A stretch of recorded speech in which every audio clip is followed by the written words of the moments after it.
I am looking for the complete canon experience, or as close to complete as I can get, as I will be going over the series as a newcomer in-game chronological timeline order, not release order. I did give ample thought to both instances and personal preferences that I want to know about the order of events as they happened in the universe of Resident Evil on that timeline, so needless to say, there will be spoilers. As I normally do for all of my story explained videos, I script it in a way that I feel is close to the organic experience of a player's journey, where I learn and discover things along the way. Feel free to let me know what I missed, or if I misunderstood something, or if I didn't cover something that's technically part of the canon experience, like some of the mangas or the novels. Let me know what happened in those for sure. Now, I found a Reddit post that I will link down below of someone who listed all of the canon-related games, reports, mangas, movies, all of it. I don't think I'm going to cover the books unless it's absolutely necessary, but even then, I just might give it a quick mention, look it over, watch a video, give you the gist of it. That's if I decide to mention it. With that being said, there will be timestamps. As always, I hope you enjoy what you're about to see. The first Resident Evil game came out when I was just a toddler, so we have a few decades of lore to cover. A like and subscribe goes a long way. I hope you're here for the journey, and since you are still here, you're coming with me. Welcome to Resident Evil. Okay, so I want to begin with Wesker's Report 2 and then Wesker's Report 1. And before getting into the reports themselves, I need to explain what they are and why they exist. Based on what I found, when these reports were released, Resident Evil already had multiple games out. Players had seen several outbreaks across different locations, followed different characters, and encountered recurring organizations and names. What players did not have was a clear view of how all of those incidents were connected behind the scenes. You see, at the time, the information was spread across files, environmental details, and implications. The games gave just enough information to follow each story on its own, but not enough to fully understand the structure tying them together. Wesker's report was officially released to address that gap, and now they will serve as a foundation to establish context. I'm not going to spoil future events. The goal is to give a clearer understanding of how the early Resident Evil timeline was constructed so that everything that follows can be examined with that baseline in place. Chronologically, Wesker's Report 2 is set earlier than Wesker's Report 1, so we will start out with Report 2. Other thing, it's all in Japanese, so I have to rely on the translations that I found online, which seemed to be, according to a lot of people, accurate. I'm going to link it down below in the description under the Reddit post, but keep in mind that I really have nothing to go on in terms of Resident Evil as a whole, no frame of reference or context for RE other than what I've seen from some of the movies, so I'm just going to read the report word for word and then see if I think up or have any questions as I do. At the very least, I'm going to enter the series with this foundation. The pictures you see on screen are directly from the site with the translations. Female test subject. I first went there during the summer at 18 years old. This is the story of 20 years ago. I still remember the sense of the wind stirred by the helicopter's rotors when we landed. Though the mansion looked ordinary from above, there was something repulsive at ground level. As usual, Birkin, who was 2 years my junior, only seemed interested in the research papers in his hand. 1978, July 31st, Monday. The two of us would assume our positions there, having been informed 2 days previously on the day they decided to shut down the executive training school we attended. It all seemed both carefully planned and, at the same time, mere coincidence. Perhaps Spencer's the only one who knows the truth. At the time, the very place he himself had constructed to serve as the base of T-virus development in the United States was there, in the Arklay laboratory. As soon as we disembarked the helicopter, the director in charge of the facility was standing in front of the elevator. I don't even remember the name of that man. Whatever the formalities, the Arklay lab belonged to Birkin and I from that day on. We were entrusted with full authority over the research there in our roles as chief researchers. That was Spencer's intent, of course. We had been chosen. We ignored the director and stepped into the elevator. I had memorized the facility's entire structure the day before, and Birkin, no offense intended, was blind to others. People who worked with us typically felt resentful after the first 5 seconds. The director, however, didn't react at all. I was a conceited young man at the time, so I paid the director no heed. After all, during my time there, I was merely dancing in Spencer's palm, and he understood his boss Spencer's intentions better than I. The elevator carrying the 3 of us shortly descended into the basement, with Birkin not taking his eyes off the papers in hand. Birkin was looking over records of Ebola, a new strain of filovirus that emerged in Africa 2 years before. Even as we speak, there should be a great many people throughout the world studying Ebola, although their goals can be divided into 2, to save people and to kill people. Alright, so far it looks like we're reading the journal entries for this Wesker, who is 18 years old right now, or at least back in 1978, and he's probably some sort of scientific genius to be one of the chief scientists of the Arklay lab. He does seem young, and he says the guy he's working with is 16 years old, 2 years his junior, so his name is Birkin. These guys are like mega geniuses, I guess. They all work for somebody named Spencer, and they're headed down below a mansion, presumably to this lab. But Wesker continues. As we know, the mortality rate of those infected with Ebola is 90%. Its immediate effects destroy human tissues within 10 days, and even now, neither precautionary measures nor treatment methods have been established at this point in time. If utilized as a weapon, it has the potential to be a terrifying force to be reckoned with. It was, of course, illegal for us to study it as a weapon since the Biological Weapons Convention had already come into effect prior to this point, but there were no assurances that someone, somewhere, wouldn't use it as a weapon, even if we ourselves did not. For such cases, conducting research in advance is legal. The dividing line's extremely ambiguous. The reason for that is how they might be used must be investigated when studying defensive measures. There's no difference whatsoever between weapons research and researching cures. In other words, it's also possible to study weapons under the guise of studying treatments. It looks like he and his organization want to conduct biological research on viruses for the purpose of creating weapons, but on the surface, they're just pretending to look for a cure for viruses. In either case, however, at the time, Birkin had no intention of looking over Ebola's records themselves for research purposes. The virus had too many shortcomings. Firstly, it can only survive a few days outside the body, and it is easily eradicated simply by sunlight, UV rays. Secondly, it kills the host organism, humans, so quickly, there's scarce time for it to move on to its next host. Thirdly, host-to-host transmission requires direct contact and protection is relatively easy. But as an example, consider the following.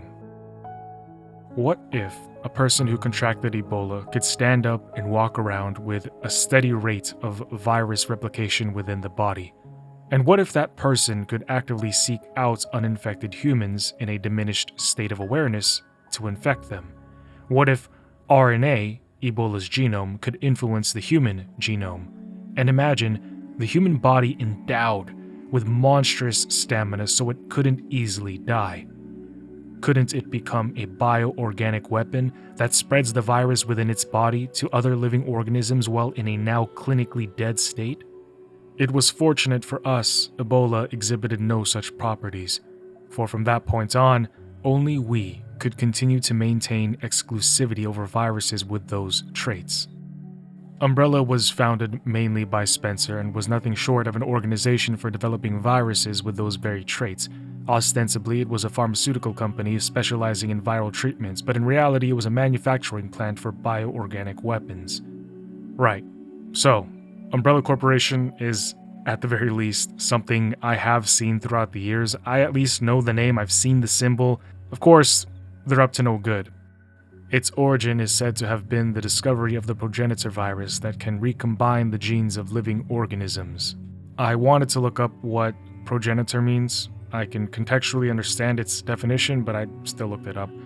Progenitor means a person or thing from which a person, animal, or plant is descended or originates, an ancestor or parent. In order to manufacture bioorganic weapons from the progenitor virus, variant viruses which enhanced its properties were being developed. That was the T-Virus project. Let me get this straight. Umbrella Corp finds this P-Virus from the Ebola virus, and that was like 2 years ago, according to Wesker's report from when he started writing this. And so they find the P-Virus, the original virus, and they start working on a variant derivative of the progenitor, and they called it T-Virus. The progenitor virus was an RNA, ribonucleic acid, virus prone to mutations, thereby making it possible to enhance its properties. I won't lie, I'm not going to pretend to understand the differences between DNA and RNA. That's something that Roanoke does, but I googled some stuff. All of what I understood is that genome editing is currently next to impossible because of how rigidly protected DNA is. However, RNA, on the other hand, being more diverse and versatile, makes it so that adding to it, editing, or mixing it with other things is significantly easier. And so what Wesker is saying is basically that. Luckily the progenitor virus was RNA and not DNA, which means that we can do all of these things with it and we can mess around with it unlike DNA. Birkin's interest in Ebola was for strengthening these properties by incorporating its genes into the progenitor virus. The Ebola sample had already reached this lab by that point. Yeah, straight up, that's insane. They want to add Ebola into the P-Virus? Alright, so scratch what I said like a minute ago. Ebola was its own virus that they found in Africa, and then the P-Virus was some other virus that they found. So they're two separate things. And so what they're talking about now is taking Ebola and then adding it to the P-Virus. So scratch what I said before, like a minute ago. My bad. Changing elevators several times, we arrived at the facility's highest level. There, even Birkin peered up. That was the first time we met her. No one told us anything about her beforehand. She was this lab's greatest secret, and the data was never taken outside for any reason. According to the records, she had been here since this lab was founded. She was 25 years old at the time, but we knew neither her name nor her reason for being here. She was a test subject for T-Virus development. The experiments began on November 10, 1967. She had received experimental virus injections here for 11 years. That's just like really messed up. I mean, to have an experiment virus tested on you for over a decade? Since she was 14, since she was a kid, this place is all she's known. Constantly being infected and tested on in this lab, that's sad. Birkin mumbled something. I wonder whether it was to curse or perhaps words of praise. We had come to a point of no return. Would we succeed in our research or wither away like her? There was, of course, only one choice. Her body, bound to the pipe bed, stirred something within our minds. Was this part of Spencer's plan? The record continues 3 years later. Alexia 1, 1981, July 27th, Monday. 3 years after previous record. On this day, a 10-year-old girl was assigned as chief researcher to the Umbrella Antarctic Laboratory. Her name was Alexia Ashford. Now we hear about another chief scientist in another facility run by Umbrella over in Antarctica. So I'm assuming Umbrella's got research facilities, just their hands are everywhere, all over the world probably. And this girl is way younger than Wesker and Birkin. At the time, I was 21 years old and Birkin was 19. Even in our Arklay lab, the only thing the researchers chattered about was that damned rumor of Alexia in Antarctica. For the old man who had been with Umbrella for many years, it was due to the legendary status of the Ashford family name. For a long time, whenever research came to a deadlock, those incompetent old men would routinely say this: if only Dr. Edward were still alive. To be sure, Edward Ashford was one of the discoverers of the progenitor virus and possibly a great scientist who laid the foundation for the T-Virus project. But he died shortly after Umbrella was founded. 13 years had already passed since his death. What could we possibly expect from the Ashford family now? The protagonist for the upcoming Resident Evil Requiem game, her last name is Ashcroft, very close to Ashford, so I don't know if I'm just reaching for something or if there's actually a connection there. Who knows? We'll see here.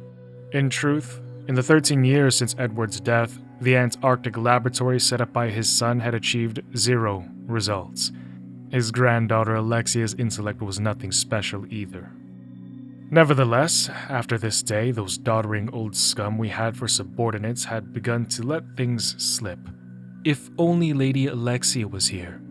I worried over the future with fools like these under my command, capable of only judging a person by blood or famed family.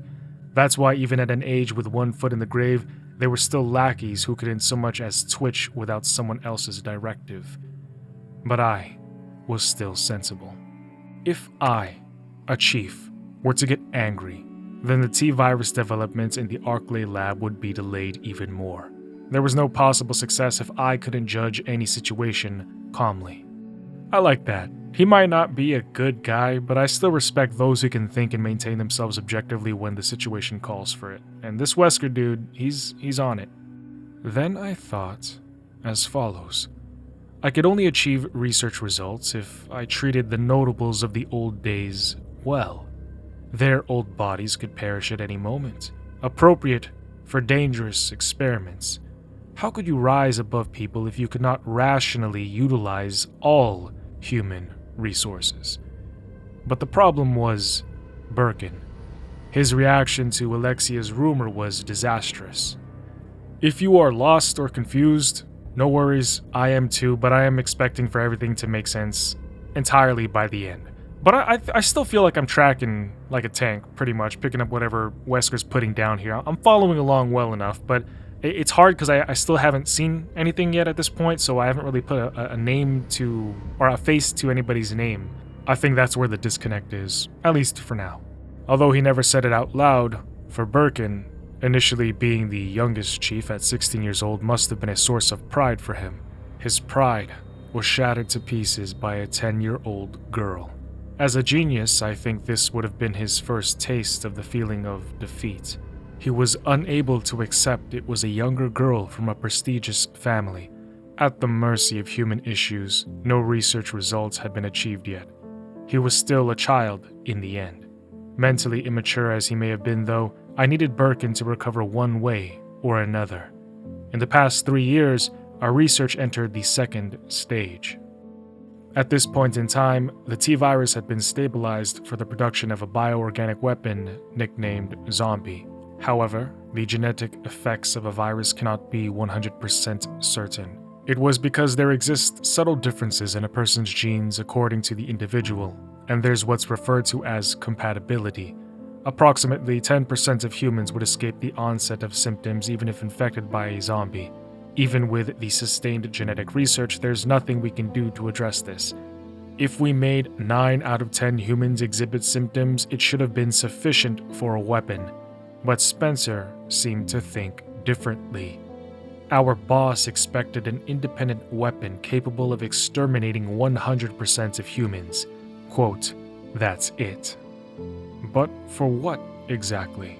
Originally, the merit of a biological weapon was that it could be developed cheaply. However, the bioorganic weapons we were studying had started to become extremely expensive. If making money had been Spencer's sole desire, he wouldn't have chosen this path. They would have been adequately profitable if used in conjunction with conventional weapon systems. But it wasn't profitable to continue studying some standalone extermination weapon. Why continue this research even if it's unprofitable, I wonder?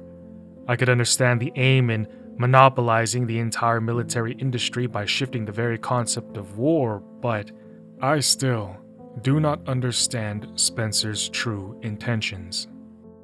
Independent from Spencer's true goal, at this time, Birkin was devising a bioorganic weapon emphasizing combat capabilities. He intended to create them by incorporating not only the T-virus genetic manipulation, but also the genetic information of other creatures.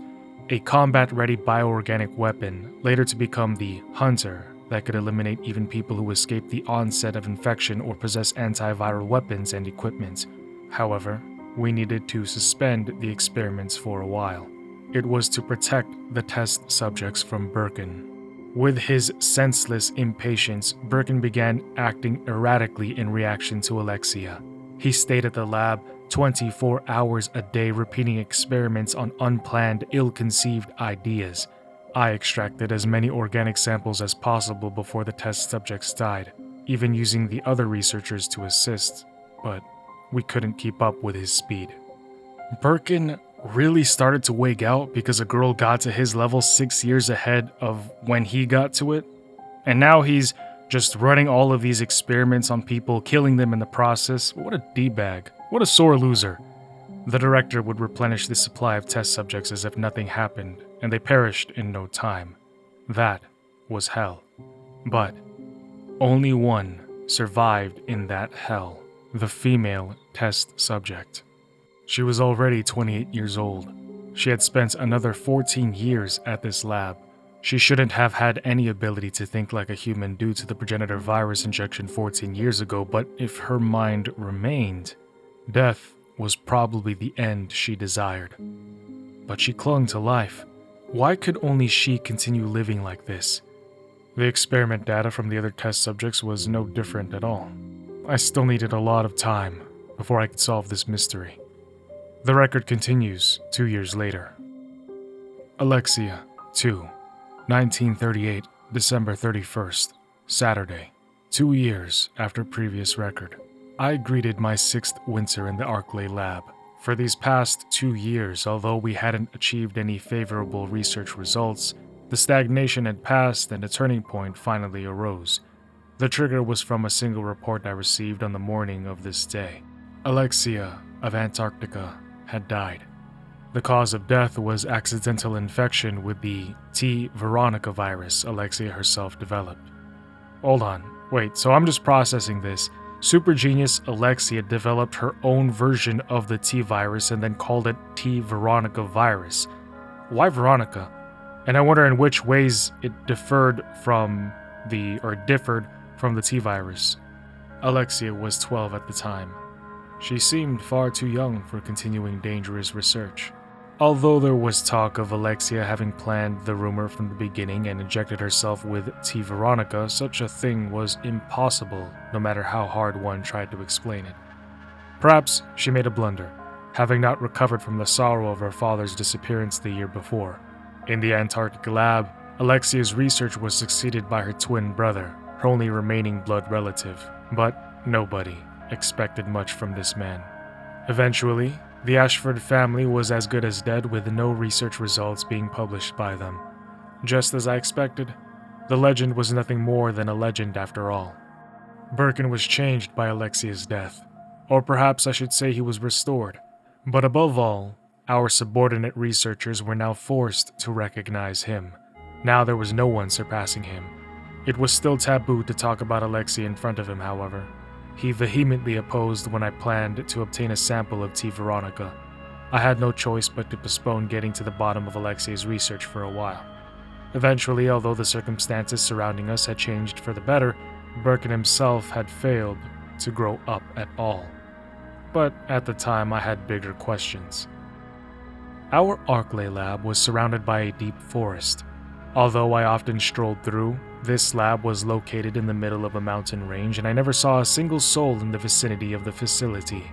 With the only means of transport being by helicopter, this wasn't a place people could visit.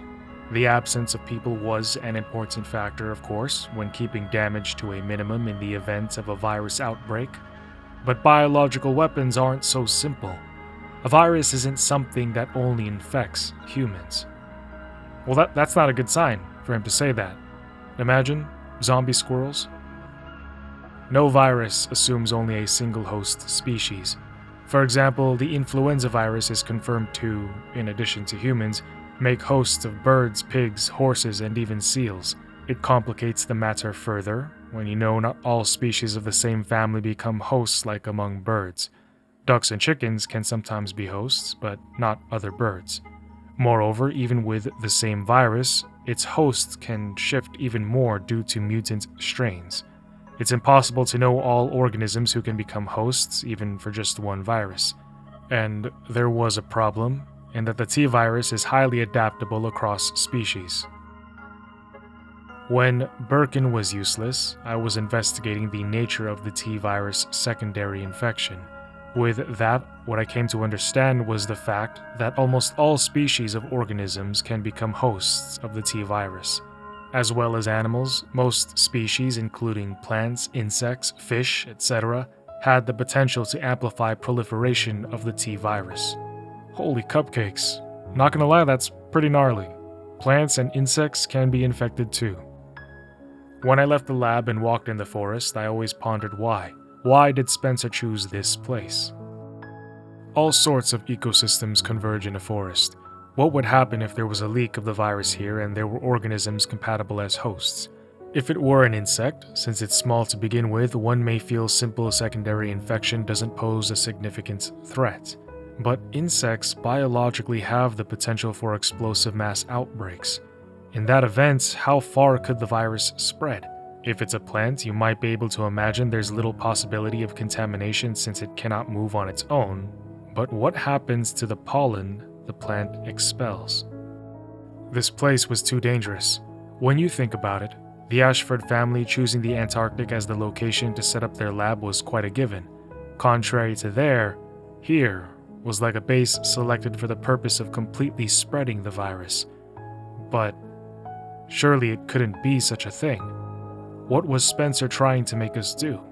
As I'm reading this, I really like how Wesker is thoroughly questioning Spencer's MO, and it almost feels like he's doubting him in a sense. This problem was too big to divulge to the other researchers. Although Birkin was the only one I could consult with at the time, there was obviously no point in trying to talk to him. What I needed was information. From that point forward, I began to experience the limitations of my position as a researcher. In order to investigate Spencer's true intentions, I needed to obtain a position closer to all forms of information. I was even willing to resign my previous position for the sake of that. But I couldn't be hasty. It would be all over if Spencer were to find out. I immersed myself into the research with Birkin so nobody would discern my thoughts. Meanwhile, the female test subject was forgotten in a nook of the lab, a bastard who merely clung to life. That's what she gradually came to be called since we could glean no meaningful test data. Until the time of the experiment, 5 years later, that is. The record continues 5 years later. Nemesis, 1988, July 1st, Friday. 5 years after previous record. For us, the summer of our 11th year in the Arklay lab was about to begin. I was already 28 years old by then. Birkin had also become the father of a 2-year-old daughter. His companion was also an Arklay researcher. Thinking normally, it's difficult to grasp how they were able to bring themselves to marry and even raise a child while continuing research there together.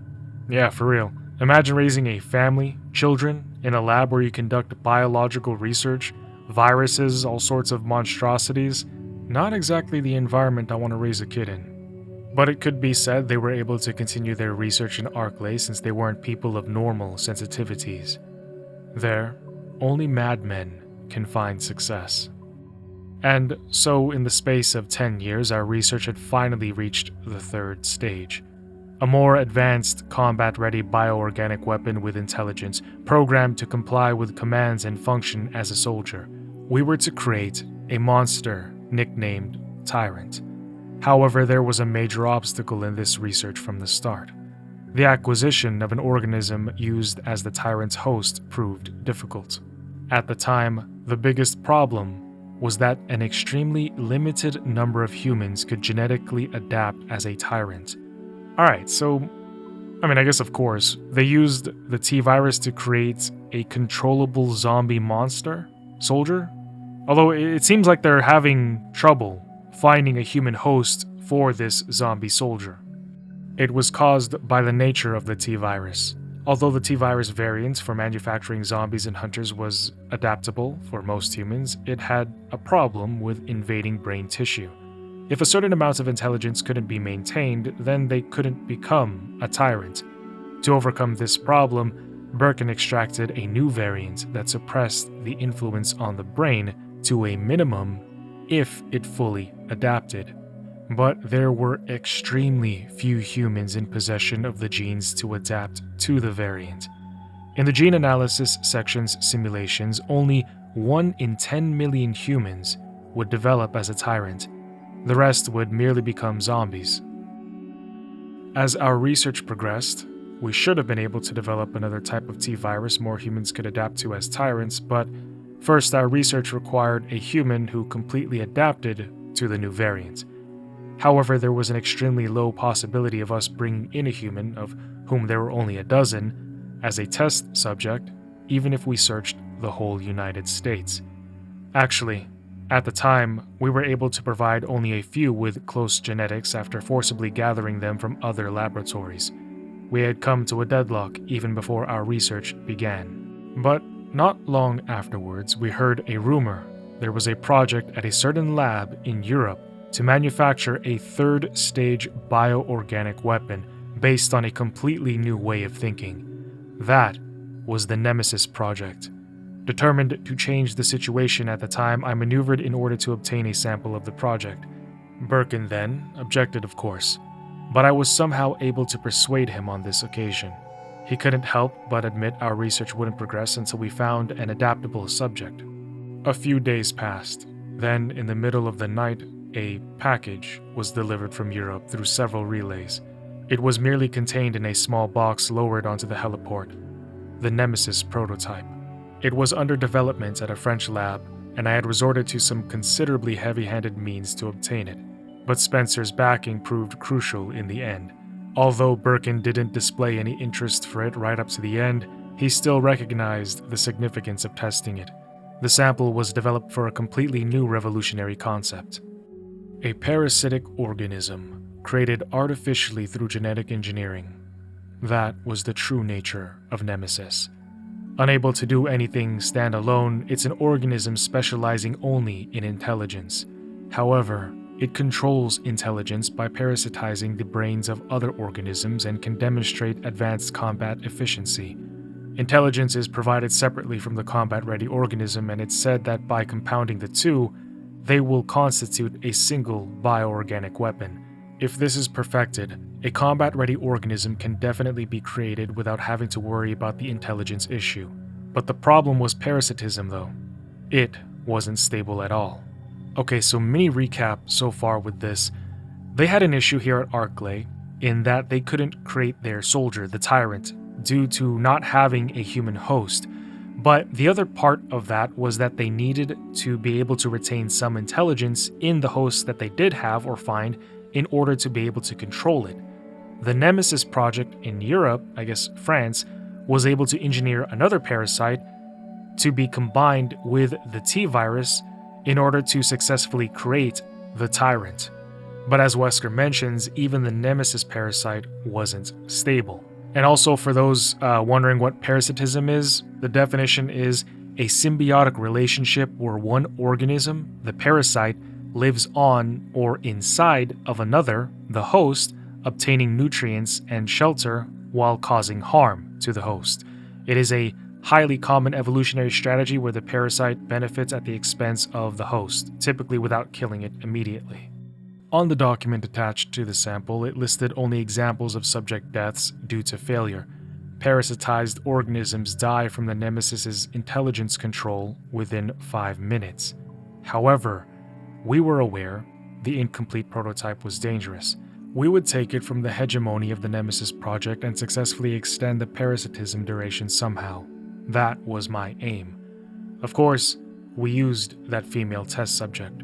Her abnormal vitality could possibly withstand the parasitism of the Nemesis prototype for an extended period. Even if it failed, we would lose nothing.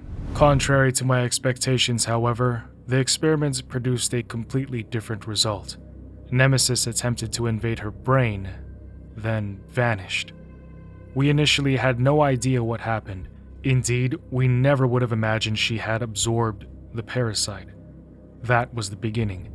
Until then, she was merely a thing who just would not die, and something was about to awaken inside of her. Once again, we needed to re-examine her from scratch. She had been examined exhaustively over the last 10 years, but we dared to ignore the past data. something nobody had been able to catch for 21 years since before we were assigned to this lab was about to appear. Only Birkin noticed something after he spent a long time. Something was definitely inside her. However, it was something that deviated from the T-Virus project. It would produce another completely new concept. It was the beginning of the G-Virus project, which altered our fates. The record continues 7 years later. When they were trying to figure out how to make the Nemesis parasite last longer than 5 minutes, they decided to inject the female subject with it. But when they did, the parasite vanished inside of her brain. Astounded, they conducted further exams on her to discover something from the T-Virus had been inside of her this whole time. For over 20 years, nobody noticed it, but now with the combination of the parasite and the T-Virus, we get the G-Virus. G-Virus, 1995, July 31st, Monday, 7 years after previous record. It was summer again, and 17 years had passed since that day I first visited that place. Whenever I came back there, I remembered the smell of the wind that day.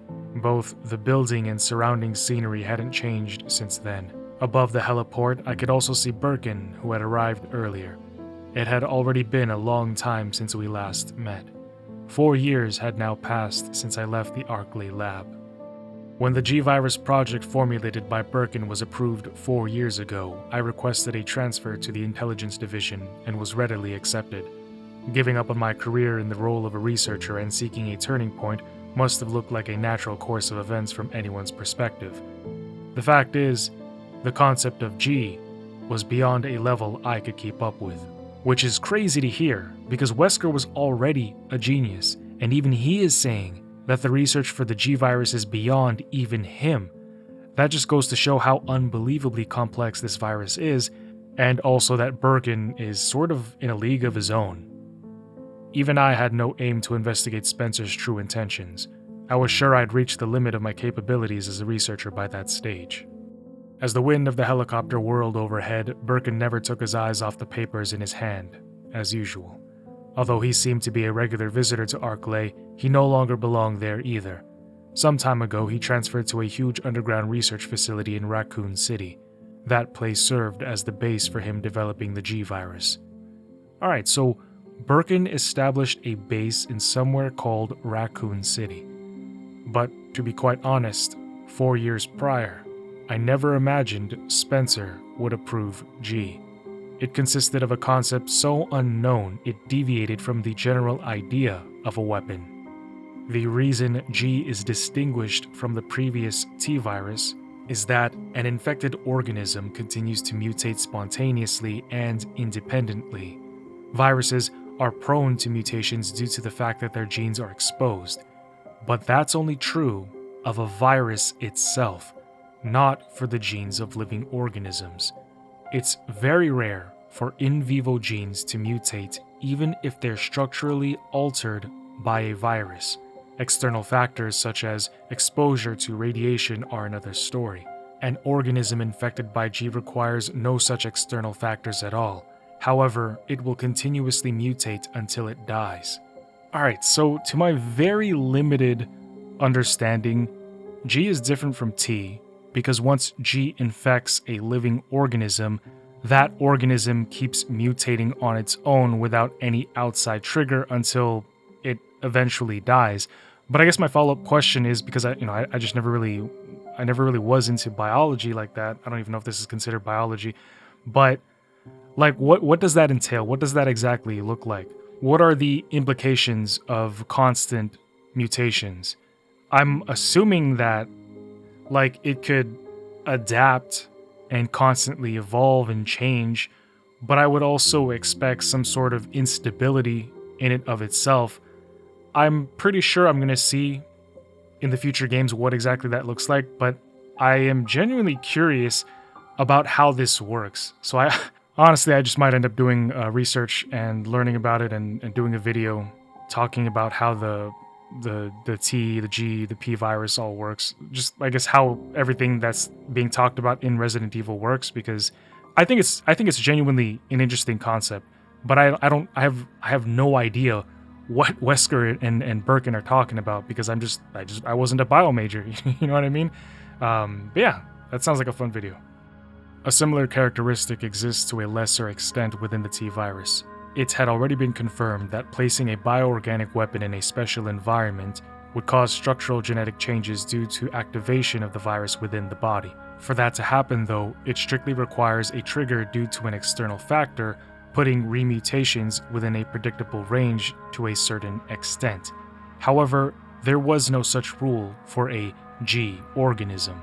No one can predict where their changes will lead, and no matter what countermeasures are devised to destroy it, it would continue to mutate and invalidate them. Birkin discovered a glimpse of this effect 7 years ago in the female test subject. Used for each and every experiment, she apparently hadn't developed any changes in appearance, but deep down she was constantly changing and survived, coexisting with fusions of all sorts of experimental viruses. Then, her internal mutations, lasting 21 years, had changed her enough to even absorb the Nemesis parasite. The G-Virus project was going to push this characteristic to the extreme. What lies ahead, however, may be evolution toward a supreme organism, or a destructive demise. Could it be called a weapon?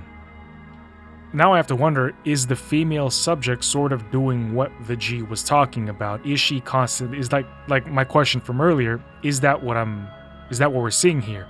Is she constantly mutating and self-replicating on a cellular level? In a way, it sounds like a healing factor, like Deadpool, which is why she doesn't die, despite the myriad of viruses and parasites inside of her. What was Spencer thinking when he approved this project? Although 4 years had passed since I transferred to the intelligence division, I was still unable to grasp Spencer's true goal. And now, Spencer has even stopped showing up in Arklay, as if he anticipates something happening here soon. Spencer's visage drifts away from me like a mirage floating in a desert, but an opportunity should present itself someday. If I can survive until then, that is. The elevator picked up Birkin and I, and descended to the lab's highest level. We returned to the place where we first met her. Birkin's successor was waiting there, the new chief researcher, John. This man was supposedly an excellent scientist who had come from the Chicago laboratory, but he appeared too sane a person to work at this lab. He questioned the barbarity of the research here and submitted his opinion to the top brass to have it corrected. There was talk of him, even in the intelligence division I was in. Everyone's opinion was, if any information's going to leak out, it'll come from this guy. We just ignored John and commenced her final disposal. We were to kill her. Although she had absorbed Nemesis and regained a modicum of intelligence, it merely resulted in bizarre behavior. Her actions gradually escalated until she began tearing faces of other women and wearing them. According to the records, it seems she exhibited a similar behavior at the time she was first injected with the progenitor virus. We had no idea what she was thinking or why she was doing it, but her disposal was decided on after 3 researchers recently fell victim to her. Now that G research was on track, she no longer held any practical value as a test subject. Dude, poor girl. Exploited and exhausted to monstrous insanity her whole life, only to be killed when she was no longer useful. The other question is, how did they kill her? Or I guess, did they kill her? Because his exact words were disposal. How did they dispose of her? After repeatedly verifying her lack of vital signs over the course of 3 days, her body was brought somewhere at the director's order. In the end, I still have no clue who she was or why she was brought here. Of course, the same is true for the other test subjects, but the G project may not have existed if not for her. In that event, the lives of myself and Birkin would probably be different now. I thought about that as I left the Arklay laboratory. I do wonder, to what extents do Spencer's calculations go? 3 years later, the incident begins. Wow, okay. Resident Evil has my interest peaked. Definitely a solid intro. Whatever is about to happen, I just got this feeling we're only getting started and it's about to go full foobar, fucked up beyond all recognition. Now heading into Wesker's first report, just so you guys know, I will be reading his journal entries using the official localization translation. My name is Albert Wesker. I aspired to become a leading researcher. Oh, so his name is Albert Wesker. I aspired to become a leading researcher at Umbrella Incorporated, a pharmaceutical enterprise who covertly conducts bioorganic weapons, better known as BO, for development. But at the research center situated in Raccoon City, I met a brilliant and talented researcher who made me decide to take a different path, William Birkin. Perhaps it's a translation blip, but I thought he already knew Birkin pretty well. Why is he saying that he just met him? In time, I shifted my position to STARS, a special forces unit of the Raccoon City Police Department. Umbrella, for crisis management reasons of their illegal bioorganic weapons development, had many of its people working in the police department. I became the leader of STARS and conducted all sorts of intelligence activities for Umbrella. As I continued to serve, I devised my own plans and waited for the right moment to execute them. Then at last, opportunity knocked. 1998, July 24th. The freak murder incidents that had occurred in the forest near the mansion started it all. The mansion was Umbrella's secret BO laboratory, and it was clear that the in-development T-virus was the cause of the murder. Initially, Umbrella instructed me secretively to keep STARS out of the case, but with the heightened emotions of the citizens, STARS had no choice but to move in. That was when my next order was given. Dispatch STARS to the mansion, dispose of them, then report the situation to headquarters so that their combat with the BO could be used for data analysis, allowing Umbrella a comprehensive portrait of the BO's combat ability. Hold on, so is BO what we're calling the tyrants, or the zombies, or just all of that? I guess basically whatever they decided to infect with T or G virus, that is what their biological organic weapon is. From the two STARS teams, I first pitched in the Bravo team. As expected, the top elite of STARS gave all they had and became useful sample data. Then following, I geared up the Alpha team to search and rescue the lost Bravo team. The members of the Alpha team also proved their worth, and as expected, many died. There were 5 survivors from the initial 11 STARS members. From the Alpha team were Chris Redfield, Jill Valentine, and Barry Burton, and from the Bravo team were Rebecca Chambers and Enrico Marini. It was time to begin executing my plans. In the midst of the whole affair, I could take Umbrella's ultimate bioorganic weapon, the Tyrant, and join forces with an opposing corporation of Umbrella. To buy into that opposing corporation, I would need the actual combat data of the Tyrant. So let me get this straight. It is now 1998, Wesker is leading an intelligence group called STARS, and he's talking about joining forces with an opposition of Umbrella, but that in order to get in good with them, he needs combat data for the Tyrant.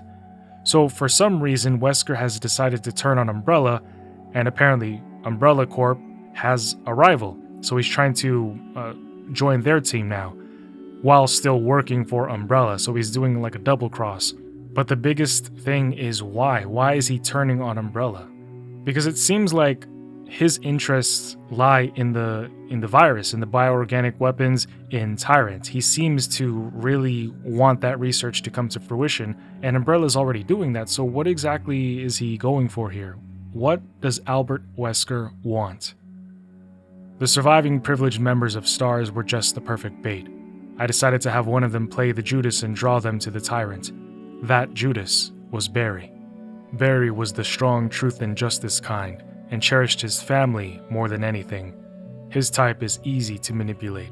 I simply took that most important thing away from him. My only miscalculation was the high potential of Chris and Jill, but with the family man Barry playing the Judas, the scheme went as planned.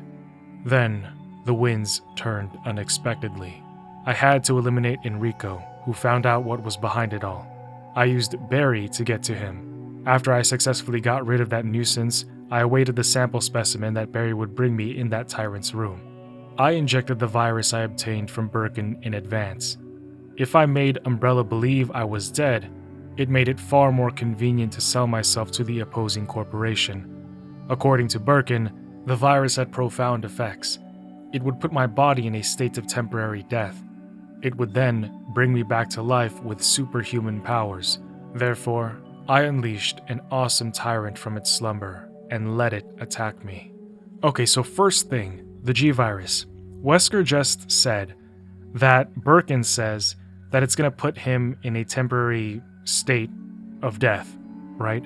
But wasn't the female test subject also infected heavily with the G-Virus?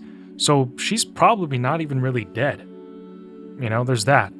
Other thing, we know that Wesker is still in good with Birkin. They're still, working together. At least Birkin knows what Wesker is doing.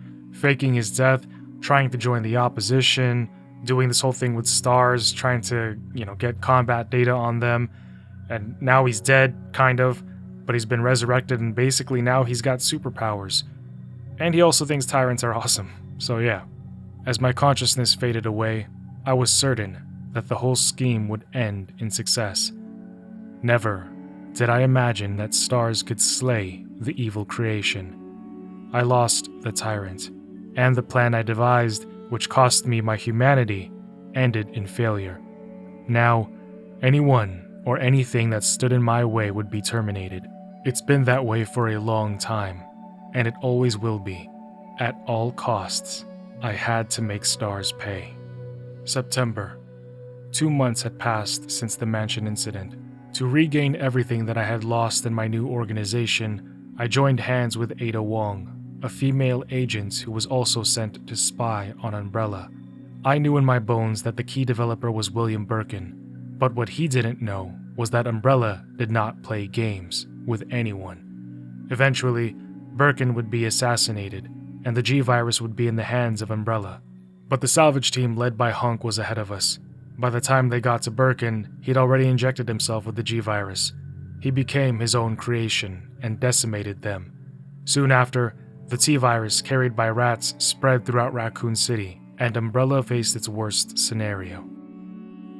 September 28. The good citizens became zombies, and the city had headed for its devastating fate. Humans were no match against zombies. In the chaos, Umbrella Europe applied a new type bow called Nemesis. The Nemesis would hunt down and destroy the surviving member of STARS, Jill. It became imperative that our organization would also obtain the Nemesis data.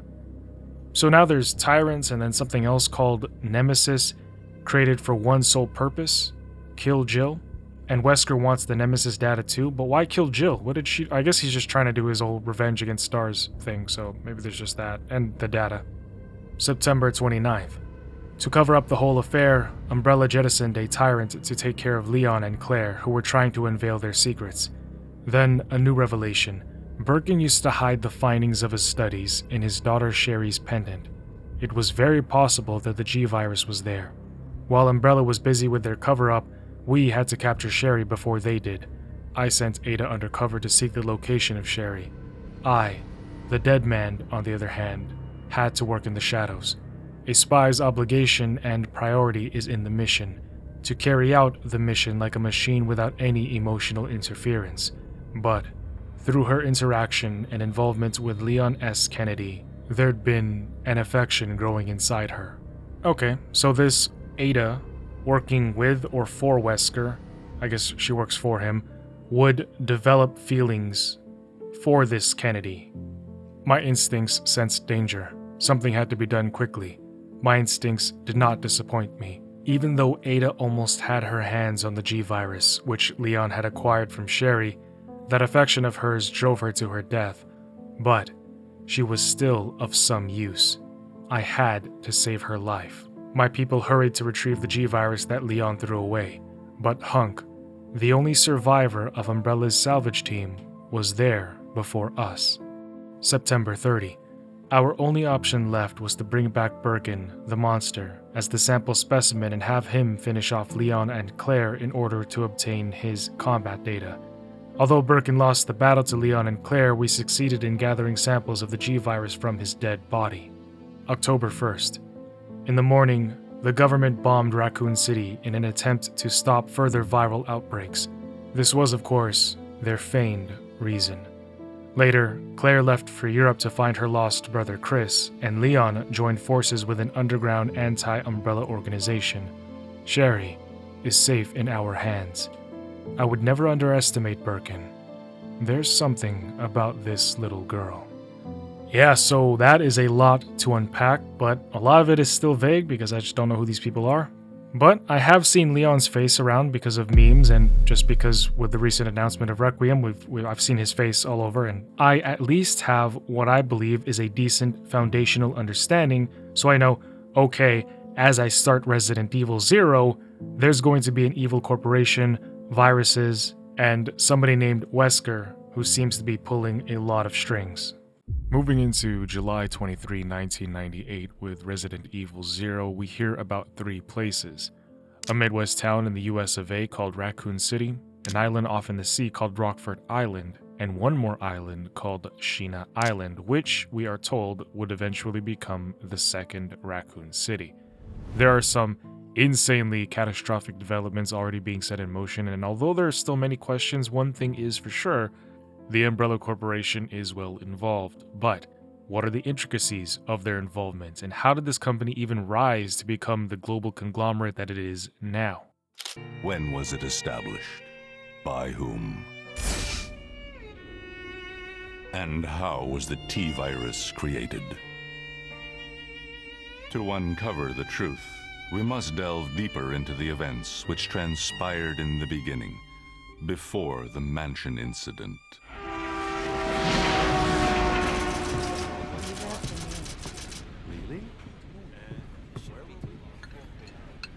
Do you think so too? Yeah. Do about it. Hold off for a while. But I wonder how those R&D people would react to this.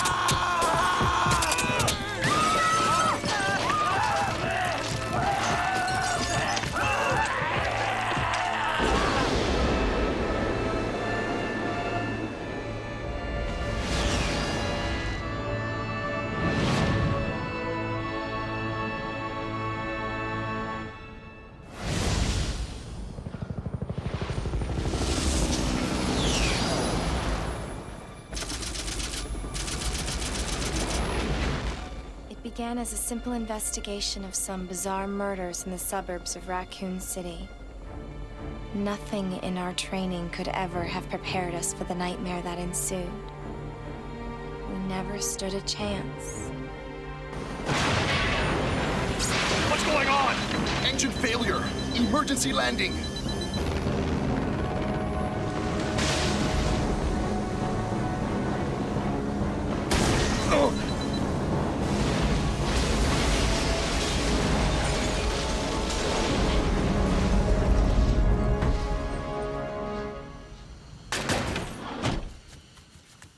Hopping out of the bird, the Special Tactics and Rescue Service Team, an elite division from the Raccoon City Police Department, who had come to investigate reports of strange deaths, begins to scan their surroundings. And it wouldn't be too long before the woman calls attention to a flipped-over military police vehicle. Corpses lay under, and the captain takes a closer look. The woman finds a court order for an inmate called Billy Cohen. We see some weird liquid leaking off the vehicle as she reads more about the prisoner. He was an ex-second lieutenant in the Marine Corps.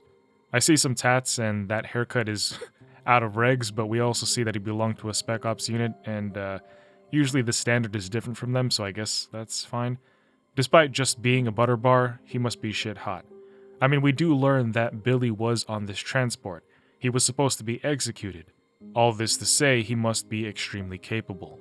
One of the other team members rips the clipboard from her hands and starts commenting about how Billy murdered soldiers. But Marines are Marines, not soldiers. Don't mix the two up. The captain says they need to split up and search for clues, no Scooby-Doo. After a while, the woman finds a train. The train. Rain pours down as she cautiously approaches the Ecliptic Express. Boarding it, it takes a while to reorient myself to these controls because the way she moves is a product of that time. I haven't fought camera and controls like this since I played Onimusha decades ago. But moving on, Rebecca announces herself on the train, stating that she is Officer Chambers from STAR's Bravo team. Is someone there? The government has announced that they have set out to help our department. But as of 2 years ago, when a similar plan was set up, the local government stepped in and took over.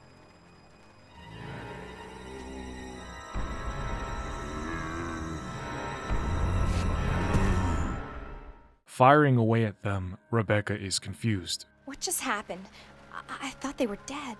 Pushing through this royally blood-soaked train, she finds a journal with the first entry on July 14th, talking about how people were given orders to investigate the remains of the Arklay Mountains lab. They had been split into two groups, with the first group going to check the remains of the abandoned experiment. His writings proceed to discuss developments with the bioweapons and the T-virus. The following pages go over how Raccoon City news and TV stations have been reporting on bizarre murders happening in the area, and the person writing this postulates that these might be tied to the virus. Rebecca continues to find another report later, also mentioning the Umbrella Corporation training facility 8 miles north of Raccoon City in the Arklay Mountains. I don't know if this is the same one that Wesker and Birkin was at years ago, but all we know is that it was shut down. Now, these people are looking into the reopening of the facilities. However, the rest of the report becomes illegible, and with that, she walks back out to find a dead body. Leaning down, she finds a train key, but then somebody else finds her as well.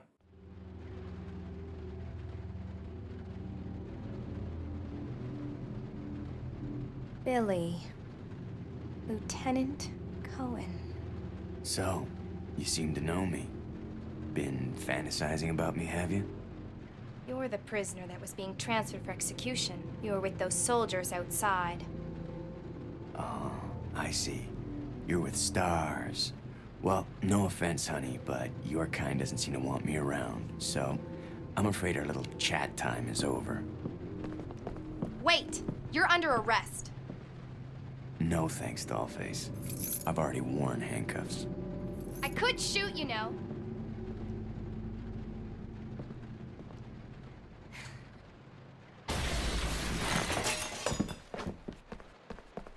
Edward! Are you all right? What happened? It's worse than... We can't. You must be careful, Rebecca.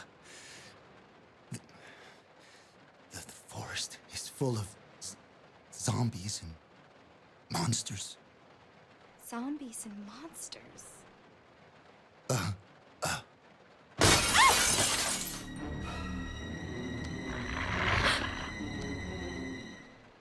After dealing with that, as she's trying to find Billy, Enrico calls her on the radio telling her to be careful because they found a report saying that Billy killed more than one person. However, this entire situation is going to be extremely dangerous, and as a result, she needs to be working with Billy from here on out. When Billy finds her again, he continues to patronize and be inappropriate, but even he knows that they need to cooperate in order to get out because they can't survive individually. They end up agreeing on a temporary alliance, and Billy smugly waits to see what Rebecca can do. But when she heads upstairs,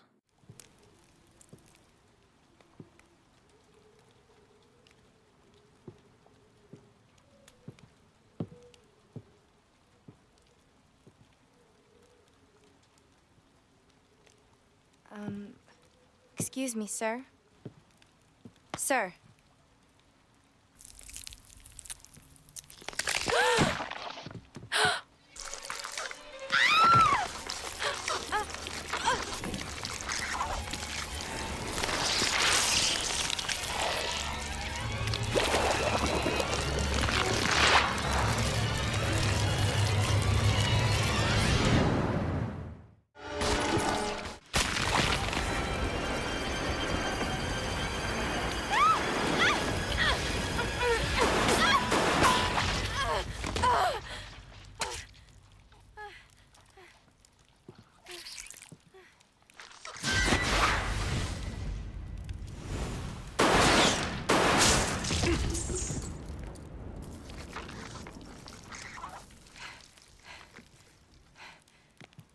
Are you okay?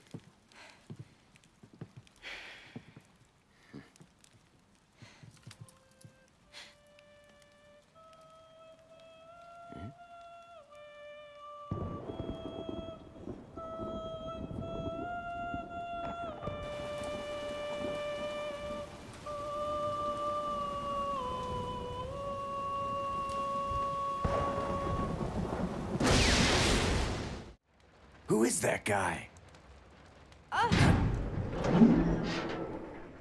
What's going on? Who's controlling the train? The two need to find a way to get to the first car, but it proves rather cumbersome as they get separated, have to solve puzzles which they hate, and they also have to struggle with limited inventory space. Almost the classic and true survival horror experience. Side note, it feels like actually playing Resident Evil is going to be like 93% finding things and figuring out where they go, and 7% action. My wife loves puzzles. I should probably have her play these for me. I love my wife. But when the zombies and monsters come out, they are a spectacle to behold.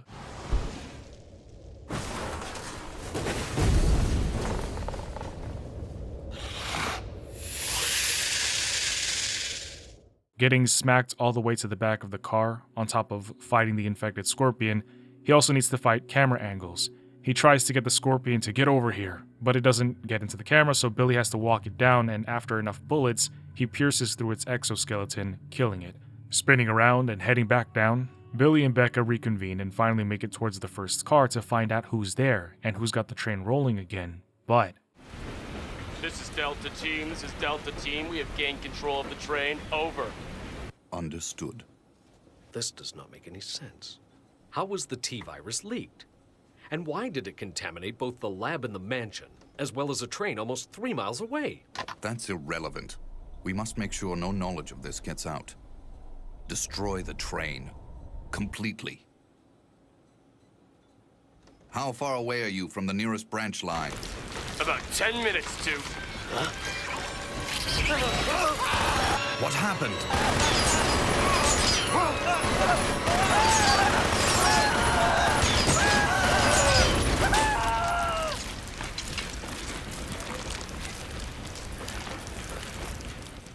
so those two seem to be in a facility elsewhere, and they sent in a team to get rid of the train for the purpose of halting the spread of further infection and getting rid of any evidence. When they get to the first car, they discover that the train is going full steam ahead and it's not stopping. If they don't do something, and fast, they'll crash. So Billy stays up front while Becca runs it back, killing some zombies. She's also forced to kill her ex-teammate before making it all the way to the very end. Outside, she finds an electronic lock that requires her to input specifically 10 numbers that equate to 67. Now, with the control device for the brakes engaged, Billy needs to do quick maths and apply said brakes, which, who designed the system? If a train really needs to hit the emergency brakes, why are you going to have somebody run all the way to the back, do math, then come all the way to the front for more math? That takes way too much time, and in a real life scenario, we'd all be dead.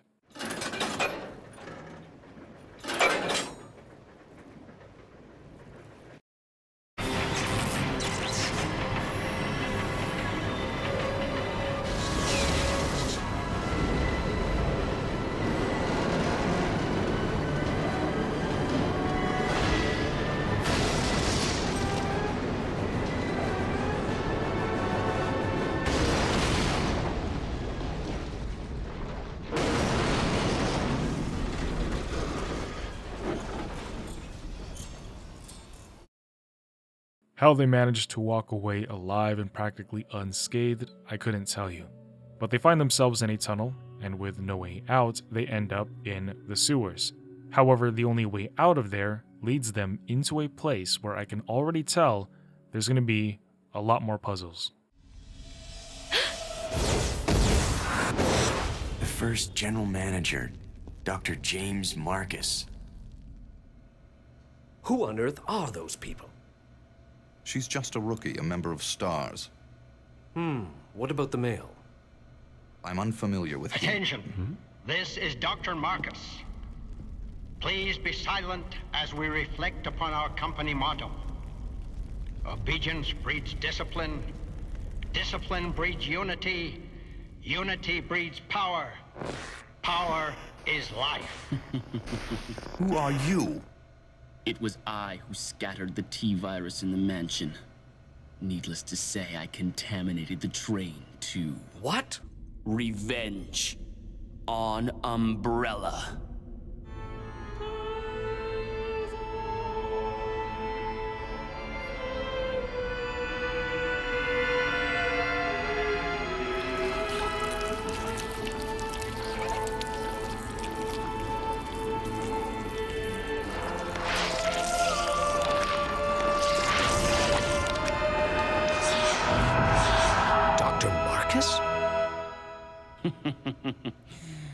10 years ago, Dr. Marcus was murdered by Umbrella.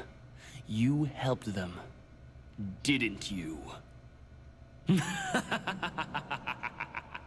We see that dude who summons the leeches can sort of recreate people, and Becca had flashbacks of that old guy on the train, like she recognized him, the guy who turned into leeches. That was supposedly James Marcus, or at least the Trojan horse, if you will, that held the virus and then put it on the train. But we learn that whomever that villain is, he seeks revenge for Dr. Marcus because Umbrella had him killed, and the research nerd and sunglasses indoors at night guy are the ones who took part in it. Looking at the grandeur of this mansion, it is hard to believe that this was once a training facility, but this was Umbrella we're talking about. James Marcus was the head of this institution, and later Becca and Billy would find a paper detailing the regulations for trainees, the expectations and guidelines. The purpose of this place was to raise the next generation of model employees to serve under the future of Umbrella Corp. The bar was set all the way to the ceiling, and they didn't care about your race, gender, or anything. They only cared that you became the best of the best to serve the corporation. Discipline, obedience, unity, the basic principles, the laws of the Umbrella training facility. Moving on, in one of the rooms, crows would smash through the windows and begin attacking. While Billy stood there and acted like nothing was happening, Becca shot down each and every one of them.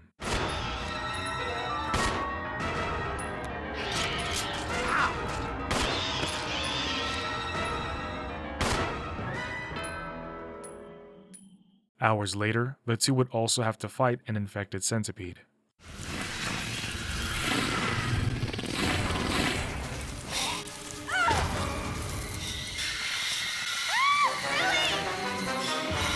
Rebecca! While it carries her around, Billy shoots at it until it dies and releases her from the clutches of its jaws, and surprisingly, she's completely fine.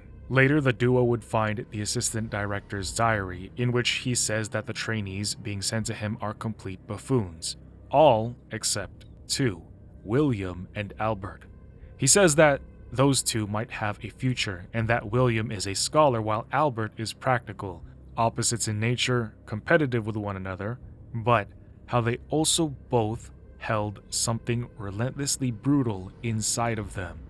In his next entry, he talks about how James Marcus, who's never shown interest in absolutely anything except his research, was now telling him to incite a rivalry between William and Albert.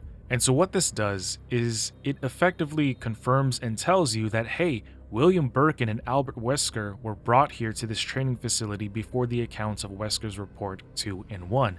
They were trained up here and then sent to that other facility where they became chief researchers. So now picking up in what I believe is Director Marcus's office, we play chess, get poisoned, and unlock a secret compartment in his desk. We get an evil book, but also this is his office, Marcus's diary. His accounts entail the discovery of the progenitor virus, which we've already talked about in, pretty good detail back in Wesker's report. But the thing to note here is that he talks about Spencer, who, if you remember, is the head of Umbrella Corporation. However, this is Dr. Marcus saying in the journal that at this point in time, as he's writing this, or when he was writing this, that this was the moment that Spencer decided that he was going to start the Umbrella Corporation when he discovered the progenitor virus. So if you're wondering, how did the Umbrella Corporation start, or what was the origins, I think this is a part of the puzzle. The beginnings and promises of the progenitor virus likely piqued Spencer's interest, so much so that he decided to create Umbrella. So this guy must have stupid amounts of fuck you money. We learn that Spencer insisted Marcus ran this training facility, but as we know, his only interest lay with his research. So he complies, but really he just uses this facility for exploring his own virus. Now, if you're not already paying attention, pay attention because this gets important. Months later, Marcus writes that after a while of no new developments with the P virus, Spencer would start to hound him, complaining that he was just wasting his money, and as a result of this, Marcus would feel the need to, quote-unquote, strengthen his position. But pressing into the future, he also tells us that he actually found a way to, in essence, make progress with the progenitor. By using the P virus as a base, he was then able to add and mix into it other things, in this case, leech DNA, which we saw a good amount of back on the train. And again, if you haven't seen my video on Wesker's report, I talk about how DNA and RNA work a little bit, but all you need to know is that this virus uses RNA, which is more flexible and temporary than DNA, allowing it to change and adapt quickly, because RNA can be edited and it can be replaced without permanently altering genetic information. It makes the viral replication and mutation a lot easier. Basically, RNA, we can do things to it. DNA, it's very hard to do things with it, which is how Marcus arrives at where he does in creating the tyrant virus, or the T virus. Except then issues arise months later once more, because Marcus ends up not being able to make any more significant headway, only running tests on rodents. You see, he needs to experiment on humans. This also explains why later on they'd find a list of inmates. One of the ways in which Marcus would get his human supply was from prisoners like Billy, who were already on their way to being executed. Marcus used them for his experiments. Eventually, he would get the sense that somebody was onto him, that he'd been using humans as subjects, and Marcus goes, "If they get too close, I'm going to use them for my T-virus testing." It's then revealed that in the following year, Marcus perfected his T-virus use with leeches, and with this, he said he was going to make his move against Spencer. This is how he was planning to strengthen his position. However, moving into the following months, he discovers that somebody has been trying to access his research, and so he tasks William Birkin and Albert Wesker, the only two people that he trusts, to find out who's been trying to tamper with his work. He knows that Spencer is behind it, he just can't prove it. But he says that at the next director meeting, that is when he's going to announce his success with the T-virus. Now, it's a little bit vague, and I can't say for certain, but I believe that he was planning to kill Spencer whenever he saw him next, using the leech T-virus. But this is where his diary ends. Delving deeper into the institution, after blowing up some zombie tarantulas, Billy and Becca get separated again as she needs to climb into another room to activate a device. But when she gets in there, she is horrified to see that this chamber was actually a torture room. What training institution or even research lab needs to torture people? After she turns on the panel, we find out that this whole time, we were being watched. I have already claimed this place for myself, which means you are trespassing. And I am very territorial.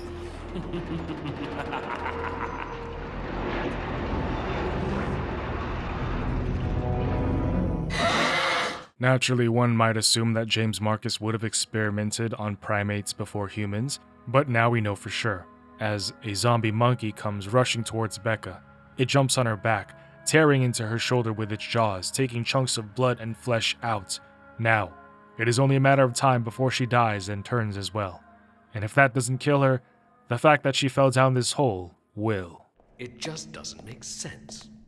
Do you honestly believe this to be the real identity of that crazy young man? Impossible. But if somehow it is true, then Umbrella will be finished. If the old conspiracy against Dr. Marcus is revealed, Mr. Spencer's career will be over. Not to mention ours, too. So, the time has come at last. What are you going to do? I will simply say goodbye to Umbrella. The biological weapon utilizing the T-virus has almost been completed. Our only remaining task is to acquire combat data. You can't be serious. I refuse to abandon my work. I have finished the research on the T-virus, but I need a little more time to complete the more powerful G-virus. Do as you wish. I will follow my initial plan and lure the STARS members into the mansion. Their superior combat training should make them perfect test subjects. Fine. In the meantime, something must be done about that madman. As I recall, URC is equipped with a self-destruct device in the basement. I'll find it, set it off, and annihilate the place to nothing more than a mass of rubble.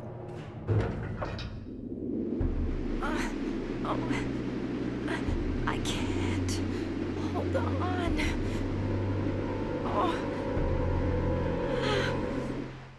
Oh, so she's alive.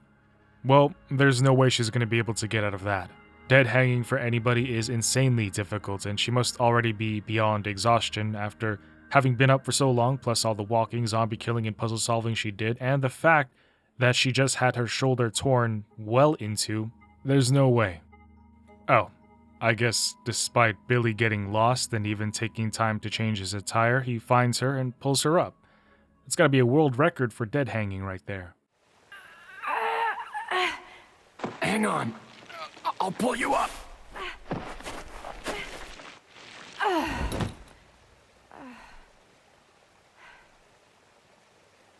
Thank you. Don't mention it. Just keeping my word. We promised to cooperate with each other. Remember?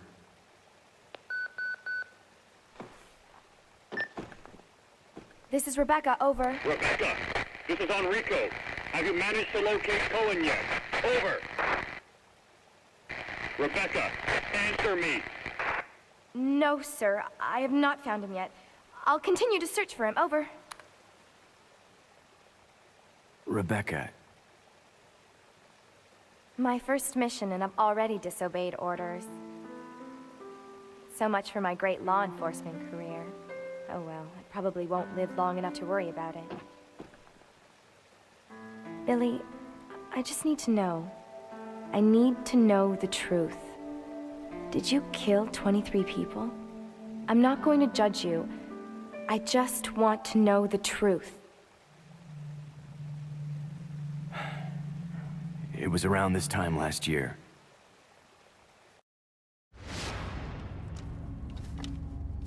Our unit was ordered to Africa to intervene in a civil war. Our mission was to raid a hideout of some guerrilla forces located deep inside the jungle. But the hideout was far away from our entry point. Some died from the heat. Others were killed by the enemy.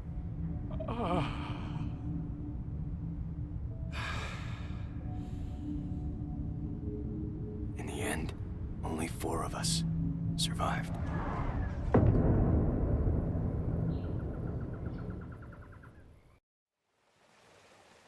Only, there was no guerrilla hideout. What do you mean?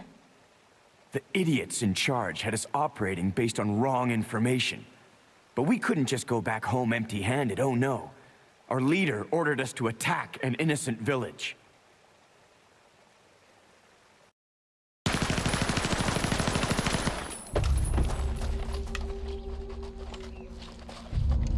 Get rid of them! Kill them all! Please, sir! Ceasefire immediately! Shut up!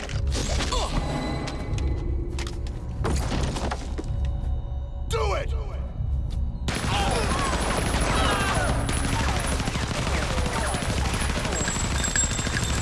No! Don't! Stop! So did you execute those innocent people? Forget about it. Doesn't matter anymore. That was then, this is now. Besides, you said you wouldn't judge me. I'm not judging you, but it does matter. Look, now my people think you killed those MPs in the van, but I don't think you did. It was those zombie dogs, right? When they attacked the van, you were able to escape. Isn't that right?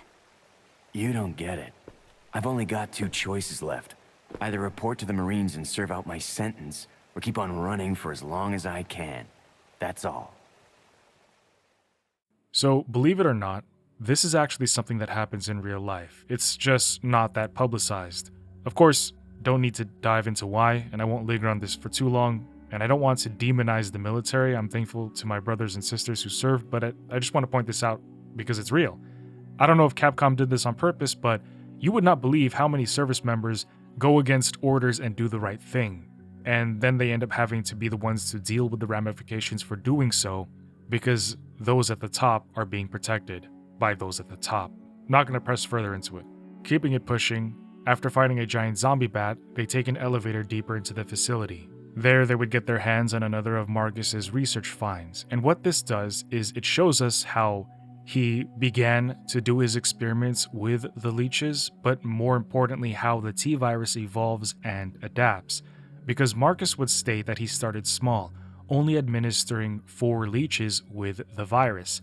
They would grow in size and spawn, doubling their numbers, but they became extremely hungry to the point of cannibalism. Marcus would attempt to give them live food to satiate their rapid increase in appetite, but of course, the food would fight back, and as a result, half of his leeches were lost.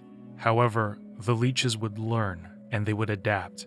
They began working as a collective instead of individually in order to subdue their food, ending their cannibalism, and this evolution is what is important because it shows that the virus, at least for leeches, have a mind or has a mind of its own, in that in order to survive and thrive, it ensures that its host will adapt accordingly. The report ends with Marcus stating how they began to mimic him, and to him, he thinks that the leeches see him as their father. Shortly after, they find and investigate his report. Remember back on the train we learned that 2 teams were dispatched to try and find out what was left of this facility?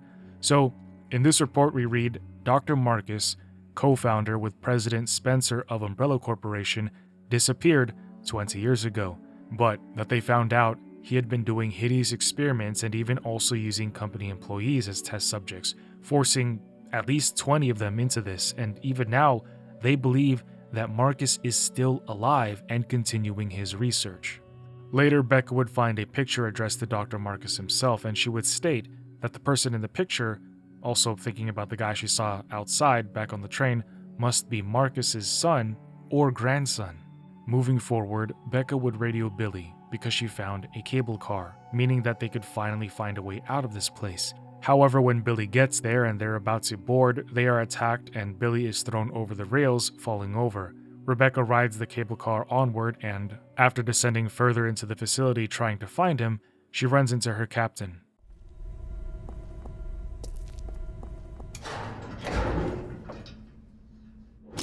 Don't shoot! You're alive. Are you okay, Rebecca? Where is everybody? They should have arrived here before me. Haven't you seen them?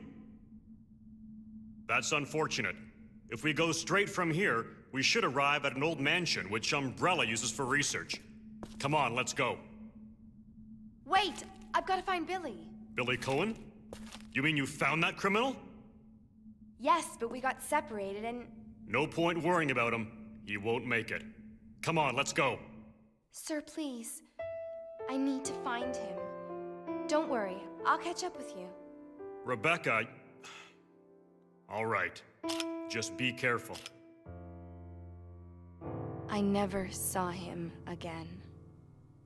Pushing forward, Rebecca would come face to face with what Dr. James Marcus and Umbrella had been trying to achieve all along.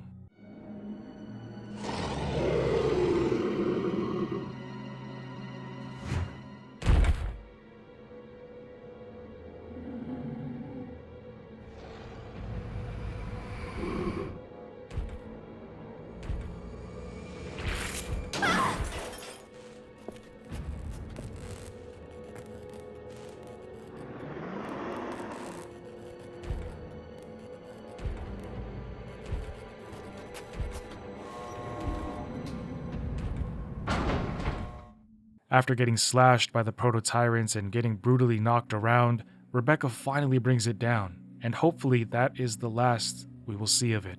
But then, the elevator door unlocks behind her. She is still being watched. Playtime is over. You and your friends no longer amuse me. Good riddance. Now nothing will stop me from getting my revenge. Walking out of the elevator, she looks over the water and sees that Billy is still there, somehow barely alive, unconscious, and clinging onto a rock. However, something in the water comes up from under and attacks him, sending him careening down a dark hole.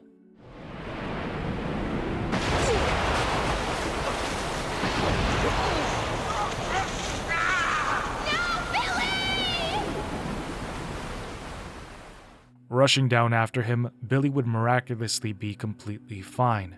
Man has some crazy survival instincts for his body to just naturally kick into autopilot while he's on death's edge. Clinging onto rocks and climbing out of water while unconscious is wild. Okay? Huh?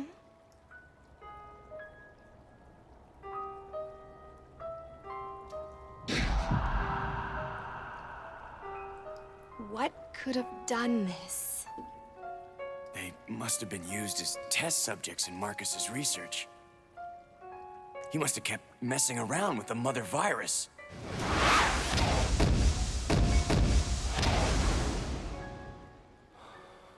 Billy? As they would continue to find a way out, the Proto would find them again.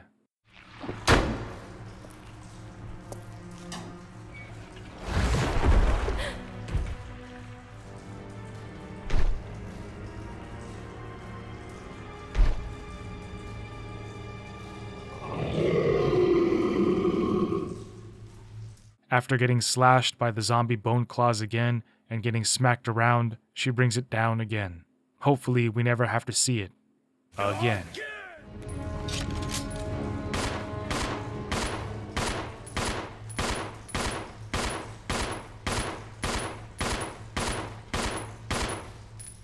Feeling as if though they're very close to finding their way out, it turns out the robed leech villain would find them instead. Welcome, young ones. So glad you have joined the party. You are the guests of honor. After all, it's your wake. Who are you? Dr. Marcus? No, you can't be. What's going on? 10 years ago, Spencer had me assassinated.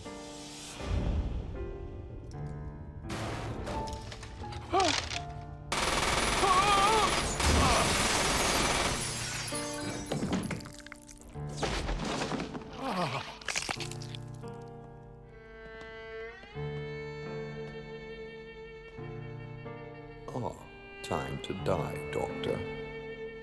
I will take over your research. Wesker, Birkin.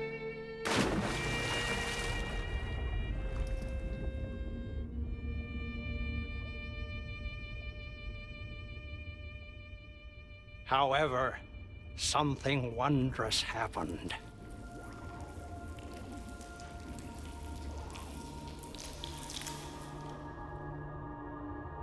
It took the T-virus inside of my queen years to procreate my new life.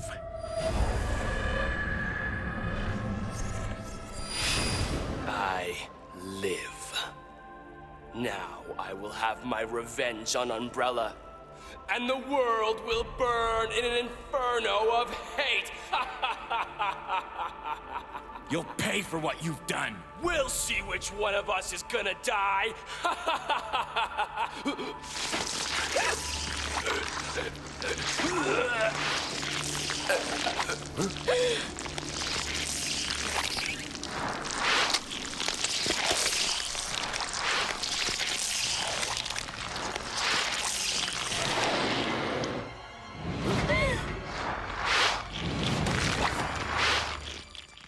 Ew.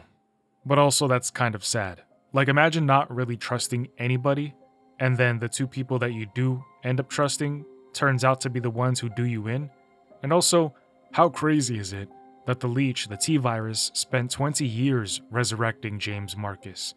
But now we also finally saw how Birkin and Wesker killed him, giving us a better understanding as to why Marcus wants revenge. But it doesn't matter because now he's dead. Becca and Billy ride the lift up. However,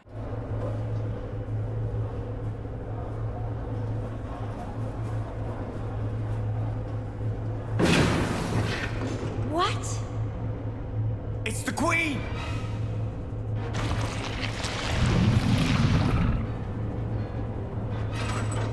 The self-destruct system has been activated. All personnel evacuate immediately. Repeat.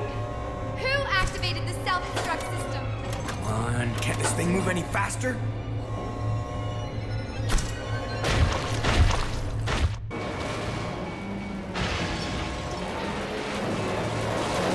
Shit! Whoa!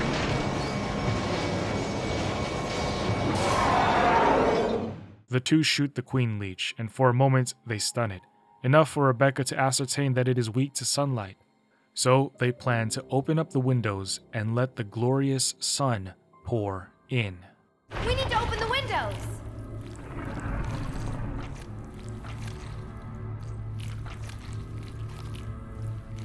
Follow me!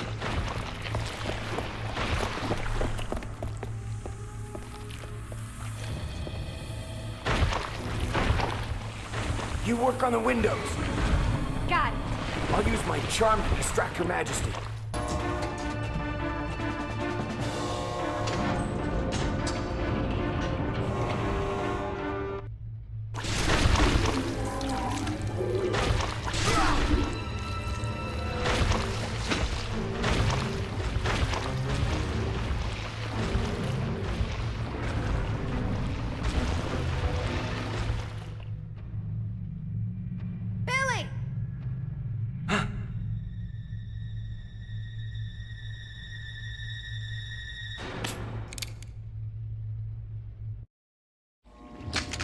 Hey, Queenie! Feast on this!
Hey, that must be the old mansion that Enrico was talking about.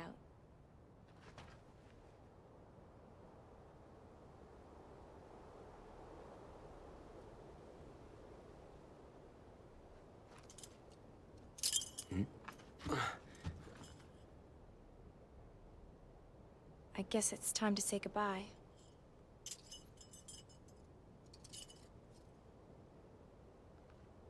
Officially, Lieutenant Billy Cohen is dead.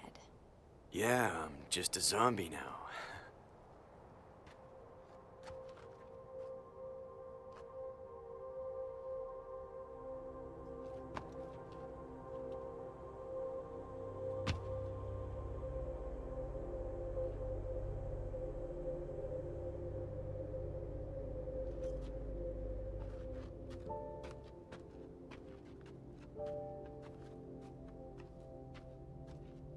Thank you, Rebecca.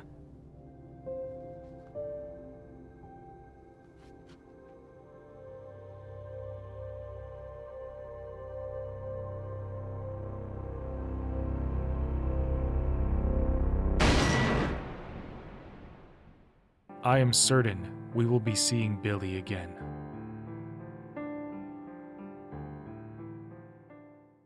Picking up where we left off in Resident Evil 0, it's time we also start covering Resident Evil Umbrella Chronicles. And what this is a rail shooter originally released for the Nintendo Wii. And although it mainly recaps RE0, 1, 2, and 3, what it also does is fill in some gaps and provides some new perspectives and insights, most notably when it comes to Albert Wesker and Umbrella Corp as a whole. Because you always have to remember that, as far as I can tell early on into my journey with Resident Evil, they are the ones pulling strings from the shadows, and they are long and hard. Whoa, is this the sex stuff? Strings. The way I'm going to go about this is I'm not going to cover the entire Umbrella Chronicles game in one go because that would spoil things before we even get to those games, so I'm just going to cover each chapter in the Chronicles after we've done the story for the associated game. If you haven't seen it, there's a playlist link down below where you can start from the very beginning with Wesker's reports. Unless you're watching this way into the future where I've already compiled everything into one nice long timeline video, but we just covered Zero, so now we're going to cover Umbrella Chronicles' first chapter as it relates to Zero, Beginnings. But I also want to give a shout out to my wife, as she's pretty much made this endeavor covering all of Resident Evil possible, and not just possible, but better, because she bought me a PS2, a PS3, and a PS5, as well as a bunch of the games, including some of the Silent Hill games that I'm going to be covering in the future. So while there are probably ways to play these games straight off the PC, it's a very different feeling that I'm ever so grateful for, in that I get to play some of these games on the actual consoles. So for Umbrella Chronicles, I had the pleasure of booting up a PS3 for the first time in a very long time. But okay, let's cue the intro. Welcome to the Umbrella Chronicles. Accessing file number 249811149RC. Biohazard. The outbreak occurred in the summer of 1998. It started in the American Midwestern town of Raccoon City and brought hell to Earth. The T-virus was developed as a biological weapon, proliferating amongst the unsuspecting public. It metamorphosed them into living death zombies.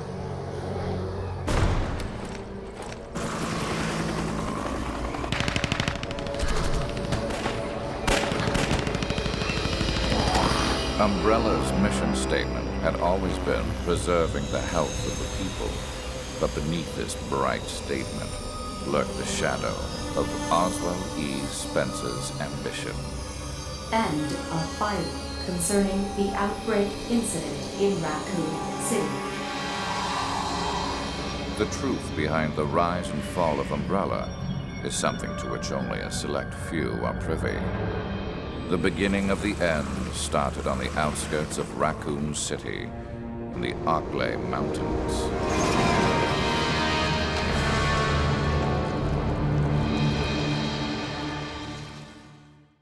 Wesker begins talking about the events that transpired leading up to Rebecca Chambers arriving at the Ecliptic Express. And by the way, as far as I understand it, Wesker is the one retelling all of these events throughout Umbrella Chronicles. But we know she gets on the train, and this is where it starts to deviate a bit, because Becca gets attacked by a zombie, and she is immediately saved by Billy, who comes running to rescue her, which is very different from how things played out in RE0. In that game, she gets on, and yeah, she's attacked, but it looks different, and we also don't meet Billy until she gets the train key in one of the corridors. Shooting their way through all of these zombies, this made me feel like I was playing one of those arcade games back when I was a kid. You guys ever play Time Crisis or House of the Dead in the actual arcades? I never had the skills or enough quarters to beat those games. I might have to redeem my child self by beating those games sometime. But eventually they'd meet the Scorpion, and this time they fight it together before crashing the train. Hopping down, Billy scoffs at Rebecca, saying, "I guess you need a bodyguard then," but she replies, "No. Do you?"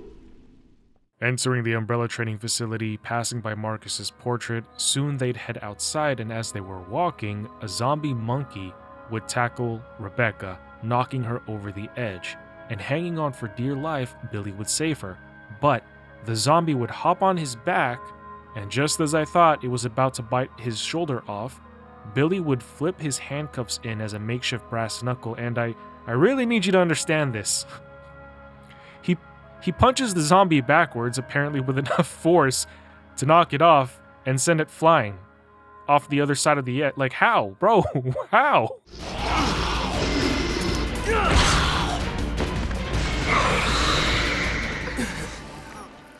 Continuing on, they kill Man-Bat, and once they descend further below, Proto-Tyrant would find them.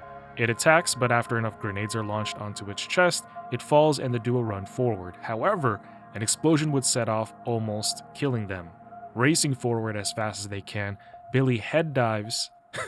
He head dives through a closed metal door, but it opens with his head, and they're saved.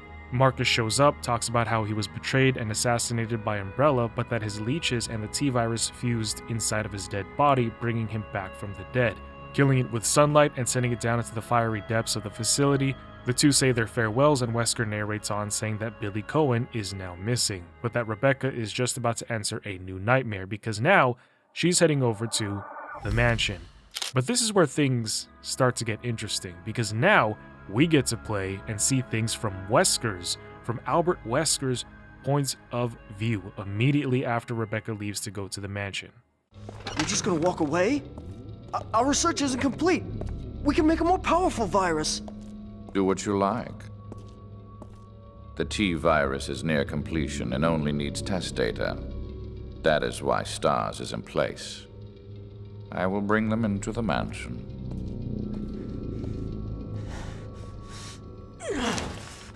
Damn it! I better get rid of this place before there are any more complications. Wesker says he's abandoning Umbrella because it is a sinking ship. But I still wonder what it is he's really after or what his endgame is, as he pierces through the facility while Birkin supposedly prepares to blow this place up, and we can gather that's what his plan is because back in RE0 he even mentions that the trading facility underground has a self-destruct function.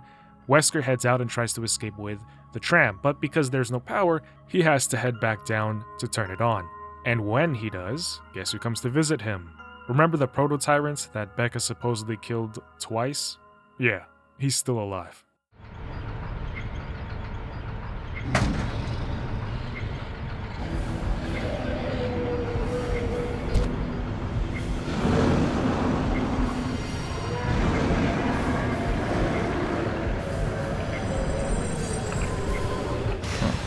What do we have here? You were supposed to have been disposed of. After killing it, he calls it pathetic and starts walking away. But then he hears the proto-tyrant get back up again. And this surprises Wesker. He says apparently it has T's recovery ability, and it explains why he just won't stay down. Fighting it for the fourth time, Wesker takes out his subby and riddles it with bullets. It falls and lets out a roar. An unscathed Wesker, don't pay attention to his health bar, walks away calling it brittle and how the BOW still needs work. He gets on the ropeway and heads back, but he still needs to complete his escape through the Umbrella's training facility. The place is swarming with hordes, and it's amazing that he's able to swiftly navigate through and chop them all down so easily. But when he comes out to where the train crash is... Where might you be going, comrade? My next mission. The reclamation of the management training facility was your mission. Now you're just going to walk away without taking responsibility for your failure. The T-virus has escaped. I will detonate the facility and dispose of it. Comrade, don't forget who's in charge. You can't just do what you feel like. Was this like a sex thing? Maybe you need a little reminder.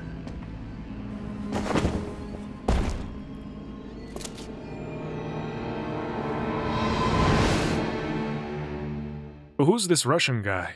He's got an Umbrella Corporation pin, so obviously he works for Umbrella, and Wesker, I gotta tell you, bro's kind of a badass. He didn't even really stop or acknowledge him, he just kept going on his way. The guy, or I don't even know if this is a guy, I think he's a BOW, but somehow he's under control and he starts rushing towards Wesker. For him, he's intrigued. For Wesker, he's intrigued. He doesn't see this gargantuan titan of a monster as a threat, just as something for him to collect data on, which I think is insane. I am interested to know if Umbrella's goals were to create a zombie super soldier, because if that is all they're after, it looks like they did it. So what more do they want? Wesker tries to unload everything into it. Bullets, missiles, it tanks everything and keeps pressing him. But Wesker's no slouch either. Despite being pummeled left and right until blood covers his eyes, his shades stay pristine. How does he do it? I don't know. dude's the definition of cool.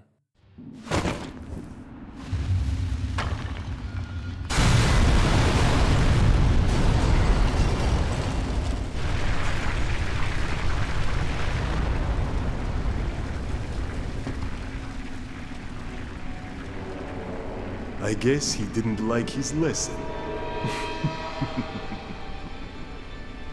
Fine. We have the Talos retrieval to take care of anyway. Everything for Umbrella. My pursuers left behind, I regrouped with the STARS Alpha team. There was no time for delays. Umbrella's command structure was in motion, and the real struggle was about to begin. From there, Wesker continues to do what he told Birkin he would do. He's going to regroup with STARS, the A-team, and then lead them to the mansion, where Rebecca, from STARS' B-team, should probably be at by this point, or almost there. Wesker is going to collect combat data from the A-team. But while you're rail shooting along, you can actually find some hidden memos behind objects. Sometimes you shoot a picture or a pot and it will contain documents you can read, which give a little bit of insight. I'm not going to show every single one on the screen. I think it would be more interesting if you just looked at the gameplay and I tell you this. I'll just tell you the gist of some of the ones that I thought were interesting, which add to the world building and gives some context into the characters. For example, you'll find a note talking about Rebecca and how she graduated from college at 18 years old. The file details her as a woman of action and calm in the face of danger, despite appearing delicate and childish, which is a byproduct of her lack of actual experience in combat, adding to how sometimes she'll hesitate in high-stress moments. Understandable.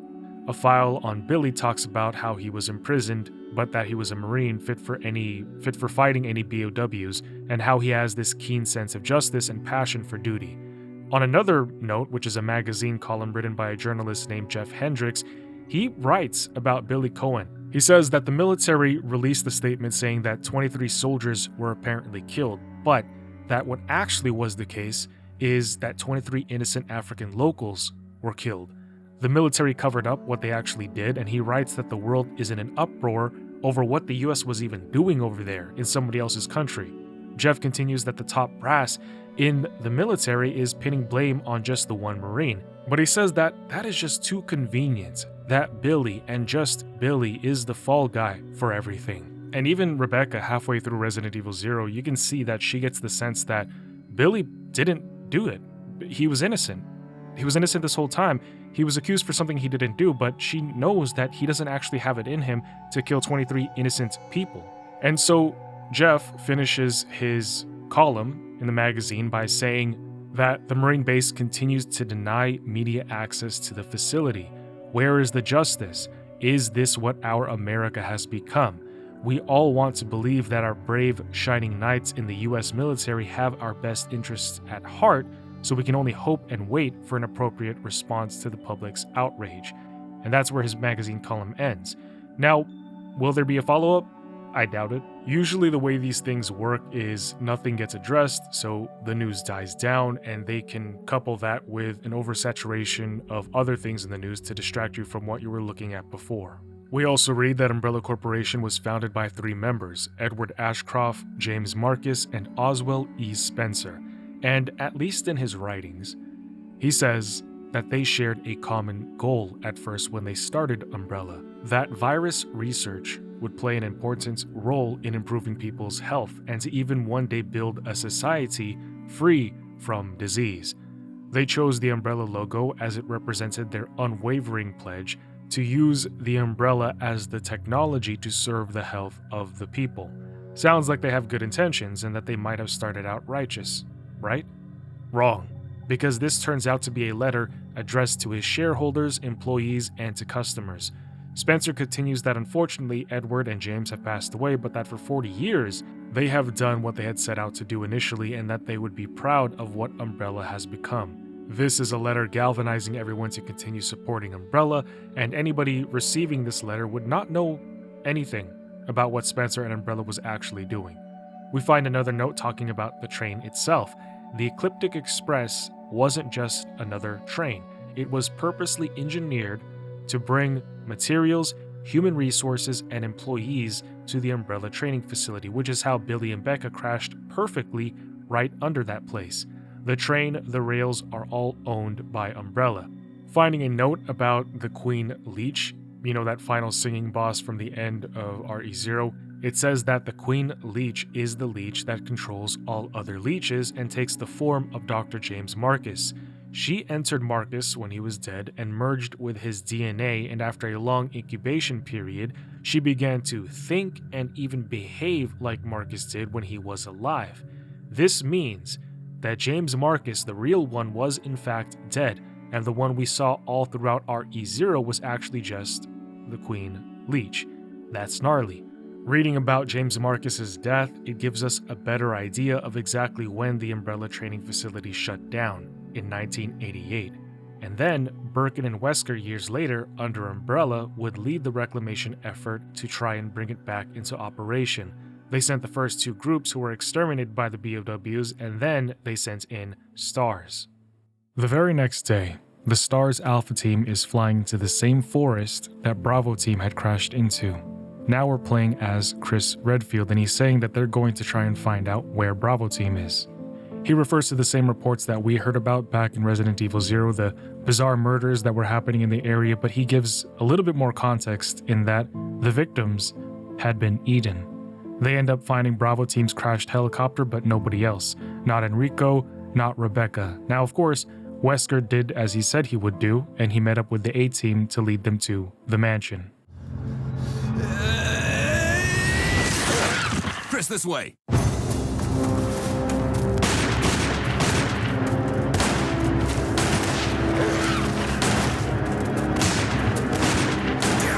Make for that mansion!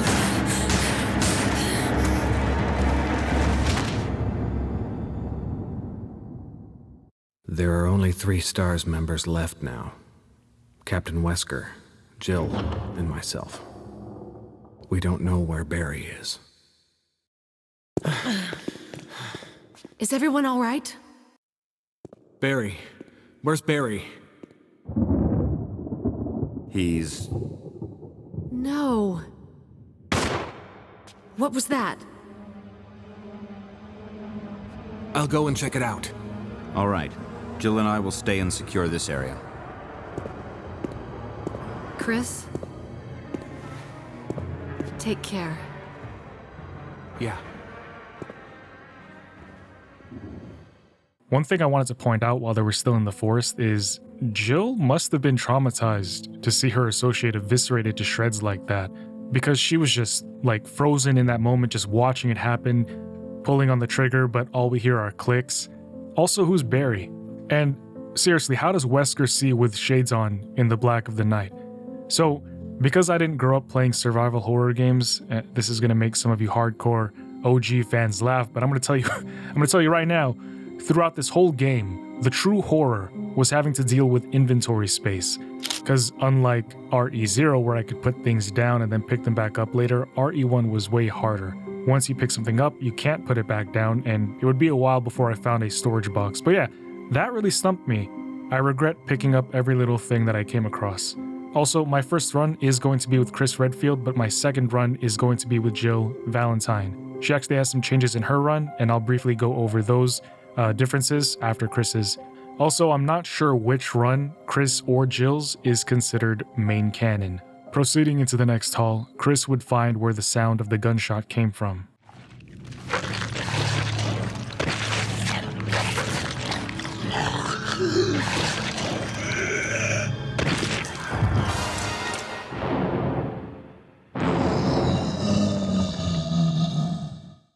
Chris backs up, startled by the horror, but immediately kicks back into fight mode. Trying to take its knees out does nothing, neither does slashing its chest. Aiming for the head, the zombie was too fast and he missed. That proved to be a fatal mistake because it lunges forward, grabbing Chris, and he tries to break free but can't, and as a result the zombie viciously bites into his neck twice. Chris is finally able to shove it off, and it falls to the floor. One swipe, he misses. Aiming downwards, he stabs directly into its chest, but it only gets up. Stabbing it 3 more times still isn't enough, and it once again grapples onto Chris, ripping into him. Surely, Chris is done for. Chris would try to deliver the final blow, but it gets up and hits him with the same combo. On the edge of death, as the lightning and thunder strike something within Chris, he gives one last push and a stab directly into its head, killing his first zombie.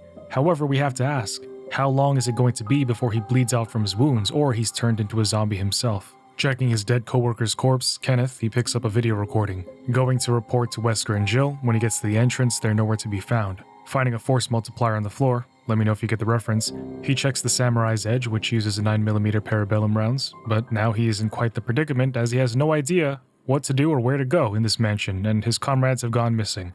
He begins his journey by heading down some stairs to check a door, but he hears something rather eerie.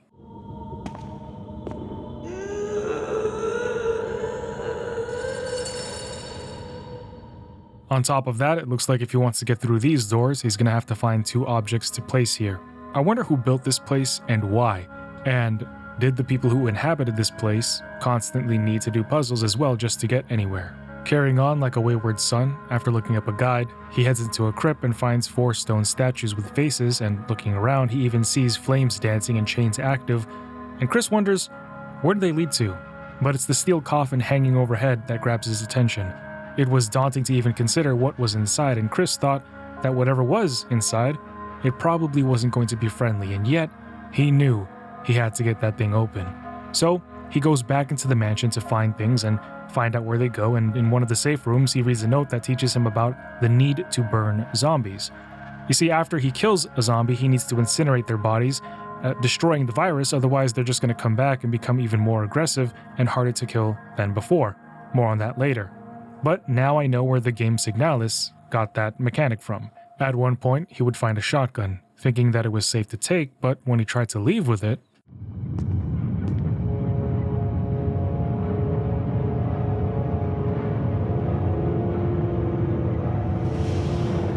yeah, so he's gonna have to come back for that. By now, Chris had thought that he had the hang of everything and that he knew what to expect, and he retraced his steps back down a hall that he'd already gone through. He was feeling comfortable, figuring that everything was safe. But then...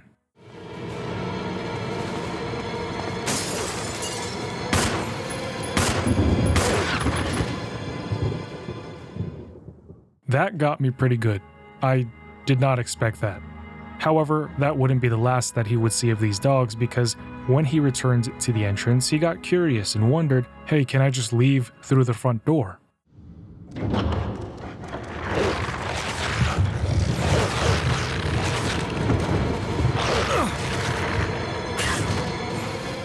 Later, going on upstairs and outside, he would find one of the members of Bravo team. He appeared to be dead for some time, and it looked like somebody tore into him quite horrifically.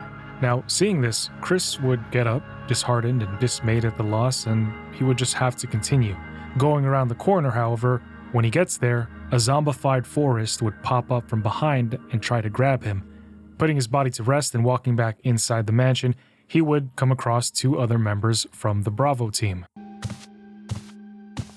You. Chris Redfield, Alpha Team. We're here to rescue you. Richard, what the hell happened to you?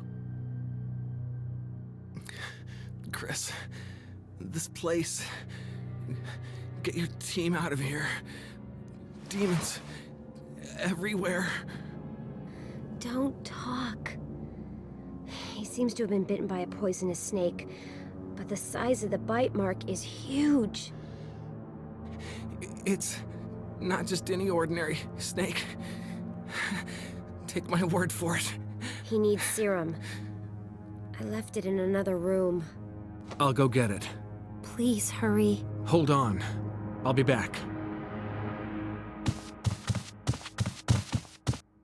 So for those of you who don't know, this is the first time that Chris Redfield and Rebecca meet. And apparently there is a giant zombie snake slithering around, and it attacked Richard. Rebecca, who made it here to the mansion after the events of RE0 found him, but instead of running to get the serum, she instead decided to hang out with him. So she sends Chris, who obtains said serum, saving Richard, after which they carry him to a bed in the same safe room that had the serum. Rebecca says that she's going to watch over him while Chris continues to look for Jill and Wesker. His efforts would lead him to a bar where he would find a puzzle involving the piano, except he can't play piano.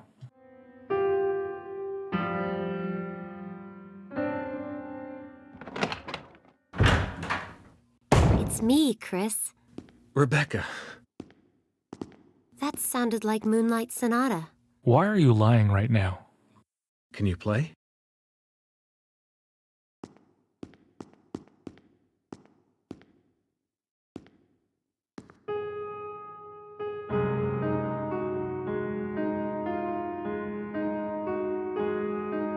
Wait a minute, she sounds way better than she did yesterday.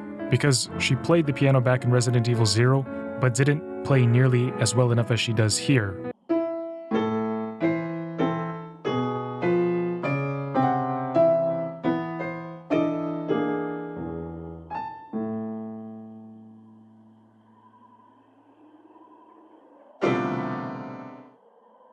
In fact, Billy ended up having to play the piano for her to crack the puzzle.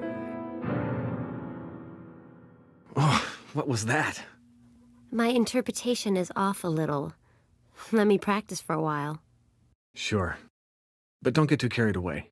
Oh, I won't. However, here, she seems to be playing rather well, relatively well. So add that to the list of inconsistencies with Resident Evil's story so far. Chris! Chris! I think I got it!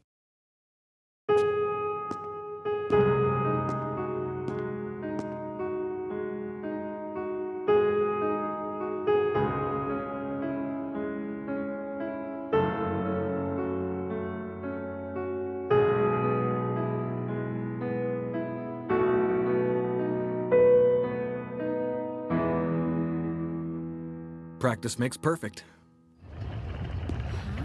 What's this?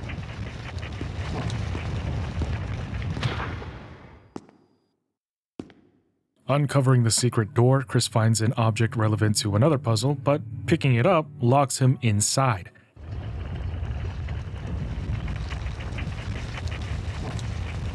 However, that is not all that he finds, because on the floor he finds a diary belonging to somebody named Trevor.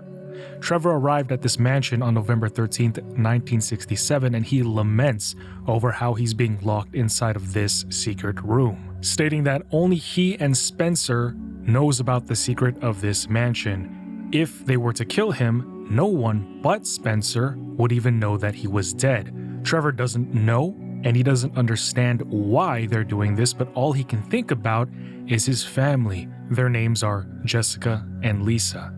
2 days later, he recalls memory. He was passing out, presumably from being knocked out, and then men in lab coats told him, quote, "Most likely your family is already," and then it cuts out, end quote.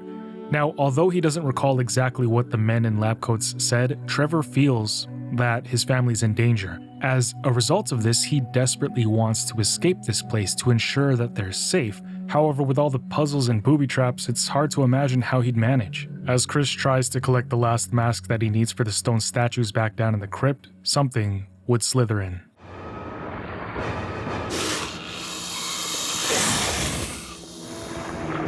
Chris Vespera Evanescas that snake and sends it slithering up the walls. Taking the Deathly Hollow mask, he leaves, but unfortunately, having been bitten, I wonder what would have happened if he didn't get bitten when he was fighting the snake. The snake's poison rapidly begins to overcome him. Luckily for Chris, Rebecca's spidey senses were tingling. She knew exactly where he was, and she finds Chris, says to wait here, not like he's gonna go anywhere, while she procures the serum. Administering that good, Chris was so delirious from the poison that he couldn't even remember that he fought Voldemort's snake. Thanking Becca for Ubering the meds to him, he heads to the crypt to finally place the masks on the statue, completing the puzzle. However, in doing so, the coffin drops and Chris goes to check what's inside. I wouldn't know it at this time, but as I was curious about if this was anyone in particular, I feel a good time to mention this would be now. This Crimson Head zombie was a researcher here by the name of John Clemens, likely the same John from Wesker's reports. More on this in a bit, but for now, Chris shows him the power of his 12 gauge. He sends John flying, and John stays down for a while. Chris thinks John is gone for good, but he shouldn't have let his guard down, because when he turns around, John gets back up and attacks him. Pushing him off, he tries to line up a shot, but John just rises again like the Exorcist, so Chris decides to settle for a shot to the kneecaps, which does put John out for good. After almost meeting the Maker, he pushes the secret button in the coffin and grabs an object. He then heads to Becca, who heals him by looking at his arm. She says not to do anything that she wouldn't do. Not sure what she means by that. I mean, Chris needs to do a lot in order to find Jill and Wesker and find everybody a way out, but okay. When Chris gets outside, Brad, one of the STARS team members, the one who's flying the helicopter around, statics through the radio. He's trying to contact anybody from STARS, but the connection is cut. Shortly after, Chris would hear somebody else's voice come up on the radio. And although the connection is unstable as well, we can tell it's Wesker trying to warn people about a monster in chains. If we see it, run away and stay away from the cabin in the woods. Pretty good movie, by the way. So, if you've been following along since the beginning of my journey into Resident Evil, you'll wonder why Wesker is trying to keep STARS members safe by warning them about the monster in chains here. And to this, I remind you that, as far as we can tell, his main goal currently is to collect combat data for his BOW. I believe that he's trying to keep his team safe and alive only long enough to make sure that interaction occurs. Finding the cabin in the woods, the place looks lived in, and it seems that somebody was just here. Walking past the fireplace and checking the back, he discovers a family picture addressed to somebody named Lisa, and some notes. Now, remember this, Lisa's name was mentioned in Trevor's journal, so we know that Lisa is related to Trevor. Reading the notes, contextually, I would ascertain that this must be his daughter, writing in her journal that, and I could be wrong, but this is how I understand what she's written, she attacked her parents. She misses them, and she longs for her mother, but only found bone and guts after attacking her. It's a bit hard to make out since the way it's written indicates that she must have been suffering from some kind of debilitation, and knowing Resident Evil, it's likely tied to the virus. When Chris steps out to leave,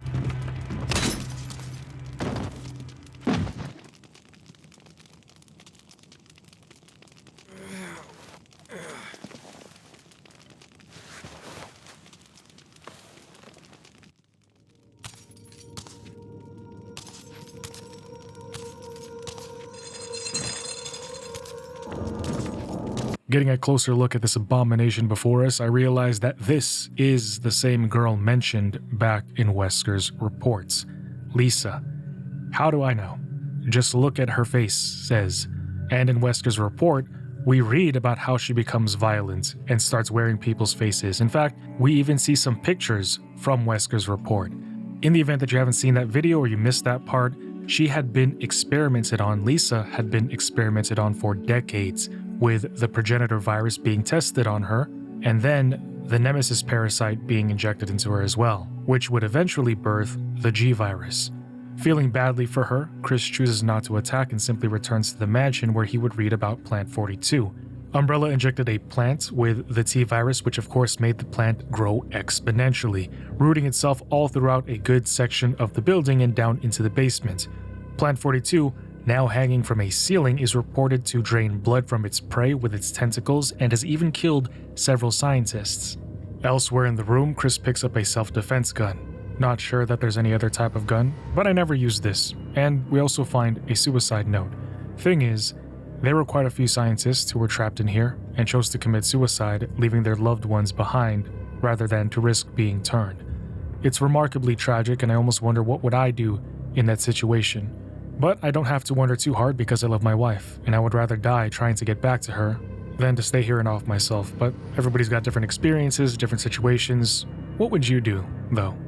Now, when Chris descends deeper into the facility, amazingly, he enters a room filled with water, and he also finds Richard, who got out of bed for some reason. Richard! Chris! Chris, stop! No!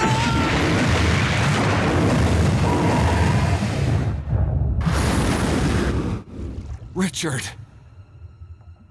And what was he even doing here? And how did he get past all these puzzles? That never makes sense to me in games. I have to follow a guide and do like 14 different things before I can get anywhere, but these people just show up. The infected sharks start attacking Chris. He runs and wishes they were the kinds of sharks that said fish were friends, not food, but that's never happening. So Chris goes into the control room, lowers metal shields to prevent Bruce from bashing through the glass, and he drains the water, drowning the sharks in air. Actually, you can't drown a shark. He suffocates the shark, because when sharks, or fish in general, are out of water, their gills collapse and they can't extract oxygen efficiently in the same way that they can underwater. However, that's besides the point. Unfortunately for Chris, these ain't your normal sharks around these parts, because he would come across one of the biggest sharks around, if not the biggest one in the facility, or maybe even the world. It's Jaws, just waiting to nibble on him, but unable to do so due to the lack of buoyancy that water normally provides. Because there is no water, not only can the shark not move, it's even worse.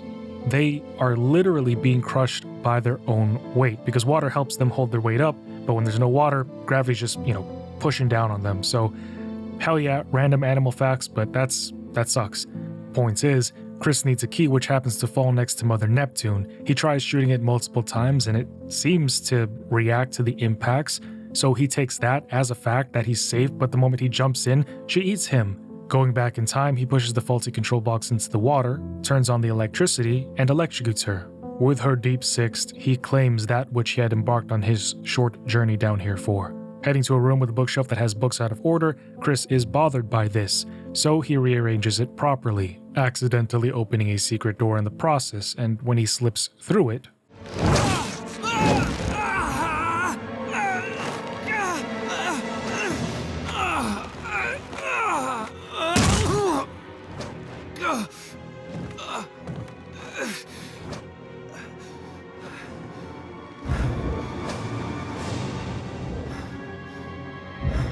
that is Plant 42. Killing it, we head out the door, and Rebecca also happens to be here as well. And this part doesn't make sense to me.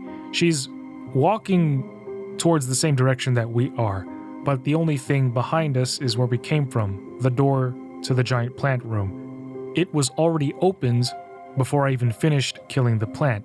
So either Rebecca came by, peeked in, saw what was going on, or she heard the commotion, because there is no way she could not have heard the gunfire and explosives going off, but no matter. Let's face the facts, she let us fight that thing alone. And now she's saying that I scared her coming out of that room. Something's fishy. Or maybe I'm looking too deeply into things again. But Rebecca's on my watch list now. Chris informs her that Richard's dead. She apologizes, and Chris is obviously feeling guilty and distraught about it. Instead of asking how he feels, she ignores him and says that she saw a pharmaceutical room. Taking him there, she looks at his arm, heals it again, then she starts crying. But Chris is a man and he doesn't have any time for feelings, so he ends the cutscene and heads out. It's a joke, guys. Don't come for me in the comments. Finding Wesker shooting the wall. Wesker? Chris, you're alive. My words exactly. Where's Jill? Thought you were with her. Yeah, I know. We got separated. I see. Anyway, we better find a way out of here before we turn into zombie food. Got any suggestions, Wesker? We should get a better grip on the situation. There must be areas still to be explored in that other mansion. Chris, I want you to check them out one more time. I'll continue my investigation here. Sure thing. Following Cap's orders and checking out other parts of the mansion, as soon as he steps outside, he gets reception again, but it is still spotty, so he can't get in touch with Brad. Now, if only he had a reliable network that gives him 5G coverage all over the country, regardless of how remote it is. Which brings us to a hole in the ground. Jumping down, he finds George Trevor's diary. It says that it's been days later, and he was unsuccessful in finding a way out of this place. He says he's been everywhere, including this lab with large glass tubes as well as dark and eerie caves. He's on the brink of giving up hope, and something he saw in one of the corridors is enough to wreck him with despair. He saw his wife's heels, Jessica's heels. He was certain that they were hers, and he doesn't want to believe that his wife, Jessica, and his daughter Lisa suffered the same fate of being trapped in here, but the very next day, parched and famished, Trevor knows that he is going to die. It is then revealed that it was he who designed this god-forsaken hellhole of a puzzle mansion. Which is also kind of weird, don't you think? It's a bit weird, right? He designed this mansion, all of its secrets and puzzles, but he doesn't know how to solve them? Unless he was only one of the architects, then I guess that would make sense. However, moving forward to the next day, while he was wandering, he would soon find a grave that had his name. This realization crashes into him. Umbrella was going to use him to build this place, but they never, ever had any intention of letting him leave. His fate was sealed once he started dealing with him. He admits that his ego got the better of him, and his dying hope is that Jessica and Lisa are safe.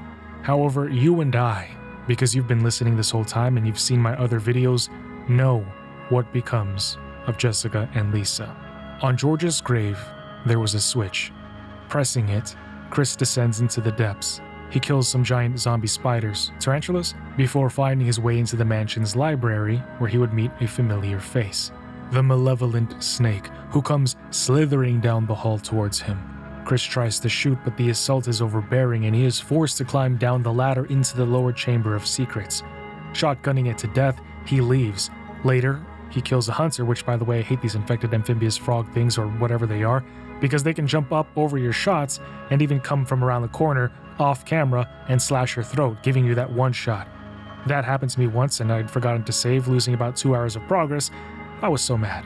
But not as mad as Chris, who was probably upset that he died.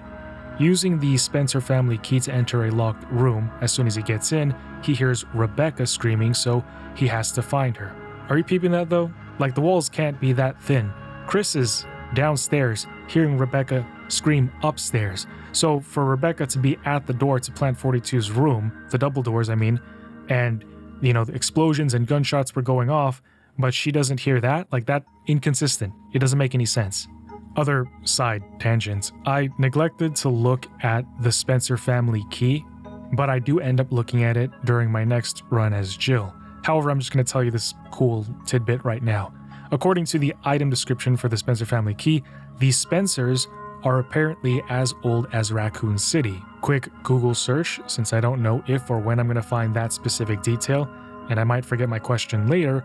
It turns out Rack City was established in 1881, making it around 117 years old, so Spencers have been around for quite some time.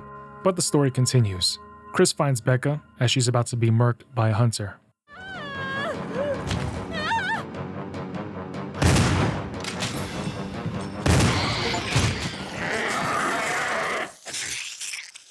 All that time in RE0, and all she does is cower in the corner? Doesn't line up, inconsistent. She's supposed to be capable and well experienced by now. She even took down a proto-tyrant twice by this point. However, Chris saves her, checks on her, says that he needs to continue looking for a way out and for Jill and Wesker, so Becca needs to be calm, cool, and collected while she's alone. Despite what we just saw, she says she can handle herself. There was a door right there, by the way, also, like she could have just opened the door and left. Something like 2 hours later, Chris would find those dark, wet, and eerie caves that George wrote about. But that is not all he finds, because he would find Enrico. Enrico! Don't come any closer, Chris. What happened? Double crosser. Enrico, wait. Enrico! Umbrella. Enrico! Double crosser.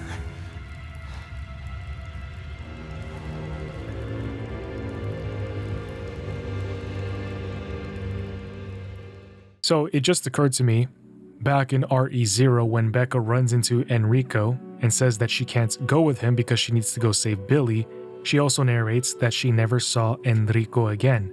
Well, this is why. Because he got shot through the heart. But who's to blame? Someone who probably gives love a bad name.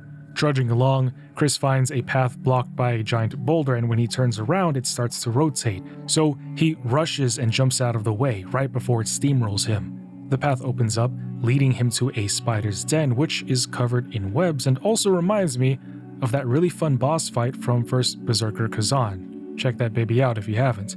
Using the lovely shotgun, we burst the Spider Queen's abdomen and then we bring down her spawn. Using the knife, we cut down... By the way, I know that these are spiders now, not tarantulas, because the game says huge spider webs.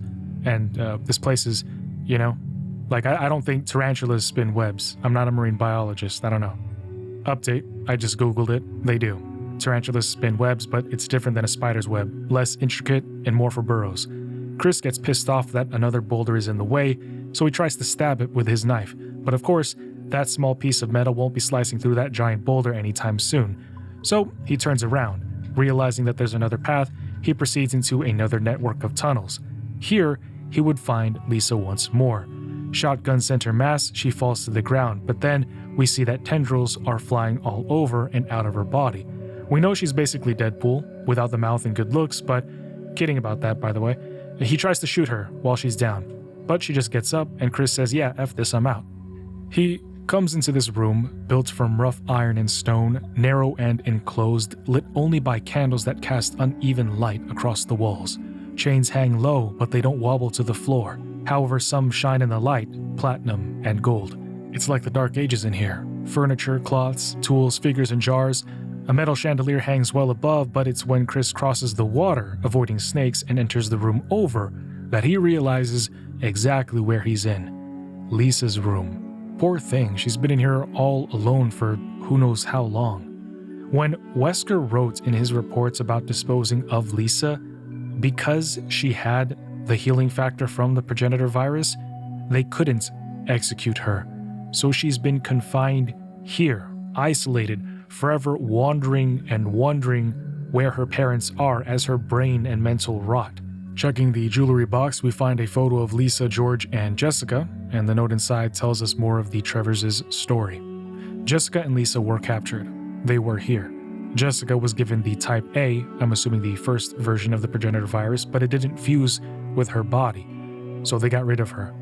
Which makes me wonder, did Lisa actually kill her mom? You know, because she was talking about, blood and guts and bone and everything, but I guess Umbrella was the one that killed her, so Lisa probably killed somebody else. However, Lisa was given the Type B progenitor, and it was observed that the virus did actually fuse with her. But you gotta remember that she was just a kid at this point, and because they didn't know how to make any other type of headway with the progenitor virus, they also didn't know what to do with Lisa, so she ended up being locked up and just left there for decades. Continuing, they know that George died on November 30th, 1967, but they write it as terminated. I presume they were watching him this whole time and Umbrella just let him die of starvation, thirst, and exhaustion. However, there is another journal that Chris looks into, Lisa's. She writes that she feels disoriented after they gave her the P virus. She also wonders where her mom is, as they had planned to escape together. Lisa hopes that she wasn't left behind. Beginning to read the journal entry for the next day, we can already see the effects of rapid deterioration on her mental, induced by the virus as her sentences become more simplistic. She says she found mom, but that it wasn't actually her. Had her face, but she knew that it wasn't her. Now remember, she was recorded ripping people's faces off to wear them. Here we see that she is obsessed with giving her mother her face back. Maybe that was what she was talking about when she said that she found only guts and bone in that other note earlier. But cognitive degeneration makes the following days even harder to comprehend. She says that she can smell her mom inside of a steel box, but that steel ropes and 4 stones are in the way. Wonder what that means. Understanding that the groaning noises we heard at the start of the game were Lisa's, we unlock that path downward and find what Lisa was actually talking about. You're a bit of a mess-up. Chris, take a piece of the action.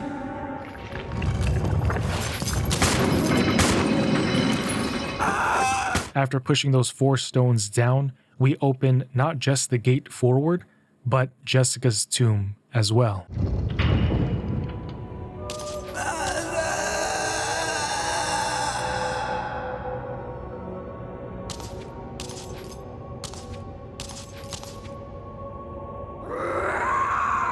Okay, so she found her mom, took her skull, then dipped. But where to? You know what they say, unless you see a body, it's not a confirmed kill. So I don't know if this is going to be the last we see of her.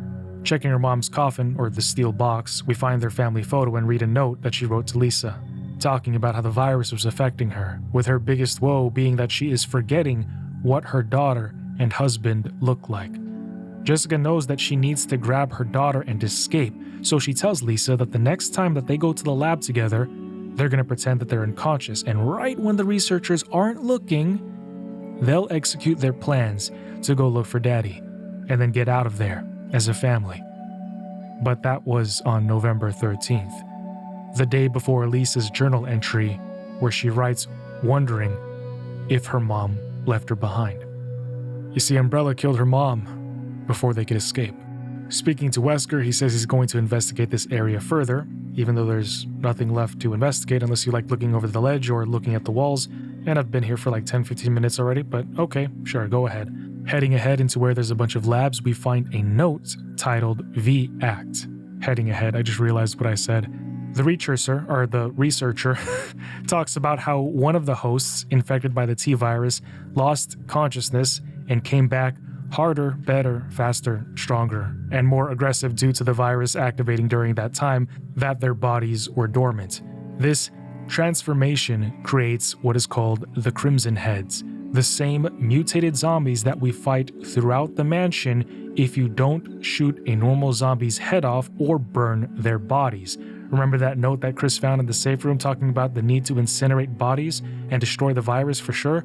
That's what he's talking about, or that's what the note's talking about. The researcher continues that the mutation that they discovered was an accident, and that the first Crimson Head, the prototype specimen as it were, was too precious to just kill off. So what did they do with it? Well, they froze it and confined it to the basement of the backyard cemetery, the crypt. Is that a crypt? Do we call that a crypt, by the way? I've been calling it a crypt. I don't know if that's technically a crypt. But the place where Chris had to place those 4 stone masks. John Clemens. That's what he's talking. That's the prototype that he's talking about. It's the same thing. Keeping it pushing, Chris finds another note addressed to somebody named Ada. The man writing this tells her that he is infected and that he would give anything to not turn into a zombie. It is obvious that he and this Ada have to be lovers, and he begs her to ensure that everything that has happened here becomes exposed to the world, and that if she ever sees him, that she needs to kill him. Signed, John. Now it does get me thinking, is this the same John from Wesker's report? Actually, can one of you experts who know everything about Resident Evil tell me if this is the same John from Wesker's report? Yeah, because John's a pretty common name. However, pressing on to find a fax letter talking about contingencies for the recent outbreak. Remember that the outbreak all started back in Resident Evil 0 because Marcus wanted revenge and the Queen Leech was the one who released the virus. We read about several concerns for the company. 1. A lot of people are infected or dead. 2. Their most secret research is at high risk of being exposed to the media. 3. Their infected specimens are all over the compound and are probably going to kill even more. But the guy does highlight a silver lining in that their research was a success. Pretty twisted way of looking at it, but sure. 4. The 5-0 and Stars are going to be the first ones coming to knock on their doors, so Umbrella needs to prep against them first. That was like 4 contingency concerns, not several. Hey, do you guys remember in the beginning of this story, the first zombie where Chris found that tape? Well, something like 8 hours later, for me, not you, we get to see what was on it. Editor, pull the lever.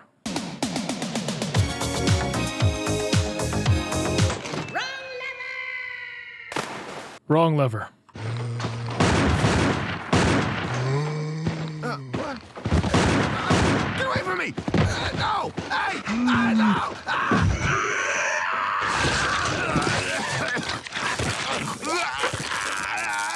Yeah, that happened to Chris too, but he's still alive. In fact, so is Rebecca. Now, there is also a projector in the room, so Chris takes a look at the Umbrella BOW official report. He slides through the different specimens that they've created: zombie dog, shark, hunter. Actually, I don't know what the hunters are supposed to be a derivative of. Hold on, I'll look it up. Oh, they're just described as human amphibian reptile hybrids. But then he also sees the Tyrant, and I think the T-002 means it's the second iteration. Now, Chris has come face to face with all of these monsters shown here, except for the Tyrant. However, in the last picture, he sees Wesker, still wearing his sunshades. Oh, and that he's been in on all of this. He's a bad guy. After a very long and arduous process of getting lost, Chris finds Jill. Chris? Jill. Chris, Wesker's the... I know.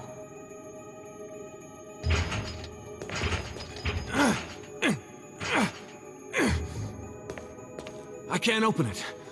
Just wait, I'll be back. Okay. Just wait? Chris, she's not going anywhere. Calling the elevator up so that we can take it down, Becca somehow finds us, saying that she saw us in some inner garden. I saw you in the inner garden. I finally caught up. Well, I'm glad you're okay. No more following. Just stay with me, kid. That's my plan, sir. Descending into the deepest and darkest depths of this depraved facility, they uncover what Wesker and Umbrella had been keeping secrets all along. So you've come. Chris, you make me proud. But of course you are one of my men. Thanks. Since when, Wesker? I'm afraid I don't know what you're talking about. Since when have they been slipping you a paycheck? I think you're a bit confused. I've always been with Umbrella. And stars were Umbrellas. No, rather, my little piggies. The Tyrant virus leaked, polluting this whole place, and unfortunately, I had to give up my lovely members of Stars.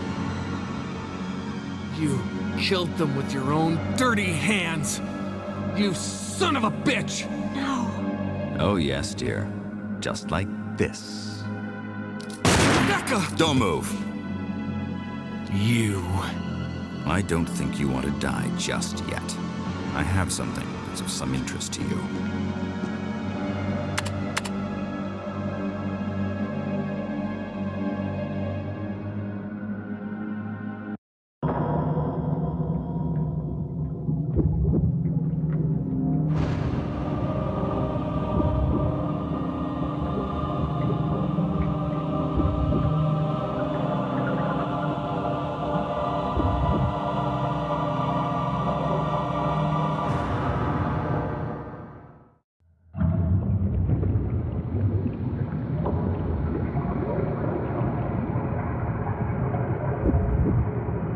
The ultimate life form. Tyrant. Wesker, you've become senile. Chris, you'll never understand. It's magnificent.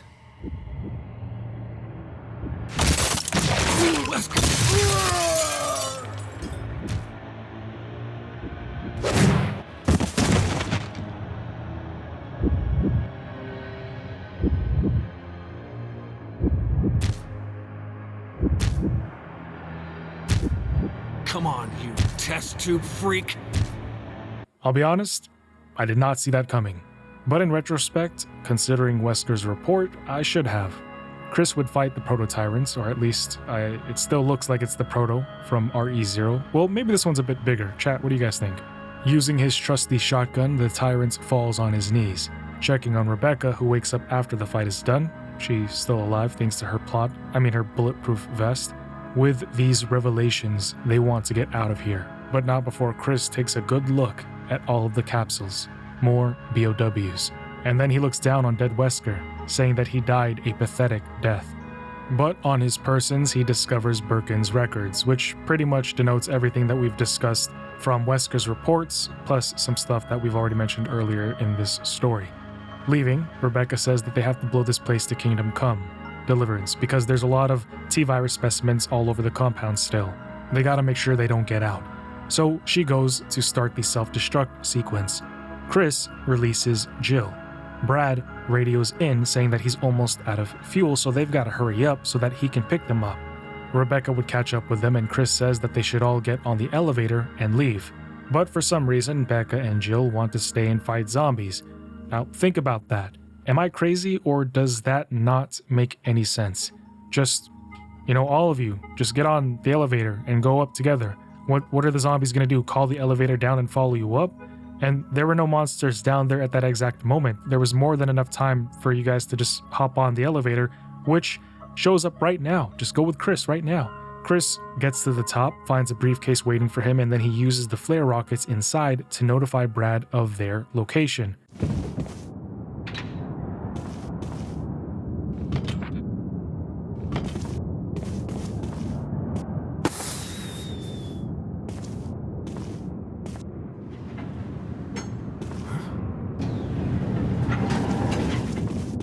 Chris! You okay? Yeah.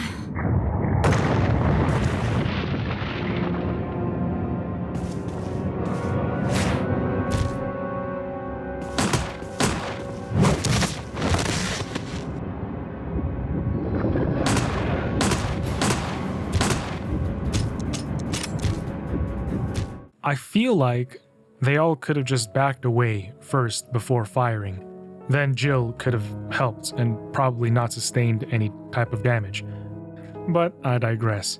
After being knocked all around and sliding across the concrete, you would figure that Rebecca and Chris must have suffered from fatal injuries. However, no broken bones or damaged internal organs, not even scratches from skidding across the floor. I will forever wonder how these characters are just fine. Is all of Resident Evil going to be like this? I mean, I love it, but I also can't help laugh at how ridiculously absurd these situations are. Shooting the rocket, the Proto just stands there waiting to be blown up, spilling its guts everywhere. Chris and Jill, I'm assuming Rebecca too, get on the helo. The mansion blows up and probably won't start a forest fire or anything. Jill is exhausted, so she puts her head on Chris's shoulder, who is hard focused on processing everything he just witnessed. Oh yeah, Becca's there too, sleeping. When it comes to Jill's run, things are a little bit different. First off, Jill mentions that they've got no idea where Chris is, and we also find out who Barry is. What is this place? Not quite your ordinary house, that's for sure. Hey, Wesker, where's Chris? Jill, no. You don't want to go back out there. But we've got to find... What was that? Chris? No. Jill, go and investigate. I'm going with her.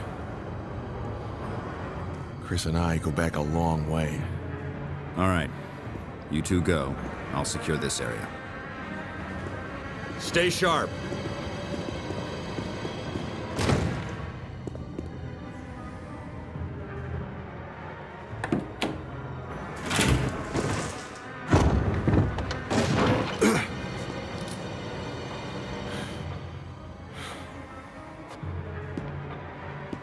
A dining room. Yeah. Yes, it is. Very astute observation. It's a dining room. He calls Jill over, points at some blood on the floor, hoping it ain't Chris's. Then he tells Jill to go look for clues while he observes the blood. Not sure what more Barry is going to find looking at the blood, but okay, Jill will do the work. Of course, we find that zombie chewing on their teammate, but Jill, who starts out with a blicky, unlike Chris who only had a knife at this time, she just shoots it. But apparently there was another zombie, because when she goes through the doors back to the dining room, even though she just killed one herself, she tells Barry to look out. Barry! What is it? Look out! It's a monster! Let me take care of it!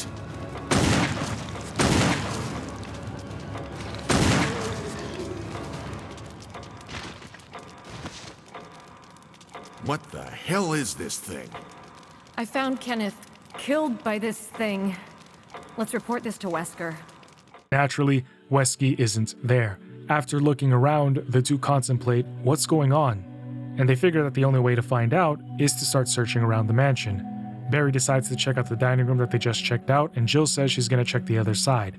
Barry gives a tip, saying stick to the first floor for now, before giving Jill a lockpick, which is extremely helpful, because Chris had to look for like 3 or 4 old keys in order to open these specific doors. Jill is saved from having to do that thanks to this lockpick. So it turns out, guys, playing as Jill is like a pseudo easy mode for this game. Because when you play as Jill, you get that lockpick, you get Barry who gives you tips, and you also have more inventory space.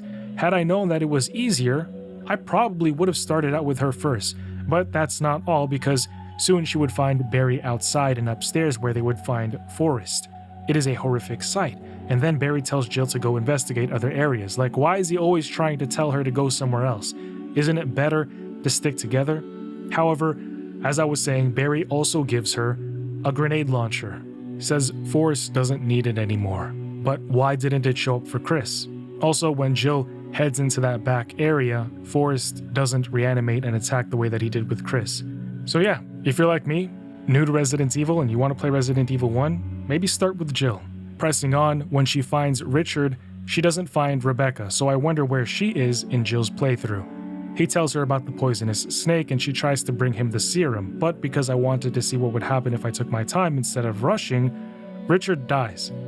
Had he lived, he would have helped fight the snake when we needed to get that mask, then he would push us out of the way to save Jill from the snake when it goes in for a chomp, just like when he gets eaten by a shark with Chris. Richard ends up in the snake's jaws again. Moving along, Jill can play the piano, so she doesn't need Rebecca. Still want to know where she is though. Oh, also, since Jill ran in and out without being bit by the snake, she didn't get poisoned. But I feel like if she did, Barry would have been the one to help find the serum for her. Like, we would have played as Barry probably to go get the serum and bring it to her to save her if she did get poisoned. After fighting Ada's lover in the crypt, finding Lisa in the hut, Jill would come up to a door and hear Barry talking to somebody. No, that wasn't part of our deal. But it's not necessary to destroy stars.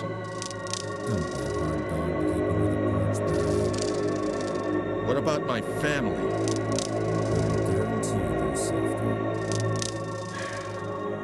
If I play my cards right.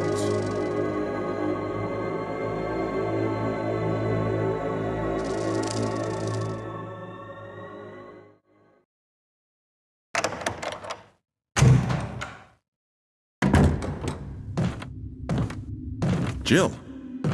Barry, I heard someone talking. Oh, you heard.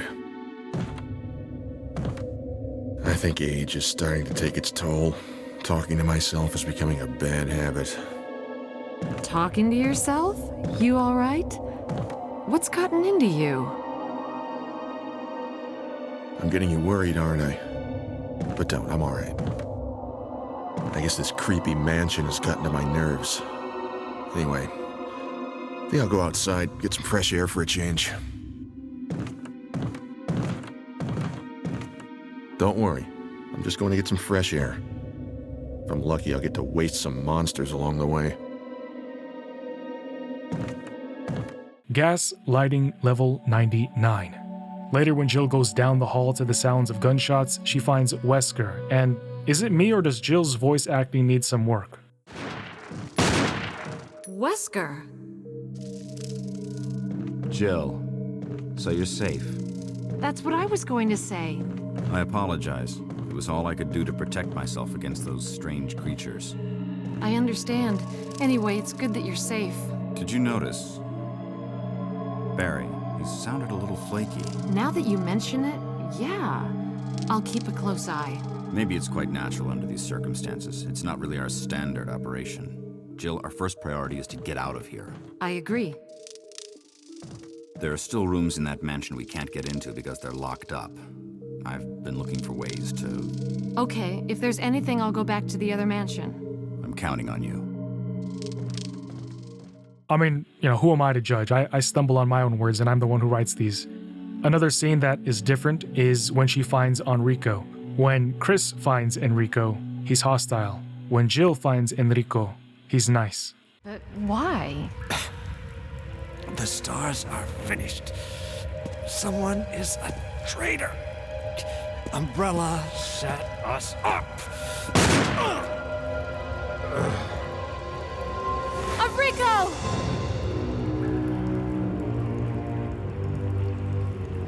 Traitor? Who? Trudging down into the dark caves, Barry would find her saying that a noise brought him down there. Getting on the lift, he's lucky that Jill did all the work already. He wonders what might be at the bottom, and they go down together. But when they get there, they hear groaning in the distance. Now, surely, Barry, this time, is gonna go check it out, since he went all the way down here because, as he said, he heard a noise. And he's been telling Jill to go check out and investigate every little thing, so I'm sure this time he's gonna... Jill, go check it out. We had enough surprises for one day. I'll stay here and secure our escape route in case something happens. Okay. Earn that paycheck, Barry. Later, when Jill comes back to this area, she finds that Barry has taken the lift up without her. He straight up just leaves her here. The only means of escape. Unless there are controls down here to bring the elevator down, but I guess not. Fast forward, Jill spinning around, heading down, she finds Barry. Time to get an explanation for his deceitful behavior. I was worried, because I thought you were... Start talking. Calm down. I didn't want to do it. Believe me, I can explain. Don't lie to me!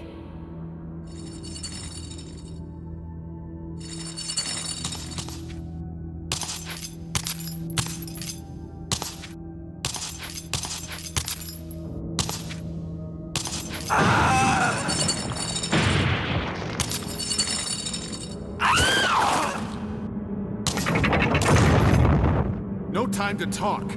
Jill, hand me my gun! No brainer, I don't give him jack. Because the first thing he says to me right now, we caught him red-handed, is, "I thought you were dead," meaning he intended to leave us to die. Then he pulled out his piece on me, so he was going to shoot, because you don't point at something you don't intend to shoot. I don't know what his game is, but I don't care. He's done more than enough to deserve what's coming. So, Lisa smacks him off, and we do our dance with her. After she follows Barry, Jill picks up the picture that he dropped. It's his family, and on the back, his daughters wrote a note saying that they love him. I would almost feel badly. But do they know that he's a gaslighting, backstabbing liar who tried to kill me? However, I still don't know why he's doing all of this. So, reloading a save file, I give him his gun this time, expecting an explanation because he said, right before Lisa came, that he could explain. We get an achievement for saving him from Lisa Trevor, so that's a bonus. Talking to him after she's gone, he still thinks that she's alive, and then says that he's going to stay here, for some reason. There's literally nowhere else for him to, and then he tells Jill to go on ahead. But he doesn't give a reason for why he's double-crossed Jill, so I brought him back to life, or I let him have his gun for nothing, basically. And Jill just says, okay, and moves on. Yeah, I don't know what to tell her. Descending into the lab area to find Chris, she tries to open the locked metal door by pulling on it. Then she says it won't open. Yeah, that's how those work. Wait, I'll be back to get you out. Okay, no sightseeing though. What are these lines? So charmingly corny, love it. At the elevator, Barry pulls up and complains that Jill didn't wait for him, as if he didn't tell her to go on ahead, and Jill didn't spend the last hour or two doing puzzles, where he could have easily just walked forward and caught up with her. Actually, admittedly, the second run was much faster because all the items and puzzles were fresh in my mind still, so I knew where everything was. Wesker! Thank you, Barry. Well, what do you know? Oh, don't blame Barry for everything. I hear that his better half and 2 lovely daughters will be in danger if he doesn't do everything I tell him to. Wesker, you're pathetic. Well, you shouldn't worry too much, dear. You'll be free of all this anyway. Why eliminate stars? Believe it or not, that's Umbrella's intention. You're just a slave of Umbrella. Smart girl, but I think you misunderstand me. The things you mention are nothing. I'll burn all of them along with this entire laboratory. Barry, go up on the ground and wait there. Barry. You gotta love Barry. He must really be afraid of Umbrella. You and Umbrella took his family, you bastard. Oh! Umbrella? Well, I used some carrots and sticks to cow him, but it had nothing to do with Umbrella. I just used Barry for my personal interests. Though both you and Barry seem to think I was following Umbrella's orders. What? What are you planning? I guess it's time for show and tell.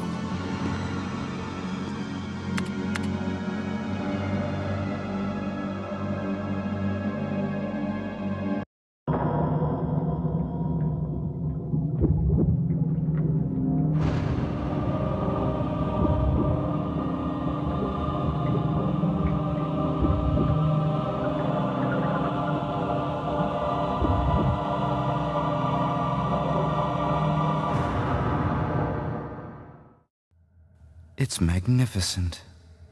For the sake of this thing. You know, I hate goodbyes.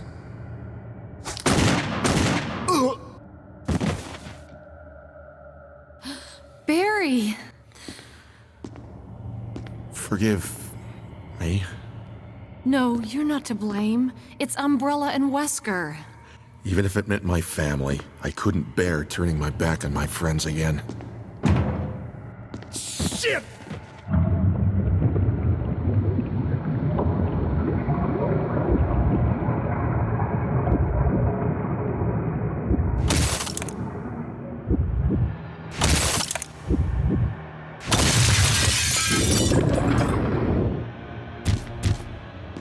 Damn it! Jill and Barry together. In hell. You want a piece of me? What? Premature.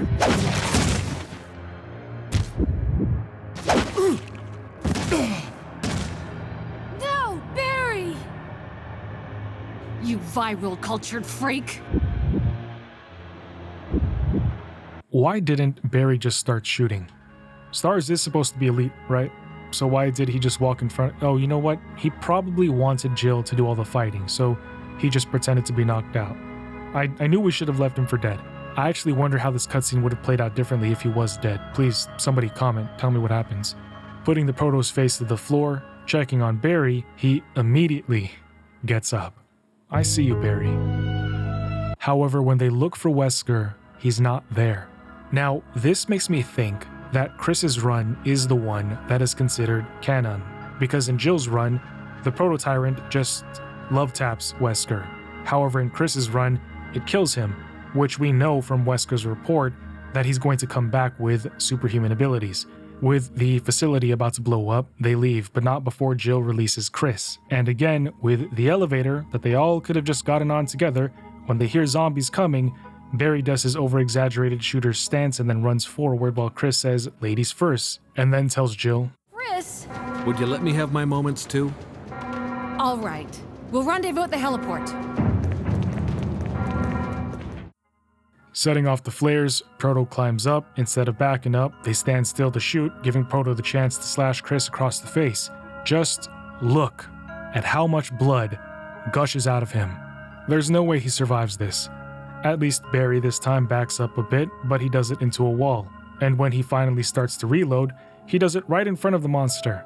Then he instantly gets folded and sent skidding across the floor.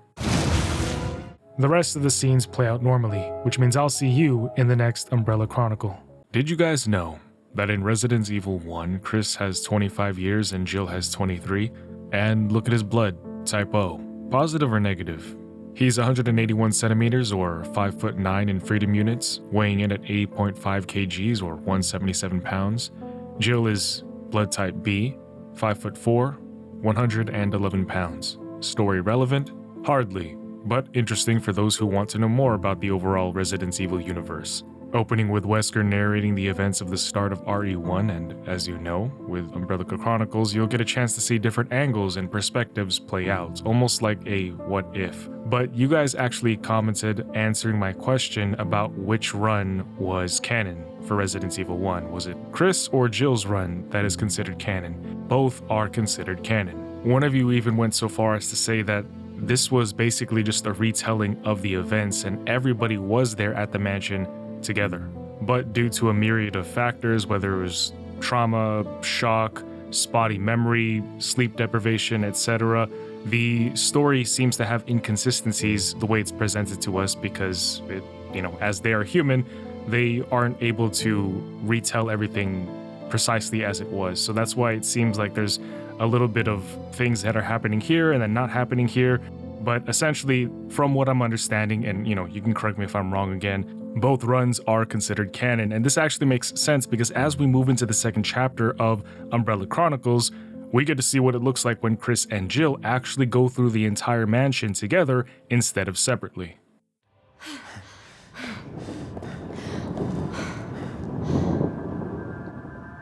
What is this hall? What was that? I'll go check it out. It's dangerous going alone. I'll come with you. All right. I will stay and secure the area. Part of the reason why I also really like this rail shooter version of Resident Evil is because there are no puzzles. Naturally, they go out into the main hall to see Wesker isn't there, and when they try to leave through the front door, it's locked, and if you try to leave in RE1, dogs would attack you. Looking for a way out and proceeding down the hall, a Cerberus would smash through the window and charge right at Chris, but unfortunately, he doesn't dodge in time, and he would suffer from some damage. He shakes it off like he's Taylor Swift, puts them down, and they continue blasting zombies away, sending them flying, and after a while, everything seems quiet, until a zombie breaks down a door and attacks them. But Chris reacts, dodging, slapping it with his knife, and Jill follows up, slapping it with her knife too. Outside, they would run into Forrest and lay his body to rest, with Chris saying sorry, and that he is going to miss their target practice sessions. This is a reminder that they were a pretty tight-knit team. Pressing on, they'd try to call Wesker on the radio, however there was no response. Later, as they were walking through one of the halls, they would hear a woman scream no, so Jill and Chris would go to check it out.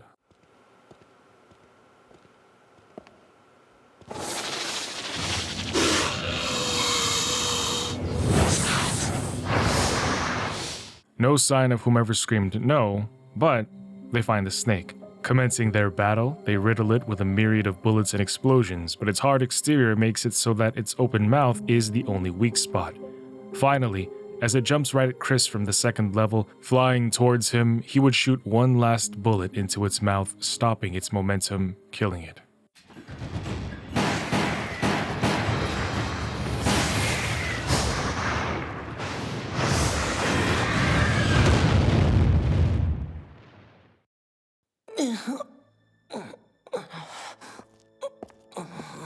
Who are... Chris Redfield, from Alpha Team. Alpha Team? Thank goodness. Everything's okay now, Richard.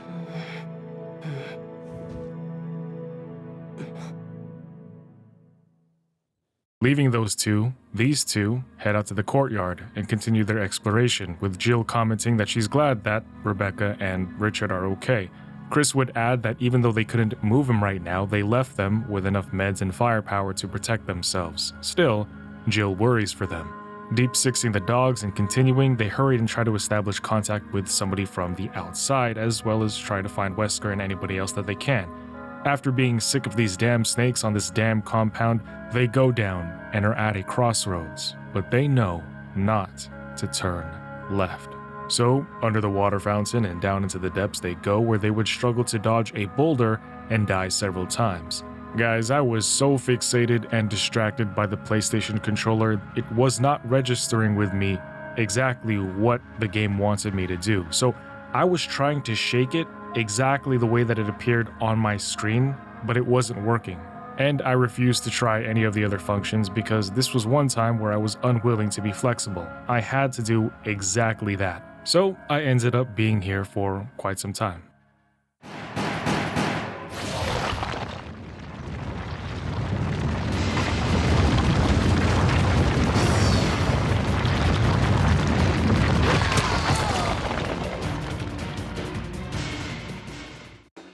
Until finally, in frustration like a toddler who wants cheese, I shook the controller up and down and it worked.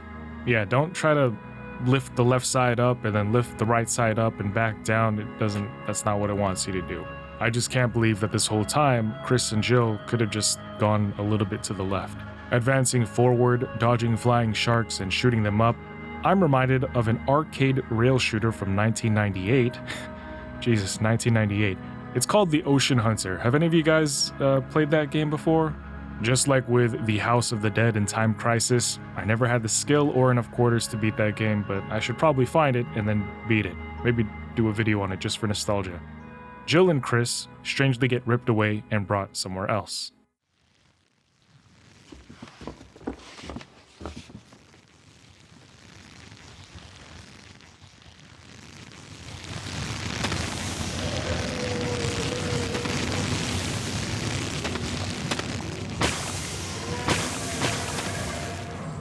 Plant 42 reached all the way down into that section of the facility and brought them both up here. However, taking its life away, it shrivels and the both of them move on.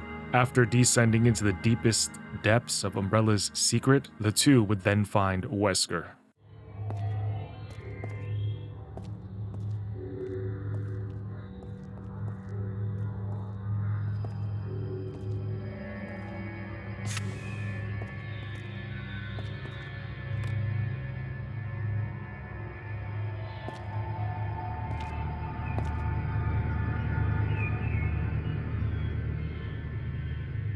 Chris, you make me proud. Wesker? Tonight was an excellent night for collecting data on Umbrella's biological weaponry and its performance against trained flesh and blood combatants. You set the team up? Excellent deduction, Jill. That was Umbrella's intention anyway. However, I don't need them anymore.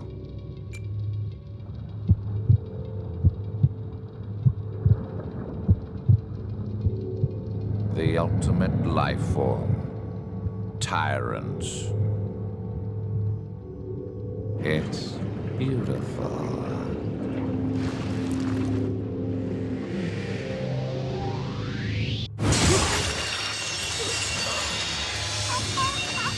Emergency. The self-destruct system has been activated. Personnel must evacuate. Oof, that squelch. That had to hurt.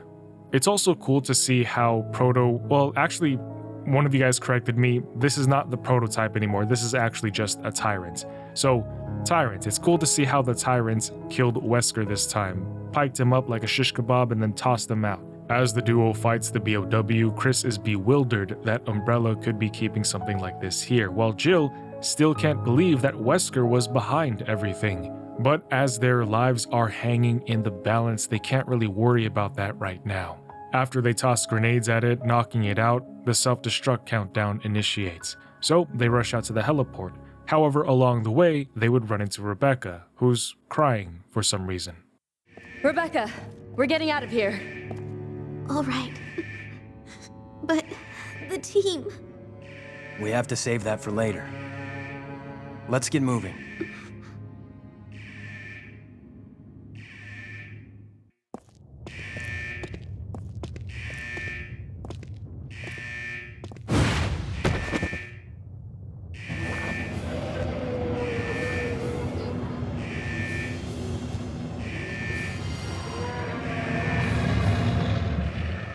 Chris says that it must have a weakness, wondering what it is while also shooting at the Tyrant's exposed heart.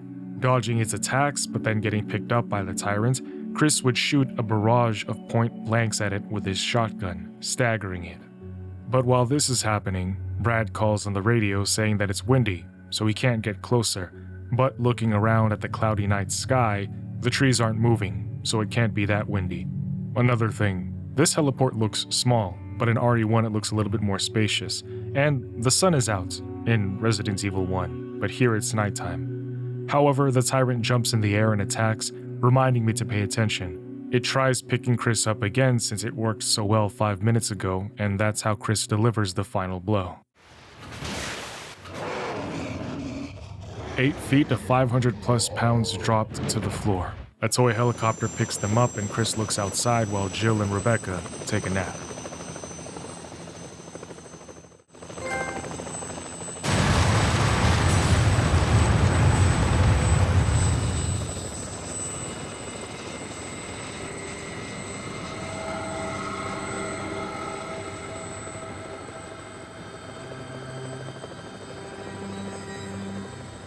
It was near daybreak on July 25th when the incident at the mansion drew to a close. Except for Chris and a few others, the RPD stars were wiped out. All of the evidence of the event had vanished with the destruction of the mansion. For a brief moment, I felt the pain of coming death. However, this too was part of the plan. Nobody was aware of it, but I had been reborn. I cast off my frail humanity and became something greater. So before we continue with Albert's playthrough before he's born again, we are actually going to pick up with Rebecca and what she was doing during the events of Resident Evil 1. After splitting up with Billy, I went to the mansion where Bravo team was to rendezvous. When I arrived, I found that none of the others were there, and the mansion was unsettlingly quiet. I was exhausted from the events of the previous day, and before I knew it, I had drifted into a nightmare.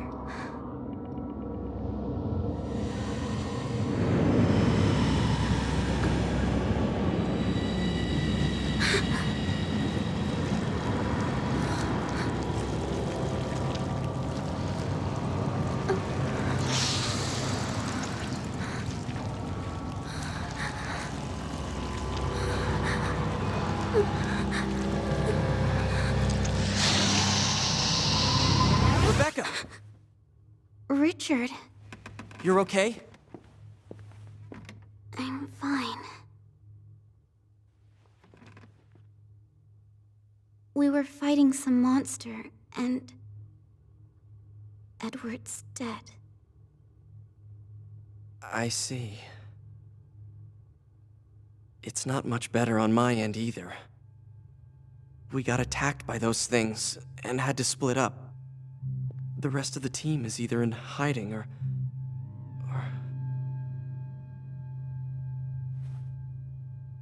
We just have to find Enrico. He'll know what to do. What a horrible first assignment, huh? First, we have to get to someplace safe. Yeah, no kidding. Imagine, first mission ever at 18 years old, and this is how you have to earn your paycheck. Also, Richard's voice sounds familiar, like really familiar. I looked it up, but decided to give up trying to find out who it is. Just give up!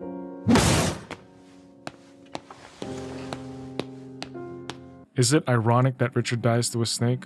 But yeah, so picking up from the events of RE0, Rebecca comes to this mansion and finds a bed, deciding to take a nap. After everything that we just saw, together the two of them would fight bees, zombies, spiders, but after getting pressed and having nowhere else to go, Rebecca says that they need to jump down into a hole in the floor. This then would lead them into a spider's den, but with Becca's quick thinking, as they're sliding down, she drops 2 grenades, knowing that the blast damage will only affect the infected spiders and not them. I hate spiders. All right, let's go down then. Finally making it above, they get swarmed, so much so that Rebecca would start to freak out, but Richard would keep her centered. There's too many! What can we do? Rebecca, hang on! We don't have a choice. We have to make a stand. Sorry, Richard. I'm on it! Good. Let's do this! Getting back into the mansion in the hopes of finding any survivors, Richard would ask Becca if she's okay because she looked a little bit off. However, she hesitates to say much beyond that she had a bad dream. She senses that something terrible is about to happen, but she's not going to say anything more than that. And yet, as they moved further in, even Richard would say that something seems wrong. And this causes Becca to try and speak up as if she was going to warn him, but he cuts her off and says, Hey, don't forget, we're elite members of STARS. If we remember our training and keep our cool, we'll be fine. Yeah, you're right. They make it to the front of the mansion, but it's locked, forcing them to try and find another way in. However, when they turn around, they get jumped by hunters. After they're done killing them, Becca would talk to Richard, saying that all the murders that have been happening around here must be related to this mansion, and that they need to get to the bottom of it all. Those were no ordinary murders. There's something more going on here. We have to get to the bottom of it. Our main mission now is survival. Having all the information in the world won't do us any good if we're dead. I know, but... Don't worry, Rebecca. We'll expose all of this. But for right now, we have to focus on our job. Now, as they're going around upstairs, Becca would see something from outside the window.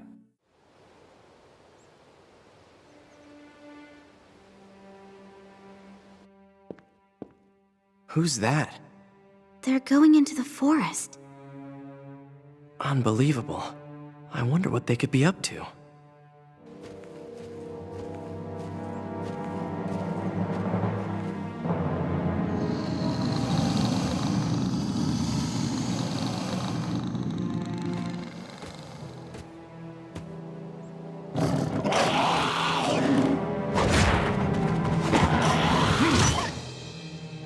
Let's move.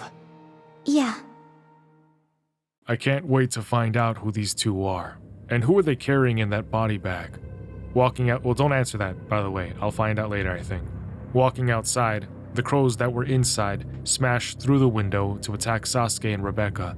Becca would even trip and fall backwards on the stairs to the floor. Now, unlike Billy, Richard would do something and fire at the crows. That reference will probably only make sense if you saw my story explained video for Resident Evil 0. However, something even more threatening than the crows finds them. Are you all right? It's probably just us now. Help will come. I'm sure our captain is out there somewhere. So don't give up hope. Besides, I'll back you up. And with me around, what could go wrong?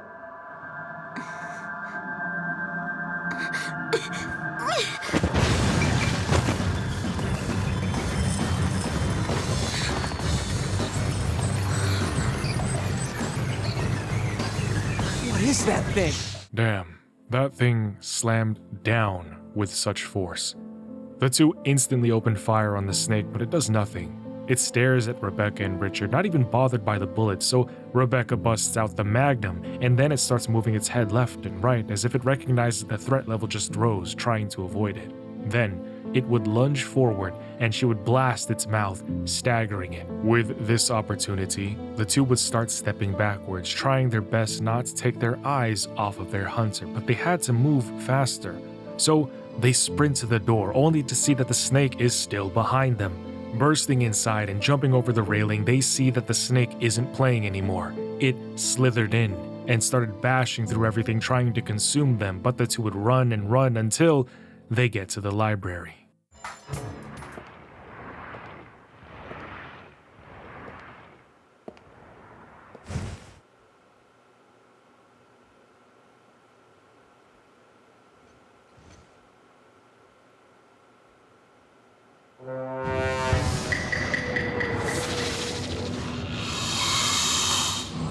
How it managed to get behind her without a sound or her seeing, I'll never know. So, admittedly, guys, this fight took way longer than I would have liked because it was, for some reason, just a harder fight. But after a long time, Rebecca would deliver the final blow. Again. Because this snake seems to die quite a few times. But again, maybe it's just the snake dying in different perspectives. So, yeah. Well, maybe it's the T-virus that keeps on healing it, bringing it back, and it just keeps coming back to die again. Rebecca!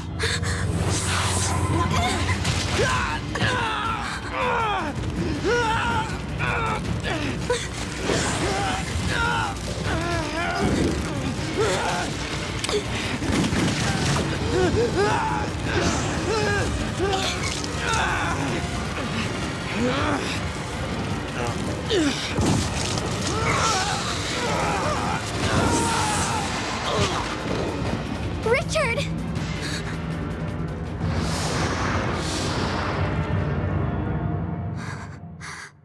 No.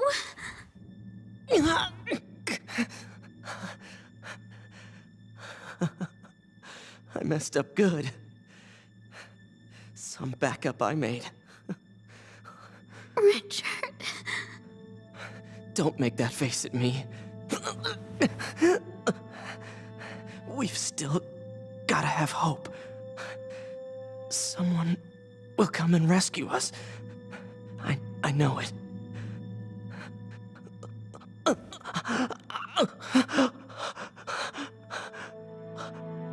I hated how hopeless I felt, seeing Richard lying there, wounded.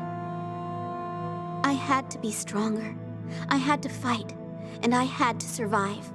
No matter what happened, I'll prove I have what it takes to survive. So that is exactly how Richard got bit, trying to save Rebecca. Instead of pushing her, falling with her, he shoves her aside and stands there to get bit. We also see that that is where the blood from Becca's fit came from.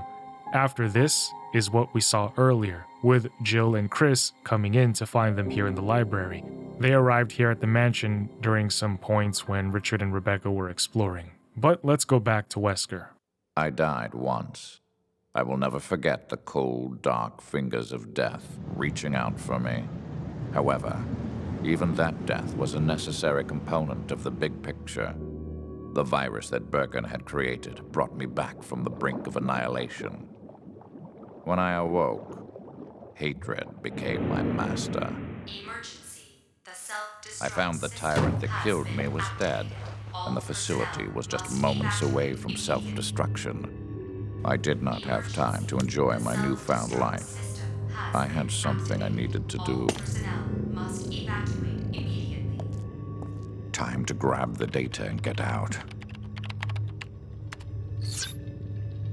Due to the emergency condition, all data has been backed up to the UNF-013. Sergei was busy. Wesker, Albert, I am afraid that as of 2400 hours, I have taken it upon my authority to revoke your access privileges to the mainframe system. Impossible. Who are you?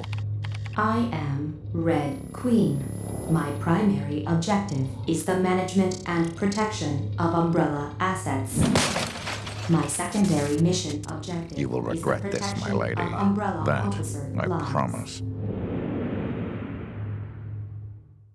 Wesker's glasses finally came off, so we learned that the Russian dude is named Sergei, and he backed up all the data from this facility to Umbrella's mainframe. But who is the Red Queen?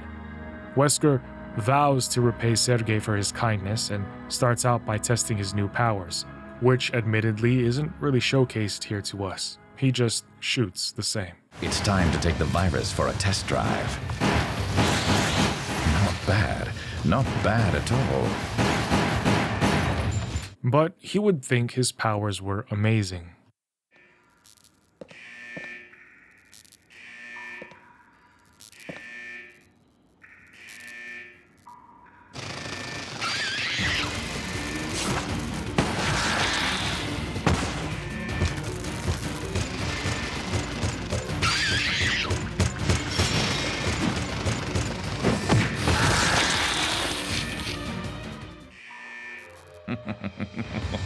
What amazing power. Is the power in the room with us? All I've seen him do is shoot things and then move slightly to the right to kick a bug.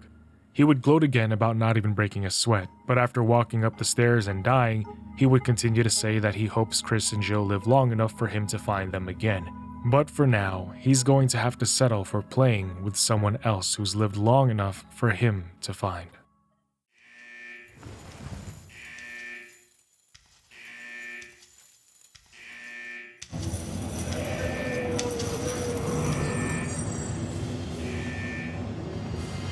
You? I thought we disposed of you.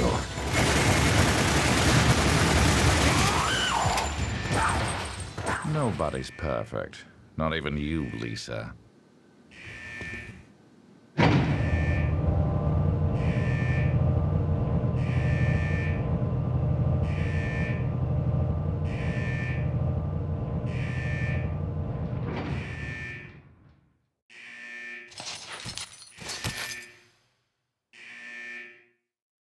Oh, by the way, looking at Wesker's mini profile thing in the chapter select screen, we see that Wesker is 34 years old, I think it says. Blood type O, 6 feet tall, 186 pounds.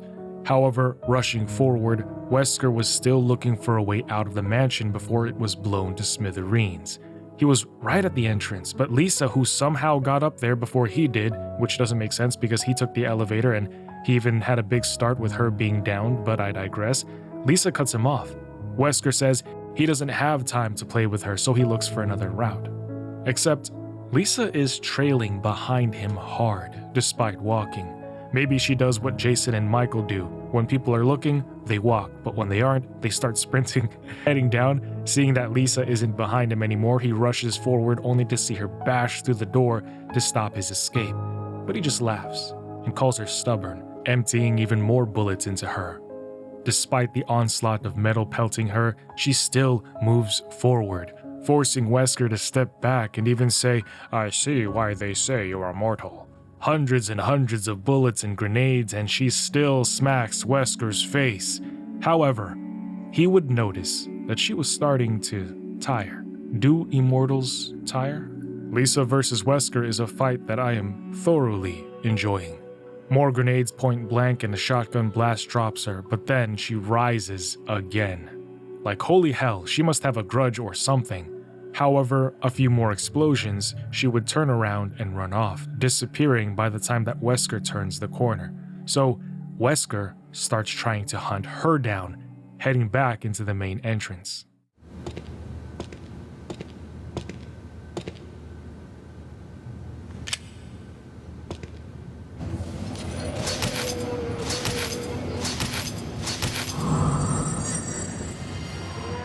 She appears to be stalking me.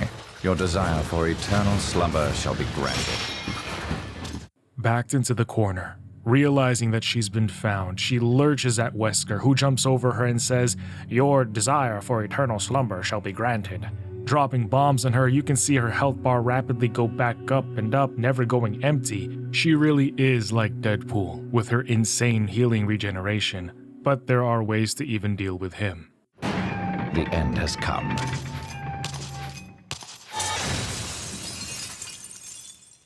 Be a good girl and stay dead this time.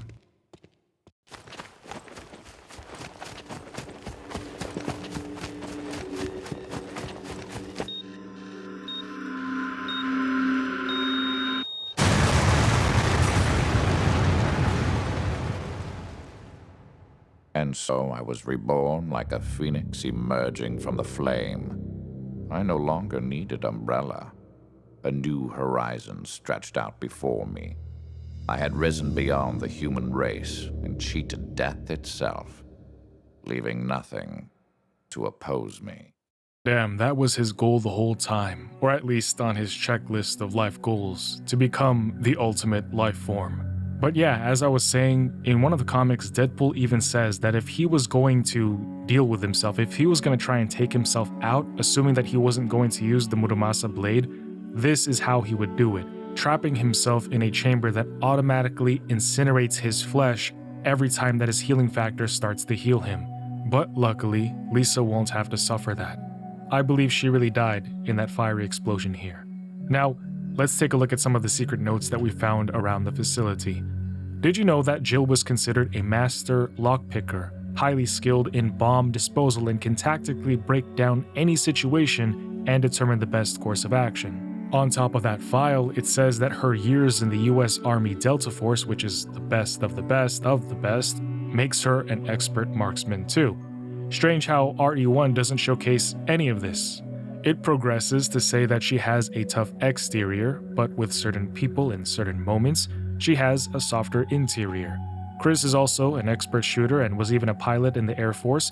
He's trained in hand-to-hand and knife combat, highly observant, and has a sense of resolve that often has him butting heads with his superiors. But it also mentions that Chris has a younger sister named Claire, whom he is very protective of. Before we continue over to Resident Evil 2 and meet Claire, if we're going to understand the full gravity of the chaos that Umbrella unleashed upon the world, you first need to see the absolute scale and what it looked like in Raccoon City when hell broke loose. You're going to see people caught off guard by the zombies, forced out of bars, underground into sewers and facilities, universities, regular people needing to fight tyrants and zombie elephants. But by the end, you'll understand why Resident Evil fans respect what the Outbreak Files add to the series. They need to do a remake for these games because, man, these stories were so cool. So, next in the chronological order of in-game events is Resident Evil The Outbreak Files 1 and 2, which if you've been following along, things got out of hand and the T-virus has been unleashed. It's to the point where Umbrella can't do anything about it. It is no longer self-contained in the Arklay Mountains. It's infected way too many people and way too many other wildlife, plants. You get the idea. It's everywhere. Well, now it's reached the city.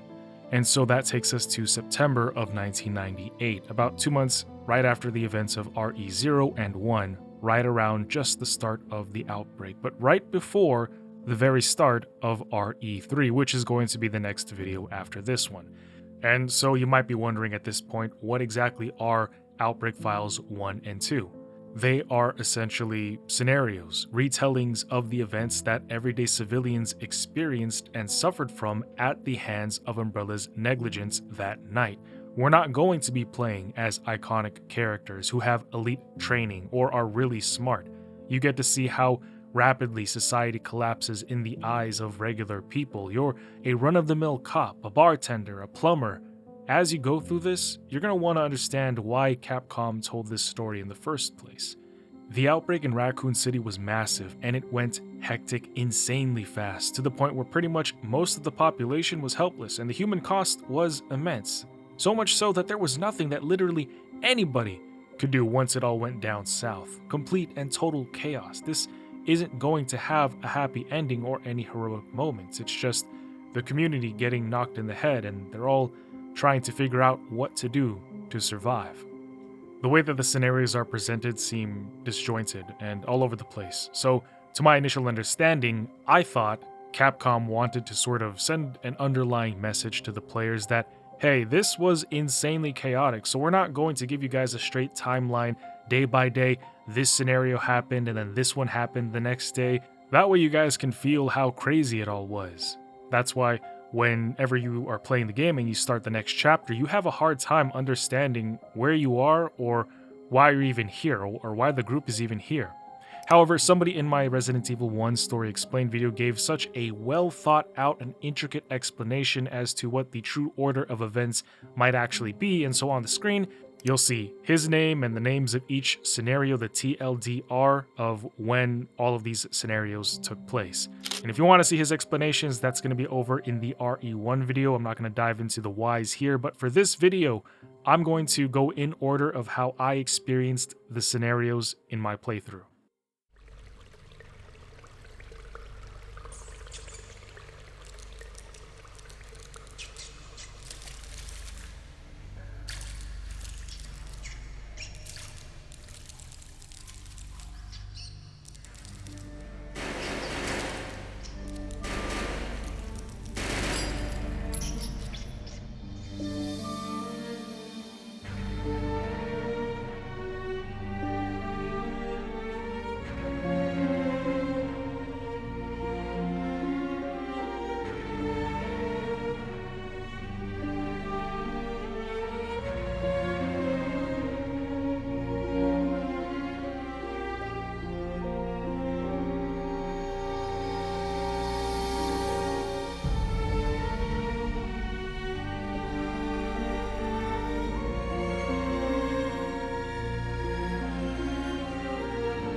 Well, that felt like a very 2000s intro. Like, have you ever watched the older Spider-Man and X-Men movies? That's what that intro reminded me of. But right now, one thing that I just thought of is how exactly did the T-virus spread to Raccoon City? Because yeah, I know that James Marcus unleashed it for revenge back in the Arklay Mountains and that it contaminated people, plants, and animals, and about 2 months is more than enough for it to reach the city, but I guess what I'm wondering is, was it the rats?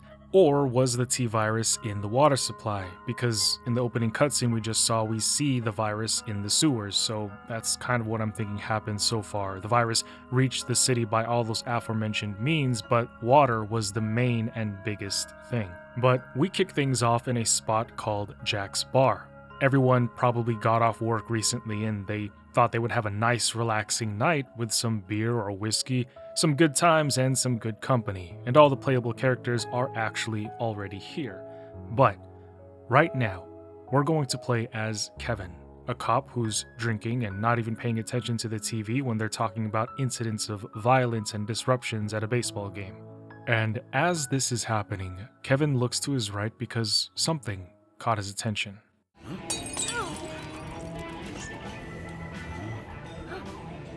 Aren't you eating anything? Hey, Bob, where's your mind at? What?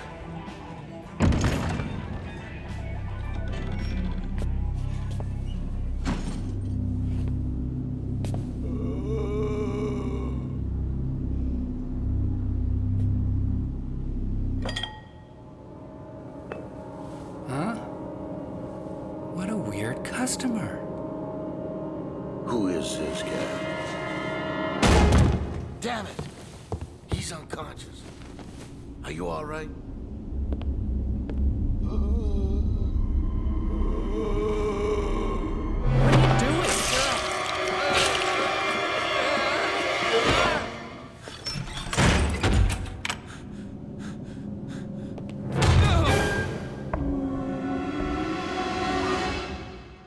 I do not miss long loading screens. Glad we got rid of that blight.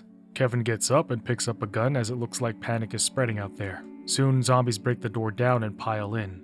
I'm gonna let you all know right now, for those of you who might play this, your computer allies are dumb.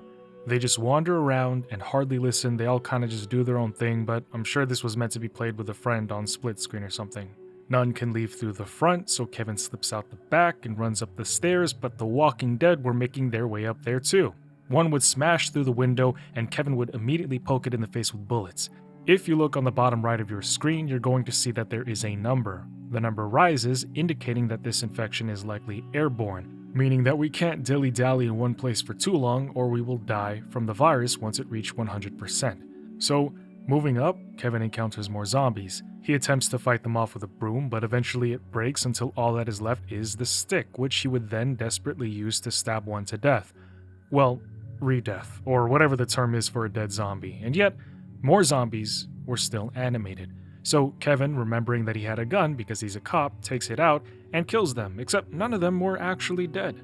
They fell, but right when he thought it was safe to continue, they all began to rise again.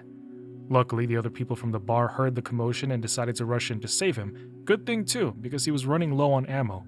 However, because the computers all sort of just, like I said, do their own thing, when he turns the corner, whoever saved him was already out the door. Yeah, this is gonna be fun. More zombies are quickly coming up the stairs and they can hear their footsteps on the wooden floors. They need to hurry and find a way out of Raccoon City. With no time to waste, they make it to the roof of the building and then jump across to the adjacent building, and from there they would head to ground level where they would see that the entire city was a war zone. The group would see a cop try to do what he could, shooting the undead, but then he turns to see Kevin, relieved but also surprised that he's still alive. He tells Kevin, help by moving the cop car to make a barricade.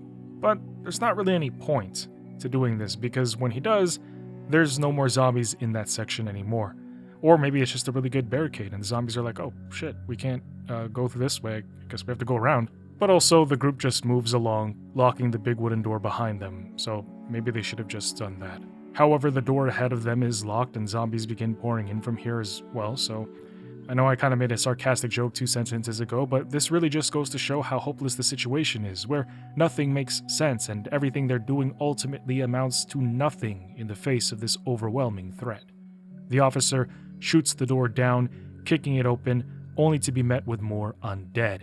He tells the rest of the group to get out of there, but at that moment, a zombie takes him down, and as he's falling, he sees a tanker off in the distance, and he tells them to let the gas leak out to incinerate all of the monsters. Unfortunately, he dies. The zombies have begun to feast upon him.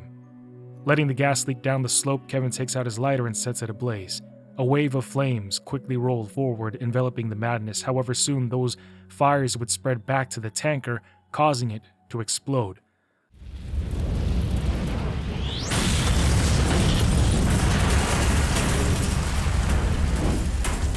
Luckily, the group was able to escape the hellish explosion by jumping into a canal down below.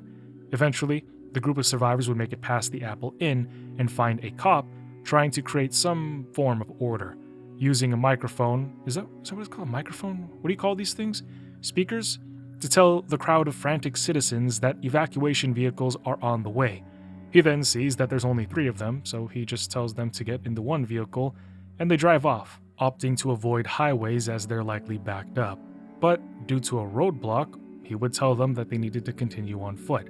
But you see, they had stopped right in front of the Raccoon Mall, and Kevin would look out to see the masses of zombies.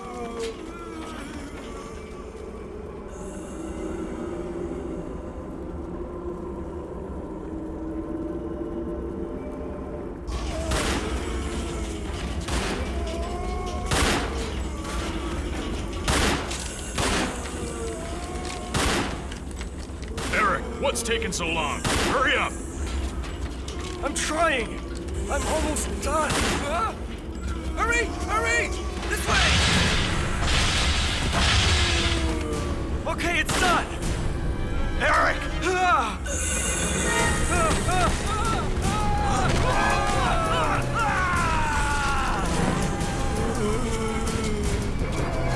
What should I do?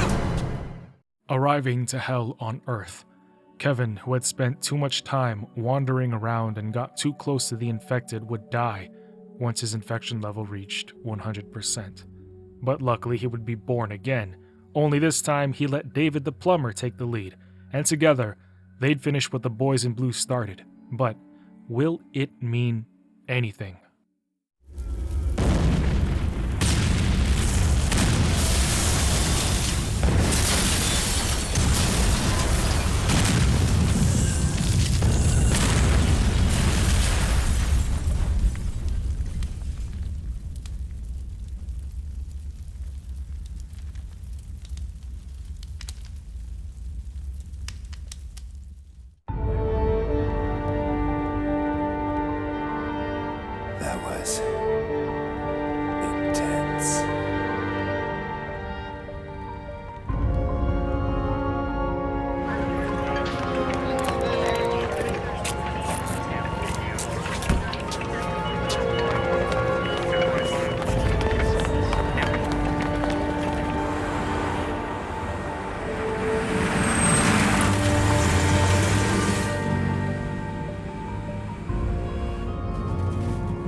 I was probably laughing at such an unrealistic sight. The way people casually walk through dead bodies. But more than anything else, I was laughing at myself for being so naive. Yesterday, just before dawn, the Pentagon announced that radioactive waste has been leaked throughout Raccoon City. In accordance with U.S. safety regulations, the city has been placed under quarantine, and the Army has been sent in to investigate and control the situation.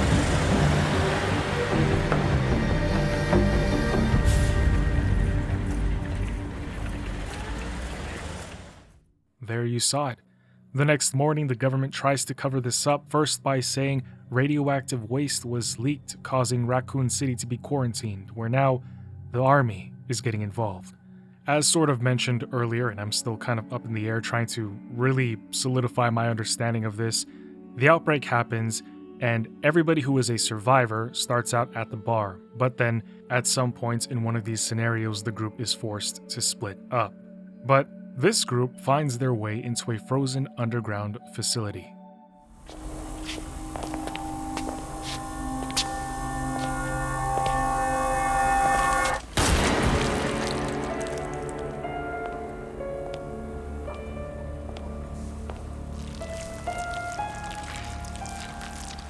There's no turning back now. But it'll all be worth it.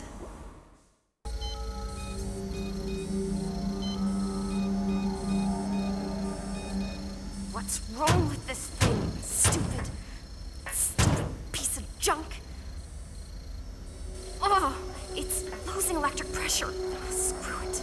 I'll just find another way out of here.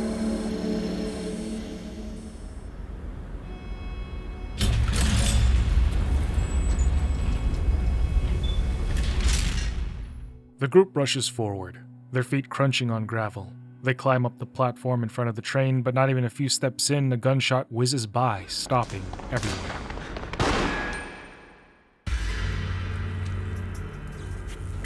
Monica? I didn't expect you to return. After your little incident, I assumed that you went and hid under a rock like the little child that you are. What is that capsule? Wait! Are you after this too? You are, aren't you? Oh, you are so... Stop it. I don't understand what you're talking about. Don't play the innocent little girl with me. You can't fool me. You could never fool me. But maybe we can work something out. Give me your ID card.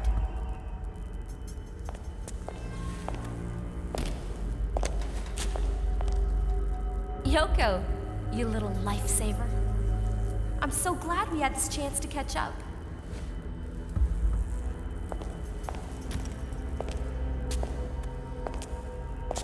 Have a nice life. What's left of it. Oh, I guess Yoko was just by herself in that scene. Or I was supposed to play her? Well, it looks like Monica's working for Umbrella, probably Yoko too. Well, when we get back control of Mark the security guard, everyone starts running up the elevator and into the facility. But again, everyone, instead of just sticking together, runs off to do their own thing. Also, when you have somebody with you, they get super annoying because they don't stop talking. I even tried to see if there was a setting to turn their voices off, but no, I just had to endure it. But not even 10 minutes later, we walk into this room to find Yoko getting up from the ground as she groans and starts attacking Mark. This is why we should have stuck together.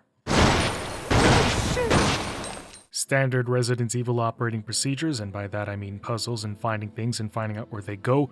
Mark would find a tree with lips.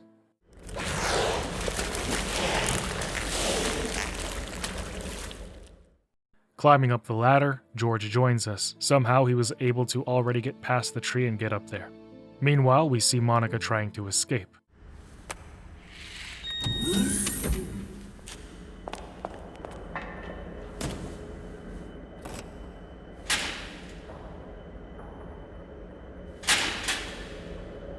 Come on! It won't move! Why? Oh, give me a break!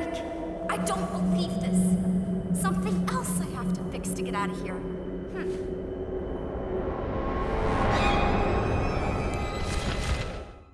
I wonder what got her. Mark would move through the facility, solving all the puzzles, fighting hunters and zombie moths. He would even find a room that had one of Umbrella's BOW experiments just incubating in a capsule, just floating in the fetal position. It's interesting to see a normal person see the results of what Umbrella was doing. He also finds a researcher's will where he writes about how one of Umbrella's subjects escaped containment and killed at least 10 of this researcher's colleagues. He sends his plights towards the heavens, wondering why they created these monsters, saying that they shouldn't have played God. But then, he explains all he can do now is drop the temperature of the facility to 0 degrees, freezing everything. And walking a bit to the side, we can even see that researcher frozen in place, hands still on the lever, Like, imagine this, right? You're just a security guard, or a doctor, or a teacher, or a waitress, and then all of this happens. You find a secret lab and uncover the truth that an evil corporation was engineering monsters right below where you live. After blowtorching this man's hand, they can return the facility's temperature to normal levels, meaning their means of escape can operate. However, that also means that all of the BOWs that were frozen are now unfrozen. So they had to fight their way back. Make it back they do, except they weren't the only ones who returned.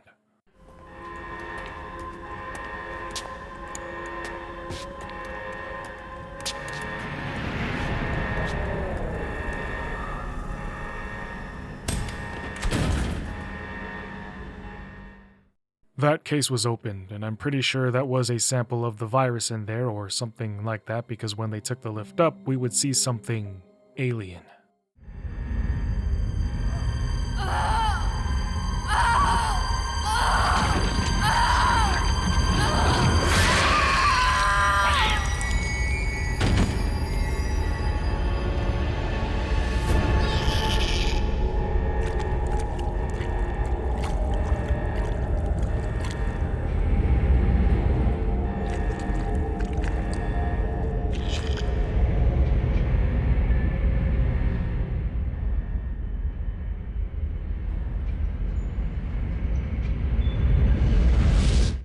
While they quietly rode up and made it to the top, unluckily for them, that little chode followed them.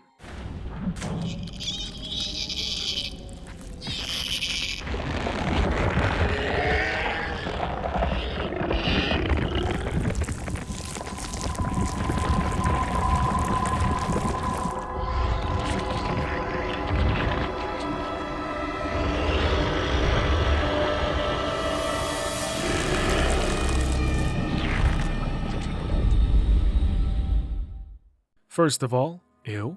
Second of all, how did it do that? That doesn't make any sense scientifically. Where did the little guy get that mass from? It had to have had come from an external source for him to grow in size like that. I mean, at least Ant-Man can pull out some BS and say he's getting it from the quantum realm, but you know what? I guess it doesn't matter, because after ramming the train into this monster and shooting it,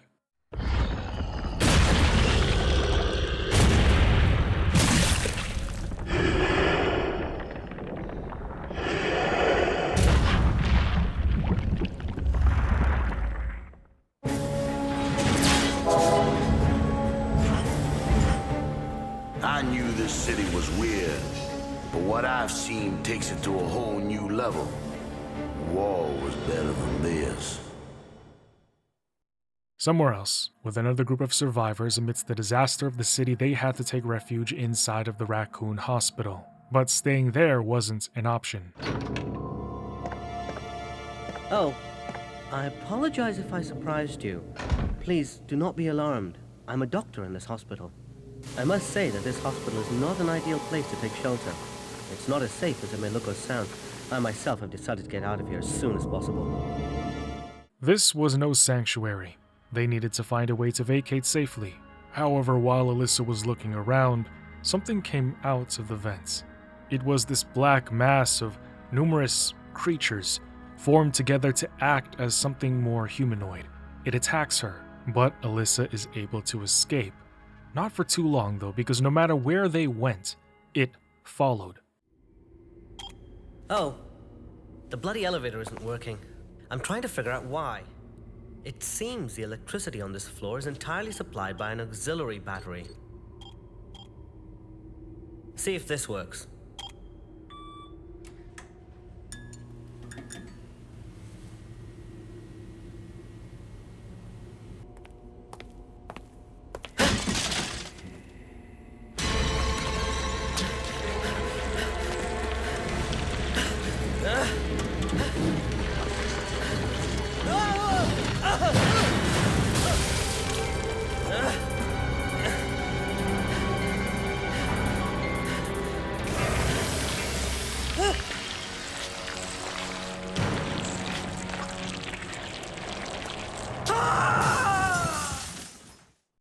How he fell? She'd never know. But he was going to die anyway because he already had been bitten. So now that the elevator was powered, they could try to leave. However, as you might have guessed, it wasn't going to be that simple. For these survivors, trying to find their way out safely was akin to an escape room, the hospital, a maze with puzzles, and a monster that keeps hunting them. Desperate and struggling, given that they can't make any progress, they opt to take care of the leech man before focusing on escaping. Luring the hive into a lab with some blood, the leeches walk straight in. However, so does our megamind of a partner. Alyssa tries to get him to come out, but he doesn't, so she just turns up the heat inside of that room and basically it turns into an oven.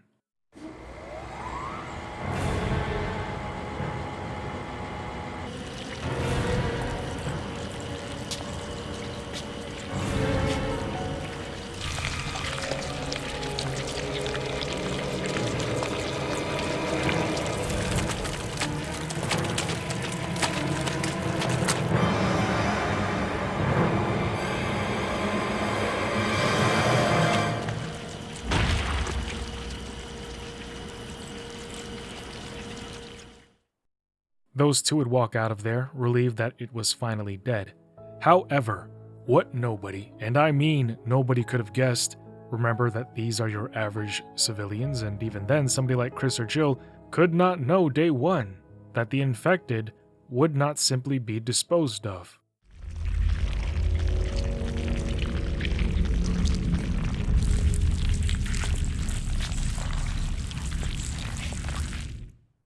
Heading down deep under the hospital, they find a boat, but Alyssa also finds a gas canister. Wanting to see what would happen if she shot it, she blows up and dies, after which she revs the motor for the boat and they race down the canal, freedom but a moment away.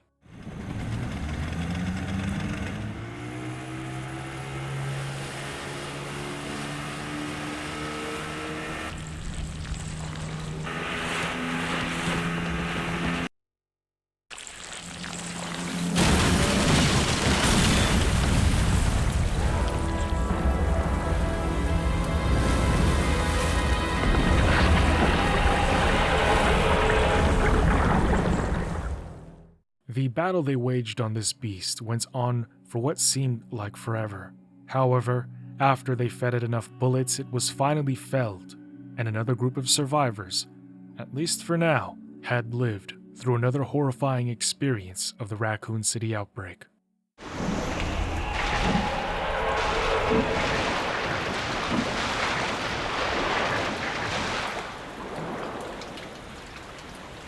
I'd be loving this kind of thing. You know, everywhere I turn there's a scoop. But none of that matters if you're not alive to tell it. Besides, mayhem has become the way of life here.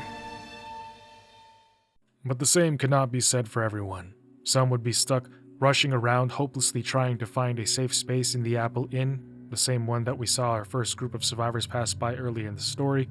For others, perhaps it was a blessing that they were consumed by hellfire early on, if to avoid a more tragic fate that potentially awaited them had they lived. 2 firefighters get caught in an explosion, the blast sending the iron door flying forward, creating cracks in the very foundation of the building. A group nearby happened upon the aftermath of that event shortly after. Locating where the sound originated from, they head on in to see fire and iron. Pressure from the boiler caused it to blow up. Finding the firefighters, George, who is a surgeon, unfortunately can't treat them, so he picks up the walkie-talkie and tries to communicate with anyone, but as expected... What's up? Jesus! Where? Proceeding into the Apple Inn, navigating around the zombies and destruction, they would begin to fight this horrifying infected creature. It appeared to be a woman with red skin, hanging from the ceiling, and if they got too close to her, she would use her tongue to attack. But after dealing with that, its body would spasm on the floor before finally laying still, and at the same time, a firefighter would chop that door down and urge them to follow him outside. And once there, the firefighter would tell George that it is not just the hotel that is down with the sickness, because someone opened up their hate and let it flow into all of Raccoon City. That was close. It's not just the hotel. Now the whole city is burning. You were lucky. Thanks to you. We've been patrolling the city, trying to help those in need, but it's worse than a war zone. The army's been called in. Better get out of the city while you can. I have a very bad feeling. The mere act of surviving is enough to rejoice about, but witnessing so many tragedies has left me emotionally devastated. It astounds me how helpless one man really is. My wealth of wisdom and courage is but a small consolation.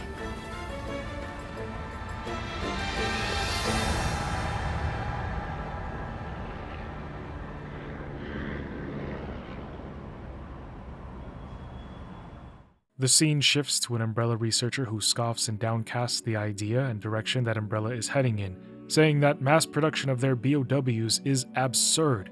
He firmly believes that just one masterpiece is better than 100 mid-pieces, kind of like doing YouTube. But as he says this, he looks upon his work, and that's when its eyes open up. Following up with the good doctor, George is starting to see that the situation really wasn't contained to one area. In fact, it was more expansive than one could have even realized. He then finds a note that somebody seemingly left specifically for him on a wall, as if they knew that he would find that. It's from somebody named Peter Jenkins. He knows more about the Raccoon City crisis, says that only George would understand, and that he'd be waiting for him at the Raccoon City University. A few hours later, arriving at said university, a terrible sense of dread droned throughout the air, and yet the group of survivors walks in without hesitation. After a while of snooping around, they would find Peter's diary, which described that they successfully created a reagent that could stop the T-virus. They called this daylight, in order to make a statement that you don't need an umbrella in the daylight. In order to create daylight, Peter says he got the data he needed from an umbrella researcher named Greg, who apparently, willingly, worked with him. However, come to find, Greg was working for Umbrella all along, but Peter doesn't know why he helped him make daylight at all. All he knows now is that he's got to discard the sample, hide the instructions on how to make it, and then hit George up. And so this brings us to the present, where Yoko, Kevin, and David would start looking around for the compound instructions to create daylight, and then also try to uncover what they could here at the university. After a while, they would head downstairs to discover what remains of Peter. Despite dying, he was able to write out one last memo for George. His final bloody wish was that George would recreate the agents and get out of Raccoon City. Now, while the group was still going around the university solving puzzles and fighting T-virus infected frogs, toads, outside, Umbrella's private security was dealing with a BOW that had gotten loose. The thing's too huge. These 9mm are useless. Almost got him. Hold on. Calm down. You must give me your blood.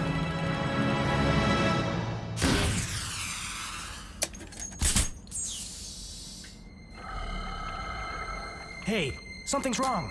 So, let's regain our distance then. What the?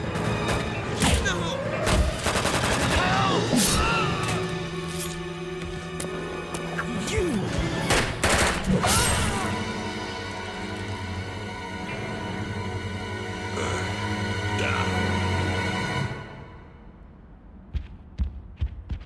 Impressive. I won't underestimate it next time. It must be going to the man. Might as well set it up. Just in case. By the time the group reaches that area, all that is left are the corpses slain by the researcher's masterpiece.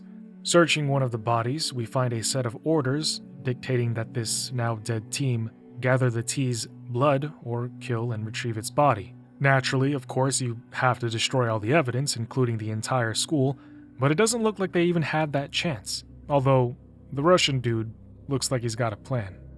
Fast way forward through the myriad of things that they had to fight and find in order to procure the things they needed for the reagent. By the way, the scientist we saw in the beginning talking about a masterpiece is the same one that Peter spoke of. His name is Greg, and his BOW that he was looking at in the tube is called Thanatos. Thanatos comes smashing through the university's window looking for a fight, so we give it to him. getting smacked around, but also firing off hundreds and hundreds of bullets and dozens of explosives, it turns out we're not actually supposed to fight him here. We end up dying because this underwear-wearing monster had plot armor. So, being born again, we run past him, but he won't let us get away. He smashes through the wall and starts giving chase down the halls. Yoko would try to lure Thanatos over to a specific spot to try and fry him with some high voltage, but her two companions were acting like complete bots. So, after one of them dies and the other one randomly leaves, I think this game would be easier if I could just lone wolf it, Yoko electrocutes the BOW and takes the vial of blood that the Russian guy shot earlier to extract. Now, taking T's blood, heading to the lab, she synthesizes daylight. Suddenly, the power goes out, so she tries to find out why. However, that is when she runs into Greg. Place being so hectic. I have been monitoring your progress from here. I am grateful for your assistance. Daylight is it. The only resource against the T-virus. I cannot give it over to Umbrella. They're the ones responsible for the catastrophe which has befallen the city. In retrospect, that entire T project was a total disaster. Brute force should not be the only criterion for a weapon. It must also be beautiful, unique, and godlike. You will also assist me. You're going to play with my ultimate creation. Yoko, it's been 2 years. Oh, but you might not know that. After all, what happened was so terrible. I think you'd want to erase it from your memory.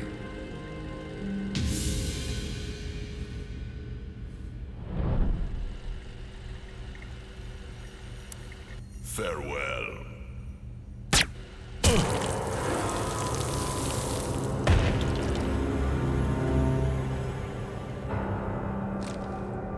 Almost time.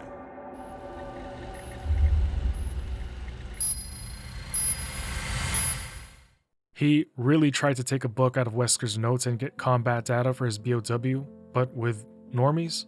Not elites or anybody like that, with from normal people. You know what I mean? Like, or maybe there's more to Yoko than meets the fries. It seems like a lot of Umbrella personnel are familiar with her. It just sucks that he died before he could explain what he meant, though. So, moving on, Yoko turns the power back on, but before she leaves, she looks down at Greg's body, and she says to herself, he's not going to move. It seems that the bullet that purged through the top of his skull and exited out of the bottom of his jaw has killed him.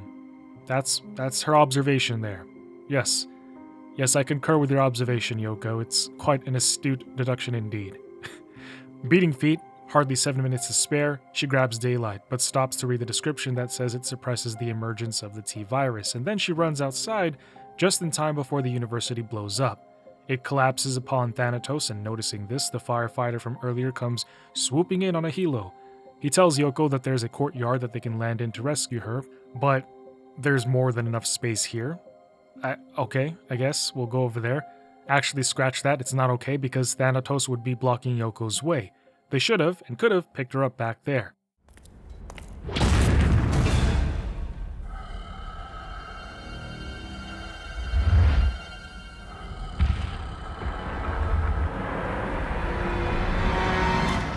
Man, he looks jacked up. But also, he looks jacked up. Do all BOWs have multiple transformations on some Dragon Ball Z? It swings its one-armed claw around, and its wide range is annoying for Yoko to deal with. However, she just gets back up like it's nothing. I guess Greg knew something we didn't, and getting combat data with Yoko wasn't a bad idea. It also goes jumping high into the air, and then it would crash on her. But again, Yoko doesn't care. She just gets back up like nothing happened, no injuries whatsoever. Luckily, she also knows how to handle all kinds of weapons because, the average citizen knows how, and Thanatos soon falls. Shoving down a rusted metal door, she sees the helicopter flying overhead and moves onward. Finally, she can leave this night.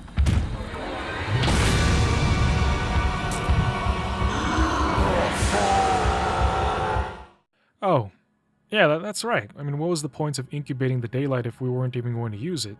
Well, we gotta use it now. Pumping and dumping the daylight into him proves to be too much.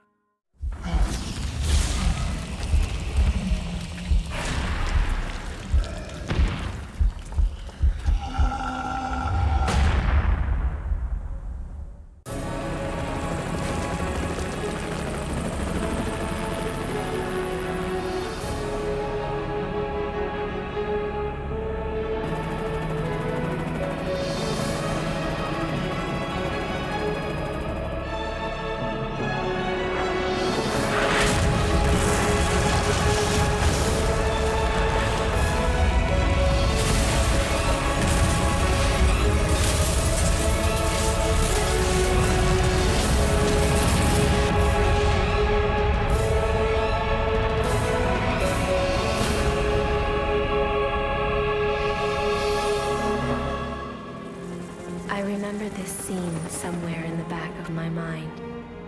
My vision turns to red. Debris flying everywhere.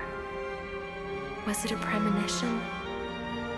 The truth I tried to find is now in the smoke.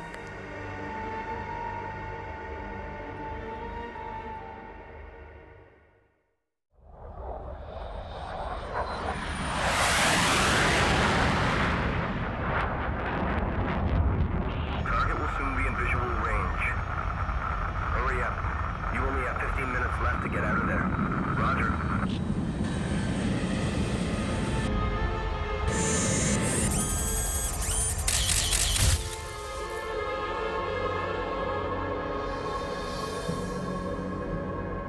Here are today's results. It's been 6 months, but the number's still the same. There's no way people could sustain life there. Not humans, no. Sir, there's a call for you from the head office. Put it through. We'll start at noon, as scheduled. Is everything ready? Yes, we'll be dropping 2 for each, beginning with sample T4. The rest will follow at 15-minute intervals.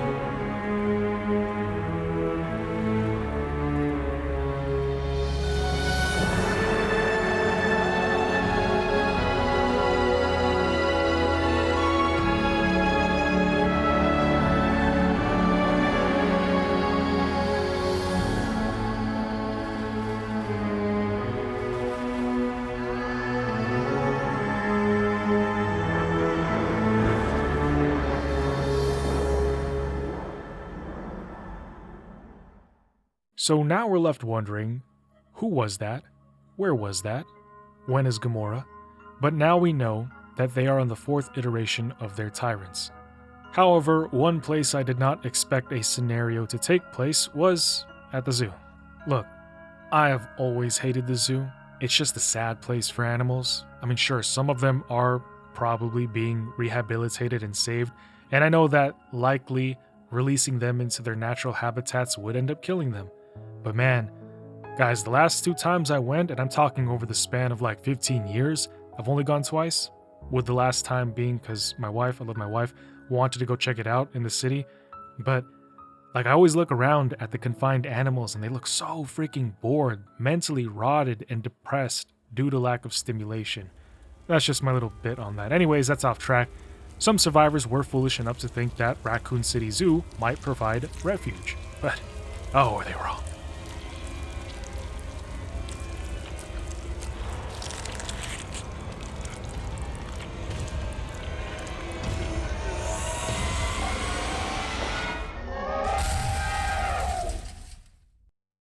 Cindy finds a memo saying that a rescue team is coming to the zoo, so if there's any survivors, to meet them there.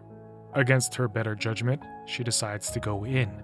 I decided to go with Cindy, Melissa, and Yoko for this one, but my god, they hardly improved your companions on File 2. I mean, the one thing they did improve upon was that the devs reduced the amount of talking your allies do, but for some reason, and I feel like it's even worse here in File 2 than in File 1, you got one ally who's always running away and doing their own thing. In this case, Alyssa was the one who did that, and the other one just sticks with you. However, more often than not, they don't do anything except run around like headless chickens. I mean, I could be getting attacked by a zombie and they'll just kind of stare at me or run off. They also, for some reason, refuse to use their weapons. I mean, sometimes they do, but again, more often than not, they don't. So basically, when you're playing File 2, you're the only one doing anything, and you have to babysit, so it's a lot harder than if you just did it by yourself. Shooting a door down with a shotgun and obtaining bolt cutters, the girls are able to open the gates to the zoo, but there is just one problem. They didn't pay the entrance fee.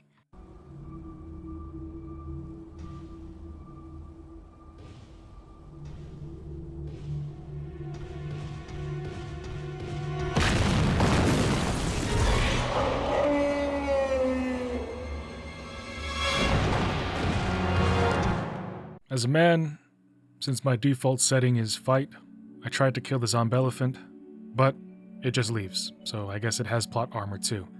Perhaps I should have just fled and saved time and bullets, but trying to get around or through this zoocosis isn't going to be easy, as now all of the animals, plants, and insects have become infected with the T-virus. But trying to do anything is hard when you have a killer elephant stalking you, so the girls head over to the stage where they used to have the elephant perform, and they lured it in by playing its parade music.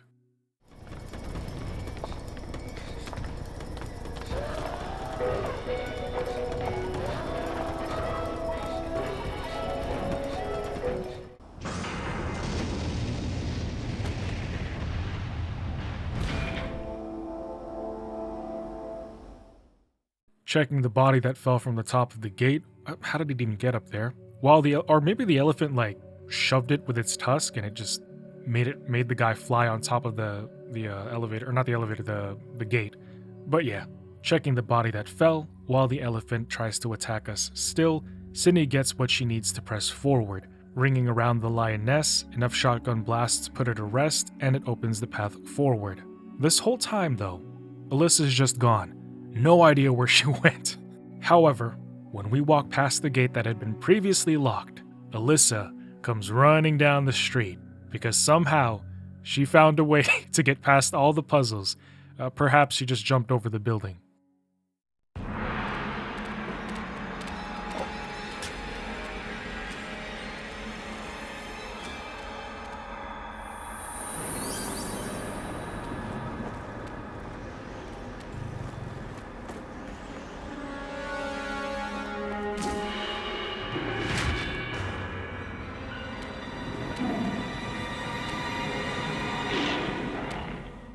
Enough shotgun blasts makes Aslan jump on top of this, whatever this is called, to provide overhead protection as passengers wait to get into the train, but Sydney hunts it down with her hunting rifle and shoots it in the neck, sending it back to Narnia.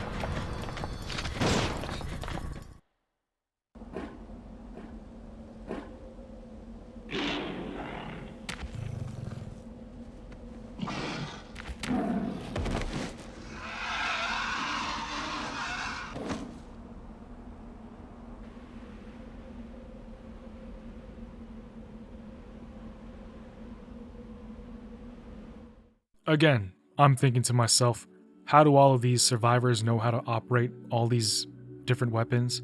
I find it so hard to believe that untrained civilians know how to use even just the 9mm, much less a rifle or a grenade launcher or a rocket launcher. You know what I mean? It's not intuitive.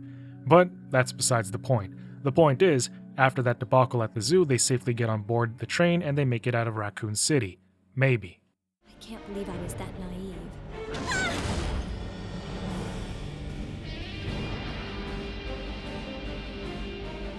No matter how tightly I shut my eyes, I simply couldn't erase what I had already seen.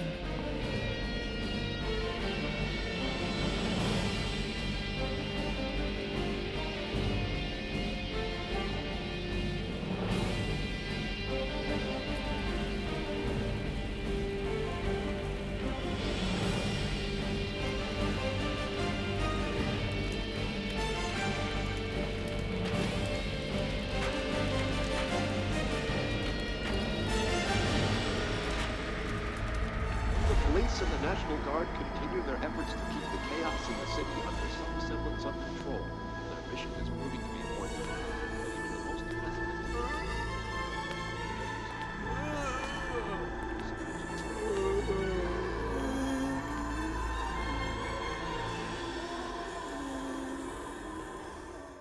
But you know which survivor we really haven't seen much of yet, Jim.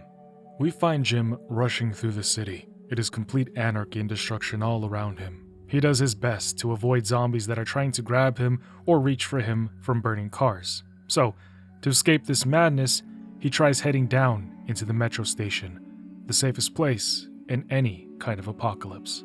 Now, Jim has this move where he throws himself on the ground. For fun, I tried face-planting him down the stairs. However, it is the metro, so of course his infection rate steadily rises every time his face hits the floor. Good night. Coming up to a locked door, luckily Jim is an employee who works here, so he already had a key. So then I guess it makes sense why he would choose to run down here in the first place. A bit of comfort in an area that he's familiar with. As you might expect, it's flooded with walkers in here. Jim shoots one down while George just watches, standing right in front of it, trying to hand Jim something he didn't ask for. I swear if another one of these guys tries to hand me a broken iron pipe. Anyways, finding an old pamphlet, we learn about the history of the Raccoon City Railway. The Kite brothers established it back in 1969. At first, it only ran a mile. It had 3 stops, but decades later, and great thanks to the Umbrella Corporation pumping so much money into Raccoon City, the railway now goes on for 8.5 miles with 8 stations. Cool tidbit of Rack City history. When Jim enters the women's restroom, he immediately hears a scream. Rushing over, he sees a woman being pulled up into the vents with blood dripping down the walls. Something's here, and it's big enough to carry adult-sized humans. Continuing trying to find their way out of the city, their puzzles would take them down into the drainage area where George for some reason would run off ahead into the dark waters that go waist high. I guess something is important over there, so Jim follows him and they find a pump room. Water is leaking from the big pipes, which explains everything, so turning the handle, the water is drained. Trying to leave, a zombie walks in, scaring Jim. I guess this punk's feeling lucky. Blasting it away with a magnum, going out to find duct tape, then taping up the pipe so a leak can never happen again, Jim leaves to go distribute power, or something. Soon they would head out and find the train, thinking that they could simply escape, but of course...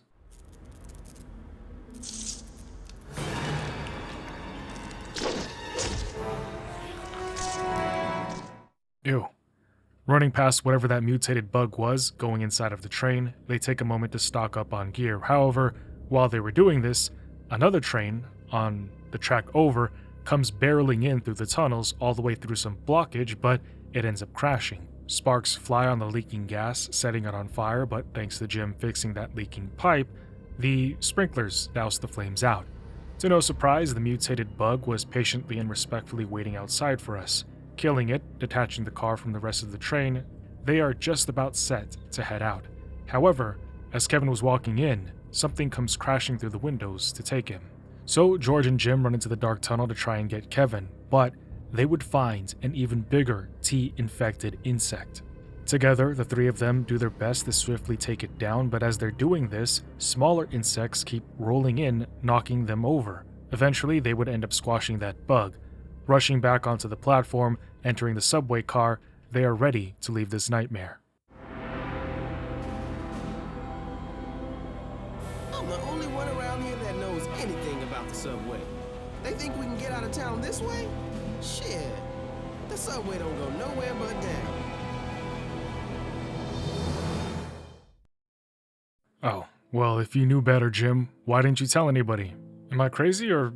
I mean, you know what I mean? Like, if you know the chances of getting out with the subway are next to none because it only goes down, then why enable the journey and all the work that it entailed in the first place? Jim should have told the group something along the lines of, yeah, this isn't a good plan. I work here, I know how these things work, and this isn't going to work, so let's spend our time doing something else. However, it's time to move along with our next group of survivors, going with Alyssa, David. I just realized David, his age isn't shown here in the character selection screen. It's just question marks, and I wonder why. And Kevin, if they were going to find refuge from Raccoon City's chaos, what better place than the forest? So, they go to the Arklay Mountains. They stumbled into somebody's cabin, but then Alyssa would see a photo near the door, simply with the names Al and Dorothy.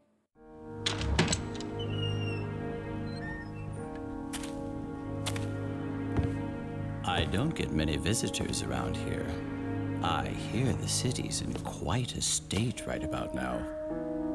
Well, there is an old road through these woods that leads to the neighboring town. It's easy to get lost, I'm afraid. Let me show you the way. Let's hope no one gets hurt. It's not like there's a decent hospital around here after all. Hospital?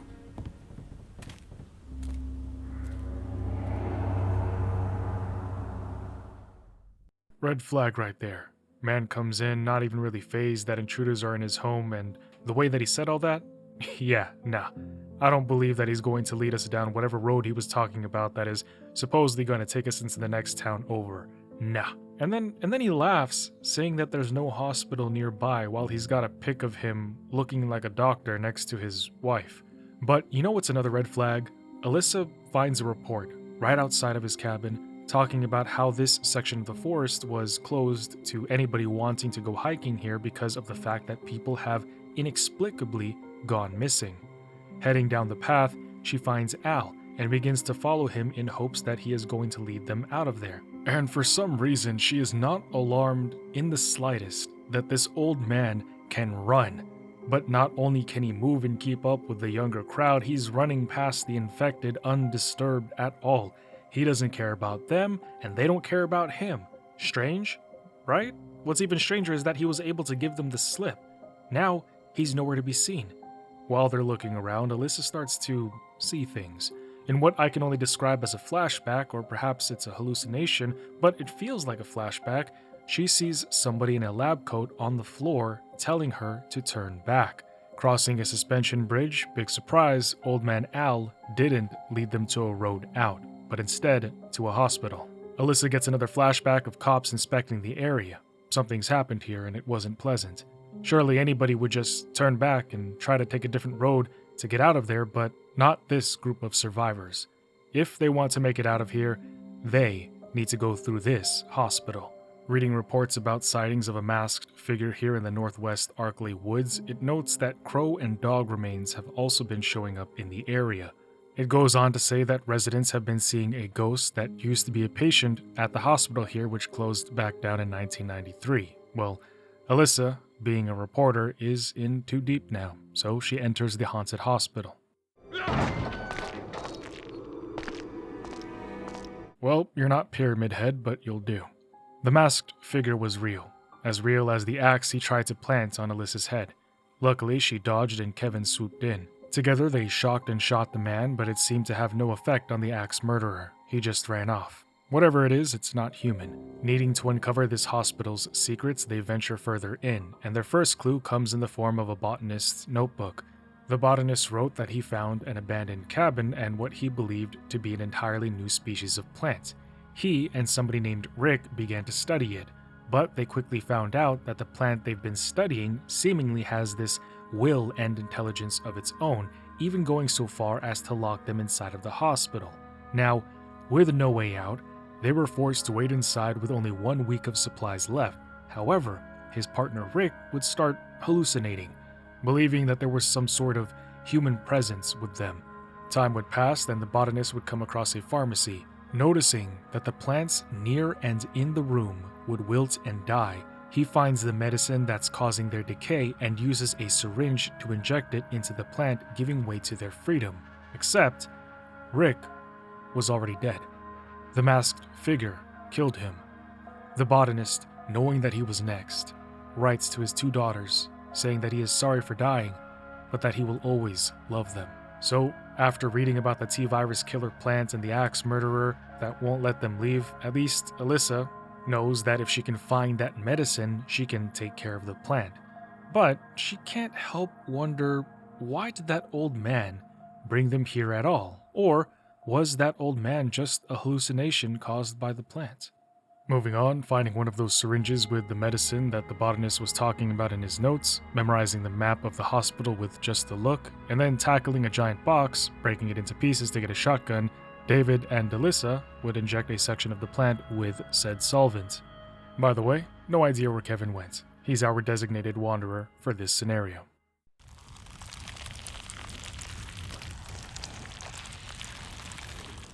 Heading into the room next door, seeing either the botanist or Rick stuck to the wall, climbing upwards and onwards. Unluckily for the team, the Axeman followed them, climbing up too, and he would swiftly begin trying to murder them. At one point, he even had Alyssa hanging off the ledge of the hospital.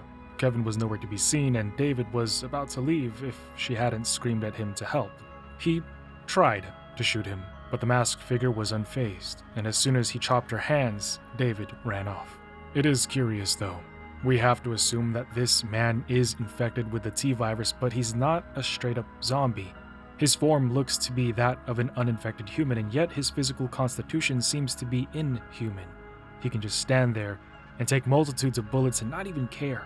This has never been seen. Actually, never mind. Wesker is somebody who appears human, but is apparently superhuman, so maybe there are outliers. After being born again, she rises to the top of the building and injects the plant. It withers away, but this causes a part of the building to collapse, making a hole in the floor below. Alyssa believes she's getting out of there alive as she spins around and heads down. Oh, wrong hole. Instantly going back up, she jumps down the right hole. Inside of the admin office, she sees Freedom is just a door turn away.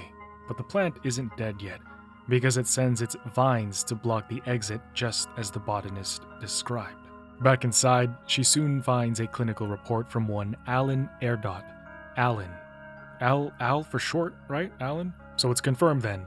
The man from the cabin used to work here. Alan was running trials at the hospital. Patients would be admitted, and he would administer a compound called T-TAC-JCCC203. In the first patient, it destroyed his cancer cells. Seems to be a miracle. That is, until we learned that soon the patient would become increasingly hungry before flat out dying. Another patient, Dorothy Dorothy? Al and Dorothy? This has to be 100% his wife. He injects her with the tea, and of course, her ailments begin to subside. But then, he observes ravenous appetite in her, and even though the report ends on her just being insatiable, we can presume she died here. It is also my belief that this Dorothy is the patient that the newsletter outside mentioned, the ghost that people kept seeing in the forest. Exploring the rest of this office, Alyssa would see another flashback of two men talking, although the words were hard to make out. Finding a secret door, she also finds a doctor's confession. He postulates that the plants are affected by the drug, but he admits and accepts that he is going to die today for something that he has done. Umbrella was running experiments here, and he was one of the doctors who chose to work for them. He chose to inject Umbrella's experimental drugs into his patients, killing them in the process, then reporting those findings back to the corporation, and he did this all for money. However, the doctor didn't know Umbrella was doing all of that with the intent of making BOWs. And then he reveals something else. He says that the administrator, who we know is Alan, had the ultimate motivation in his wife, Dorothy. She had an incurable disease, I think it's cancer, and he was willing to do or try anything. No bars held, no moral boundaries he wouldn't cross for his wife. Trust me, I love my wife, I get it. But soon the cops would show up, threatening the hospital on grounds of illegal drugs, only for the doc to discover they never followed through with their threats because Umbrella owns RPD. And then Alyssa catches something. He says that something happened with a reporter. Said reporter wrote about the hospital's dark dealings, and he figured that the hospital couldn't keep out of the public eye any longer. But again, Umbrella has so much power, enough to silence anyone. The doctor who wrote this confession left Raccoon City altogether after the hospital shut down, but his crimes against humanity forever haunt him. He ends by saying that he wants a sweet release. Signed, Alan. Now wait, let's back up. This doctor is named Alan, but the administrator is the old man. But his name is... well, no. You know what? Sorry guys, I messed up here. I jumped ahead of myself. We don't actually know if the old dude Al's name is Alan. I was just guessing there, but we haven't seen anything to say that he is Alan. He could just be called Al. But this note was clearly written by somebody else, and he even addresses Al and his wife as separate entities. So the old man is just Al, and the guy who wrote this confession is Alan. And the other question is, how did he leave it here? You know, he left a long time ago. So, what did he come back here to just leave this? Continuing her search around the hospital, she sees another flashback, and in this one, she sees a woman eating a man from his belly, and then Alyssa hears that man call her name. Tackle attacking a box, Alyssa finds a newspaper talking about a gun shop robbery. 2 unidentified men stole money and guns. While the cops did take in 2 suspects for questioning, a Samuel Kirk and a Nathan Donnelly, even up till now, there is no evidence to support that they were the ones who actually did it. This report was written by none other than Alyssa Ashcroft. Wait, Ashcroft. Wait, the main character for the new Resident Evil, her name is Ashcroft. So is that girl Alyssa's daughter? This Alyssa? Does she have a daughter in the future and it's that girl from the trailer? Or at least I haven't seen Alyssa's name, her last name until now, because, in the character selection screen, all you ever see is that her name is Alyssa and that she is a reporter. I didn't know that her last name was Ashcroft. Am I stretching things out here like Mr. Fantastic? By the way, I only know her name is Grace Ashcroft because in the trailer they put her name in the description. That would be so cool though, if they made that connection. I'm just saying guys, if they ever do a remake of Outbreak, it would probably sell well. Also, one of you guys commented in my past videos answering one of the questions I had about if Ashcroft and Ashford were family names that were connected in Resident Evil. No, Ashcroft, Ashford are not connected by any means, so there goes that theory I had, but hey, at least I know. But back to the story, Alyssa Ashcroft finds the admin's diary. Al talks about how it's been 5 years since his wife died, and while he hoped time would heal the hole in his heart her departure bore, it didn't heal. In fact, the pain only grew. Trying to desperately stay connected to her, even if it was just to be where she used to be, even if the memory of her only hurts, he would come back to visit this hospital, because he would rather suffer remembering how she left than to leave her behind at all and move on. He can't forget her. He reveals that he found a plant, calling it Dorothy's reincarnation. It brought him joy to see his wife again. He enjoyed seeing her grow and thrive, and so he kept bringing her birds, dogs, and other animals. He feels complete once more, and he intends to spend the rest of his days here with her. But where is that old man right now? Because we lost him back in the forest, and yet we still haven't seen him.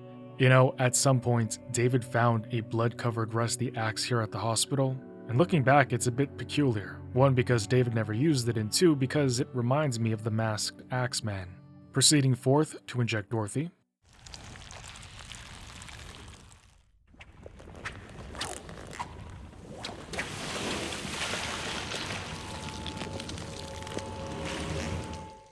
Alyssa and David, still no clue where Kevin is, would go over to the ICU and find Dorothy herself.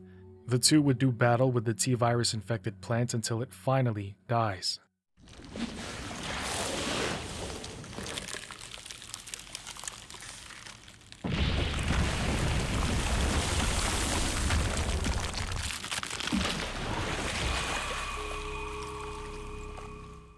Oh, ew.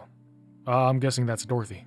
And I'm also guessing that she was the only thing holding up this hospital together, but now that that's gone, or she's gone, it's crumbling down. So now, there's Kevin.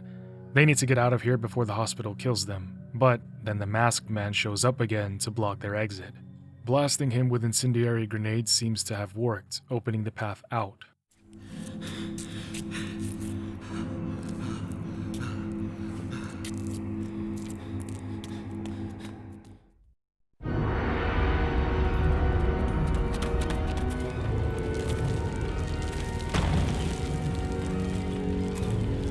So there you are, my dear.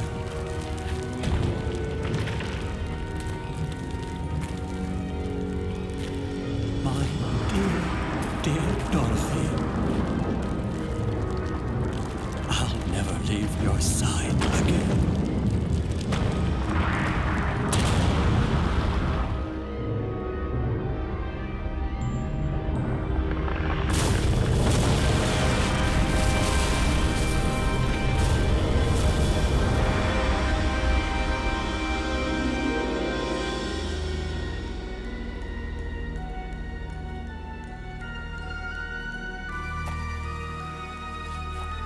That hospital's experiments were more than just human rights violations. They were crimes against nature itself. Kurt, your sacrifice won't be in vain. I'll escape this damn town alive and spread the truth about what happened.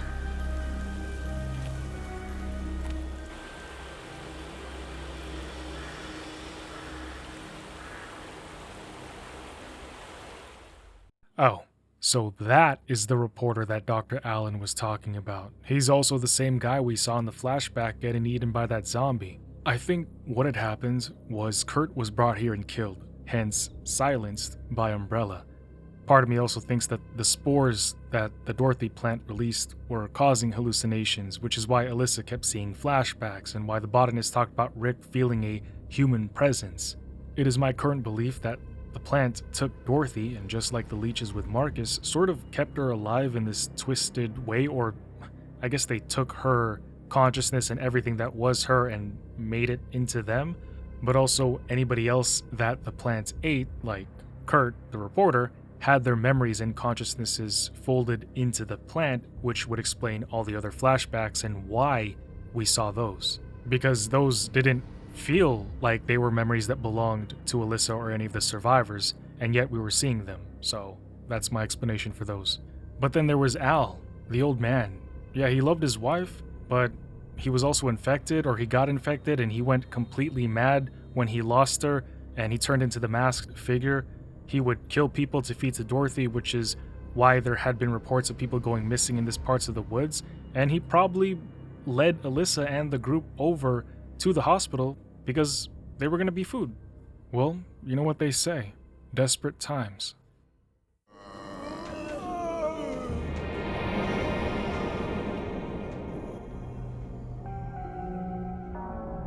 Take a look at this. It's a map of this place back when it was an art museum. There should be a ventilation tunnel underground. And that'll get us out of here? It should, but it's so narrow you might be the only one who can fit through. So I'll get help and come back, right? Looks like it's a race against time. Now that we've lost communications, there's nothing else we can do. All right, everyone. We've got to hurry up and find a way into that tunnel. It's going to be our way out of here. Kevin finds himself at the RPD. The police are trapped here, but they are aware of a vent that one of them can take to make it out and get help.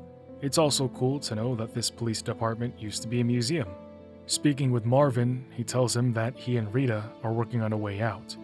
Kevin has to help them by finding a way to bring that underground vent up, so he starts looking around for the objects he needs. And as he's looking in one of the offices, he would come across a resume envelope, a new hire, Leon S. Kennedy. But the envelope is sealed. Finally, finding David, it won't be long before he goes MIA again. Kevin also finds emergency orders referring to the events at the beginning of the story where 6 officers set up that barricade and then died trying to detonate that town square. Knowing how that turns out, it kinda hits in a weird way reading this. Going into the holding cells, they'd find a reporter who'd been locked up for some reason. Does he look familiar?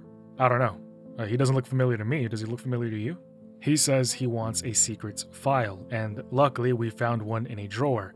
So he gives us a piece of a puzzle that we need, but I never learned what exactly was in that file. It's likely related to Umbrella though. Back in the main hall, George and Kevin put the plates in to solve the puzzle and raise the statue, which would reveal the vent out of here, but there is just one problem. David has the last plate, and we don't know where he is because the game for some reason programs one of your companions to just run off and do their own thing. If they do a remake, they gotta fix that, because why is he running around with the last piece of the puzzle that I need? What's the point of having 2 party members if one is always gone for 3/4 of the scenario? Well, I digress, because eventually we do find David. Dead.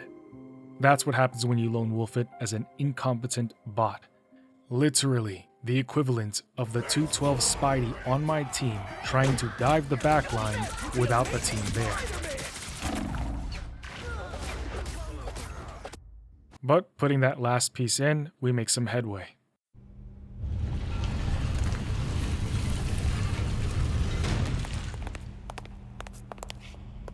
It'll take at least an hour to get through a space this narrow.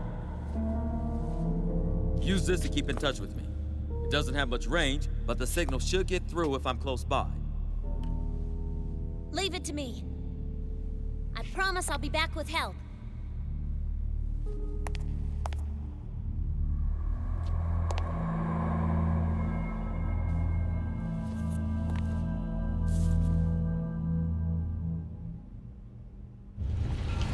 Oh hell no, I'd be freaking the duck out. It's 1998, no phones. Did she go in there with a flashlight? How is she not panicking? It should be pitch black in there. If I went in and that thing started going down, sealing me in there, no. I mean, these are the questions Marvin thinks about as he sits outside worried and waiting for Rita to send word. Later, she radios in, saying that she's going to be pulling up with a truck through the front gate, so he needs to get everybody ready. Strutting out, Kevin sees that Marvin is being attacked by a zombie. Somehow, it snuck up on him while he was out here. A bit strange, since, especially as a cop during this situation, you would think he'd be on highest of all alerts. Plus, it looks like the only way they could have gotten to him was from right ahead, like from the forward section, but then again, you know what? I take it back. He must be exhausted beyond all exhaustion, mentally, physically. In fact, they all must be. You know, especially as cops, something like this must be draining on so many different levels that I probably can't even comprehend. They can't even sleep, most likely. Just imagine, being a cop, the whole city needs you? Yeah, my bad, Marv. Marv gets on comms inside, telling everybody who might still be alive to come to the front lobby because evac is coming. As Kevin is waiting outside, somehow the zombies start pouring in from the gates and from all sides. Now, if it were me, I would have been killing them through the gates a long time ago, before it could have got into that situation, but here we are. They shoot off as many zombies as they can until Rita shows up.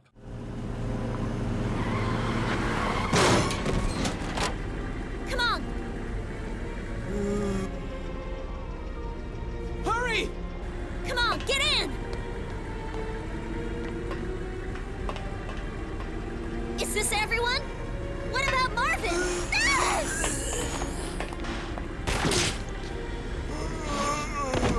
Move! Go, go, go! Marvin! Don't worry about me! Just get going! No way! I'm not leaving you behind! Whoa! Oh my god!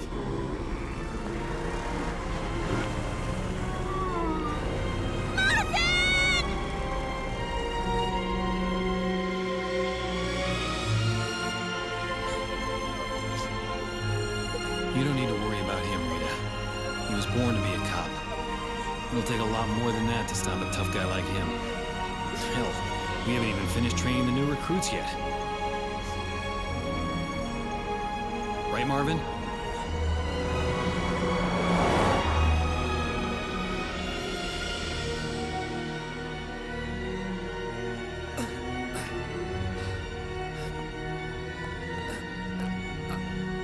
I'm not dead yet.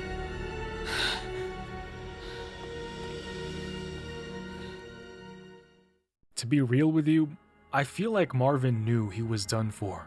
That is why he chose to stay behind. And also, did you guys see that cop car that drove by? Right when Kevin said, "We haven't even finished training the new recruits"? I feel like, like it was heading to RPD, so I feel like that's a little bit of a hint to something. But things are starting to reach a boiling point. With the outbreak only getting rapidly worse by the second, the options for what to do next become severely limited. Nothing can contain the disaster. Steven Seagal and a woman looking for Umbrella are planning to evacuate, but she tells him to wait because she left something inside. Something important that can help. So long as you realize if it's my ass or yours, you can bet my ass will be the first out the door, baby.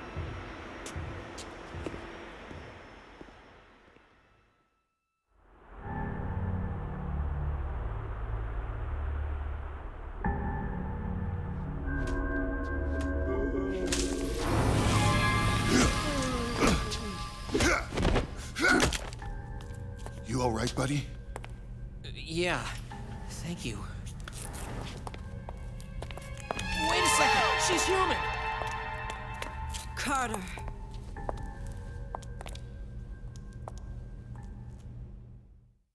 Damn, you see that? David was going in on that infected. It makes me wonder if he really is just a plumber. Or maybe he's a plumber, but like from Ben 10, you know what I mean?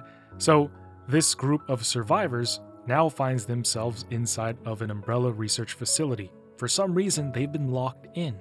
If Yoko, David, and Kevin want to make it out, they first need to find out where those two scientists went. But as they're exploring, a hunter comes out and attacks them. Looks like of course they were. They were running these experiments right here in the city. Pressing on, Yoko comes to a keypad. She wonders what 3-digit code a top secret research facility would use.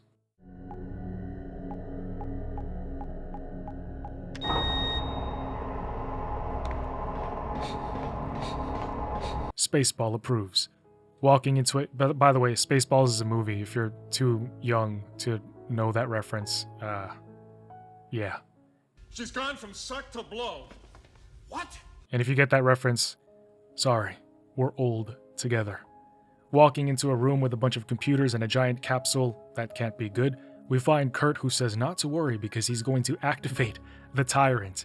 And Yoko's like, oh shit, yeah, no. He says, fight fire with fire, but me, knowing how this ends, immediately takes out her gun to try and stop him, only to have her bullets do nothing.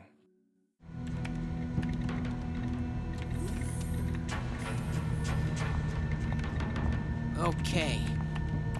I've reprogrammed it to take out those amphibian monstrosities instead.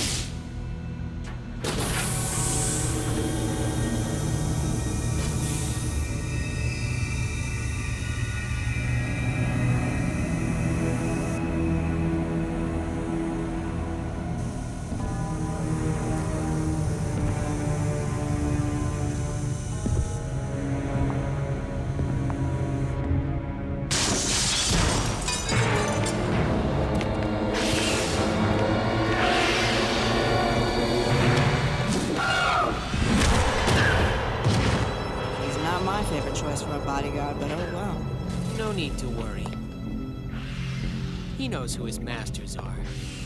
But that's not all.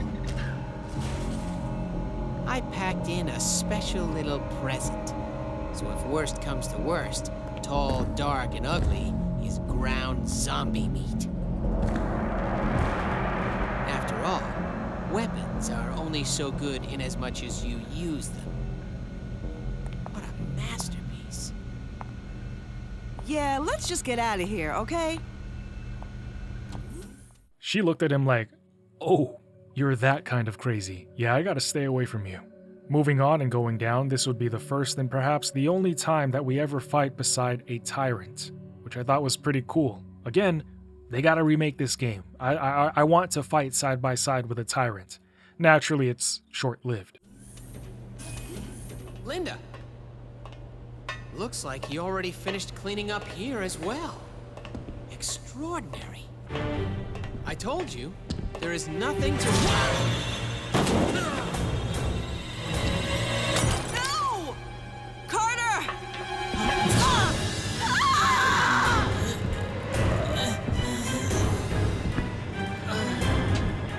Master.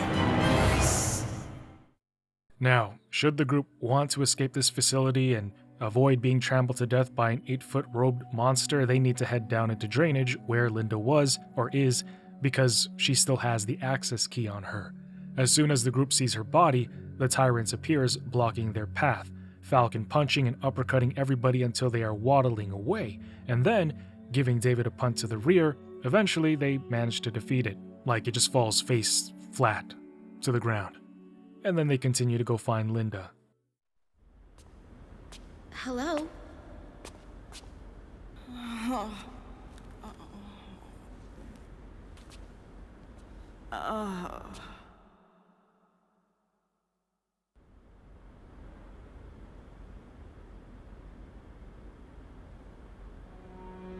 Thanks.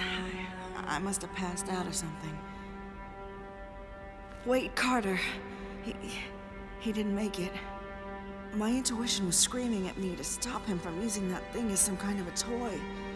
Even the damn capsule got broken as well. A capsule? What did it contain?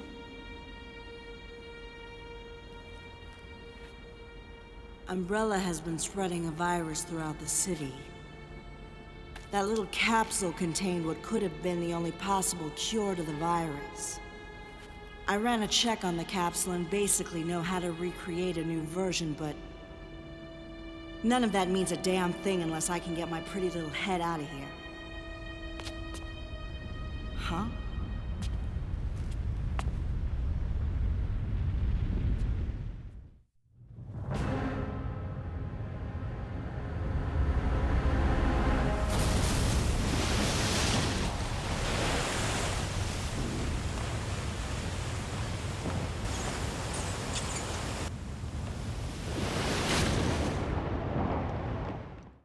But in the middle of their conversation, a rumbling would be heard. Raging waters would come flushing in to flood the entire place.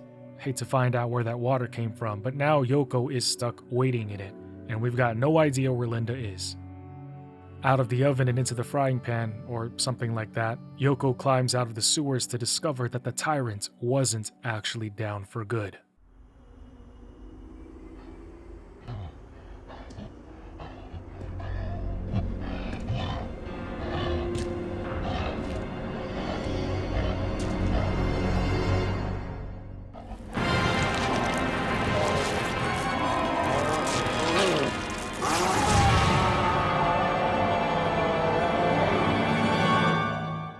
Man, oh man, it would suck if she had a remote that could detonate a bomb that was previously placed in its head.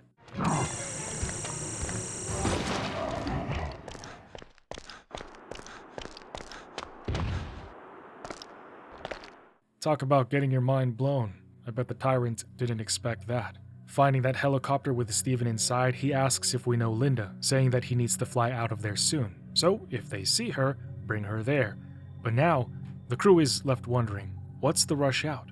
It does seem that this is their one shot of getting out of Raccoon City, so they agree to go look for her. Retracing our steps and going down the same path we walked at the beginning of the story, even Yoko says this place looks familiar as they cross the footbridge, but not far off ahead, Linda would be seen slowly walking towards the Apple Inn.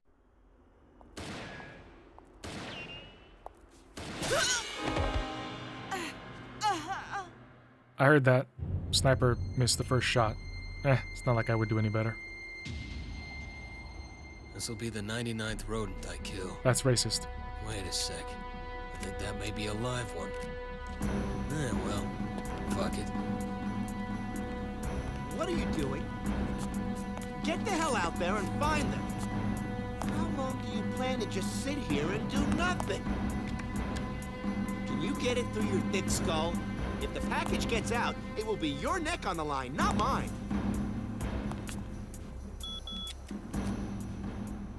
Sir, landmine placement complete. Okay.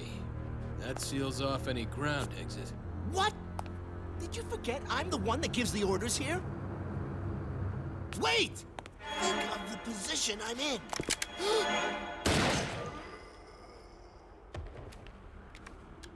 100.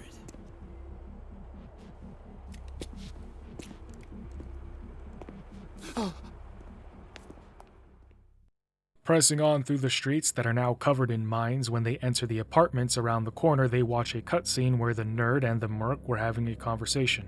The umbrella merc gets agitated with him, learning that the mission they're on, called Code XX, is actually code for blow Raccoon City up entirely.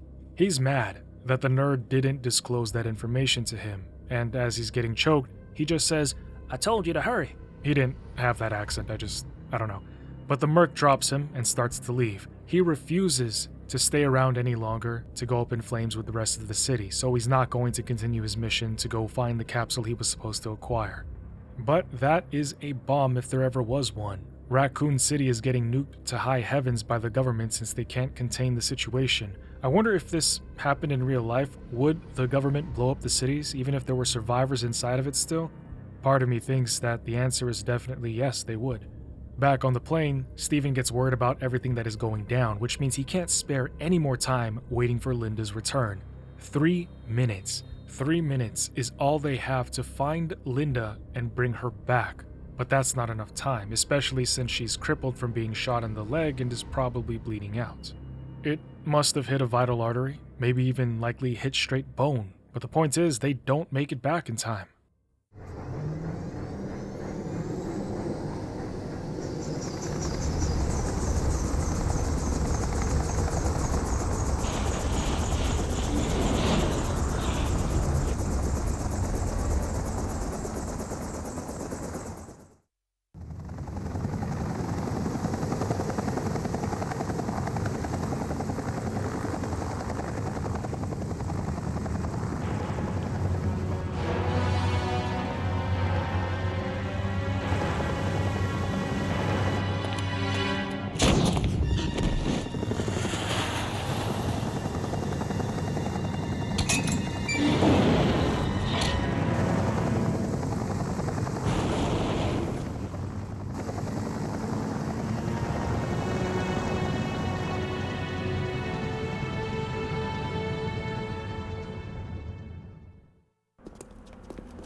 Is that the package?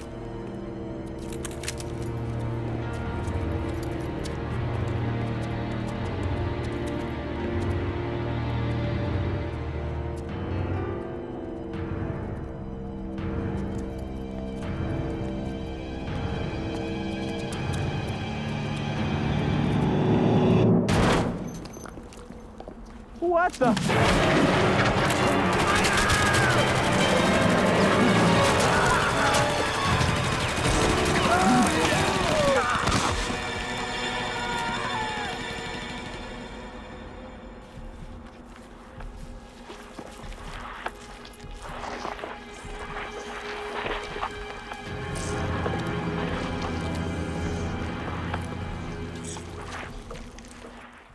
Deciding to head up to the roof, they find orders addressed to a Tommy Nielsen, who I guess is the nerd, talking about cargo and how Commander Rodriguez, Steven Seagal of the Umbrella Secret Service, has had his authority revoked because he and his team decided to steal the cargo from Umbrella.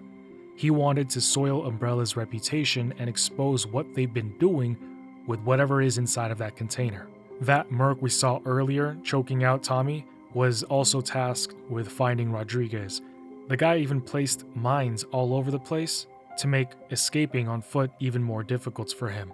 However, Rodriguez doesn't really look like the guy who was planning to walk anywhere. But our group of survivors already blew up most of them anyway by walking on them accidentally and then spraying themselves back to full health.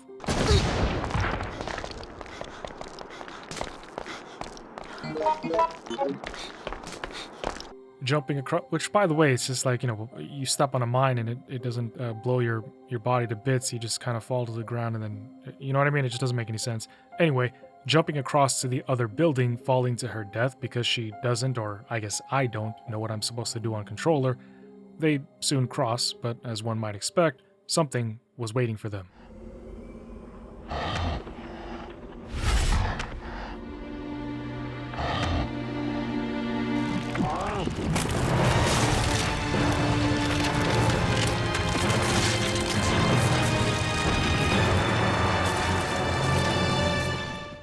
Damn, that sucks. It sucks to be that tyrant. Turns out this monstrosity was called Nyx, and it absorbed the tyrant. Now it's a bullet sponge, firing rockets and grenades at it, filling it with bullets. It turns out the heart is the only way to damage it, so about 10 minutes of my real life later, it finally dies once I realized it.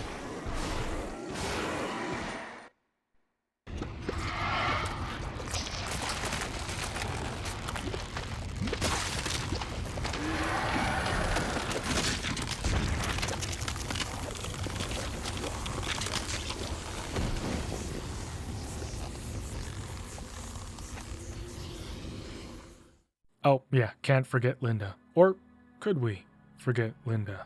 It doesn't matter, because Yoko super speeds her way to grab her and bring her back up to the top of the roof to get into the vehicle.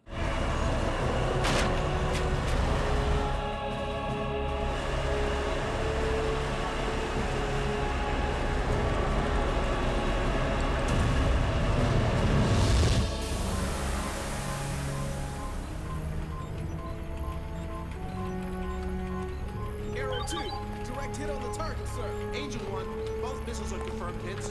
Return to base. base immediately. This is Angel 1, roger that. Arrow 7 and 10, direct hits.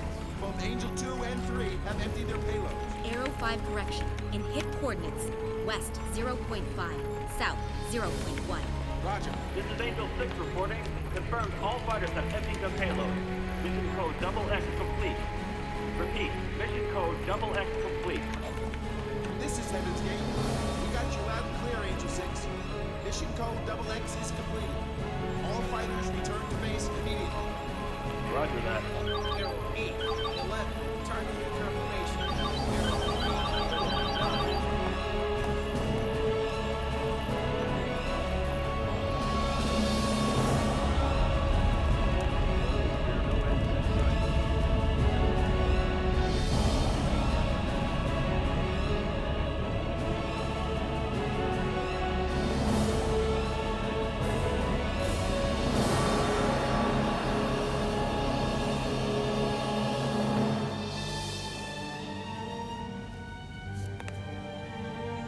As the town faded away, my memory came rushing back to me.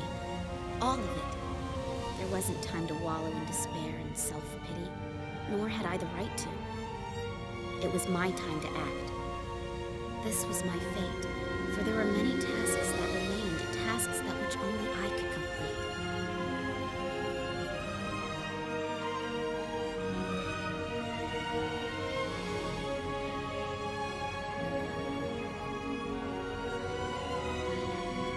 What's done is done. We can't take it back. However, we may be able to start again from the beginning.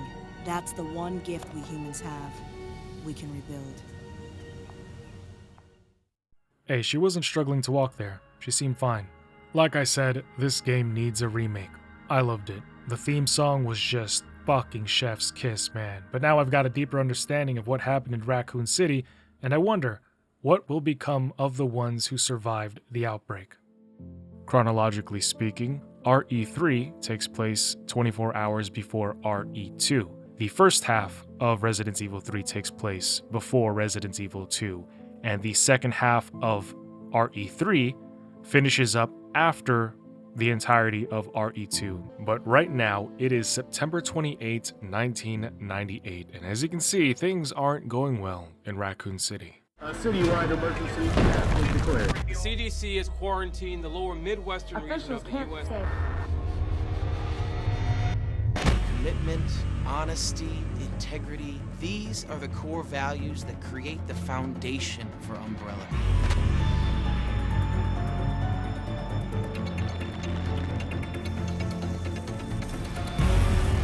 It's this foundation that will continue to build a brighter future for all of us.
Jill wakes up in her apartment.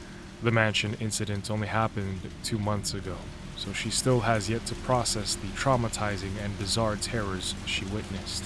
But, getting up, looking at her ashen skin and then out at the window, she sees torrential rain slamming down into Raccoon City. If there was a god, he was angry with the humans. Closing her window, she slowly looks around, still feeling groggy and uneasy. Detective board, lone bed, some art. Jill's home didn't feel like one. Static from the TV, the storm outside, none of that noise could compete with the overbearing droning of dreadful silence.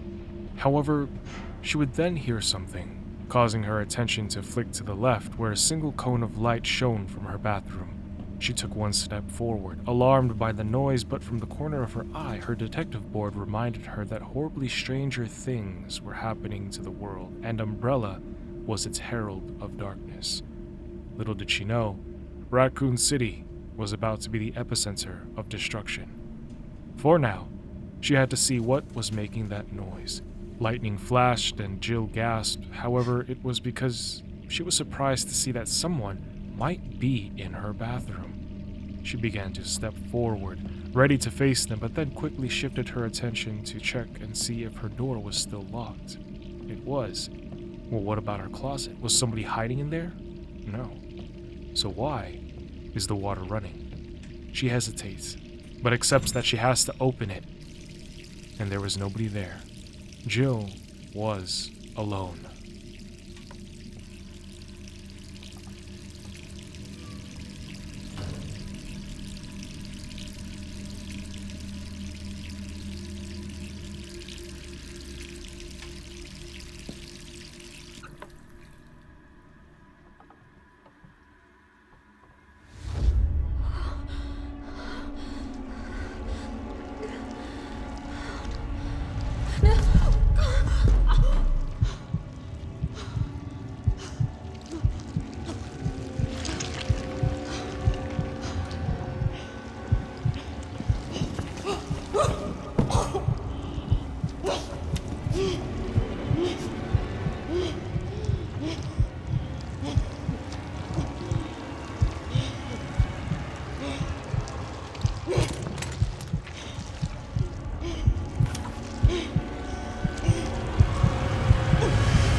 Her nightmares were getting worse every night, a hallmark of PTSD. Zooming in on the calendar on her table, we see and hear that she's been planning to escape Raccoon City, which is slated to be on the 30th. From here, we read a few notes that give us some background information. Starting with Jill's report, she wrote this to officially state and recount the events that occurred back in the Arklay Mountains, hoping that it would reveal the truth. Dated September 26, 1998, she acknowledges that the investigation into Umbrella has gone nowhere, stalled by her suspension and the RPD's inaction. She documents the T-virus in clear terms, outlining its effects, its multiple transmission routes, and the unsettling possibility of airborne infection, all while admitting that survivors such as herself have shown no symptoms yet. Because Jill openly considers delayed incubation as a real threat and notes her worsening sleep and recurring nightmares, she is entertaining the possibility that she is infected with the virus. Taking a gander at the woman in a photo pinned on her board, we have to wonder why Jill has her sights set on her. Below that is Jill's investigation notes on Umbrella laid out. She identified the company as a pharmaceutical giant on the surface while documenting its real focus on military weapons research and covert bioweapon development. The Arklay Mountain outbreak is listed as the origin point, directly tied to the mansion incident, confirming that what happened there was not an isolated failure, but a controlled experiment that spiraled. She also connects Umbrella to Raccoon City's leadership through financial influence, noting large donations to Mayor Warren's office and concluding that the company effectively holds power over the city itself. But then, on the dresser, we learn that Jill is being watched. She is under surveillance by people across the street, but she doesn't know if they are someone called Irons' men, which I think is Brian Irons, whose name was on a paper back in the Outbreak Files, or are those Umbrella's men. Jill defiantly states that she knows they are purposely trying to exhaust her with intent that she will put these foolish ambitions to rest. However, she was already rotting from the inside, going insane, but her resolve to get out of the city, to find a way to make them accountable, is stronger than anything. She expects that they are going to send somebody to kill her, but for whomever is meant to read this, in the event that she dies, she leaves them all of her research, needing them to continue where she left off. Oh, and there's pizza on the table, which makes me want to warm up a Hot Pocket. Alright, I just had one. Thank you for participating. Jill received this note from Brad Vickers, the dude from RE1 who kept trying to radio Chris and Jill because he was running out of fuel in the helicopter. Brad vents his frustration over her suspension, calling Irons out directly. Okay, so Irons is the commissioner of RPD then. Brad would acknowledge that Jill was punished for surviving and trying to shed light on the mansion incident rather than being praised for it. He admits he chose to keep his head down after STARS was suddenly disbanded, a decision driven more by fear of losing his job than loyalty to the truth.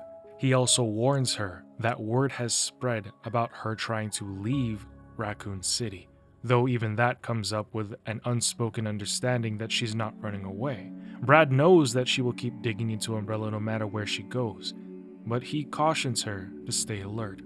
The note ends on a lighter touch, with the pizza joke masking the reality that even simple communication now has to be smuggled. Jill decides to look out the window to see if she can see her observers, but she can't see them right now. Looking around the place, we see that it's extremely messy, and there are copious amounts of alcohol all around and even more in the fridge. Coping mechanism? We'll save it for the psychoanalysis video. Like in her nightmare, she opens up the bathroom to see that the faucet is on. Maybe she's been dissociating, not remembering things like leaving the water running. But walking in and turning the lights on, she stares at herself in the mirror for a while, remembering what she looked like with infected skin, appreciating that she is still normal. And then, oh, whoa, okay, the shoulder, over the shoulder change, point of view, okay.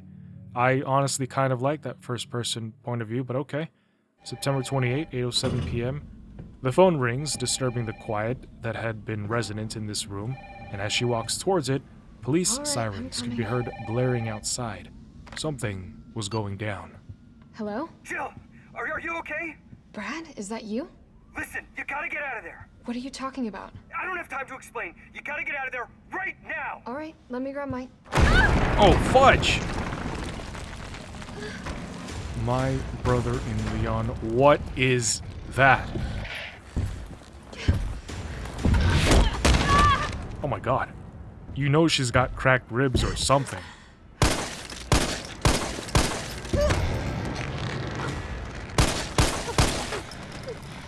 Yeah, no, she's got something broken or fractured now.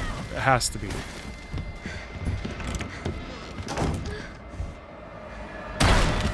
What the hell is that thing?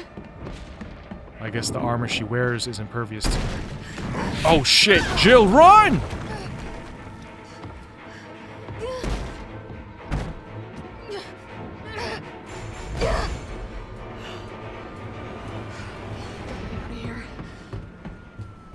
Wait, Jill. Go back and see if it comes through the door.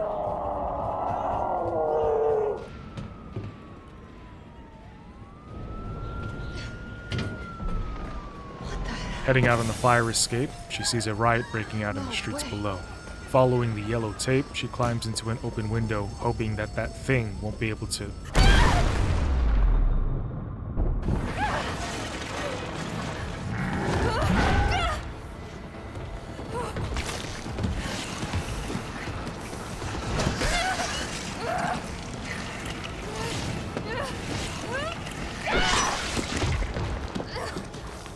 Rushing through the fire and flames, exit is but a moment away, until, suddenly, an explosion sets off, catching Jill and ejecting her out the door and onto the fire escape.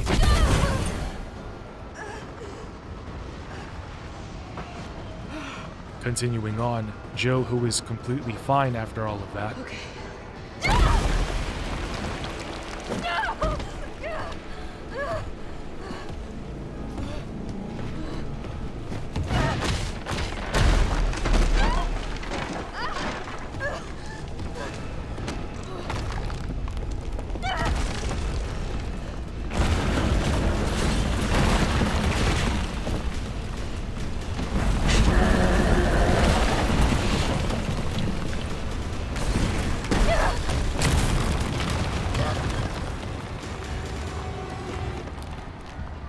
Gosh, couldn't get a break from that creature.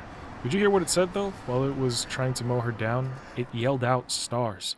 I'm a little slow, and I have bad memory, so even after reading Wesker's report, I still just realized that this thing has to be Nemesis. That container from the beginning that we saw earlier, that abomination, had to come out of that thing, which means that this is the result of what Wesker's reports were talking about when they combined the T-virus and the Nemesis parasite. Continuing on, Jill, who can apparently survive anything, gets found by Brad. He says they got a Delta out of there because that thing is hunting down any remaining STARS members. Where's Chris? How could this many people be infected? Brad! Here they come! In here! There's so many.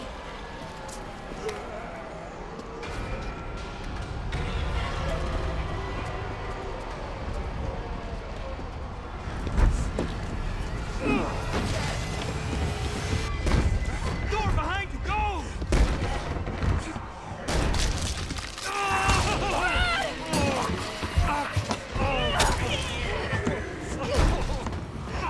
Don't think about it. We're gonna make a run for it. Come on, Jill. We know how this ends. No, I don't. Are we still a team? Always. Then do me a favor. Don't fuck up like I did. Go!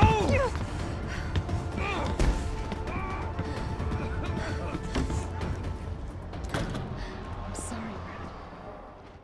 She slips out the back, picks up a cop's gun, shoots a zombie in the pants, and while she's running, the helicopter hovering above tells her to get to the roof if she wants to escape.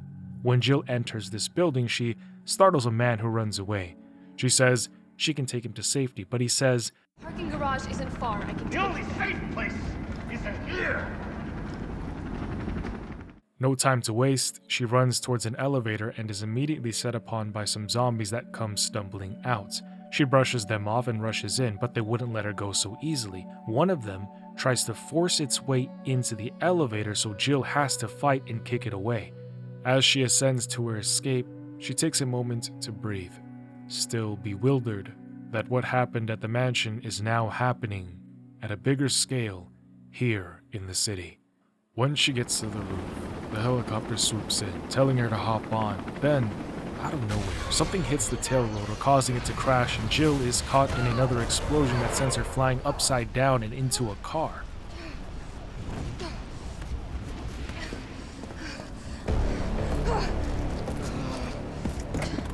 Sorry.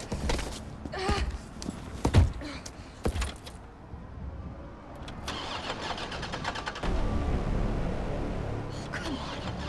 Start, damn it. It's my turn, bitch.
Hey, easy, lady. I got you. Who are you? What are you doing? Name's Carlos, and I'm saving you. Come on, let's get you someplace safe.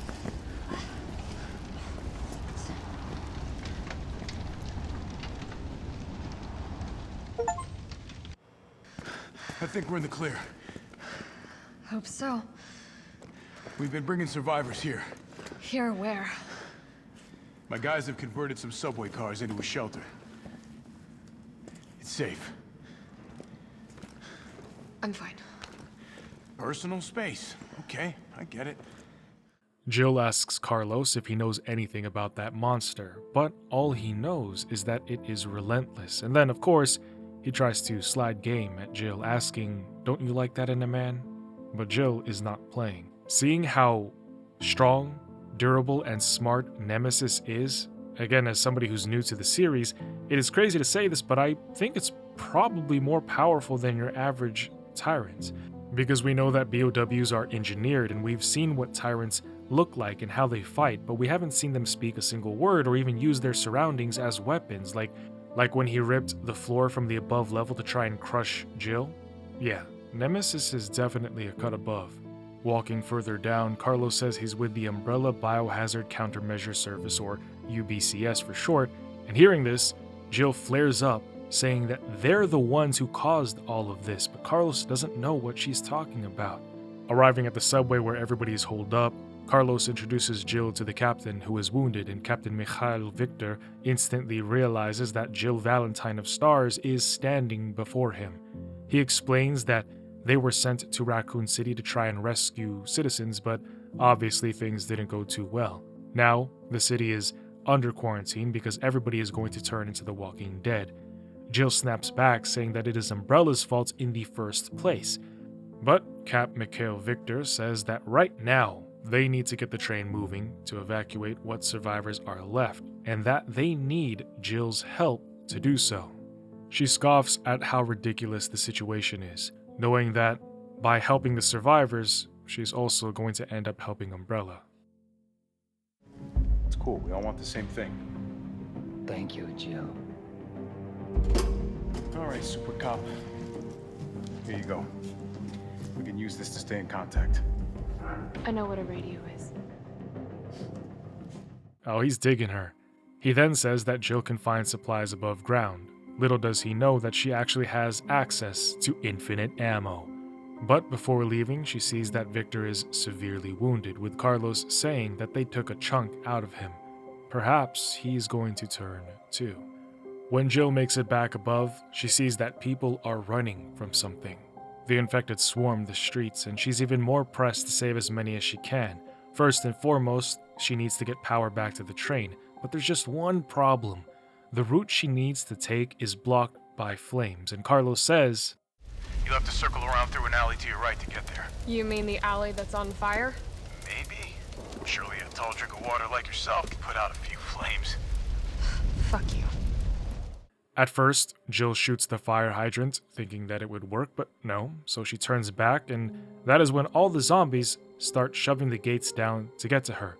Luckily, a barrel blast ends it pretty fast, and while she was searching the area, she found a drugstore owner's journal where she talks about how he'd been selling Umbrella-branded hair tonic, so I think we can add this to the list of how the infection spread here in the city. Umbrella had to be selling virus-infected products. Moving on, Jill enters the Kite Bros Railway building, and this was pretty cool to see considering we just read about the Kite Bros back in the Outbreak Files. Speaking of that, one of you guys commented on that video answering one of my questions about how the infection even spread to Raccoon City. On top of the list that I talked about there and what we just added here, they informed me that it was a football game. One person was infected at said football game, and then it just explodes from there. But pressing on, she finds a hose for the fire hydrant and also the control room for the substation, but there's no power here, so she can only proceed by putting out the fires first. Entering a safe room, she would hear some clanging on the other side of this red door, and erring on the side of caution, she checks it out. Your UBCS? Yeah, careful. Come on, don't look at me like that, all right? I'm not infected. No, wait, please! What the fuck? He was infected. He might have been infected. Oh, stars, this soft. No wonder so many of you dead. And what are you, UBCS? Killing your own people? He would have turned. There's your sense of self-preservation. Go back to the subway station. We don't need a bleeding heart like you getting in the way. Checking that lad's body, we find a journal. We learn that he was going to go to prison if he didn't choose to serve Umbrella instead. So he gets back into shape and resharpened his skills, as from what I gathered, he had previous experience already, likely from the military, since he knows about groupings, and he's hard on himself for forgetting what he knew. But then he mentioned that Nikolai was a lunatic who used him as a human shield for points. I think Nikolai is the guy who shot him. On the last page, we learn that his name was Murphy. He was proud of getting back to where he used to be skill-wise, but that now he's being dispatched on his first assignment. Well, his last, as Raccoon City was his mission. He says that his brother Jimmy would have been proud of him, but that Jimmy is dead because some street gonks offed him. Murphy, in his twisted way, thought he was doing good by coming here to try and handle the riots. Outside and around the corner, Jill finds a suicide note next to a man. He was from the UBCS, and he had seen combat overseas. He thought that he was so hard that nothing could rattle him. But finally, he met the thing that broke him. The zombies, the chaos of Raccoon City, it scared him to this end point. Moving on, shooting these Cerberuses. Thank God I can aim properly, because in the older games, I mean, you guys saw it, it was hard to hit these dogs, just like it was hard to hit the flying bees. The aiming sucked in the older games. I do wonder what the OG for RE3 was like. I kind of want to play it still to see if that opening sequence was similar. But pressing on to the substation, Jill would of course be met with another obstacle, as the power plant is now covered in and out by the virus. She goes down, reads a notebook about how zombie bugs were entering people, but that by eating green herbs, you could expel them from your body. I wonder why the herbs in Resident Evil are so powerful. Like, you could get wrecked by an explosion and a hunter, but eat a herb and eat a herb. How do you herb or herb? However it's pronounced. You could eat that and be fine. They're kind of like sensu beans.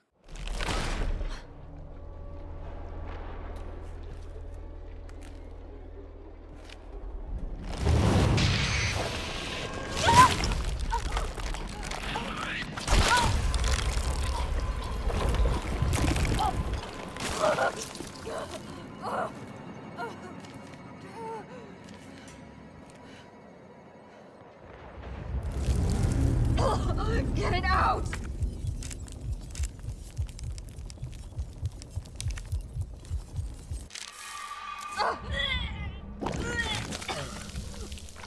Fucking gross.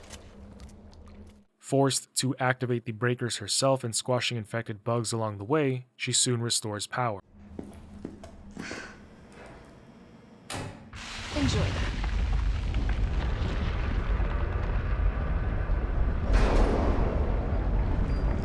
Now that the train is up and running, she has to set the routes up by going back to the control center. However,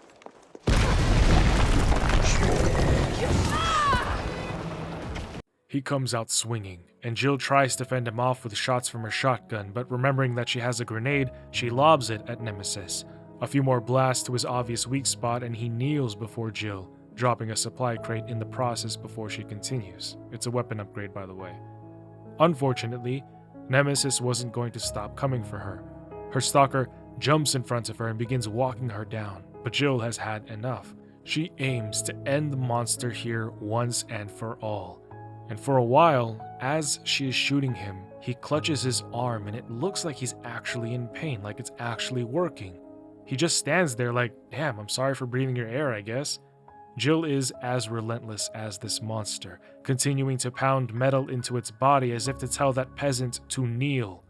However, Jill would soon realize that even with infinite ammo, it can't beat plot armor.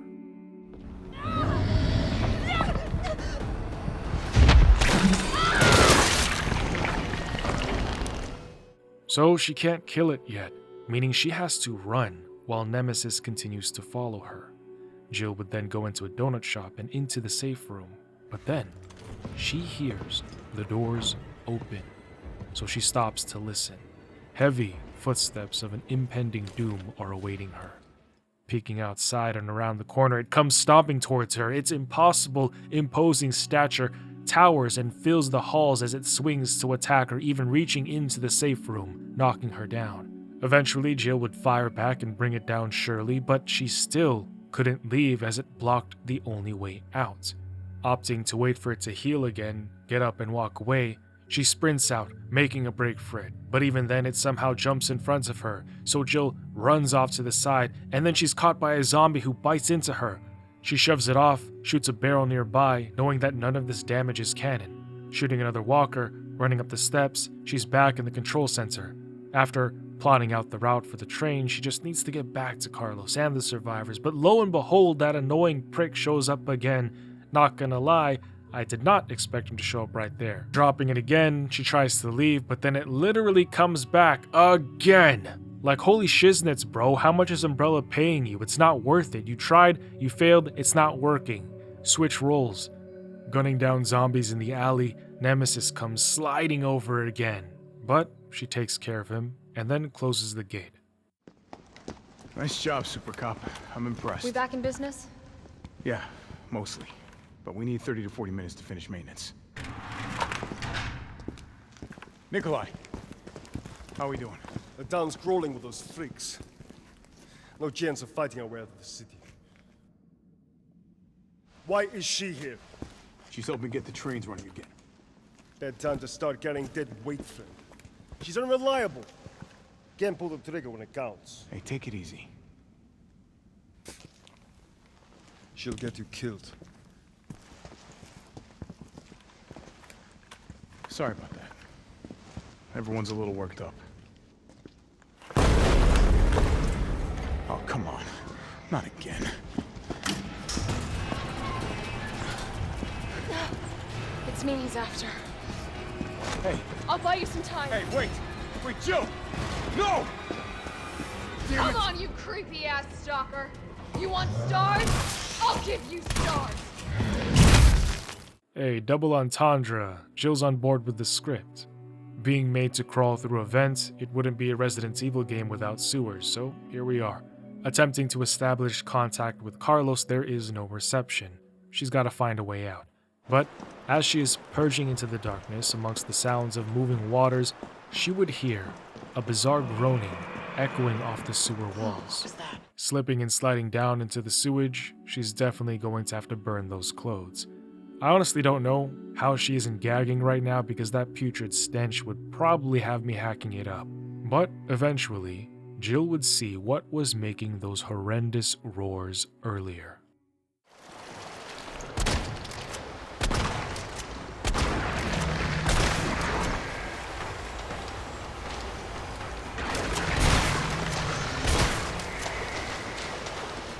What the fuck was that? I don't even know what to call this thing. Finding a note written by a sewer worker, I guess everybody just carries journals with them, he calls it a toad-faced motherfucker. Says it ate his buddy and that he can't even trust cops to deal with it. Finding a secret lab, we discover some notes that the T-virus infected tadpoles with legs were created by a scientist who used to work for none other than Umbrella, of course. These creatures were parts of the Hunter series of BOWs, making sense considering their amphibious features, but because Umbrella saw them as unfit for weapons, due to their weakness to fire and the fact that they open up their mouths exposing another vital weak point, Umbrella wanted them gone. But the scientist fled down here to protect them. He called them Hunter Gammas. He adored and cherished his, babies, letting them flourish here in the sewers. Picking up a grenade launcher that somebody left for her, and a note where we learn that the Gammas were created by Logan Carlisle, we also gather that at first, the creatures were friendly with familiar people and that they had some modicum of intelligence as they were able to quickly learn the layout of the sewers. Speaking of sewers, the researchers bribed the sewage department chief in order to be able to establish their hideout down here. The Gammas would grow rapidly, making the tunnels feel more and more cramped, but eventually, a sewage worker would stumble upon one of the Hunter Gammas. Sadly, he was eliminated. However, to the scientist studying the Gammas, that was just proof that Umbrella was wrong and that they were suitable as weapons, furthering that they'd reach out to the European branch soon to inform them of their discovery. With no time left at all, Jill would find her way out and contact Carlos. She'd let him know that she was able to give Nemesis the slip.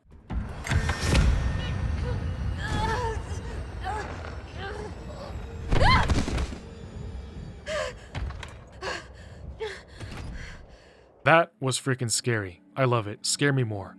Initially, Jill fights back, shooting nades in its face, but after having a chunk of her neck eaten off and being set on fire, she decided that it was just better to run.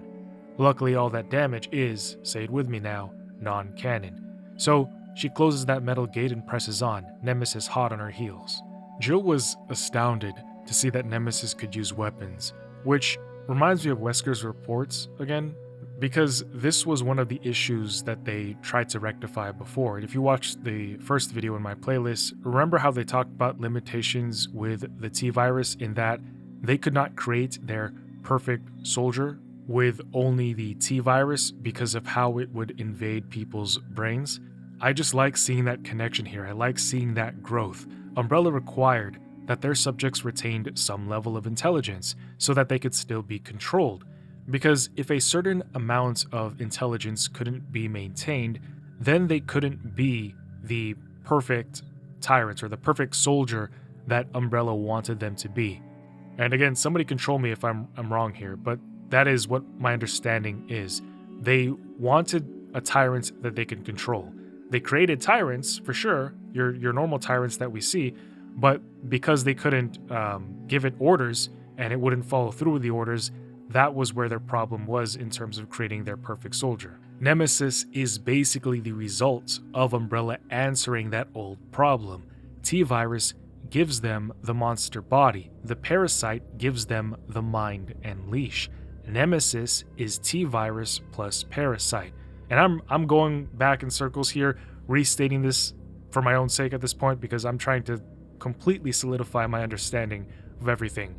I think what I want to know more about is the G-Virus that Birkin extracted from Lisa Trevor. Will I get to see what the G-Virus looks like in action?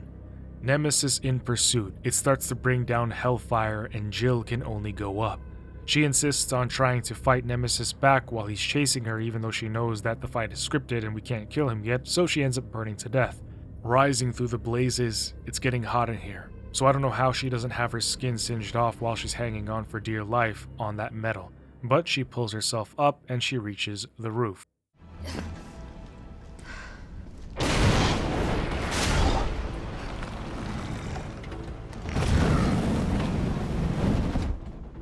All right, let's do this. The fight goes on for a while. He tries to go toe-to-toe with Jill, throwing fire, making it rain from above like a volcano, dodging grenades, even charging at her, and eventually he would use his broken flamethrower as a hammer. But Jill still manages to stave him off. However, Nemesis is spectacularly durable. It tanks a barrage of noob tubes, electrical shocks, and it's just insane. Honestly, I can see how Umbrella could be proud of something so beautiful. Oh wait, no. I must not turn to the dark side.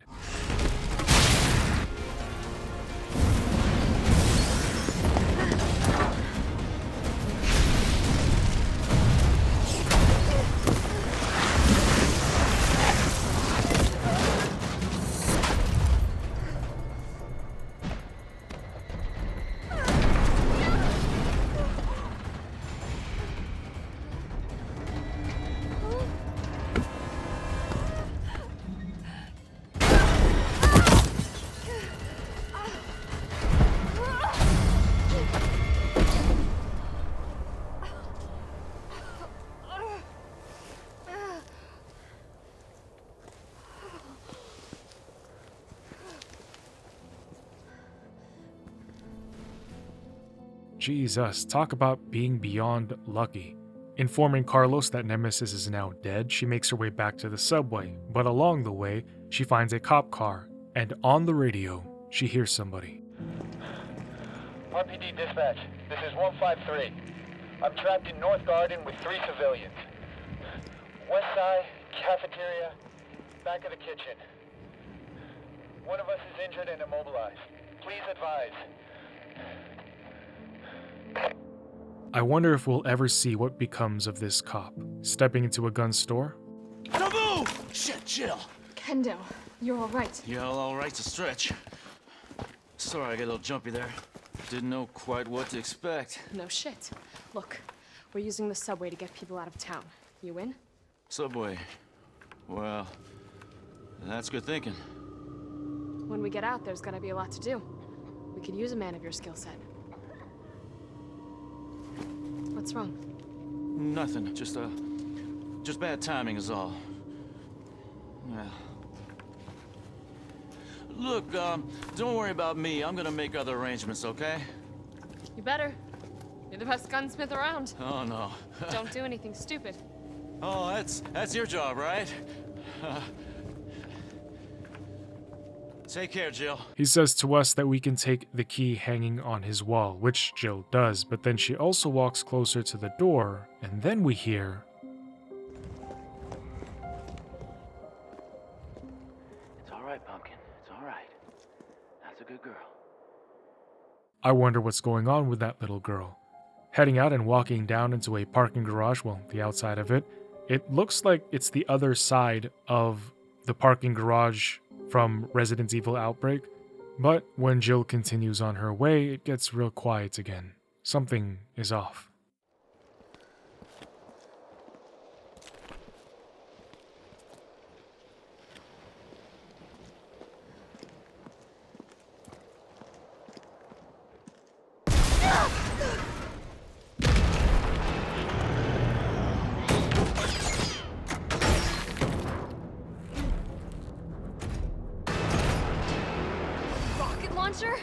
Really? Dude, this it's not like this guy won't die. It's getting old real quick. Although, I gotta say it's impressive that it came through with a rocket launcher like that, showcasing Nemesis's intelligence. Umbrella really made these weapons for him. I think that's cool. Getting hit with rockets, Jill gets up and keeps going. A blast sends her flying forward and a cop car almost crushes her, but she rolls away in time. She hits Carlos up on comms and says that that thing is back, and he is bewildered that that monster is still alive, and then it comes crashing down in front of Jill. Trying to go blast for blast with Nemesis, she tries launching grenades at it, but he would tank it just as much as Jill would tank his rockets.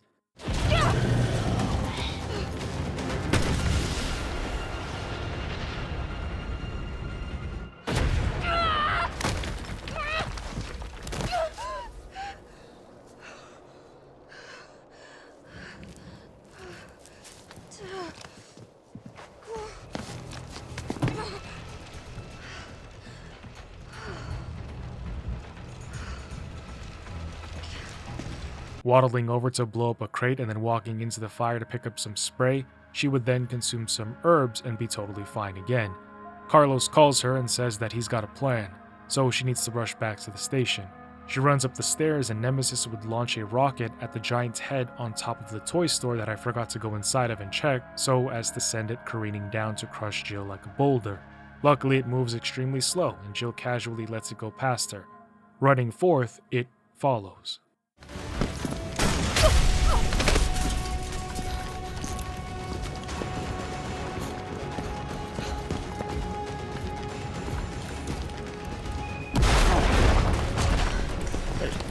You okay?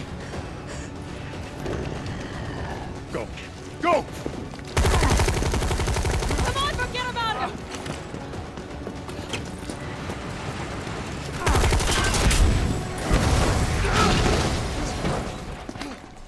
I don't know why Nemesis doesn't just burst through that thin sheet of metal. Like, he's got no problem breaking down entire buildings to get to Jill, but, that's neither there nor here. Descending into the metro, the two thank each other for working together and they can now get out of the city. Well, everybody except Carlos, because he's got new orders to stay here while Jill has to escape with everybody else on the train. As Jill gets on it, she overhears that Carlos and Tyrell need to get back out into the city to find somebody named Nathaniel Bard. Concerned that this is their last ride out, Victor tells her to chill, because once the survivors are safely out, it's coming right back. Carlos then flirts with Jill and chat. Guys, I think she's feeling him. Like, it's working. He's slowly breaking those walls down. I think. It's alright, you're going ahead.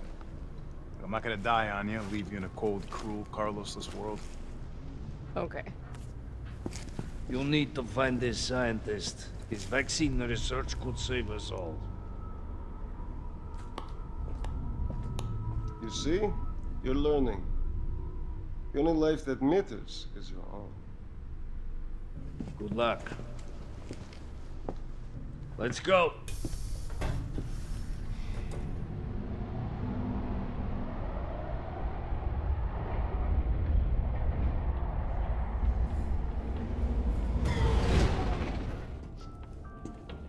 You don't really think a pencil pusher like Barton is still alive, do you?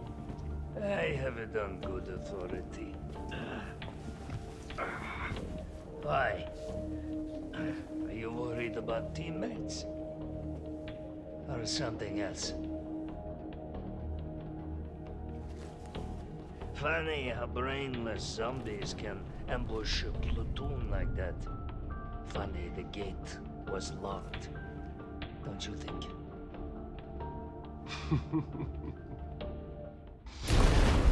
What was that?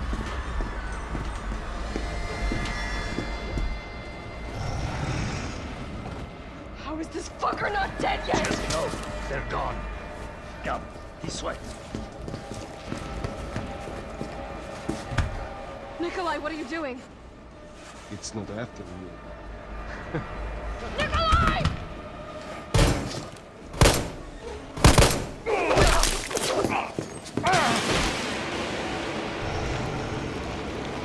Get off my train, shitbird!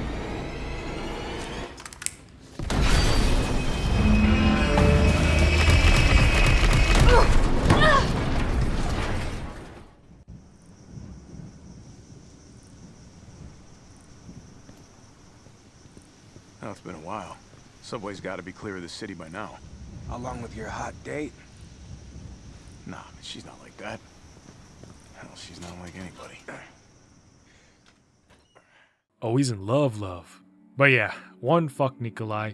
2, of course, Nemesis is still alive, and it looks like he's mutating further and further. And 3, Victor went out like a boss. Mad respect. Moving onwards through the cold, dark night. They would hear somebody yell out, Brad. Of course, Brad turned after Joe left him, and now he's found his way back to the RPD where he would find Marvin telling him to back. He apologizes, but when Brad moans out, sorry, Marv is stunned, thinking that his old friend is still somewhere in there. But that was his mistake, because zombie Brad chomps right into him. It makes me wonder if these zombies really do maintain some level of consciousness after turning. Another thing, I'm not sure, but I am also sure that that is Marvin. However, one thing I will point out is in the last video, Outbreak, we saw that he was already bitten. That happened before this. I mean, he was bitten right in front of Kevin, so is he just resistant so he doesn't turn as fast, or he didn't really have any injuries, or is it just more inconsistencies, or is he just getting bitten again here by Brad? Tyrell tries to open the locked door while Carlos tries to run the ones with zombie Brad. Aiming his gun down at him, he decides he's gonna get personal instead, so he takes out his knife. It, probably wasn't the best plan of action, because Brad, despite getting slashed up, would get up and oh, what the Tyrell opened the door? Look, he's gone. He unlocked it and just went in, leaving Carlos to fight Brad alone. He didn't even turn around to help. but yeah, after almost dying, Carlos gets an achievement and also Brad's STARS ID. Finding Tyrell inside on the top lap, he finds out where their target is, where Bard is. However, Carlos is confused because they thought that this was a search and rescue, only to find out that Umbrella wants Bard under custody due to the fact that he knows the company's dark secrets. So, Carlos would start making his way over to the presumed location, but he would stop at this statue. It gave me flashbacks of having to do the puzzles for this damn statue back in Resident Evil Outbreak. I hope I never have to do a puzzle again for this thing. Exploring more of the Raccoon City Police Department, upstairs he would find a weird door, but Tyrell would tell him to leave it, so Carlos goes back downstairs near the entrance where he would see another door with the words "Keep Out" on it. Yeah, this place is definitely more barricaded than it was back in Outbreak.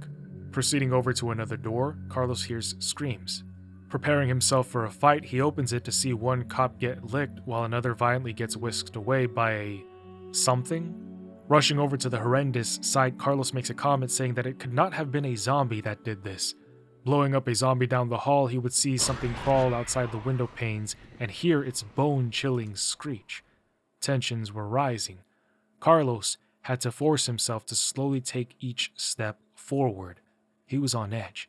Then he hears a smash through the glass, and he doesn't even want to wait to find out what it is. He just starts firing, hoping that whatever that crawling creature was, he got the jump on it. But it was just a regular zombie. Entering another room, he bangs all of the zombies in there with a flash, penetrates their flesh with his bullets, but then he gets taken from behind. Elbowing it and shooting its head, he finishes off 2 more zombies that were just walking into walls. Well, plants and a seat, but you get me. Forward down this long hall where the moon haunts you. We open into this area that reminded me of the mansion from Resident Evil 1. You guys remember those stairs? And so, remembering that, I figured that there had to be a safe room down below. And there was. Going inside, there was, as expected, a typewriter, so Carlos saves his game. But when he goes into the little adjacent room, he makes a Fatal Frame reference, which, by the way, is a game I'll be covering later this year. Well, if cameras killed those things, I'd be set. Climbing up the stairs and into a locker room, Carlos reads a note that somebody named Wes left for his colleague named Hector. He simply tells him that he locked himself in the locker and to not open it. Trying to open it, Carlos stops us, saying better not. Anyways, Carlos has to blow this wall up, but the detonator needs batteries, and when he returns down the hall... There you are, dick face. I guess those claws hit like pillows. After putting that thing down to sleep, Carlos finds the battery in the locker room and enters this office where he would input the code 9157 into the safe and find a hip pouch. He would begin to inspect the area further, and I completely neglected to notice this at the time, but reviewing the footage for this script, I see up top that it says, "Welcome back, Leon." So this Leon cat must be pretty popular, or cops are just tight-knit. Back in the showers, Carlos sets the wall up to get blown up, but instead of running out further behind the wall, he hides about 2 shower stalls next to the explosion. The blast causes steam to block his path behind, and from the hole in the wall, zombies start pouring in. But they're not here to take a shower, so Carlos takes them out before finally finding where Bard is supposed to be.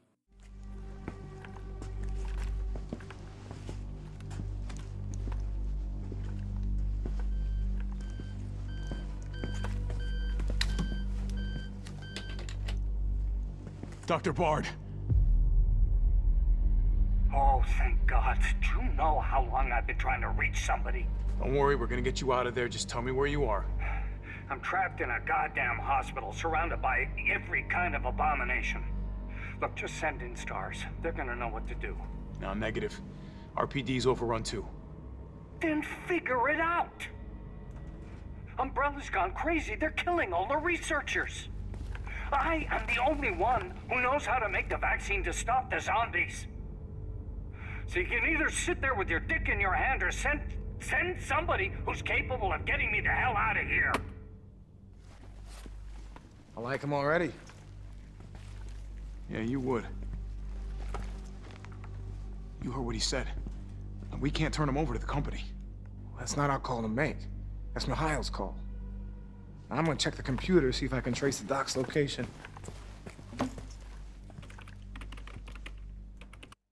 Well, of course, Umbrella is trying to tie up those loose ends. No wonder why Bard's been hiding from them.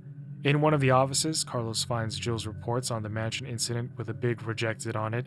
Behind him, he finds a picture of the STARS Alpha team, noticing that Jill is in the front row. Over back to Tyrell, he sees a guitar on the floor and a light shining on a jacket. It feels like a reference to something, but don't tell me, I'm sure I'll find out soon enough. Yeah, what's up? Derailed? Was anyone hurt? Jill? Ah, shit. Wait, what? Jill! Jill, what happened? Jill, come in! T, I gotta go. Do what you gotta. I'll take care of Bard.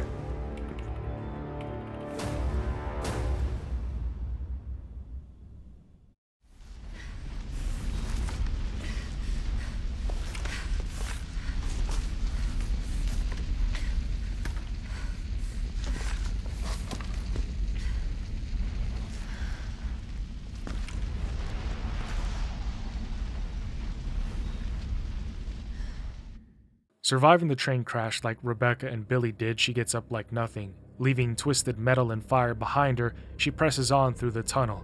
She attempts to contact Carlos, but of course there is no reception again. Infinite granadas on the zombies, Jill climbs up and out of the tunnel to hear Nemesis roar. She is still not safe. Across the river, she sees a clock tower and begins to make her way over there, but not before stopping to read a brochure that talks about the St. Michael Clock Tower, an icon at the heart of Raccoon City, erected in 1908. The first floor used to be an elementary school. Elementary is a weird word. Like if you say it as a native speaker, it sounds like elementary, but if you pronounce it as it's spelled, you say elementary, elementary. Or maybe it's the red, white, and blue in me that's saying it incorrectly. I don't know. Either way, the school had over 600 students back in its early days. 70 years later, it shuts down due to age. Then in the 1990s, the Umbrella Corporation, electrifying the economy in Raccoon City, helped to officially reopen it. Well, you and I know that anything under the umbrella holds a sinister secret. Up the steps, Jill crosses the bridge, but then Nemesis would catch up to her.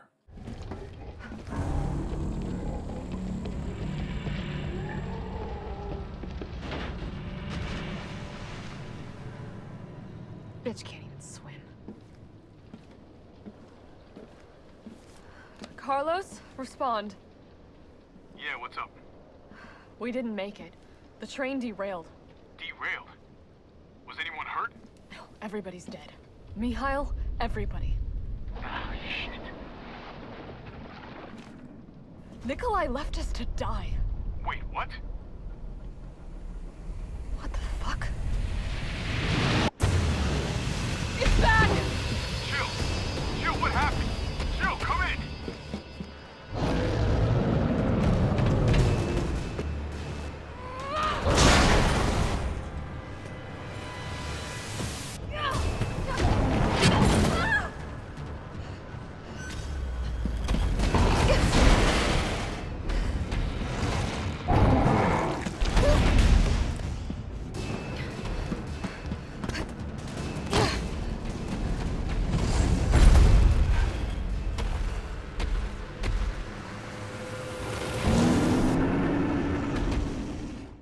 Jill contests the abomination in a final showdown, setting off explosions in its face, incinerating its body whole, but it still manages to continue its hunt. It stalks its prey, chasing her around the courtyard, and it does its best to try and mow her down, even running around the walls and climbing up the clock tower, but Nemesis can do nothing against Jill and her plot armor.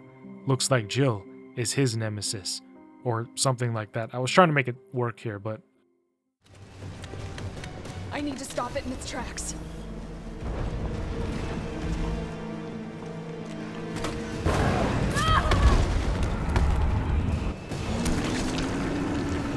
Right, let's do this. Suck it!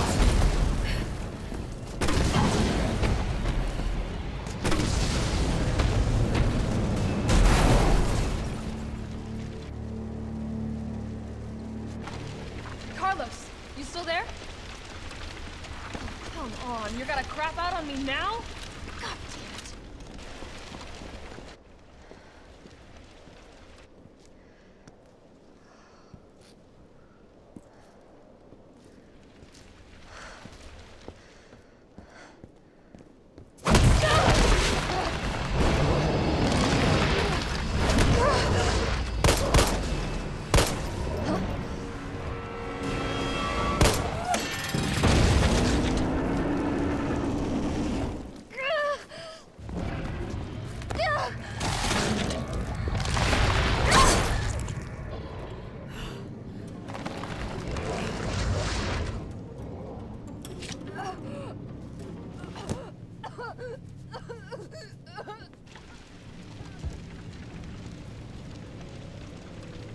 Interesting.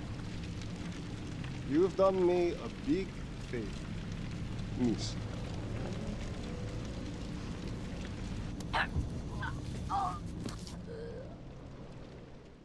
while Jill is knocked out, unconscious, what we do now is we pick up with Resident Evil 2, and we finally get to meet Claire, Chris's sister, whom, as mentioned previously, is very protective of. But we're actually going to start out with somebody who is mentioned only in a note back in the Outbreak Files, Leon S. Kennedy, who is new to the Raccoon City Police Force. What we're going to do is we're going to see what transpired during the outbreak in Raccoon City through the eyes of Leon and Claire. Everything that you're about to witness occurs while Jill is out of commission. And yes, we do finally get to see the G-Virus in action. And brother, it is disgusting. I'm going to leave it at that because I don't want to spoil it any further. We begin inside of a truck where a man is eating this delicious burger, listening to the radio. A man is telling the radio host about the night that he was walking home from a bar and he encountered this woman who was staggering towards him. The truck driver listens more intently. The storyteller says that the woman gets closer and she appeared to have this rotting face as if she was walking dead. And to this, the hamburger-eating driver chuckles, saying, "Sounds like my wife," which, as a man who loves his wife, is a wild thing to say. But as the radio show goes on, the man talks about how these things, whom by now we know are T-virus infected people, will attack and eat other humans. But at this point, the reception begins to get cut out by static. The truck driver, in response, begins to fiddle with the controls, but he doesn't see this woman who's walking right out in front of him. So he slams into her, body stuck to the front of his truck, hair flying over the hood. He slams his brakes, she goes flying through the rain, landing on the pavement. He climbs out of his car, freaking the hell out, unsure of what to do. He's scared of the trouble he's in. She's dead. He turns around in shock, but that is when she rises behind him. We then shift over to a man, RPD folder on his passenger side, driving through the darkness. Pulls up to a gas station. Yes, gas is only $1. Stepping outside, the man takes a look around and starts pumping. No one's around?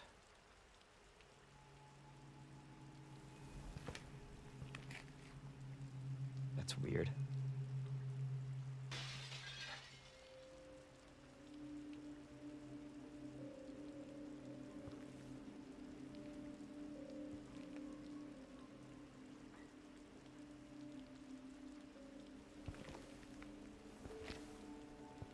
Cop car lights are on, doors are open like something happened and they were in a hurry.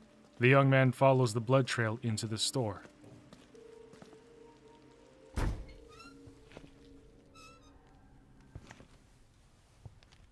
Hello? Anybody there?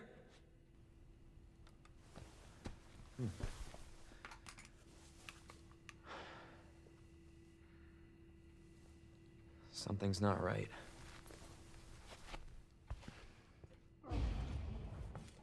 The sounds of struggle can be heard from the back, so he jogs along and sees this injured man on the floor. Leon asks if he's all right. You all right? But the man, clasping his bloodied neck, exasperated breath, just points. Don't move. To the back. I'll be back for you. And so Leon walks in and sees a singular light leading him closer to the altercation.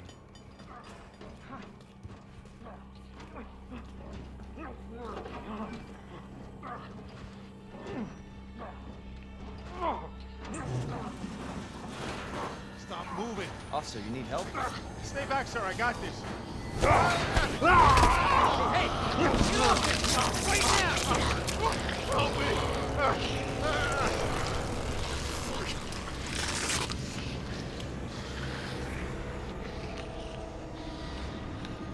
Freeze!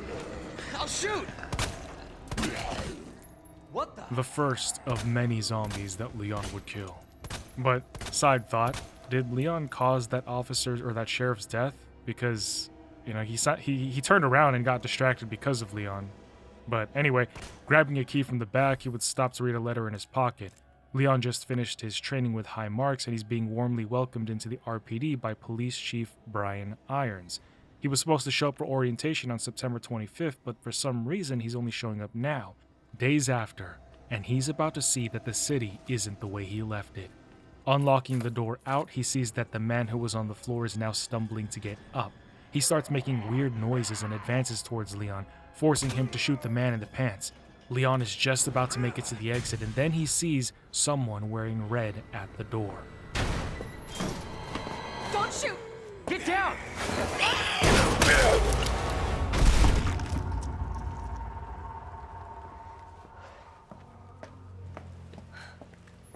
You alright? Yeah, I think so. Thanks. You can thank me later, when we're safe. Holy shit.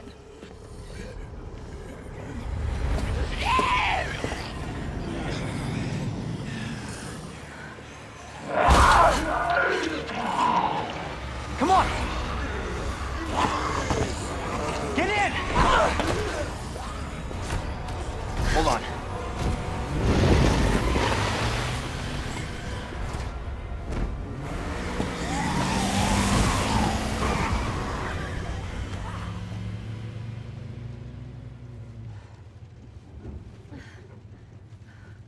What the hell is going on?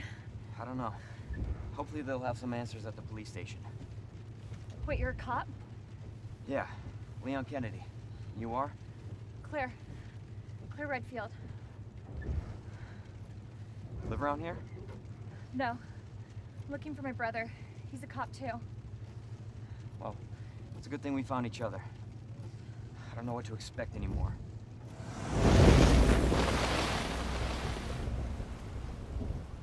Y'all see that sign? Home of Umbrella? Other thing, something just clicked with me. At the end of the Desperate Times scenario from the Outbreak Files, we see that Kevin and everybody else is driving out, leaving RPD. Kevin says his goodbye to Marvin, but we see a cop car on the other side of the road driving in the opposite direction of Kevin towards RPD. I am certain that it was Claire and Leon in there, which I think is cool to see, right? That kind of layering in the overall Resident Evil story is A1. Soon, the two would discover that Raccoon City is in complete shambles and disarray. Riding in, an announcement would blare off telling everybody that shit's going down and y'all gotta get to safety to the Raccoon City Police Department. Yeah, but what if we're the only ones? What if there's no survivors? No, there's survivors. It's a big city. There has to be.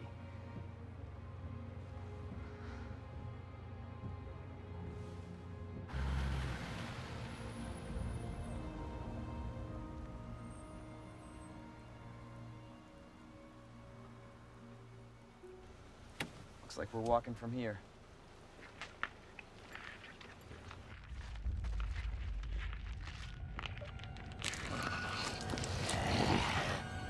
More like running. Yeah, good call.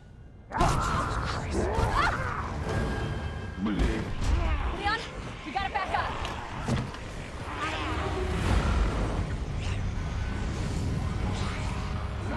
What the?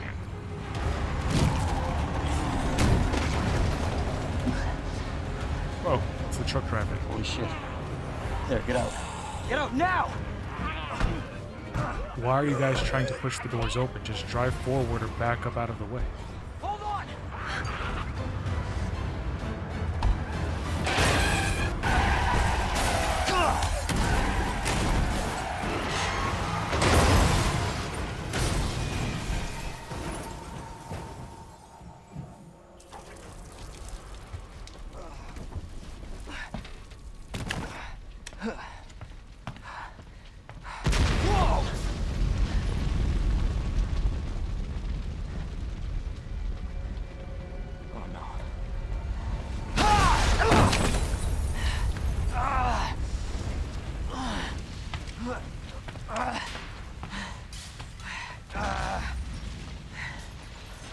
Claire! Claire, are you okay? Yeah, I'm alright. How about you? Can't stay here, it's not safe. Go on ahead. I'll meet you at the station. I'll be there. This is out of control. So, taking out all of the zombies in the area, running through fire and rain, Leon realizes that everybody has turned. It is now the City of the Dead. Police station in sight, he slays more zombies before arriving at its gates. Slipping in and slamming iron in their faces, he feels like he's found some form of refuge. I feel like Brad's corpse should also be here on the floor since Carlos just killed him there, but I guess not. Inside the station, Leon calls out hoping that somebody would hear him. Hello? Is anybody here? Except there's only dead silence, so he decides to check the computer. Scanning the surveillance cams, he spots one cop firing at a walker, but he stops to talk at the camera, speaking to a David and Marvin. He says he's found a way out of RPD, and the information is in his notebook. Leon has to go find this police officer. Crawling under the shutters that were previously shut back when Carlos and Tyrell were here, he takes a gander at the blood-soaked floors and the voided halls. Standing up, ready to find his way out, he pierces through the darkness until he hears somebody yelling to open up this door.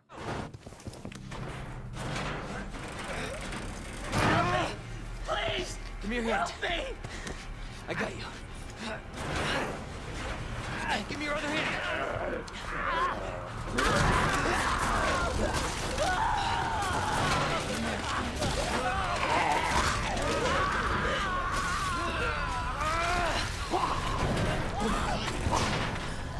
Jesus Christ.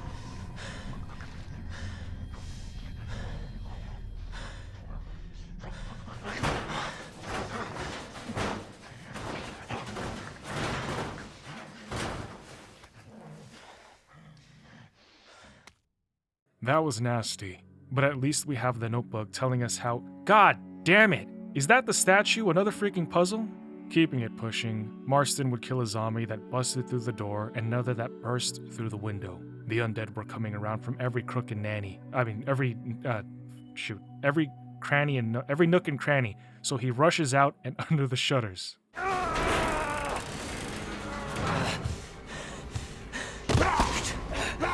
God damn it!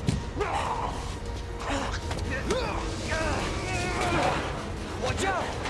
Got it.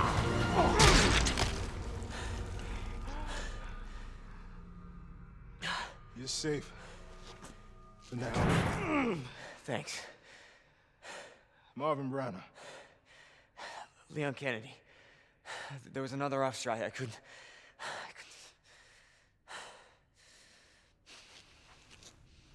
Here. I'm sure you did what you could, Leon. Does anyone know what started this? Not a clue. But honestly, all you need to know is that this place will eat you alive if you aren't careful. Yeah, well, I was supposed to start last week, and I got a call to stay away. I wish I'd come here sooner. You're here now, Leon. That's all that matters. Okay, Lieutenant? I'm ready. Hopefully you'll be able to find a way out of this station. That officer you met earlier, Elliot. He thought this secret passageway might do the trick. This is good news. We can get you to a hospital. No, I am not the priority here. Lieutenant, I'm not just gonna leave you here. I'm giving you an order, rookie. You save yourself first. I'd come with you, but I'd just slow you down. Now, you'll need this. I can't take him. Stop. And don't make my mistake. If you see one of those things, uniform or not, you do not hesitate. You take it out, or you run. Got it? Yes, sir.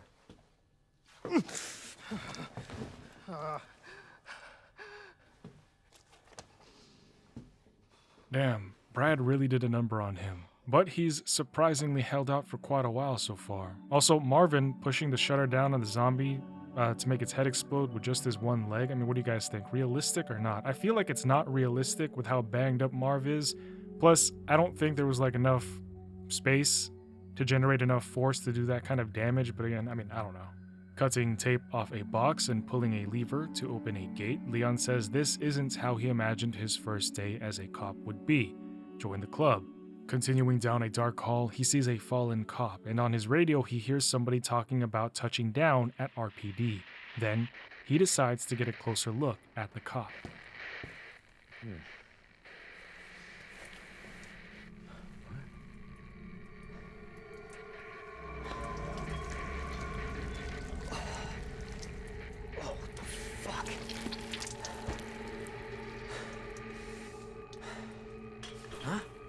Hearing something clang, he turns, startled to see the reverse-throated cop hanging from above. Concerned that it could reanimate and attack him at some point down the line, he shoots at it to ensure his safety, starting with the feet. Upstairs and in the showers, he opens a locker to find a dead man falling out, but Leon taps him a few times just to be sure. I guess looking back, Carlos didn't want to open this out of respect for knowing what was up because he read the note, but Leon didn't, so he doesn't know, and I guess that's why we were able to open it here in this game. In the next shadowy corridor, Leon sees one of those creatures running across the windows outside. Down the end of that hall, he finds a note left by David. It was describing the creature that we just saw. They're called lickers. Blind as bats, supersonic hearing, look like they've been skinned alive. In a room over, he finds a wall with C4 planted on it, which leads to one of the statues that hold the piece of the bigger statue puzzle back in the main hall. Now, something that's really interesting, that I think most would only realize in retrospect, is this letter on the desk nearby. It's some guy's scribbling, going on about corporate asshats, Umbrella no doubt, that they left this guy to die after all that he's done for them. So he decided that if hell is breaking loose, he's gonna have his own fun. So he boarded up a bunch of cops in that cage that we just saw with the C4. He was gonna blow them all up, but you guys gotta understand, this dude was twisted. He wanted to see them suffer longer. So he gives one of the guys, only denoted as Raving Loon, a weapon, telling him to kill the guy next to him and that if he does it, he's gonna spare everybody else. But this is the revealing part. The guy scribbling this is just completely mentally disturbed, and he says, "You yell about justice and pride, but how many times did you go against me, your superior? You're so good of a cop that you had to die. This is fun. I need some music for this." He needs some music for this? Again, I'll tie this up a little bit later, but for now, keep that in the back of your head. One thing I will say that I don't ever figure out is, who is the Raving Loon? I know it's one of the bodies on the other side of this C4 wall, but even as I script this, I never discover if the cop has a name. Maybe in another game I'll figure it out. Moving on, in the library, Marvin hits Leon up and tells him to come on over because he's got something important to show him. There you are. Come here. Take a look. Yes. I knew she'd make it. Oh, you know her? Yeah. Name's Claire. I came into town with her. You can get to that courtyard. Through the second floor. East side. I'm on it. Thanks, Lieutenant. Before catching up with Claire, Leon puts one of the medallions in the statue, and Marvin, who previously didn't believe Elliot's theory about the X Art Museum having a secret way out, now believes that he was right. But Leon says it's not open yet, so there's more to do. Heading into the office over, he sees a message that everyone in the department hung up for him. It says, "You suck, Leon." Man, their brotherhood must be tight. I tried to open up the safe in the office, remembering that the code from RE3 was 1597, but I forgot that I installed a mod that makes all the puzzles easier because I hate puzzles, and I wouldn't be able to open this for a while because I forgot and I didn't really read the instructions on Nexus mods that said that for the safes, the code is always going to be 1510. For those wondering if I lose out on part of the survival horror experience, no, I don't. I've played enough survival horror by now to know what the feeling encapsulates, and I still don't like puzzles.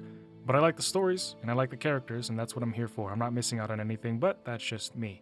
Looking to meet up with Claire, his spider senses start tingling, but then he realizes that it's just because he can hear a helicopter coming in, reminding him of that cop on the radio talking about touching down.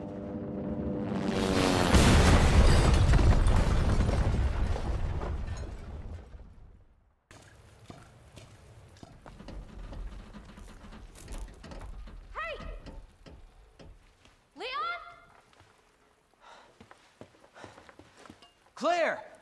Hold on! I'll be right there! Okay!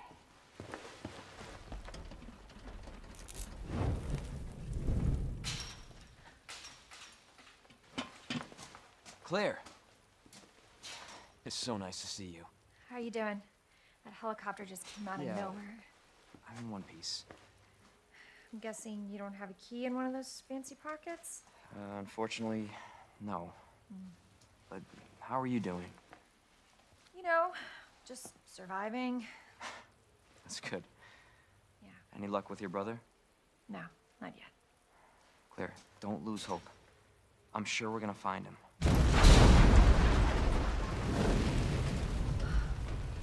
Damn it.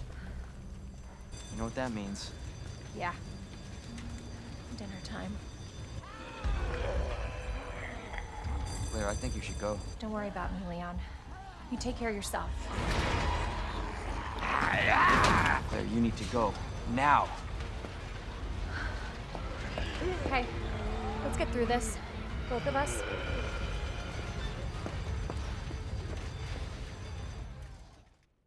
Are they flirting with each other? Leon's really putting on that charisma in his voice when he talks to her. He tries to contact Marvin, but he's non-responsive, so swinging over to him, he sees that he is still alive, but just barely. Pressing on, finding a note in a room, we read about the record of events preceding this event, or preceding the present. On September 25, RPD was turned into a temporary shelter for citizens. However, that was a mistake because one of the citizens that they'd let in attacked 4 other people, and while they chalked it up to the person breaking under extreme tension, you and I know better.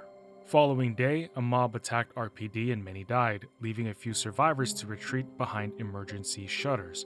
This effectively locks them down in place with no way to escape, and with broken comms equipment, they're now isolated from the outside world.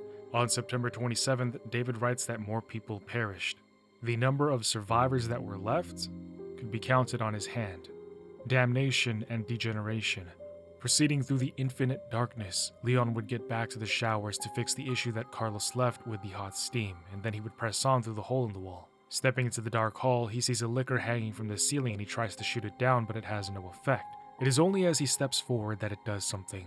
It's a bit hard to see, but it stabs into one of the corpses below so hard that it makes it stand up. But Leon would continue to fire until the liquor drops dead. You know, seeing that liquor hanging from the ceiling reminds me of that one boss, or that mini-boss from Resident Evil Outbreak, the red-tongued lady that was hanging from the ceiling in the Hellfire scenario. Into the STARS office that Carlos and Tyrell were in earlier, Leon takes a look at the jacket and guitar before looking to his right to see a familiar beret on the desk. Jill's beret from RE1 next to a picture of her dog. I wonder why we don't see her dog in the apartment in the last video. Well, maybe it's with her parents or something. On the other side of the desk is a med pack, and inside of that is a Monster energy drink. Now, although I can't confirm it, and I guess it sort of wouldn't make sense since they don't actually meet until RE1, I think this is Rebecca's desk. Well, then again, an argument could be made that it indeed makes sense if we understand that Rebecca just started working there at STARS, and her first day on the job was everything that happened back in RE0 and 1, then perhaps she never met Chris and Jill in person.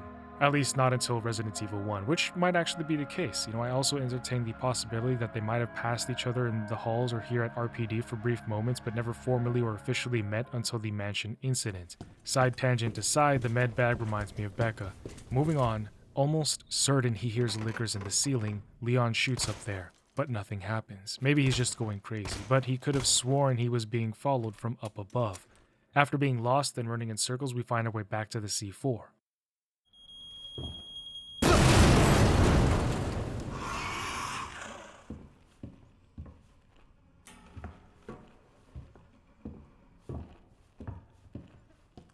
He knows now, for sure, that they are in the ceilings, they're just not coming down. But Leon stays on high alert, slowly scanning the area to see if there's a licker lurking. However, after a while of seeing nothing, he does go into the cell to get the last medallion. Also, no notable faces on the floor here in terms of Raving Loon from the scribbling notes, but when he tries to leave...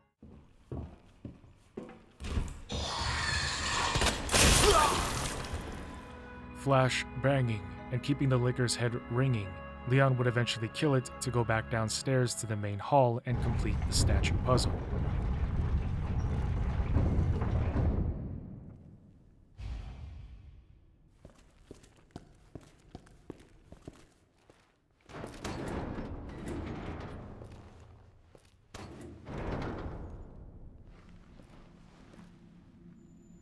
So it goes underground. Huh. That's it. That's our way out. Lieutenant Branna! Marvin! It's time to go. Hey, Marvin. We need to get you to a hospital right now. No, save yourself. Come on, I've got you. Go! Look, we can still make it out of here together. Just give me... It's too late. I tried, Leon. But I couldn't stop it. We can't let this thing spread. It's on you now. Just go.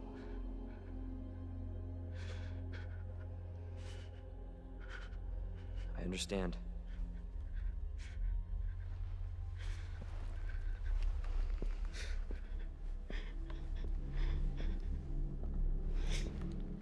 I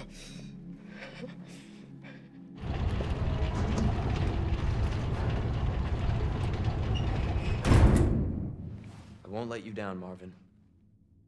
And I just realized something. Why didn't Marvin think that Elliot's plan to get out by this means with the statue was going to work?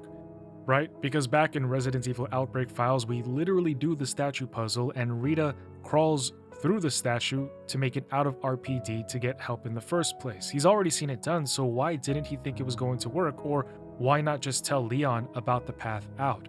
To begin with, for that matter, why wasn't the puzzle already solved and the statue already opened if it was already done? I mean, the statue did end up closing in Outbreak Files, but the pieces to unlock that puzzle were still there. Unless in the span of some hours they changed the puzzle or somebody went to go hide the pieces again, but you know what I mean? Like, there's a hole in the story.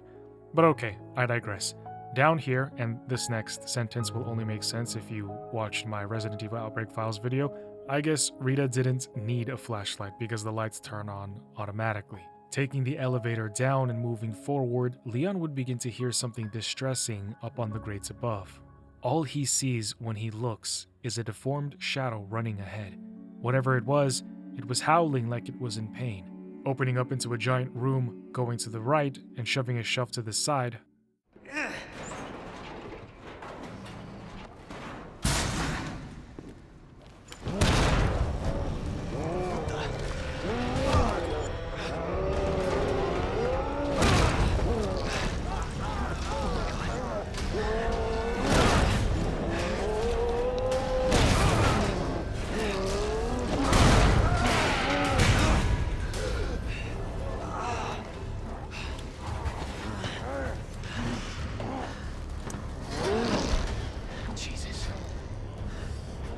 Now, during his battle with the monstrosity, it seems to only grow in size, even growing an eye on its right arm. Whatever or whomever this man was, he is well beyond mutated into this abomination. Feeding it metal, it only seems to get angrier as it pipes Leon up, or pipes Leon down. But of course, he's getting hit with a pipe is what I mean. But of course, he's not bothered by it, and he continues to fight until eventually...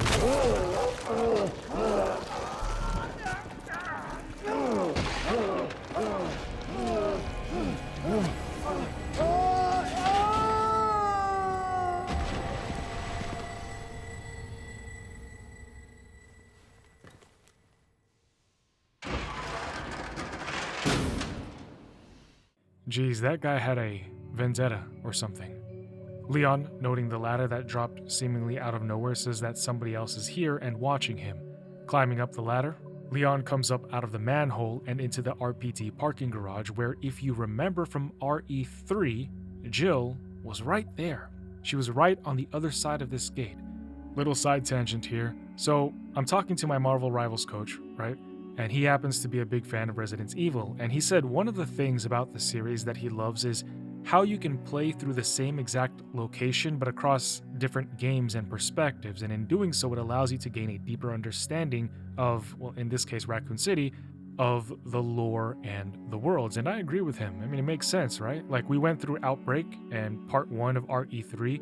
We also learned a little bit about what transpired through Wesker's report, so it's like you see the world being created, layering on top of one another until ultimately it translates into this gratifying experience for the fans, for the players. But you don't get this through just like one game, you know what I mean? Like, you play multiple games and it kind of, it's just really cool to see, and it makes for a genuinely top-notch experience. Like Umbrella Chronicles, for an example. It doesn't matter if I know what happens or if I've already been in this section, seeing it through different eyes or camera angles provides value, and it's those bits and pieces that stack up together which creates this powerful draw to the story for me. This is why I'm really enjoying Resident Evil.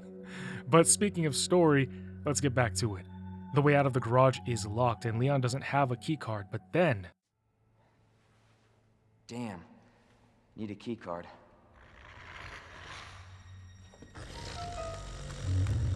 You gotta be kidding me. Get off of me!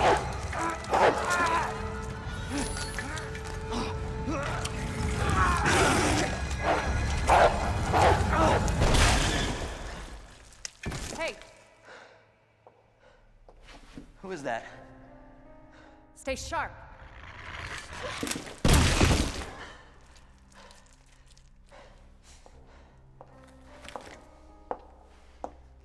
Lower it. FBI. Sorry. Thank you. For your help. Surprised you made it this far. FBI, huh? What's going on here? Sorry, that information's classified. Where you going? Do yourself a favor. Stop asking questions and get the hell out of here.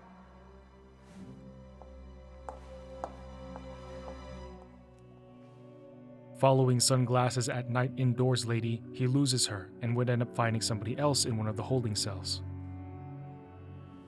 Hello? Hey. I don't believe it. A real human. Hello, human. You been here long? Long enough. Are we the last ones alive? No, there's a few of us. Huh. That's good news, I guess. Yeah. That's of course Irons sent you. Irons? You mean Chief Irons? Is he still around? Who cares? Hopefully he's somebody's dinner by now. What do you mean by that? He's the bastard that locked me in here. I'm sure he had a good reason. He did. I was about to blow the whistle on his dirty ass. I'd have done the same thing to him, I guess.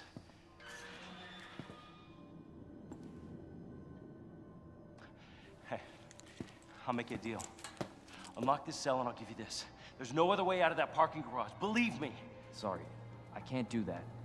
I have to talk to the chief first. Look, we're both prisoners in this station. So either we play nice and help each other out, or... Shit. It's coming. What? What's coming? Come on, don't be an asshole. Okay, you need this. Just get me the fuck out of here!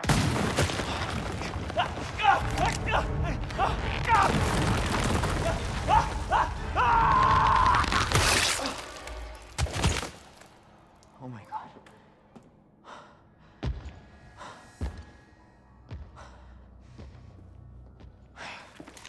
Who is that?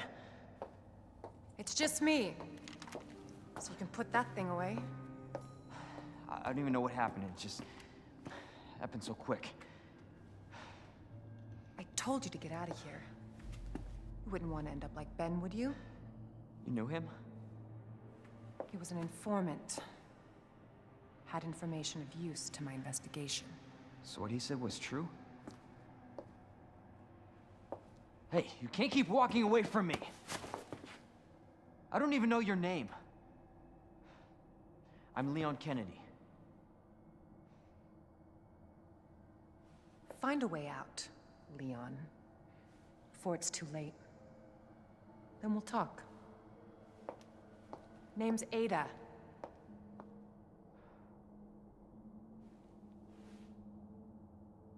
Well, I guess the deal's on.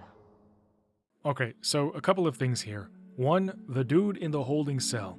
That's the same guy that we saw back in Outbreak Files, right? There we learned that he found some secret files but was locked up in here for some reason. Begging the question, what did he find? 2, Ada.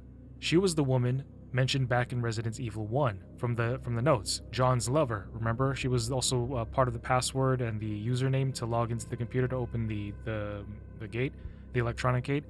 And she was actually also somebody that Wesker mentioned back in his reports, saying that she was this secret agent sent to spy on Umbrella. 3, what on God's green earth was that thing? It just tore through the wall and squashed that reporter's head in like a grape. Well, after a long while, we meet that thing. Jesus Christ! A tyrant, much like the one from Outbreak, in that this one also wears that long black trench coat and is very controlled. So something I think you should know is that the coats that these tyrants wear serve two functions. First, it's armor, because if you remember the tyrants from RE1, for an example, its heart was just out there waiting for Chris and Jill to shoot it. The coat protects its heart. But it also is a power limiter, which prevents it from mutating uncontrollably, which is why when we fought the tyrants back in Outbreak, when enough damage was done to the coat, the tyrant destabilized and grew into that erratic monster. Because these tyrants have coats on, Umbrella can control them. But without the trench coats, the tyrants lose their mission and they become harder to control. For now, this tyrant would follow Leon all around RPD, stalking him down every hall, on every level, around every corner. No matter how many times he brought the tyrant to his knees, it would just keep getting up and continue hunting him. So Leon had to learn to navigate around the bioweapon while trying to figure out how to unlock the cell that the reporter was in. Even while Leon was busy fighting this alien, that tyrant would come stomping in, dipping its head under the door frame, and it just cuts in, ignoring the 1v1, and he goes straight for Leon. Obtaining a jack handle and going to the library to move the bookcases over to function as a bridge, the tyrant follows Leon in, and out of curiosity, Leon wanted to see if it could climb ladders. Yes, it can. I also just realized Nemesis is, or was, at this point, in the city, which I think is pretty interesting because it means that Umbrella released multiple tyrants into Raccoon City. We know that there's this tyrant here hunting Leon, and Nemesis was hunting Jill. I don't know if the one from Outbreak counts, since I think it could because it was an Umbrella researcher that set it free, but I don't think Umbrella planned on that, so I don't know if that counts. There was also the other BOW from Nyx, remember Nyx, from Outbreak Files that absorbed that tyrant?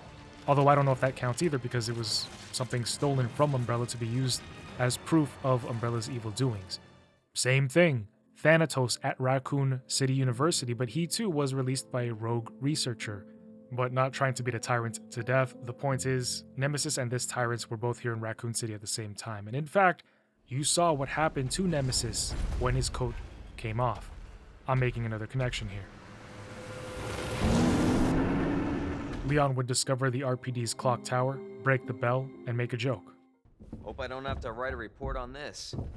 Before our return to the reporter, Leon goes into the interrogation room and finds a cop cheeked up. No idea why he died in that specific position, but alright. Heading back into the main hall down the steps, he sees the tyrant walking by. So Leon shoots him to get his attention, and it comes barreling over to fist him. Then it would pick Leon up and throw him down the stairs, but eventually, Leon shoots him in the back of the head, puts him on his knees. Another thing that I just thought of, why doesn't the tyrant just pick Leon up by the head and then crush him? The same thing he did to the reporter, right? Nemesis, same thing. They pick up these characters, but they don't crush them. Like, if your intent and your purpose is to kill these characters, why not just do that? When he makes it back to the reporter's cell, he reads a note to discover that the reporter's name was Ben. You wouldn't want to end up like Ben, would you? He says that even though zombies are all around, it is the tyrant he's afraid of. You see, Ben discovered that Umbrella created these BOWs, these tyrants, and that they were ordered to eliminate any and all survivors, most likely for the purpose of tying up any potential loose ends. Ben was terrified by these monsters, and for good reason. I mean, the tyrant here who's been stalking Leon is crazy scary. No expression on his face, no words spoken, not a sound made. There is a level of imposing fear just by presence alone, so I get where Ben is coming from. Huh?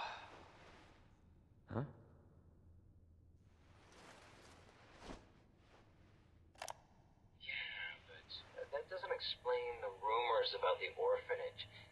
I just find it way too coincidental Umbrella is one of the benefactors. You told me this interview was about the new scholarship Umbrella set up. Come on, Annette. Nobody cares about that. They want to know about the G virus and that big fucking sinkhole in the city, which, by the way, rumor has it goes straight to your underground lab. Now, are you gonna talk to me, or are you gonna... This interview's over. Bitch. Who's Annette? As Leon attempts to leave, now that he's got the key card out, the alarms would set off and zombies would swarm him. And then, from around the corner, the tyrants would come out of nowhere, Give me a break. closing in on him, forcing Leon to have to go around the other side, only to have the tyrants block his path once more, giving it the D, and by that I mean the down, giving him the downing it. Leon would navigate towards the garage gates, but then, just like Nemesis, it displays how strong it is by smashing through the cement walls like the Kool-Aid Man.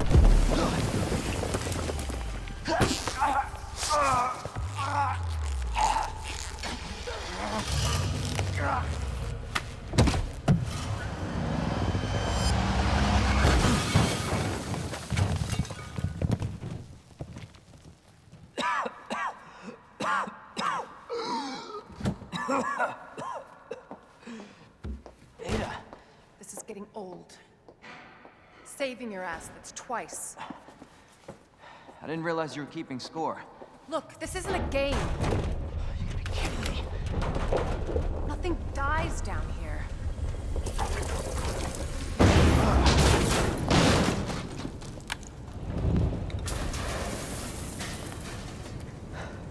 I take it you have the key card. Yeah, and this. I was hoping you could explain what's on it. Maybe.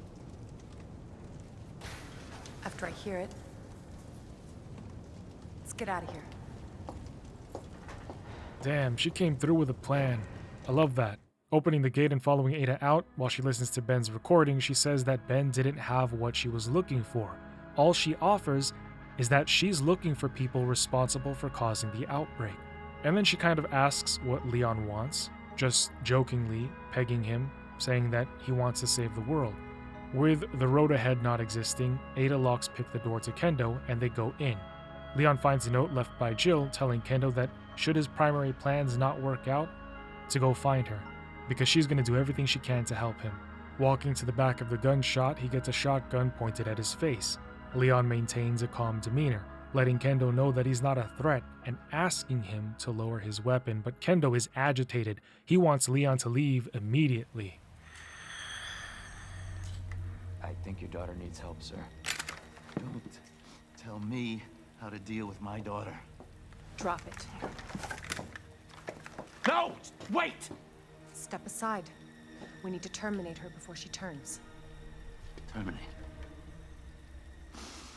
It's my fucking daughter. Ada. Just let them be. Emma? Sweetheart, I told you to stay put. Daddy? Daddy's here. Come here. Okay? Those fucking things outside. Look what they did to us. You're a cop. You're supposed to know something. How did this happen? Huh? She was our sweet little angel. Mommy? I was sleeping, honey. Okay? And I'm gonna put you to bed too, okay? Emma.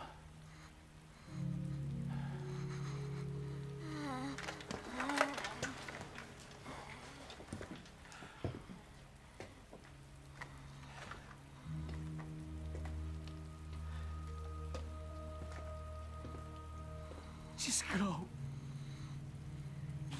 Just give us some privacy.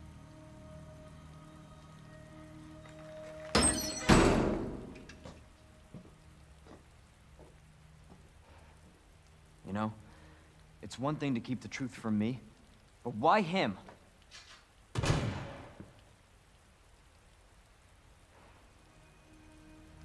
I want to find out what's happening here. and stop whoever's behind it. Helping people like them? That's why I joined the Force.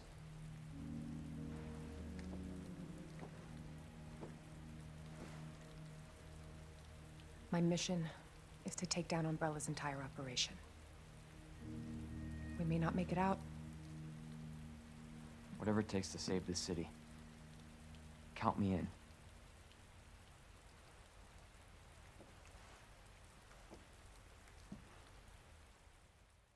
Excellent voice acting, by the way. Like, really got, like, I felt shit here in that scene. Poor girl. I mean, just poor family altogether. It's a lot. And in the end, Kendo ended it, or ended her, but it's heavy and tragic, and it is all Umbrella's fault. But then we also get to see Leon's big why, his motivation, his drive, the reason that he does what he does. He aims to save people. And so knowing that Ada is planning to take down Umbrella Corp, he agrees to help her. She explains that Umbrella has a virus that turns people into monsters, but then she continues that she's looking for Annette Birkin. The Birkin? Birkin? Ada says that Annette is responsible for unleashing the disaster, but there it is. We know from Wesker's reports that William Birkin married another Umbrella researcher. We just didn't know her name until now. I mean, you guys remember, right? Even in that video, I was like, how are you gonna marry and have kids here in this type of like environment? You know, you're both researchers. But anyway, why did Annette release the virus? And just to recap for my own sake and for anybody who might be new or forgot, this all started back in Resident Evil, like the outbreak, the release of the virus. It started back with Resident Evil 0 with James Marcus, who unleashed the virus in the Arklay Mountains for revenge against Umbrella for assassinating him. To my understanding, 2 months ago when that happened, the virus would spread here to the city through air, plants, animals, people, and the water supply. But I also just remembered in the reports that Birkin had set up a research facility here in Raccoon City. I love it when a story comes together. But still, what does Annette have to do with all of this? Following Ada into the sewers, of course, she tells the oh so naive Leon that Umbrella is able to maintain and operate their secret facility here in the city without being stopped by the authorities because Umbrella owns and holds power over everyone and everything. Corporate America, money rules it all. Deeper into the sewers, something big would cause everything to rumble. Jesus! That an earthquake? I sure as hell hope so. Leon thinks it's an earthquake, but turning around the corner, he sees something ginormous move ahead, roaring. What the hell? God only knows what's down here. However, Ada seems calm, cool, and collected, telling him simply to just keep his head on a swivel. She's not even in the slightest unnerved. Soon they would feel more quakes as the tunnels shook, causing dust and pebbles to fall to the ground, where Ada would tell him it's not too late to turn back. But of course, Leon says she's stuck with him until the very end. And then he jumps below. Ugh. You sure this is the right way? Unfortunately. Wait there.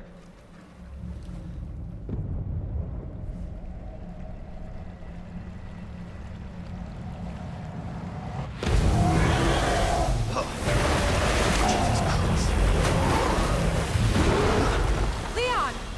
Get out of there!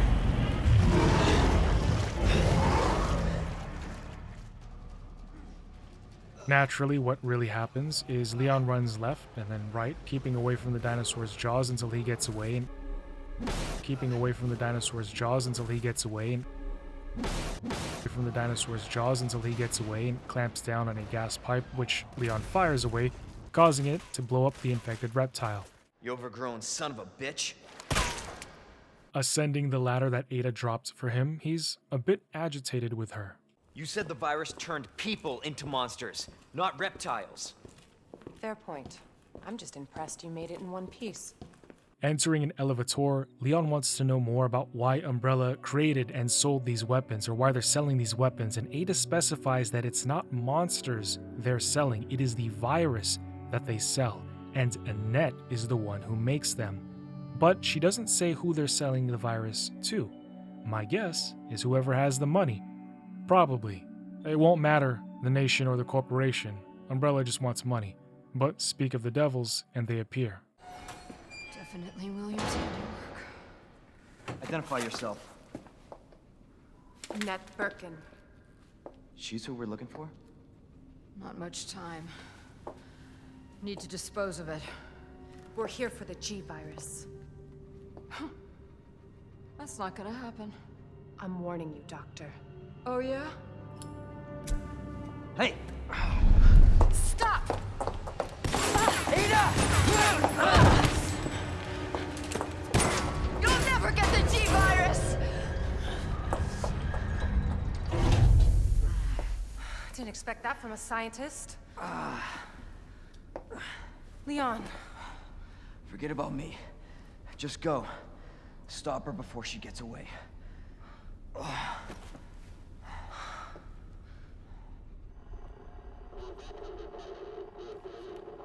I'm right outside the facility, in pursuit of Annette.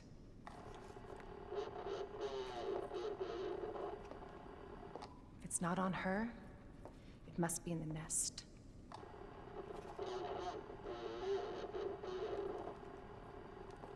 Once it's in hand, I'll call for extraction.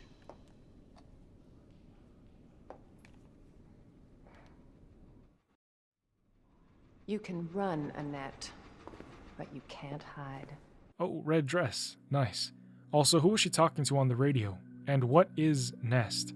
Ada starts to chase Annette, who, by the way, I just realized is the woman that Jill had a picture of on her detective board back in her apartment. After a bunch of using her super spy gadget to follow wires and stuff, she makes it to the platform above. Her target is just out of reach, but then Ada comments saying that she's always been good at running. Always been good at running, Annette. I'll give you that. So that makes me wonder if Ada and Annette have history. But walking through the door and going to the right, I wonder why didn't Ada just climb over this crate and barrel? It's not that high up, just climb over it. No need to do everything that she just did earlier. Running along, the tyrant, who no one doubted for a second was going to survive the explosion in the parking garage, catches up to Ada. She tries to access the door but runs out of time as the creature comes up behind her and punches her hard in the head.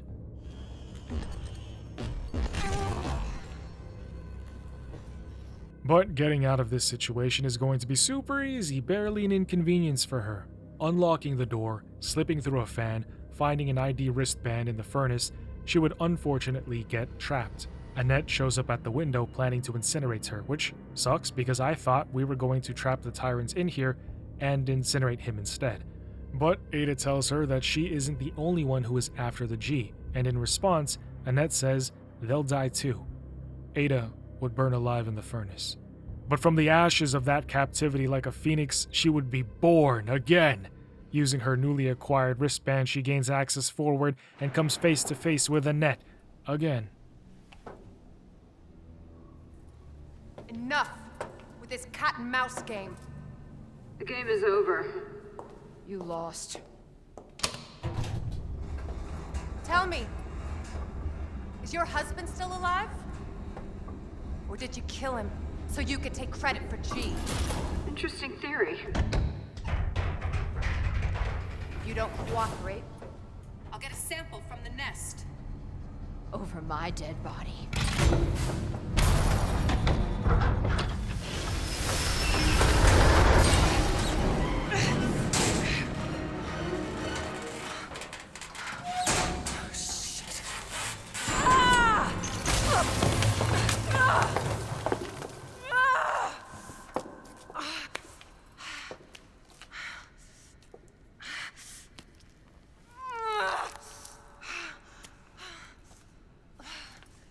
Where's Leon when I need him?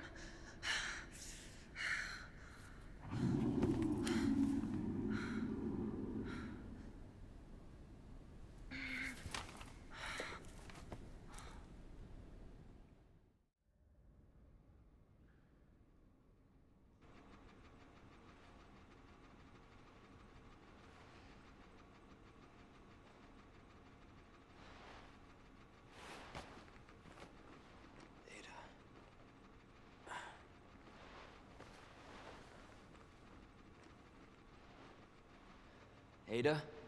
Leon, reawakened, begins his search for his heartthrob. grimy sewers, finding eliminated USS soldiers, one of their VHS tapes as well, fighting zombies and a giant mutated whatever these monsters with eyes on their shoulders are, passing by a cable car and entering a room, he finds some papers. Copies of emails to one Director Owens. Nest has been compromised and people are trapped inside with the infected. The person sending this email states that somebody named Kim and Mayer are dead, hoping that the director would respond and help, but Owens never responds. However, it is in the last page that the person says it was you all along, seemingly blaming Owens for the chaos inside of Nest, which I am now sure is the name of the Umbrella Research Facility under Raccoon City. However, moving on, Leon continues to look for Ada.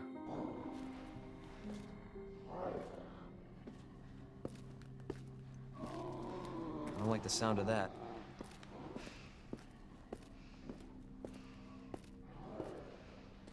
Come on.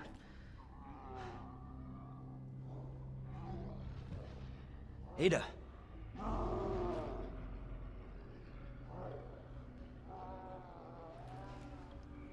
I'm coming, Ada. Now he knows where Ada is. Popping that VHS tape we found on the USS Soldier, which by the way stands for Umbrella Secret Service, it's Umbrella's private army, we saw what the Spec Ops saw.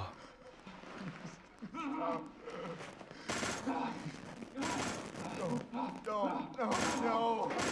Over here, you freak! No hurt him.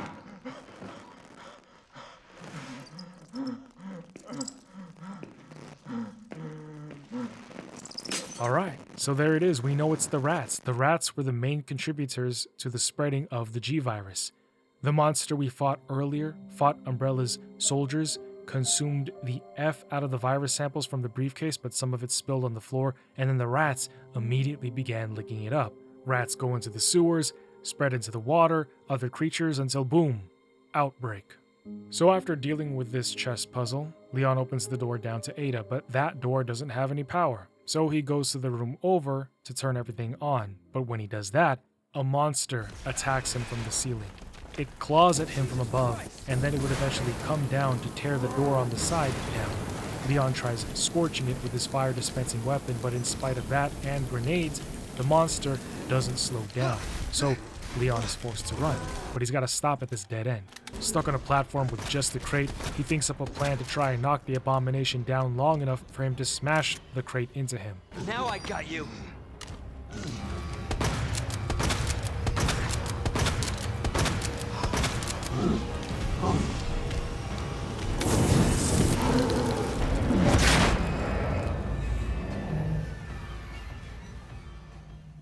Oof. Yeah, imagine if that happened. But no, this is what actually happened.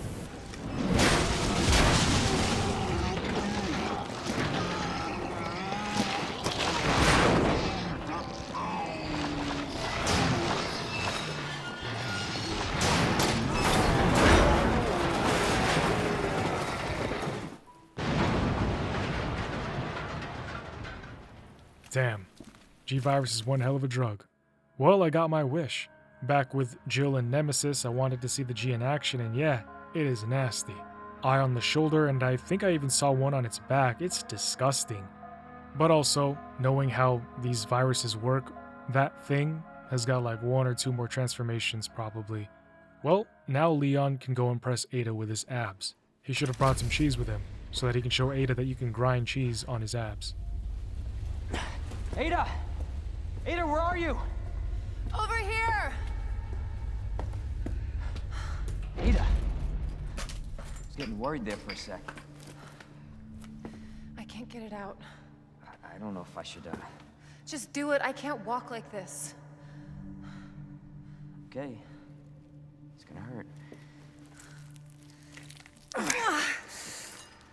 Hold on. I can do it myself. Just relax, okay?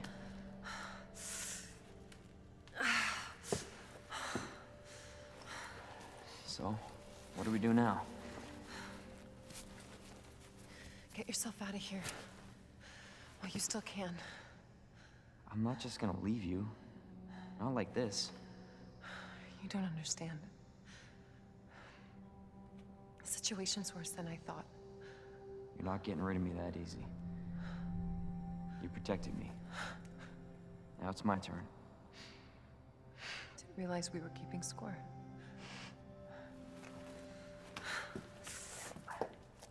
Grab my shoulder. Don't push it, rookie. Okay, I'm just trying to help.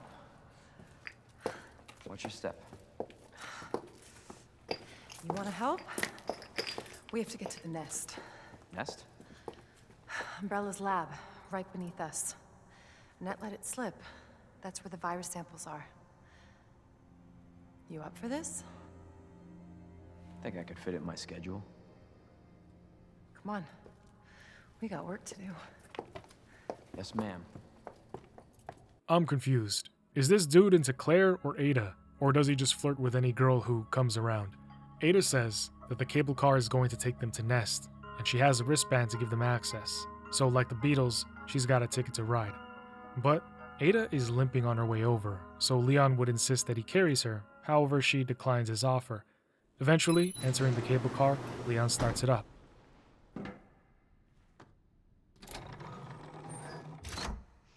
Do not exit until the final destination.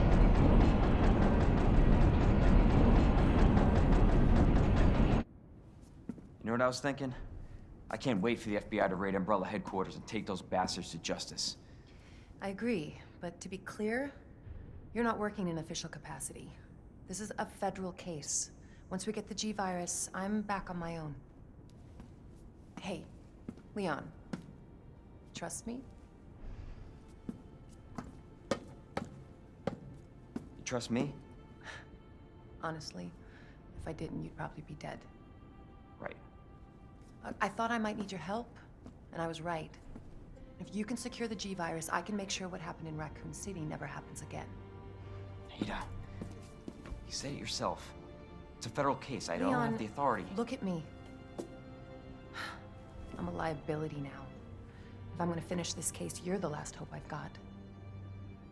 I'm not just gonna leave you here. What if you're attacked? What if you need help? What? She's feeling him? She's good at not showing it. I'll be fine. Don't worry about me. I gotta see this through. And I want to see you again. I got plenty to live for, trust me. Now, arriving at Nest.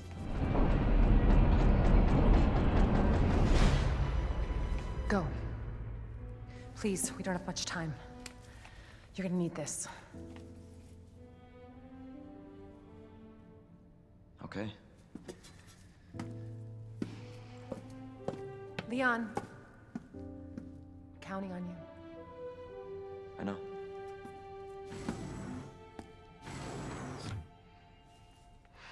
Finally out of the sewers, Leon approaches the gates to Nest. The voice tells him to stay clear until the doors fully open, but Leon doesn't follow rules as he tries to force his way through. Now, we're inside of the Umbrella Corporation's secret facility. Time to find the G and bring it back to Ada. Opening into the main shaft, we see the absolute size of this facility.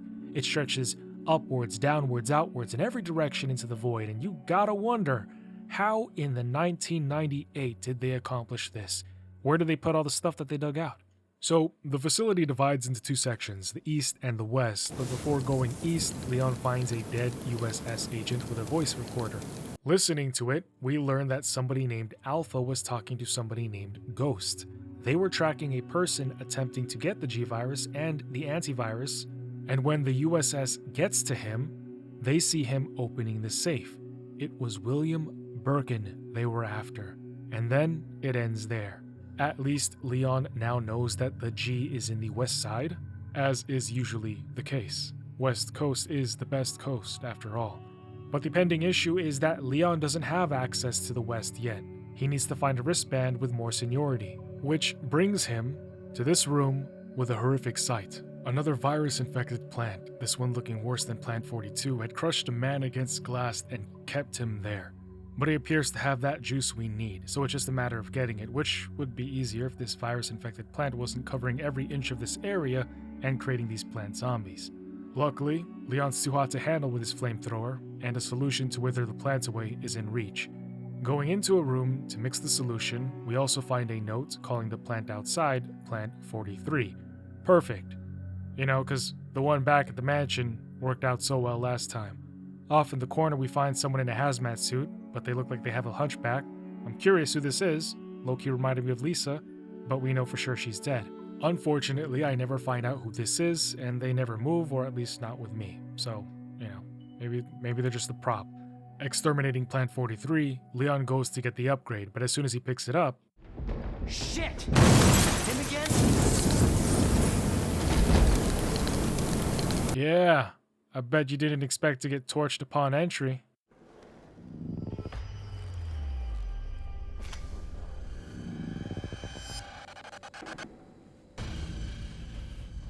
Yeah, you think twice about coming near me again. You don't want this heat, big fella. I'm not the one. Yeah, you best look the other way. Umbrella's not paying you enough. You tried, you failed, switch roles.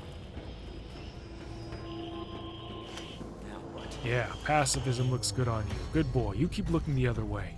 I'm so glad mods exist. Running along, Leon looks into a laptop and reads messages between Byron Cartwright and Birkin, with Birkin scolding him for not getting security up. There's been a number of spies infiltrating Nest as of late, also adding that he's restricting access to the West to protect his G, stating that the Corpos have nothing to do with his G virus anyway. But before going there, Leon heads back to the front to access the nap room, and opening up the sleeping pods, a virus-infected researcher— well, we don't know if he was infected. No, I'm pretty sure he was infected. The point is, Leon immediately burns him before checking.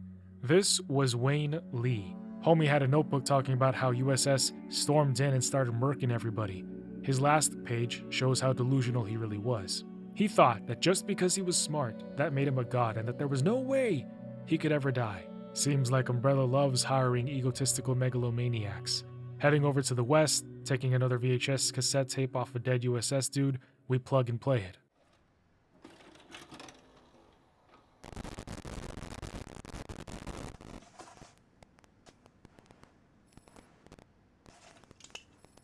Got eyes on the G-Virus. We're going in.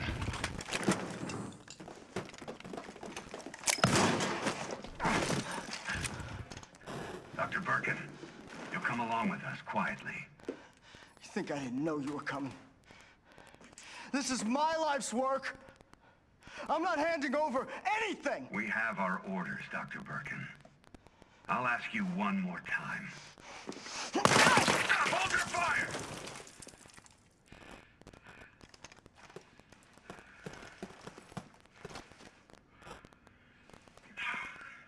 What the fuck were you thinking?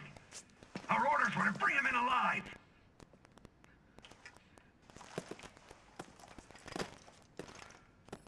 We're in, sir. But we had a snafu. Target resisted. We had to take him out. That's correct, sir. Roger that. Just the samples, then. Let's move.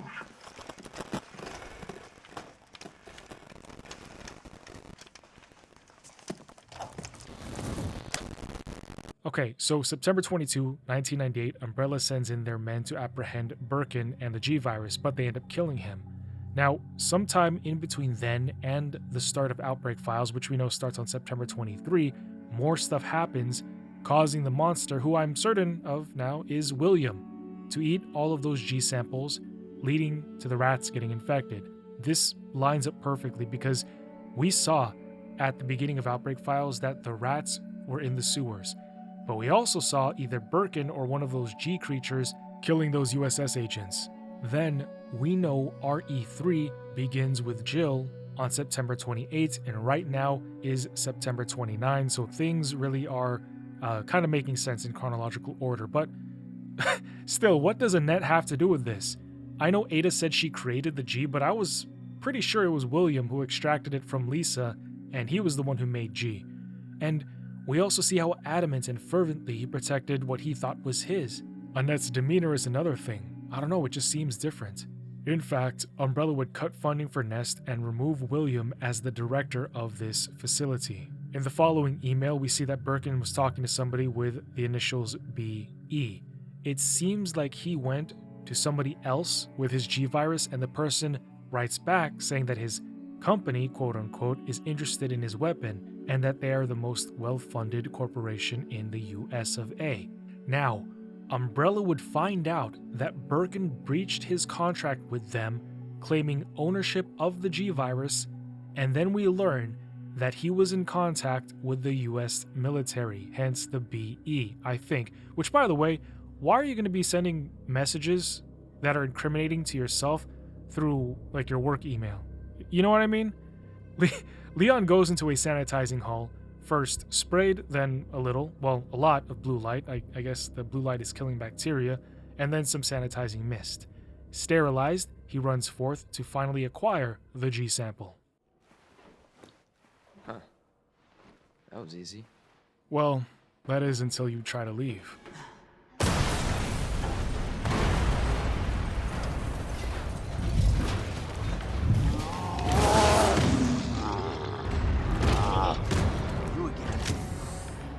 Move! He's mine! This has to end. What the hell's going on? Sorry, William. You left me no choice.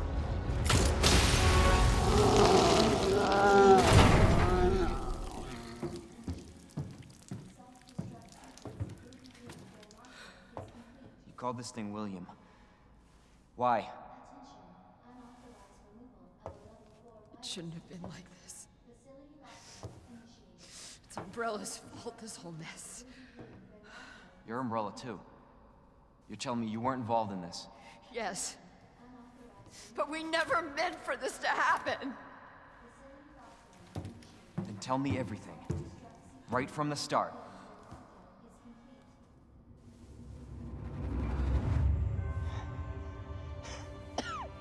You don't get away that easily.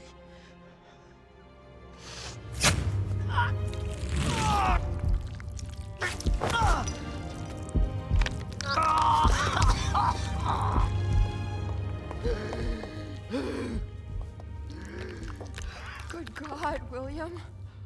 What have you done? So you made this monster. We made the G-Virus, but we never intended You can this spin to... it any way you want. You're still responsible.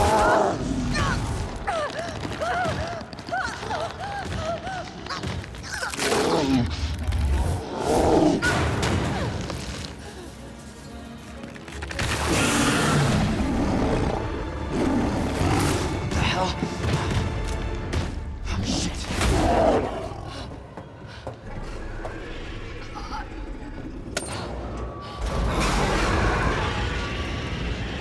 What are you doing? We can't let him get away!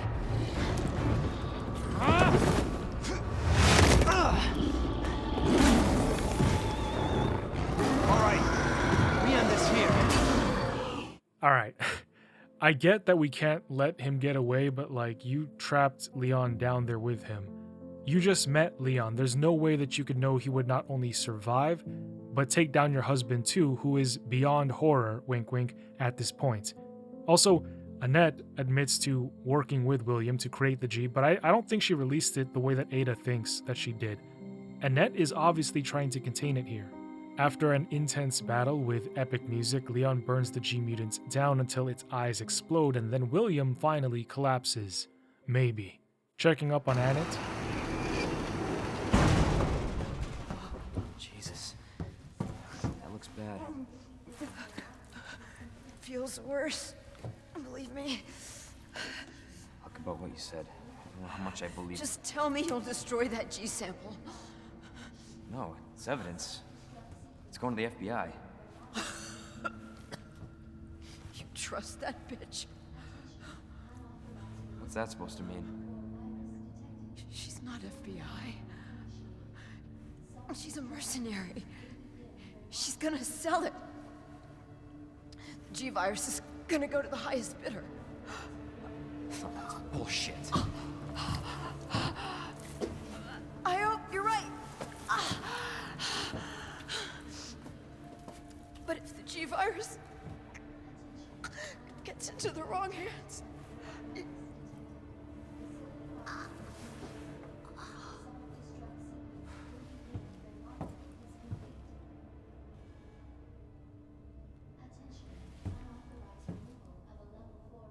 Damn, Leon's conflicted because, you know, I mean, a girl kissed him, but also Annette is dead. Burning her body just in case she turns, Leon uses his flamethrower, then rushes out of there because the facility's self-destruct sequence has started up, but then he sees Ada at the elevator.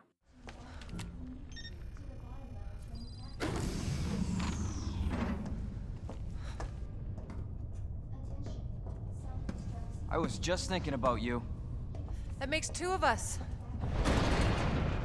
I was getting worried. No, we make a good team. I gotta ask you something. Way's clear. Please, tell me you got it. Oh, I got it. Let me verify the G sample and we get the hell out of here. Before we do that, I ran into Annette. She claims you're not FBI. Oh, Leon. Why couldn't you just hand over the sample? Because I realized, as much as I wanted to trust you, I didn't. I really hoped it wouldn't end up like this. So that's all this was. I was just some pawn to you? Look, I'm just doing my job. And I'm doing mine, so drop that damn gun!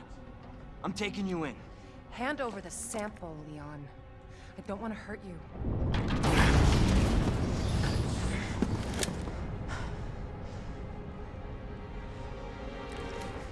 And you shoot me. But I don't think you can.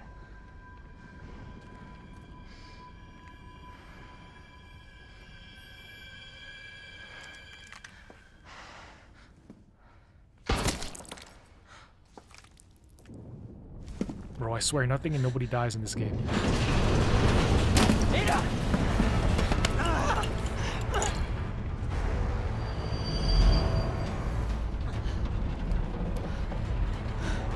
No one gets that sample now.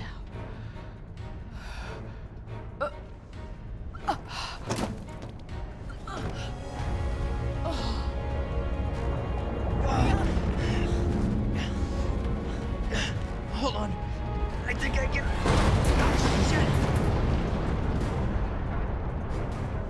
Forget it. Shut up, I've got you. It's not worth it. Don't do this.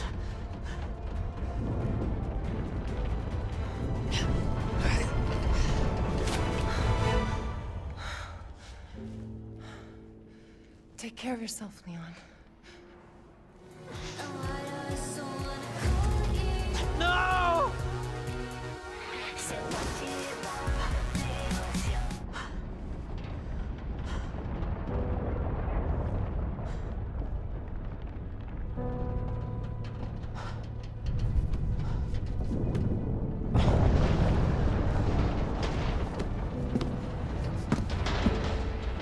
Damn, that sucks. Ada dies. For Leon, she's probably going to be the one that gets away. Like, you know, he never has that opportunity. He never got to explore that with her, that relationship, that budding, you know what I mean? Like, they were feeling each other, I know it, but now she's dead. So, riding the elevator down and seeing the, I want to call this a reactor, but I don't know what it's called. I'm not a financial advisor. But coming off the elevator, Leon would see Claire through security cameras. She was down here in the nest as well. The connection was as chopped as your liver after binge drinking. However, what words they could exchange boiled down to, get out. I completely forgot about Claire. We still have her run to do to get the full picture, but don't worry, my fellow subscribers / people who liked and hyped this video, I'm on it like a pony. 8.5 minutes left to get out, explosions setting off in the distance. He rushes as fast as he can, but then... Is this a fucking joke? Choo-choo, mother... Oh.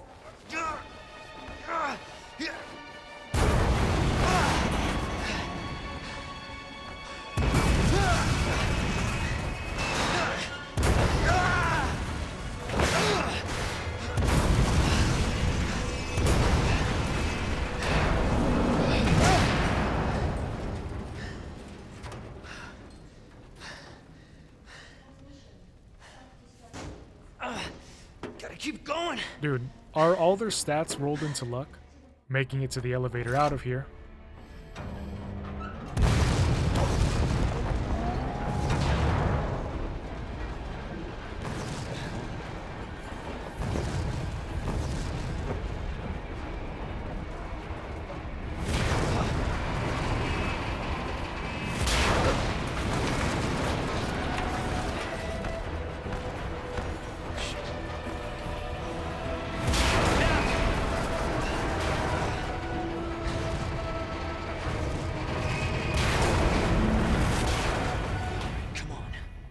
You guys know how the game goes.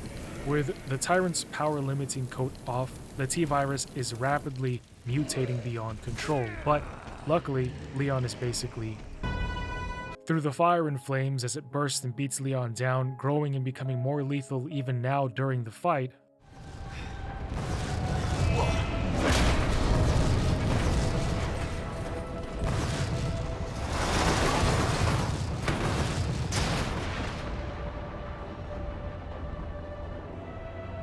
We'll call it even.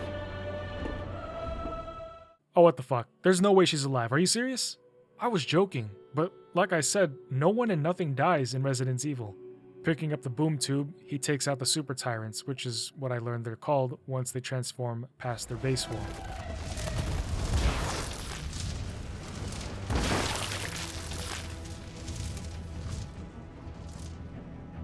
Oh wow. Yeah, no, he's dead. He's dead for sure this time. Shit! Straight luck. Gotta get out of here.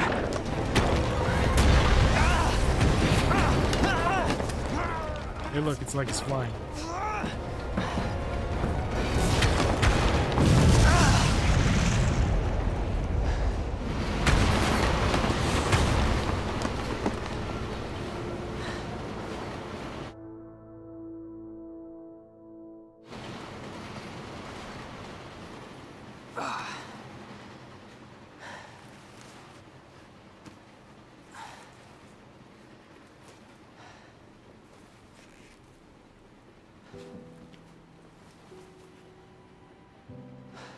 Can't believe I actually miss her.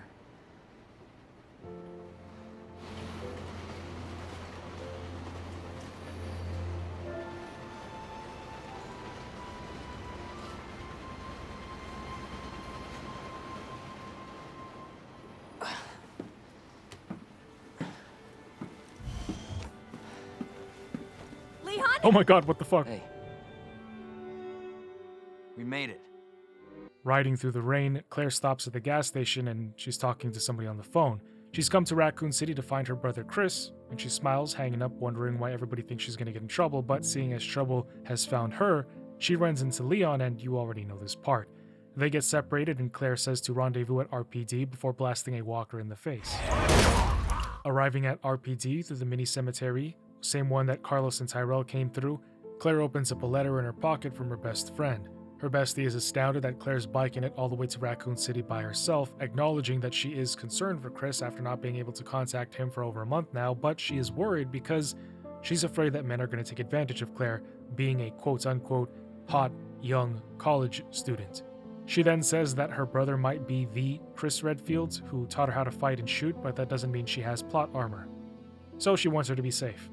Which, you know, makes sense, of course. Safety is paramount, but it looks like she's got a lot more to deal with, a lot worse to deal with. Well, I don't know if it's worse. I mean, I don't want to say worse because I'm not a girl, so I can't really say, but I don't know. Let me ask you ladies still listening this far in. In fact, guys, too, pretend you have a daughter. Would you rather deal with men trying to take advantage of you or deal with literal zombies? Guys, would you rather have your daughter deal with bad men or monsters? When it comes to Claire, she seems confident enough to handle herself no matter what. Hey! Leon? Claire! Hold on! I'll be right there! Okay!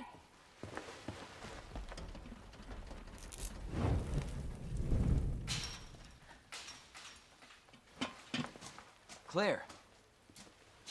It's so nice to see you. How are you doing? That helicopter just came out of nowhere. I'm in one piece. I'm guessing you don't have a key in one of those fancy pockets? Unfortunately, no. But how are you doing? You know, just surviving. That's good.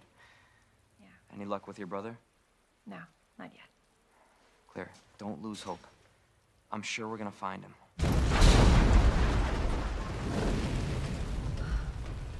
Damn it. You know what that means? Yeah. Dinner time. Claire, I think you should go. Don't worry about me, Leon. You take care of yourself. Claire, you need to go. Now! Okay, let's get through this. Both of us.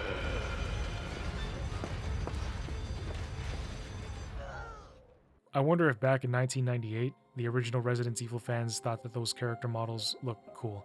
But I had to use it for the video because tax deferrals. Claire the Zombie Slayer makes her way into RPD and shouts if anybody's there. Anybody here? No one responds. Checking the computer, she sees the tyrants on screen coming up to destroy the CCTV. Surprisingly, Claire's not even really bothered, making a joke about how the tyrant isn't part of the rescue squad.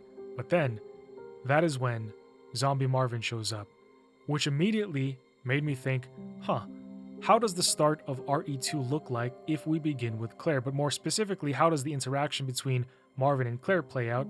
And you'll immediately see that he treats her very differently than he does Leon. Marvin's got a soft spot for Claire.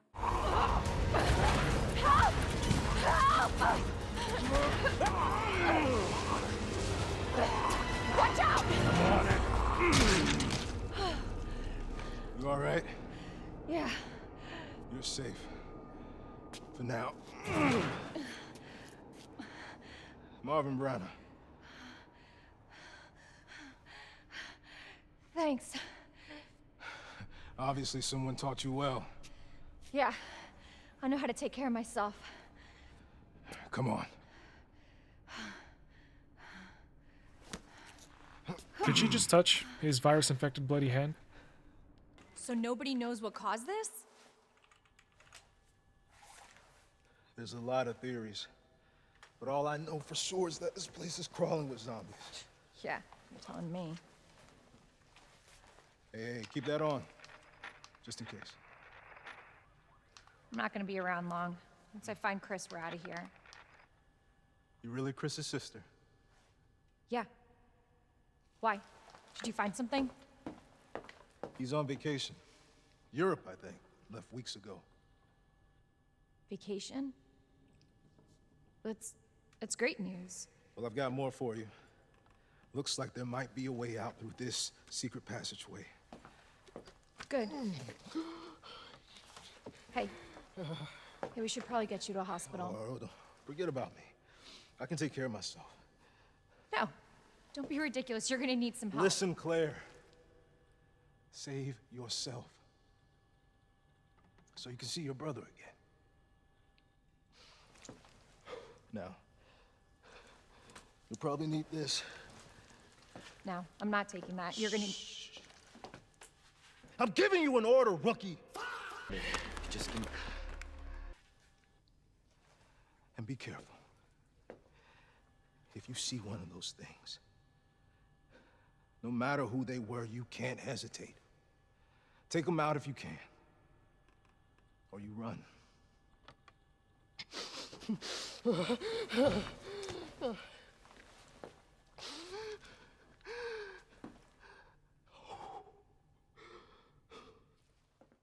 Of course, just like with Chris and Jill in Resident Evil 1, because I had the puzzles and key item locations still fresh in my head, the second run went a lot smoother, and only a few differences occurred. For example, up in the dark hall before getting into the STAR's office where Leon encounters Lickers, or a Licker, Claire would come face to face with the Tyrant. However, the Tyrant knows better than to put his hands on a woman, so he keeps his hands to himself. Entering the STAR's office, she finds a note from Leon, telling her about the monsters that she's already seen, but that Chris isn't here. So, she needs to get out of there safely. Then walking over to the desk with the Made in Heaven leather jacket hanging on the wall and the guitar, I realized something. Claire has the same design on her jacket. The matching jackets indicate that this is Chris's desk, which in retrospect now makes sense because he was partners with Jill. I mean, we did note her beret earlier, so that's a cool nod. I wonder what Chris is doing in Europe, by the way. When Claire makes it down under the statue and below the grates, this time we hear and see a different figure running up above. When she tries to move the shelf aside the same way Leon did, which by the way I feel like Claire could have just shimmied her way through like she did with the gate back at the entrance, she sees what, or who, actually was running. Turns out, in Leon's run, he was right. Somebody else was there, and that's why the ladder dropped for him. Hey. It's okay. I won't hurt you, I promise. Do you need help? Here, you can take my hand. You need help. I'm sorry, I can't understand you. You need help. Why? He's right behind you. What? Oh my God.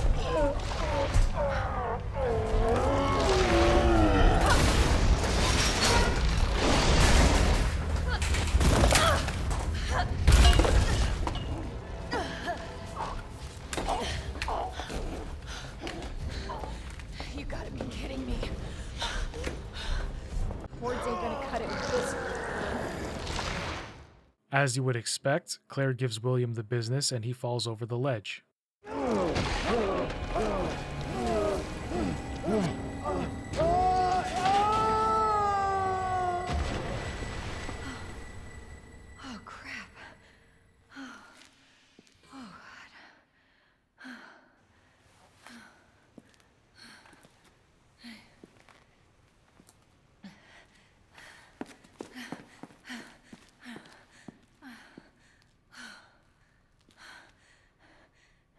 Hey, little girl. It's safe now. It's over.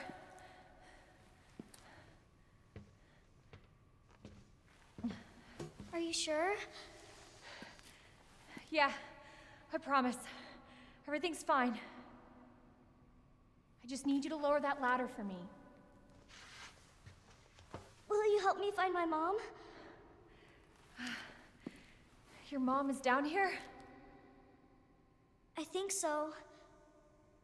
I hope so.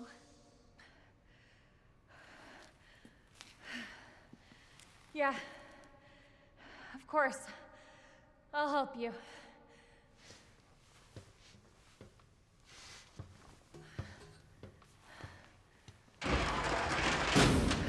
Aw. The little girl is looking hopefully up at Claire like she's a superhero or something. Asking the child what her mom's like, wondering what kind of parents let their daughter wander around this dangerous environment by themselves, she tells Claire that she's an umbrella research... Annette and William. I recall Wesker's reports William and his wife had a baby. The girl also tells Claire that her mom was working on a new medicine and that her father worked with his mom but is...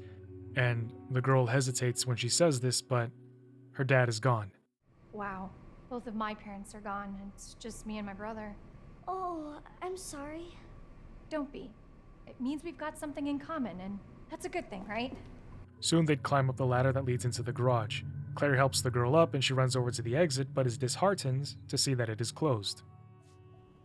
Damn it. We need a key card. Hold on. Here, come out.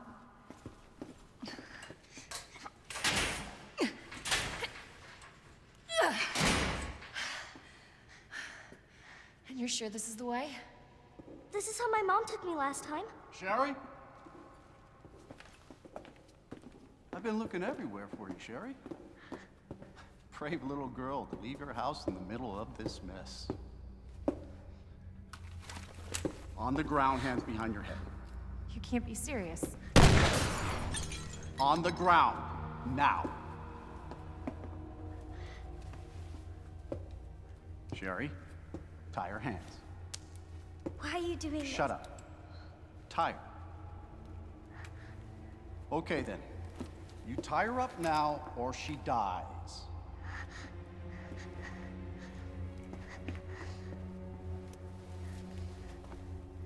What's this all about?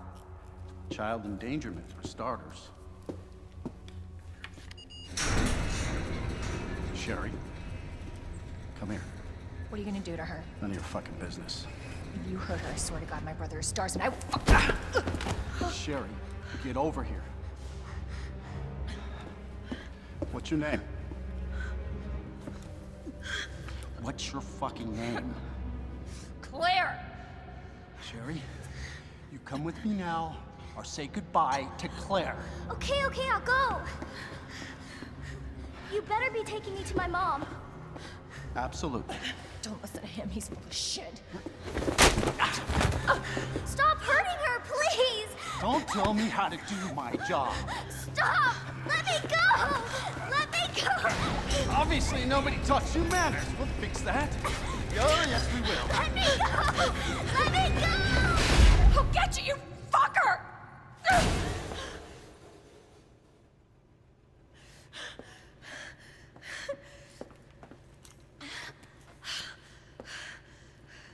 Stay safe, Sherry. Dude, fuck that guy. Like, something is actually wrong with him. I don't even mean in like, oh, he's a dick or anything. Like, his presence is just disturbing. The guy oozes demented and evil. But moving along and entering the area where that bastard came from, we see a note attached to an elevator that says it leads to the chief's office. Then, in the Raccoon Monthly issue we find nearby, we see a picture of that same guy. Bastard is the police chief? Yeah, he is. Brian Irons. Taking the elevator, she finds her way over to his private office where Claire would read emails between Irons and Birkins. And this fills in some blanks here. Birkins was paying Irons and controlling the police through him. The Raccoon City police chief was working under Umbrella this whole time. This explains why Jill's reports were denied and why she was suspended, as well as why she felt like Irons' men were watching her, and that she thought he would send men to assassinate her. In fact, continuing to read the emails, it's clear that Birkins was having Irons run some security in his lab and even down in the sewers. And he complied. As long as Brian saw money in his account, he would do whatever they said. But when things started to go south, the situation complicated. Birkins did, however, tell him that once he took over, I assume Birkins was planning to rise in rank in the corporation, he would pay Brian whatever he wanted. Of course, we know how that plays out. But what we don't know is why Irons wanted Sherry and where he took her. Looking around his office, Irons was a hunter, but it's his taxidermy log that shows how unhinged this man was. He writes about how pleased he was to have hunted what he already has, but he's starting to look for something more challenging, something else to really get him going. Siberian tiger? Bigger, more exotic, harder to hunt, but still not enough. However, it is in his last entry that things get bizarre.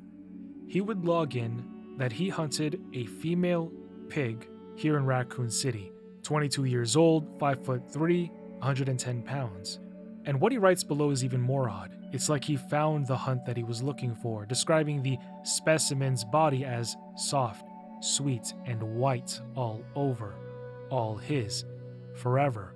And then I gave the old Google search a whirl, and it turns out pigs live for about 15 to 20 years. However, with proper care, some can live even longer, but that's not the average. Of course, commercial pigs, meant for consumption, only live 6 months to a year. So, 22-year-old pig? Bit strange. And in Raccoon City. You know, you're hunting in the city? I don't know, man. And 5'3", 110 pounds, those are regular human girl numbers, height and weight, but it's just the way that he talks about this specimen. The man is sick.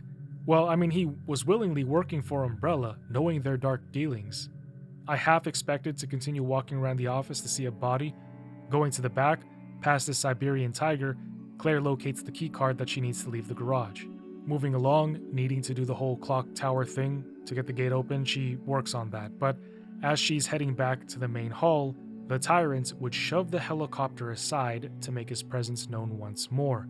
But she just walks right past him, onward into the library, where I had no idea you could move 2 whole bookcases at the same time. I thought you had to do it one by one, but Claire is practically Supergirl, I guess. I just can't figure out why she struggled to move that shelf back when she found Sherry. After getting the gate open, right before she obtains the key card, the phone would ring. It's her nemesis.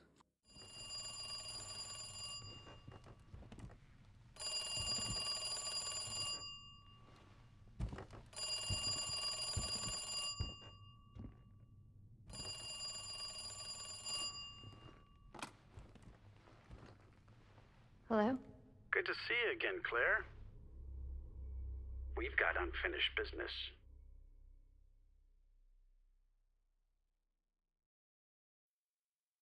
Where's that? In the neighborhood. You'll find it.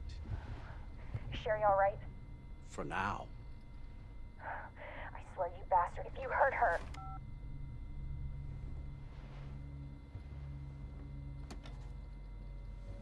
Stupid kid. If you just hadn't dropped that fucking thing, I could let you go.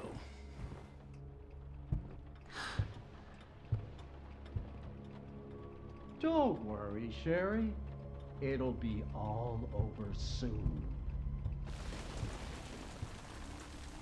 There has to be a way out of here.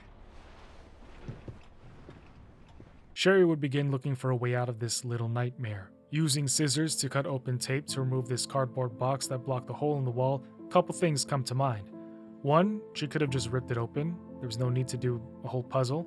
And two, Irons should have, known about that hole in the wall. You know what? Scratch that. Actually, now it makes sense as to why Birkins was scolding him for his lack of security detail. In the hall, Sherry finds a diary belonging to somebody named Sally. It appears Umbrella was running an orphanage here, but of course, they were really running their experiments and testing on all the children. Sally writes that because the orphanage director is coming today, she is going to wear her favorite checkered blue outfit. The orphanage director is none other than Brian Irons. Moving along, Sherry, wearing that blue checkered outfit, makes her way forward. Poppy playtime vibes. Out the door, heading downstairs, she sees the main door. She hopes it's the way out, but there's no way it's going to be that easy. First, stopping to read Tom's diary, he talks about his friend Oliver who got adopted. Next page, he says someone named Anne, not sure if it's short for Annette, sat all the kids down to tell the orphans that all the kids who get adopted are going to be turned into food for the boogeyman, which is why nobody ever hears from them again. Now, 5 days later, Tom starts noticing stranger things than Anne's stories. He knows the orphanage is funded by the big drug company, but he wonders why all the kids are forced to stay inside with all these doctors who give them shots every day like the kids are test subjects.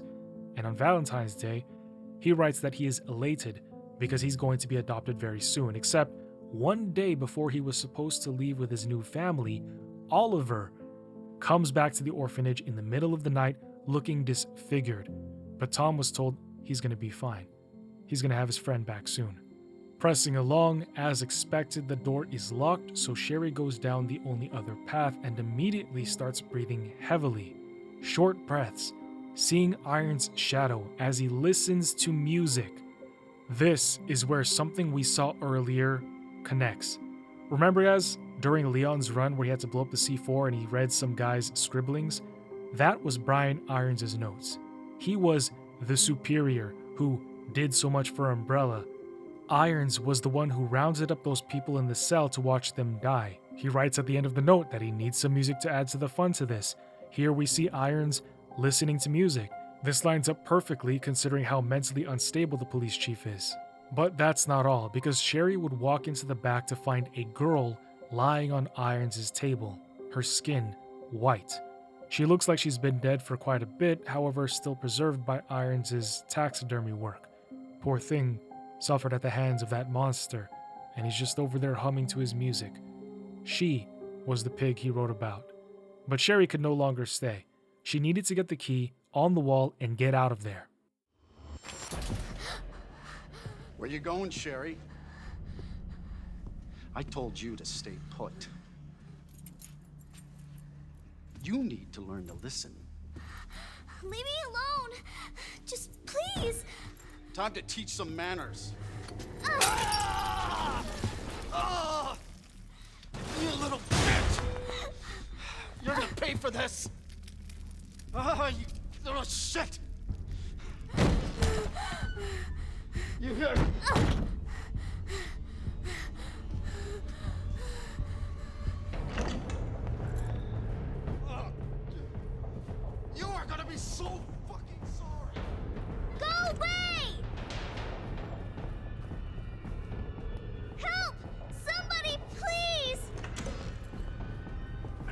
stupid bitch! That's a dead end! Hide.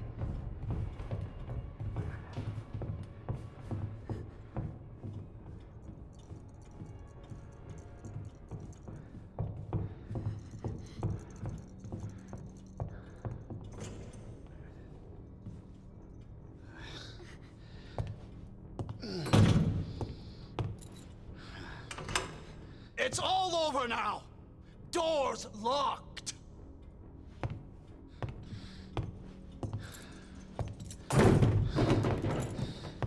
Where are you? Show yourself! I know you're in here! The longer it takes me to find you, the worse it's gonna be!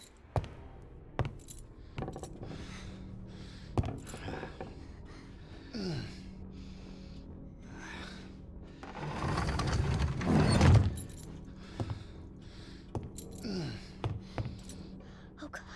Oh God. Bitch has gotta be here somewhere.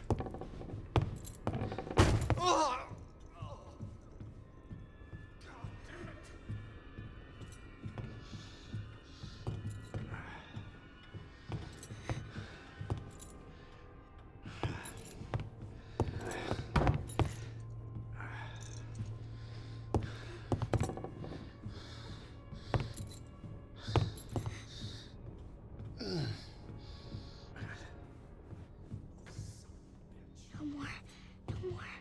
Please. This is your last fucking chance! Show yourself! Now!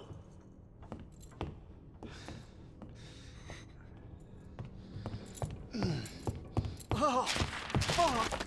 It burns!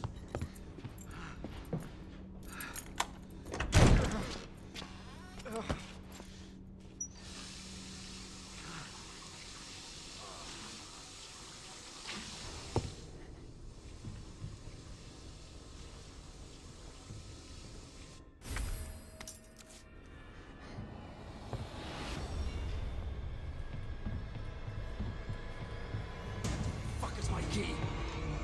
I see you.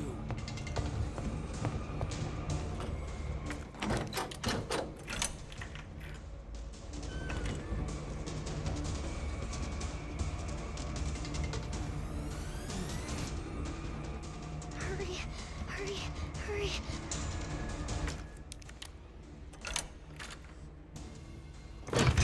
What? Won't open.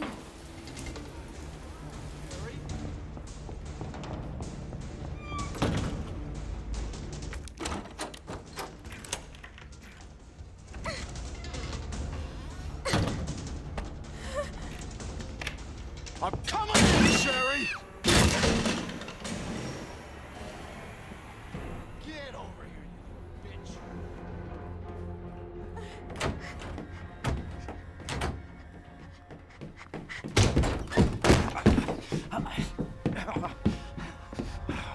The game is over!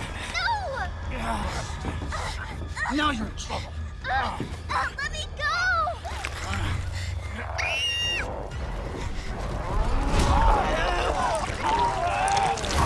No, stop!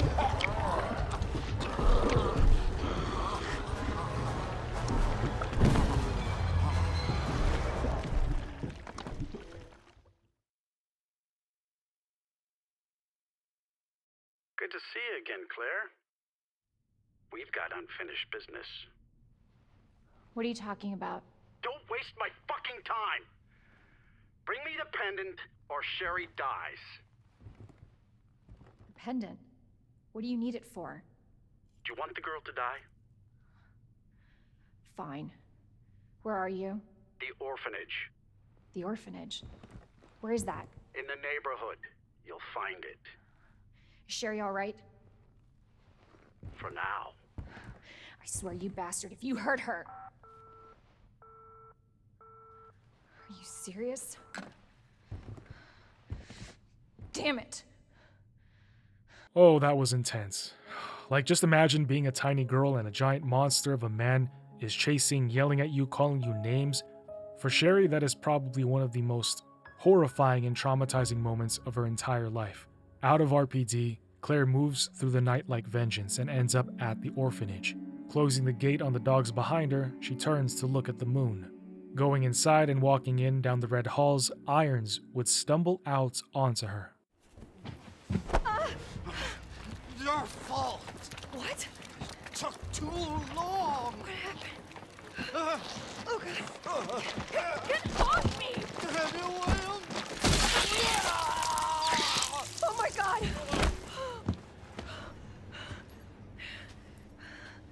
Jesus Christ!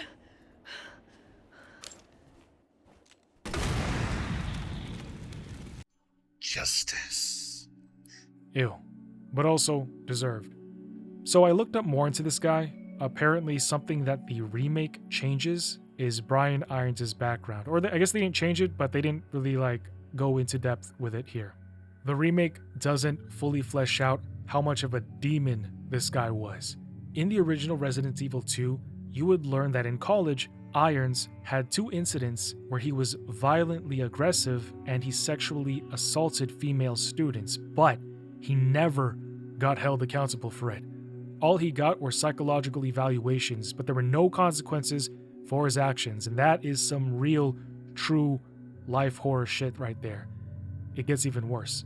Irons was a serial killer even while in the RPD. He killed his secretary when she discovered evidence of his bribes. Apparently in August and September alone, Irons killed 8 women between the ages of 18 and 23, all blonde. Yeah, it explains why when we first met him, you could just feel the unhinged emanating from him. Perhaps the first sign being how readily and easily he was violent towards Claire and Sherry. Because he's been doing it for his whole life. Nobody stopped him. Until finally, William stepped in to protect his daughter.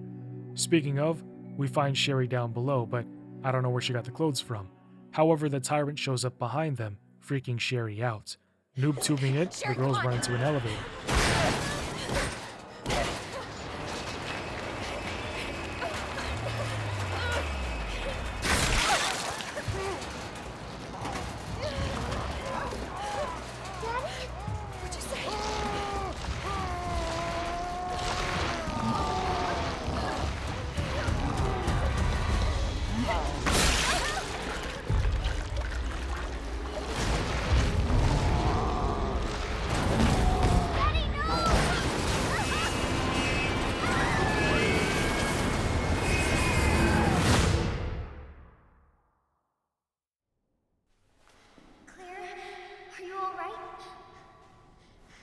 Can you hear me?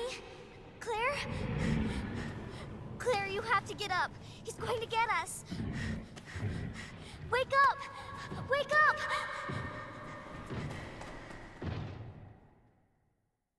Wake up.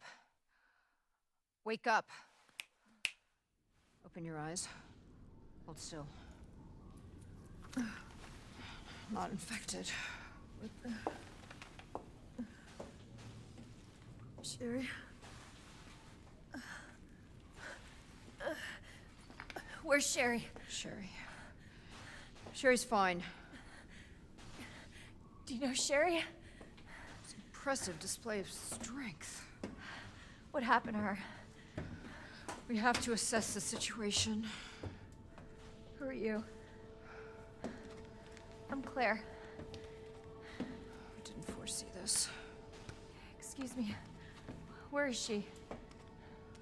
Hello? What? Oh, Annette. Tell me, what happened to William? I don't know. Who's that? The creature responsible for this. What? Can you help me find Sherry? Seems to be evolving much faster than expected. Where are you going? Look, I don't have time to play 20 questions. Everything's under control. I need to find Sherry. My daughter is not your concern.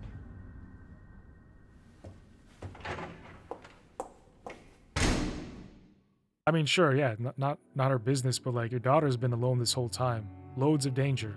She's got to be somebody's concern.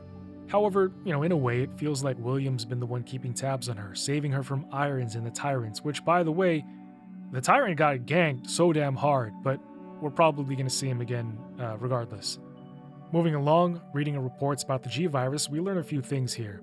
The purpose of the G was to surpass humans. Subject intelligence will drop, then disappear in days, losing their humanity, becoming a creature of primal instincts, survive, and reproduce. It can adapt to any environment because of its rapid evolution capabilities and healing factor, but then we also see that it's got a strong desire to reproduce, looking for humans with DNA that closely matches its own to implant an embryo in them. Success rates for this are low, and if the DNA isn't enough, the results would be a G creature which, oh my god.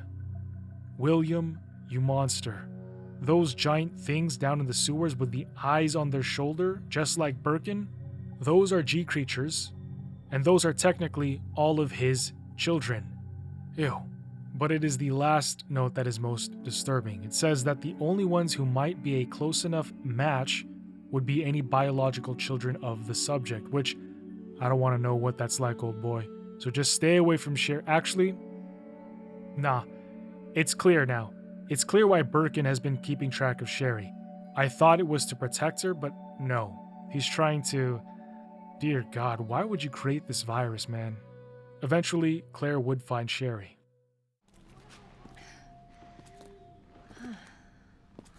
What is this? Sherry, I told you, I cannot leave here until my work is done. That's what you always say. Sherry? Why didn't you stay in the house? It was safe there. Hey, Sherry! I was scared. Those things were everywhere, and... You should have called the police. That's what we taught you. I did, but nobody came, and you didn't answer your phone, so... Sherry, I don't have time for this.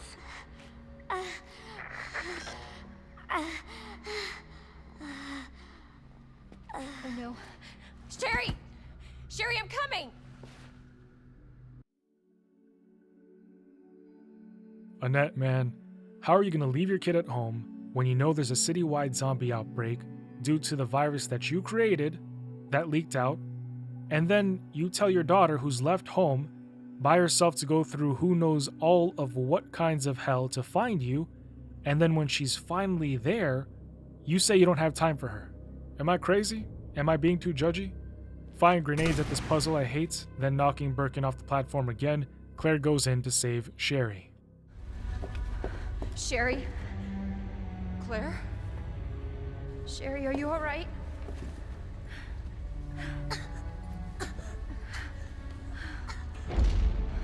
What are you doing? I'm here to help. Sherry's been implanted. She can't be saved. Are you fucking kidding me? You're her mother.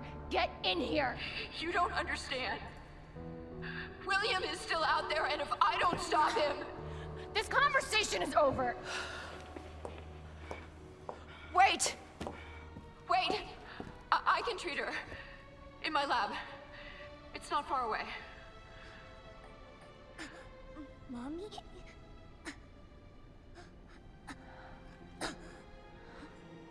There's not enough time. Millions of lives are at stake. Sherry, Mommy loves you, sweetie. Goodbye.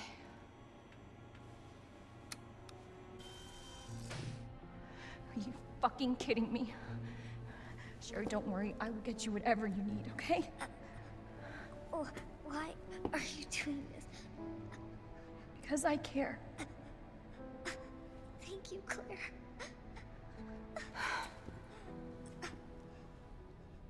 Yeah, Sherry's family sucks, and her mom's still not even there. Like, she's down in Nest. Your daughter is here, come get her. But luckily, Claire comes to the rescue.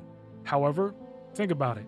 What if she wasn't here? Or what if William killed her? Would you still be on the computer screaming at her through the camera from Nest? Like, just imagine if Claire didn't know how to do the puzzles fast. Let's say it took her like 2 hours to do the puzzle, fight the monsters and Birkin. Would Annette not have come to go get her?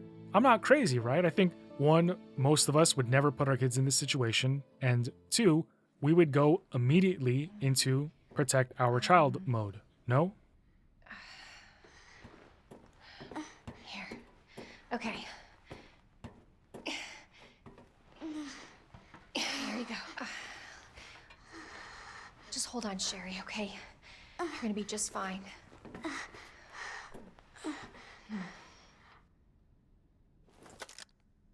Okay. Better check everything. There's no turning back.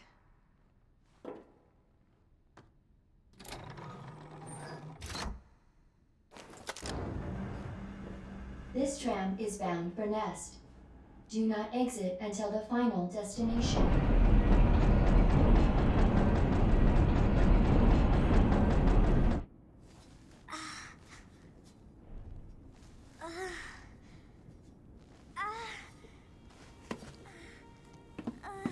Hey. Are you okay?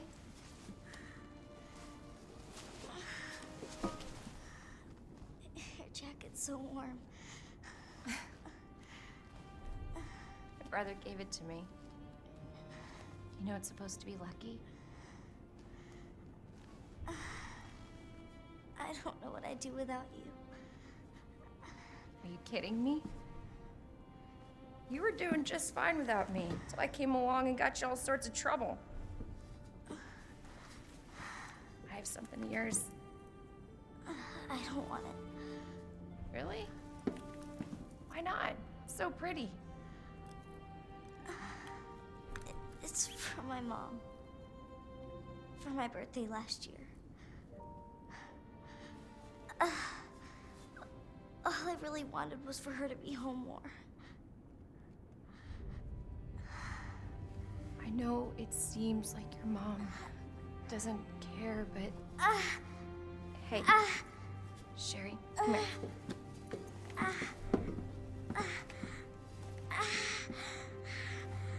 Hey, hang in there, okay? Now, arriving at Nest.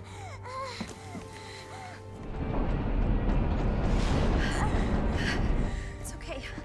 I've got you. Come on. You see, that wasn't a long cable car ride. Annette could... Alright, I'm done. My bad. That's the last thing I'm going to say about it. Inside, Claire takes her to the room on the left and considers where to lay her down. Of course, bed is a good choice, and she looks around for clues on how to help Sherry. Reading about an antiviral agent in the facility, she tells the weakened Sherry to hang on, because she's going to leave to go get the cure. Taking her wristband and promising that she's going to be back, she gets up and heads out, but not before wanting to see exactly what Claire read for myself. I learned that the antiviral agent was called Devil. Interesting name for a cure. But the way that Devil works is that the antiviral agent will seek and destroy the G cells in an infected body, so it is precisely what Sherry needs. One thing that I kind of stumbled on, and it could be because it's 0539, the day after I started writing this script, so my thoughts and memories are being disjointed, but when Claire deals with Plant 43 and she gets the upgrade chip, the Tyrant doesn't come rolling through. And so at first, I'm wondering why. Initially, I thought he was scared to pull up on Claire, not wanting the smoke. Maybe the Tyrant changed his ways and thought to himself, why am I doing this? Is there more to life? But no. I just remembered Tyrant was eviscerated by William, chunked up. I really thought he was going to come back, but I realized that the reason that the Tyrant doesn't show up here is because he's got to be dead for real. Which is kind of disappointing because a battle between Birkin and Super Tyrants would have been cool to see, but actually that's another thing. I don't know why the Tyrant didn't go super, or why he didn't even regenerate. You know what I mean? Like, why didn't he come back? Perhaps he died so quickly that the T-Virus couldn't activate in time. However, the biggest issue I have with this is, how did the Tyrant die canonically? Did Leon kill it, or did William kill it? Dead either way, but, Details matter. Finding the Devil, Claire freaks out over not having a key to open the container, but looking down at the insignia, she realizes that Sherry's pendant was the key. And I think this is why Brian wanted Sherry's necklace in the first place, but the question is, who wanted the G or the Devil that was in there? Because Annette didn't seem to care. She didn't even know that Sherry wasn't at home until she showed up here. William was already gone out of his mind, so who was Brian working for at that point that he found Sherry in the RPD garage with Claire? umbrella, I think, but I don't know. Claire moves on to go back to Sherry.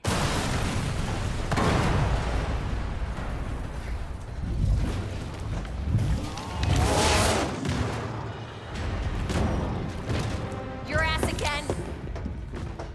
William! This ends now.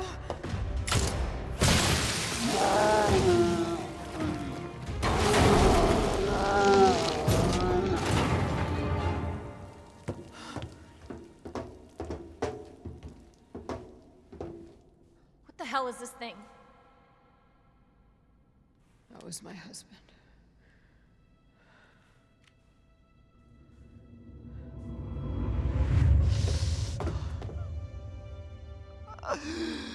She is my creation!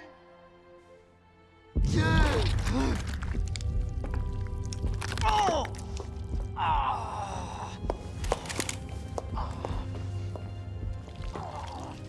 William!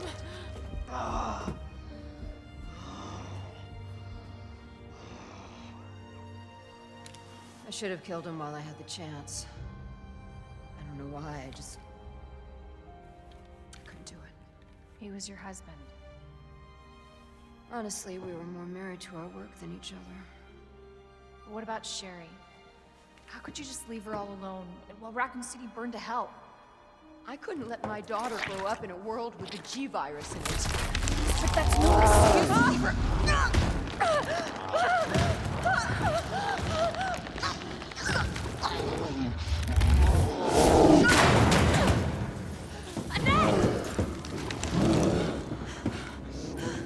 I got this.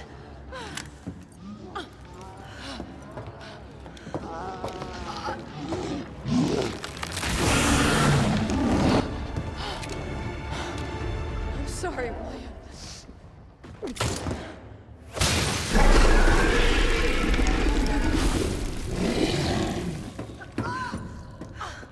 No. I got this. You should take care of Sherry. You don't know what you're up against. I have a pretty damn good idea. Whatever you do, don't stop until it's finished. Trust me. This ends now. By the way, William looks funny as Claire shocking him, like his body's just twitching rapidly, but I guess he doesn't like that because he would jump up and slam his foot down on Claire's body, his whole body weight just pressing down on her. Luckily, she's completely fine, and she flashbangs him from behind and his eyes get redder than a hotbox. William starts ripping the walls off, slamming them, picking containers up, but that is where he falls, eyes burst, flesh fried. When she returns to Sherry, the first thing we notice is that Annette is sleeping. Alright, you probably knocked out due to exhaustion, but I mean, Claire was fighting off a giant abomination, your husband, so not sure how you could have slept through that. My mom needs help. Annette? Sherry? How are you? Okay. But you don't look so good.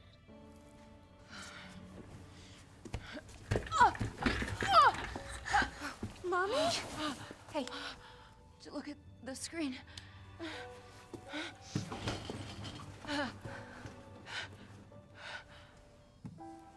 Oh, thank God. So Sherry's gonna be all right? She'll be weak for a little while, but yes. She's free of the G-virus. Did you hear that?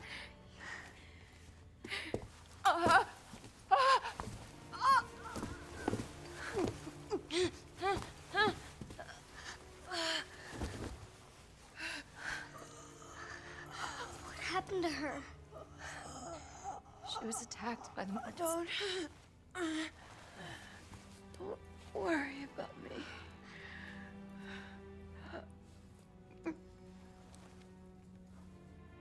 Take my daughter to safety. I'm sorry, Sherry. For everything. Your life is what is important. can't just leave her here. You're right, we can't. Attention, unauthorized removal of a level 4 virus detected. Facility lockdown initiated. What does that mean? Self-destruct It's a self-destruct code. In case the G virus leaves the building. Please. Save my daughter. No!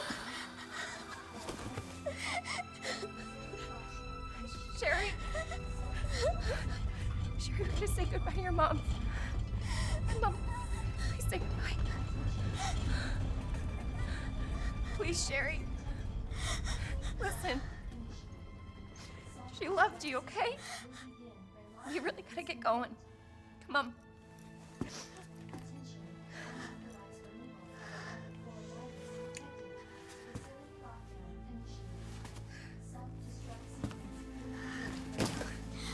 You were right about this jacket. I'm so lucky to have you. We can talk more about that later. We gotta hurry now. Come on.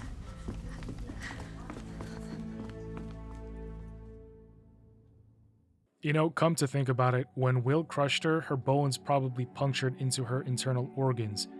I guess it is a wonder that she even continued all the way over here, but then again, it was to save her daughter. So I kind of take back what I said about her falling asleep right there. Reaching the central elevator, Sherry, frightened and concerned, looks up at her new protector. Then the two look at, I still don't know what this is called, I'm not a neurologist. Claire? Yeah? Thank you for being so nice to me. For helping me. I'm really glad I met you. I'm really glad I met you too, Sherry. But save your thanks until I get you out of this place. And out of this place we'll get you. Together they fight their way over to the train, their ride out. But first, she needs to get Sherry safely on board. She tells her that she's going to prep the train for departure and tells her to stay put. Pulling the lever, the train and the platform activate, and then Leon comes up on screen. Of course, their static back and forth amounts to get out, but we get to see the conversation from Claire's view. Going out to get into the train, she hears a nasty roar. Turning around, G. William has come back even bonier than ever. Just bonerific, spiky bones, you get the point. He's not going to let them leave without one more fight. But what he didn't expect was that Claire would have gears of war. And by that, I'm referring to the machine gun that she easily carries and uses to drop a bullet storm into him. I love infinite ammo. And the fact that guns never drop below pristine condition. Yep, no barrel warping or gun jams here.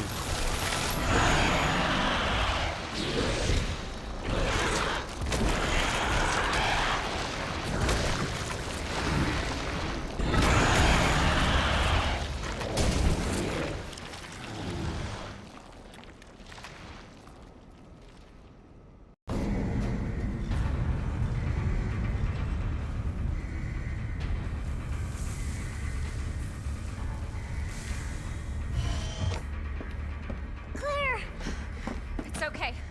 I'm here. We're getting out of here.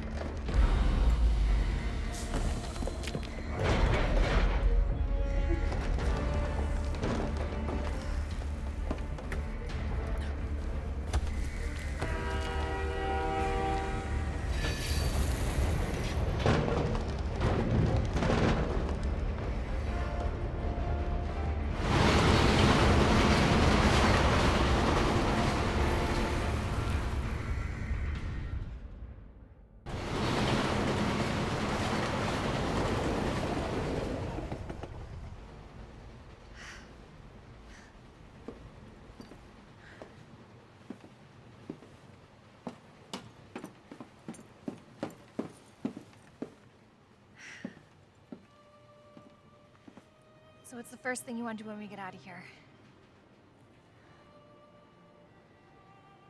I want to see where you live.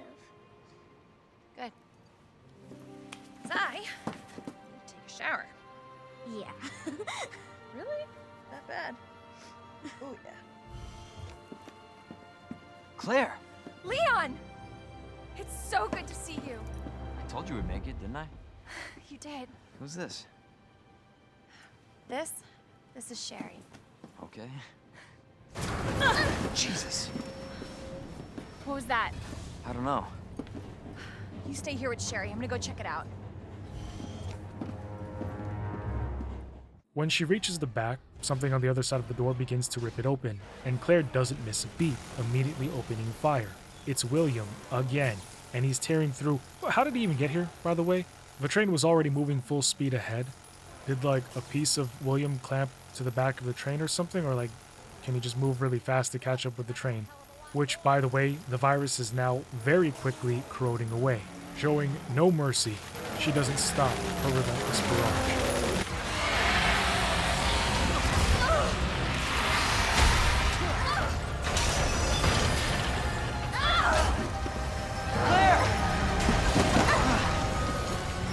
We gotta lose that car!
So, are you guys like boyfriend and girlfriend?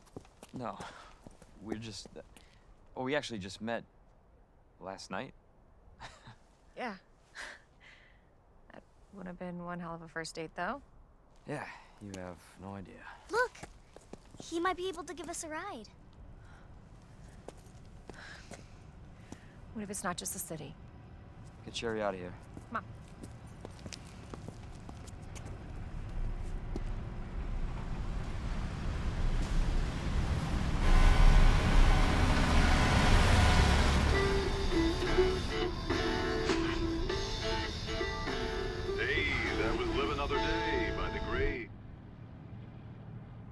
He was friendly. So, is it over? I don't know.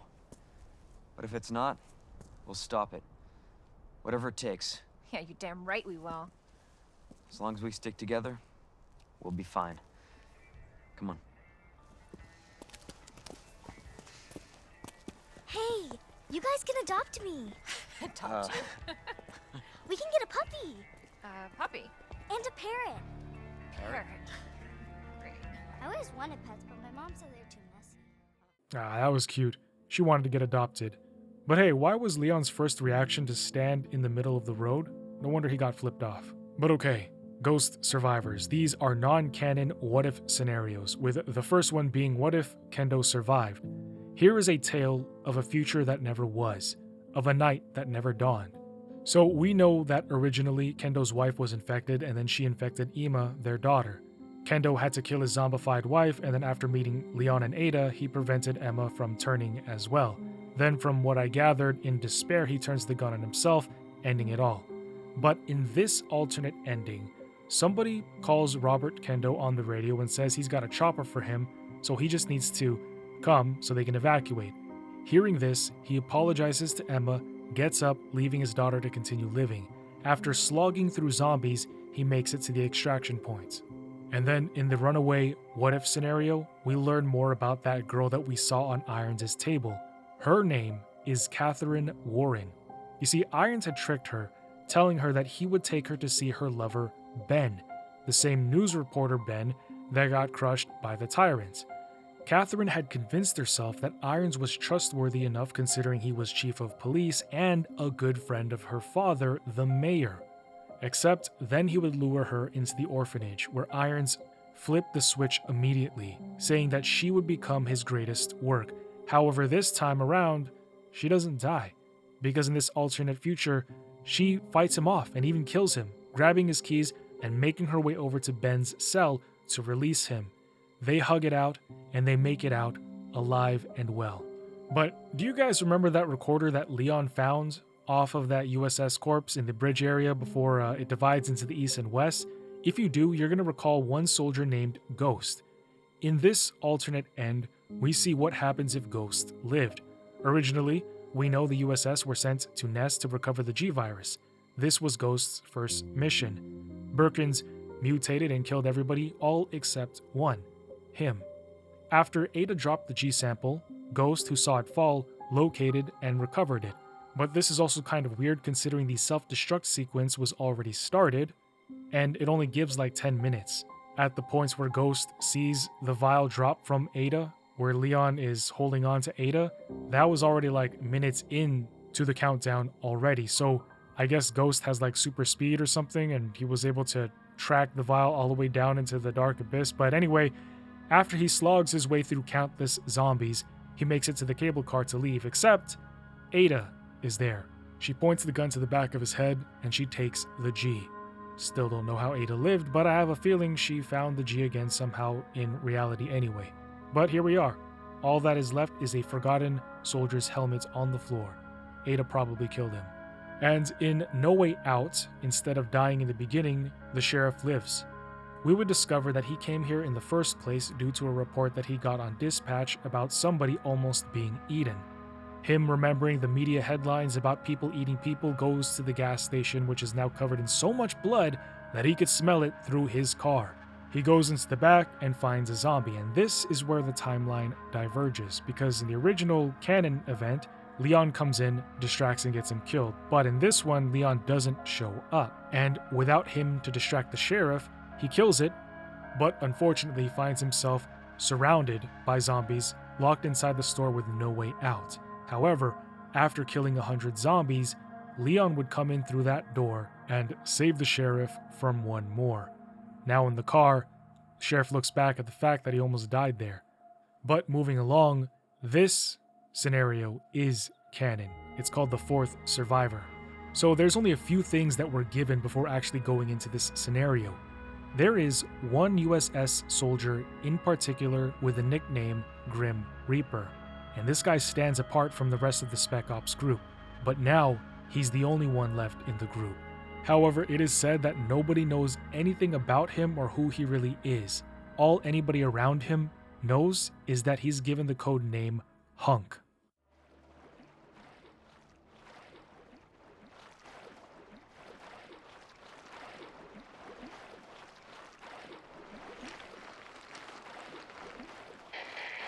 This is Nighthawk.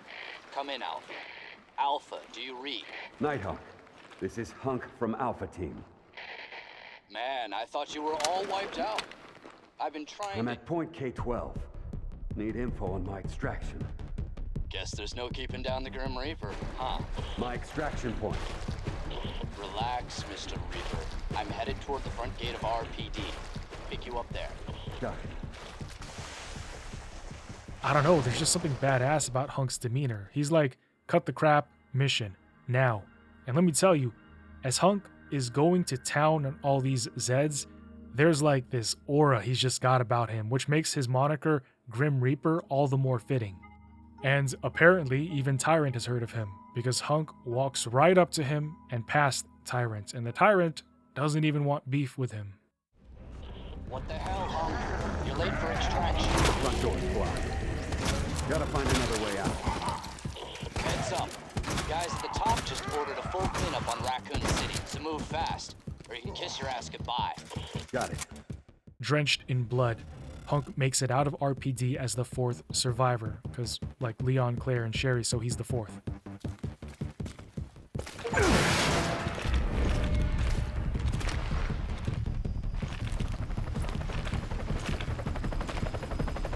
Why'd you come back? I wanted to meet the Grim Reaper. There's also a gag mode where you play as a tofu, obviously not canon, but fun to mention. However, I wonder if Jill is still unconscious. Jill! Nemesis is appendage on the floor, injury on her arm. He deduces that Jill is infected. The T-virus infection has spread throughout her body, and in order for Carlos to save her, he throws her on her back and takes her to the hospital in the hopes that they'll find Dr. Bard. It is now September 29th, 9:20 p.m. at the Spencer Memorial Hospital. Yeah, Umbrella really does own everything. Everything has their name or has Spencer's name on it. But Carlos lays Jill down, hoping that she can hear him encouraging her to fight the virus as he's going to go look for the vaccine. And just in case you forgot, because I know I did, Carlos knows about the vaccine and he knows to look for Bard because when he talked with him back at RPD through the computer, Bard stated that he is the only one who knows how to create the vaccine. I am the only one who knows how to make the vaccine to stop the zombies. However, there might be some of you still wondering, why did Carlos fall so fast and hard for Jill? One glance and he was ready to risk it all. Well, it's simple. As a man who loves his wife, when you meet the one, it just be like that. You know when you know. And if you've not been there yet, you will. Do not lose hope, and definitely don't fall for the girl that you're going to remember longer than you've known her. However, I'm sure we're going to be seeing more of Carlos in the future. I can ship their relationship. Trudging forward and putting bullets into the undead respectfully, Carr finds himself in the office of Dr. Nathaniel Bard. It's just, there's an issue. He can't get in. Bard isn't opening the door for him, and the intercom says that there was no voice match found. So Carlos says that it's sci-fi BS, but the only way forward is to use a tape recorder that has Bard's voice. And so he opts to look around the Hospital of the Dead and try to find a voice recording. I actually remember being a kid and recording music off the TV and playing it over and over again in my house using a tape recorder. Yeah, there was a specific song. I can't remember the name of the song, but it was from the movie Scooby-Doo Cyber Chase, and I just perseverated on that for a while. But Carlos continues through the eerie silence, the only sounds being his footsteps, breath, and bullets that tear into whatever zombies happen to come through his way. It was unsettling, being in an empty environment that would in any other case always be filled with people. Yet, one could call it ironic to have so many walking dead amongst the place where many end up dead. He would even read about the people who used to work here. They were scared of the zombies that were in and outside of the hospital. They barricaded themselves inside, not knowing that it wouldn't matter. They were trapped in here and doom was coming, whether it was a bioweapon or an explosive one. But Carlos would soon find a lead. There was a note on a desk, and we learned that Dr. Bard had harassed one of the nurses and that he tried to get rid of the evidence being an audio recording.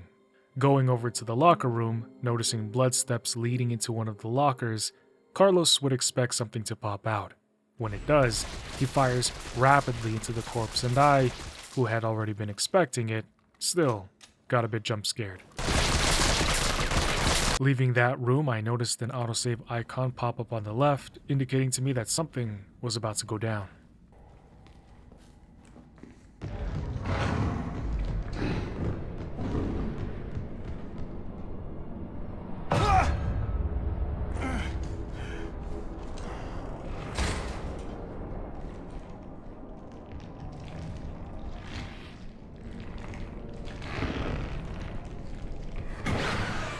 Honestly, I hate these hunters, man. They're such a hassle to deal with no matter which Resident Evil game I'm playing.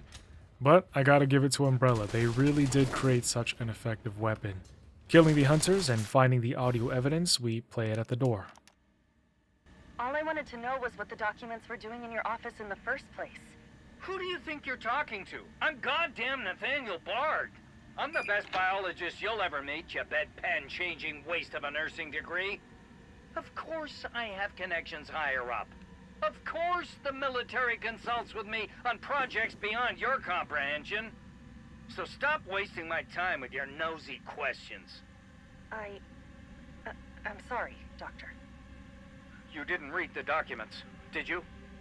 No, I shredded them just like you asked. Good. Good. If that's all, you can go back to wiping your patients' asses. That's what they pay you for, right? And polish my shoes. Yes, sir. I bet you know a lot about polishing, don't you? Now fuck off and don't say a word to anyone. Wow. What a douche. Yeah, he's a real D-bag, but he gets what he gets. Bard. Tyrell, Bard's dead. He's been shot. Shit, and the vaccine? I'm looking. Well, look harder. There's gotta be a computer, right? No tears will be shed, but I do wonder who caused this bloodshed. Like, who placed one in his forehead? Probably Umbrella. We do look over a handwritten note on his desk where Bard was going to meet with Mayor Warren and Irons, distinguished scum of society. I actually don't know anything about Warren other than his daughter, but you know what they say, you are the company you keep. And I don't mean his daughter being the company, I'm talking about how he hung out with Irons and Bard, of all people. But the invitation was sent by Greg Tester, U.S. Senator, of course. Politicians. Greg writes to Bard calling him Nate, meaning they're tight like that, but also saying he was going to introduce a new bill for some drug that Bard was trying to peddle, and Bard was going to pay the politician to pitch it to the government. Then he talks about an after party, and that he's going to let Irons know to bring Bard a brunette, because he's into brunettes. In an email, we then see Bard telling Greg that the virus is going to consume the whole country, but that if he saves him from Raccoon City, Bard is going to give him the vaccine. He tells Greg to get him out without Umbrella knowing, and I think this email is actually what gave away his position. Because we know Umbrella had been hunting down all of their researchers to Deep Six them all, and Bard had been holed up here, but when he sent that email through the work computer in a facility run by Umbrella, well, I mean, you get me. This is VRC Chief Nathaniel Bard, September 29, 11 p.m.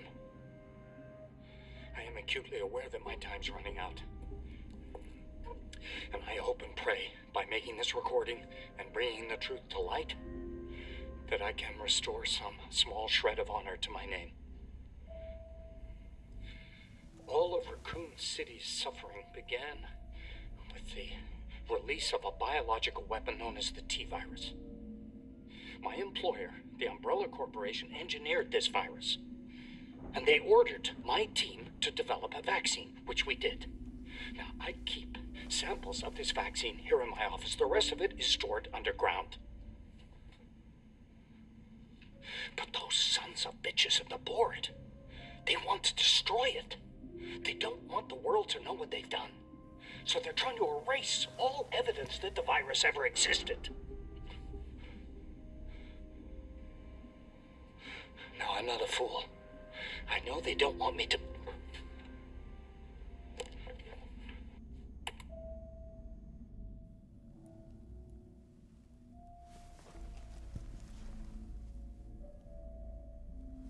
Jill knew all along. And she trusted me anyway. Fuck! Oh yeah, someone definitely found him while he was recording that. And yeah, bro, Jill knew, but probably saw that you had a good heart or some shit. Now go save her.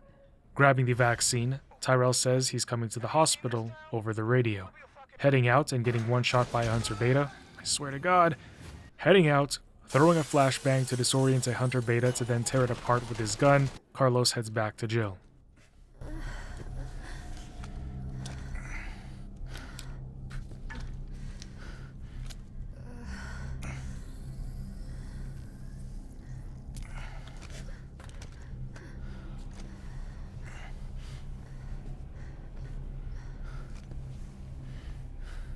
Come on, this shit better work.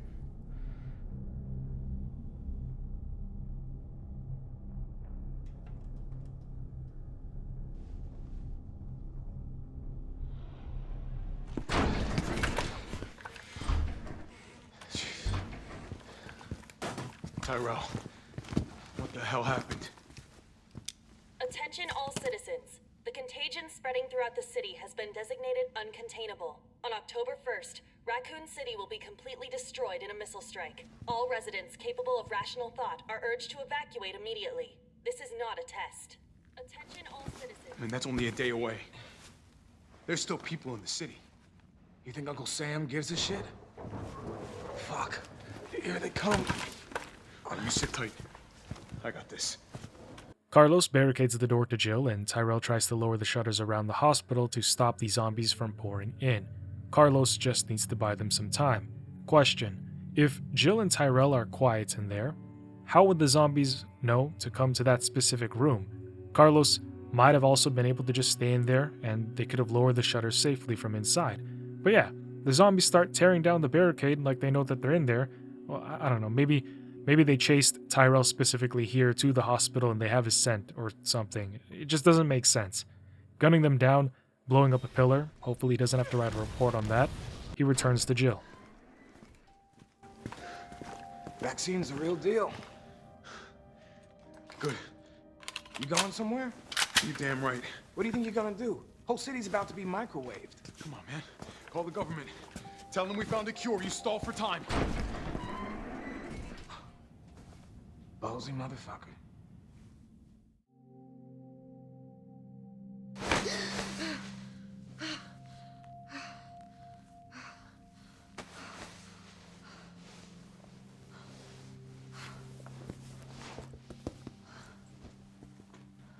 Jill. Oh, thank God you're okay. I've got good news. It's over now. The city's safe.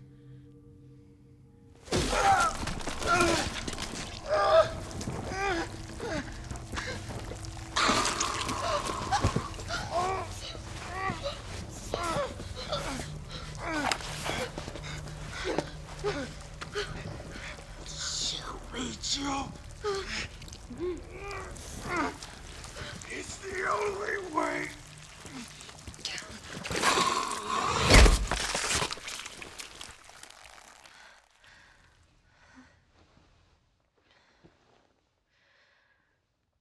Where am I? What's going on? Oh.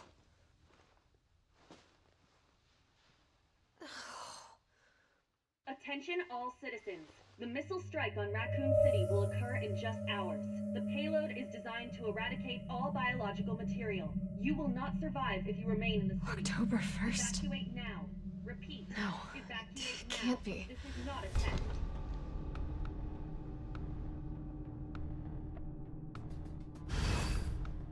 Okay, October 1st, 12:03. Here comes the boom.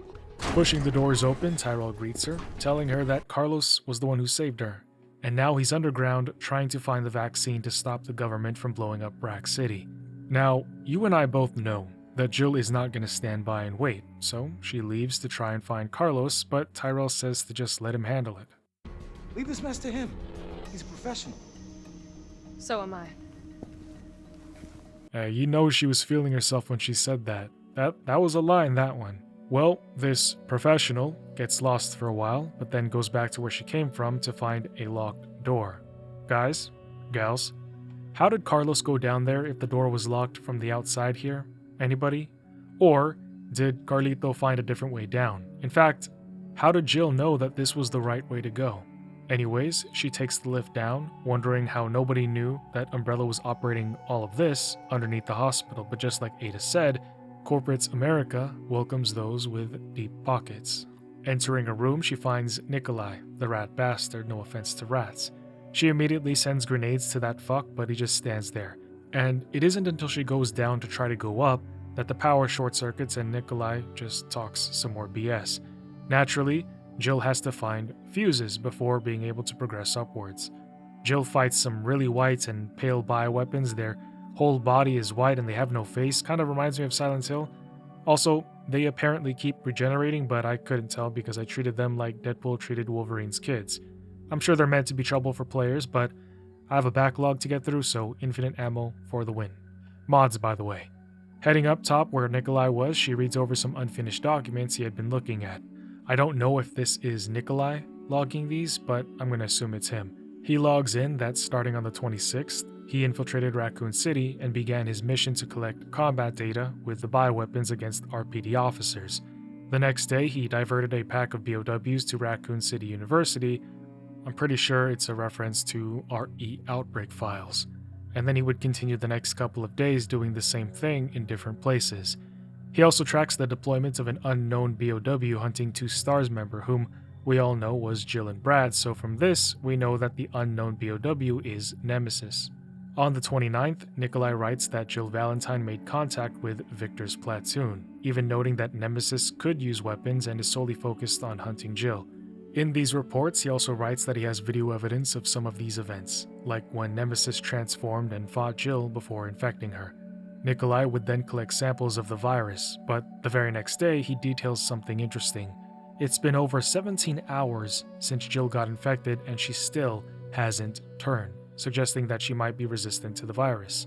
And it's kind of crazy that Nikolai is following their every move, because he then reports that Carlos found and administered the vaccine to Jill, estimating that she's going to be fit for combat in about 20 hours. He concludes saying that Nemesis mutates every time she fights Jill, so he's going to force them to fight again and again for more data.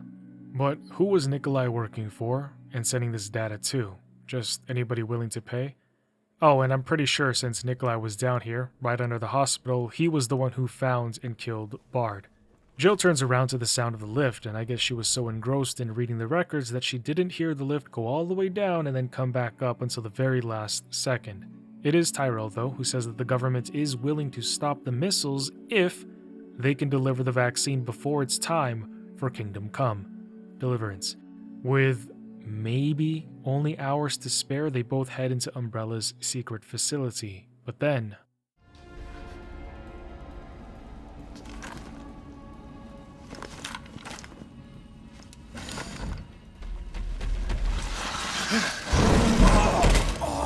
Tyrell!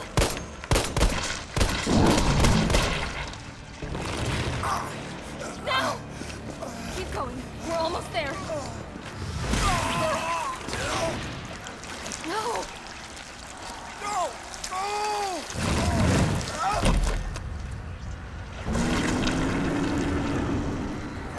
Shit!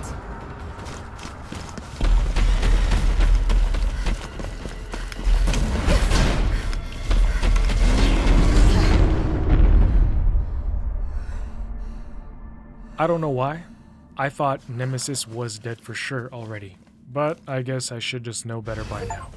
Jill gets sanitizing sprayed, then blue lighted before getting air misted sanitize her. I hope they make this a regular thing that is widely available to the public everywhere, because they're going to need it again in about 20 years. Entering a save room, I just realized it's weird how these boxes always have all of our characters' stashes. Doesn't matter where they go, their things follow them. I know, it's just a video game, but I can't help but think about these things. Moving onwards, Jill finds a note in this room calling this facility Nest 2. The purpose of this nest versus Birkin's nest was to focus on real-world applications in a time where BOWs are being introduced globally. Nest 2 aims to research and develop vaccines for the T-virus and weapons to suppress the biohazards. Jill continues her search for Carlos and the vaccine. Her investigation takes her to this room with giant body bags hanging, and I can almost guarantee that these are tyrants in there. So many of them. Reading a note, it's cargo for Nemesis, and this shows the commercialization of that terrible weapon, and here it says that Nemesis is still just a prototype.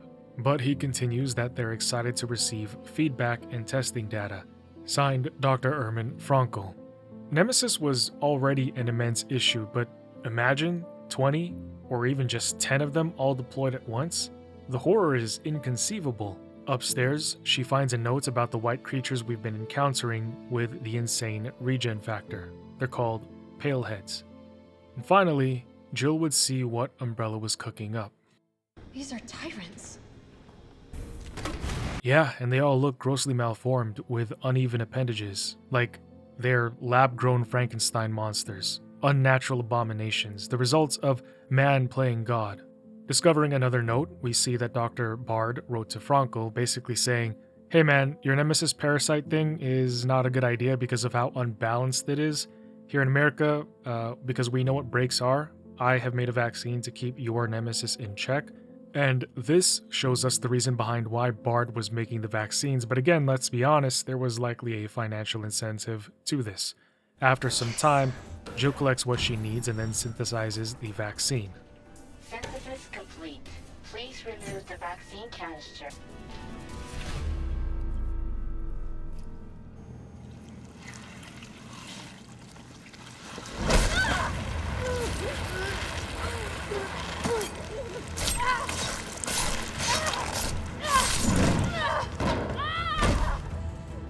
Jill has to find a way to escape the nest and get away from Nemesis, but after being made to crawl into a vent, when she comes out,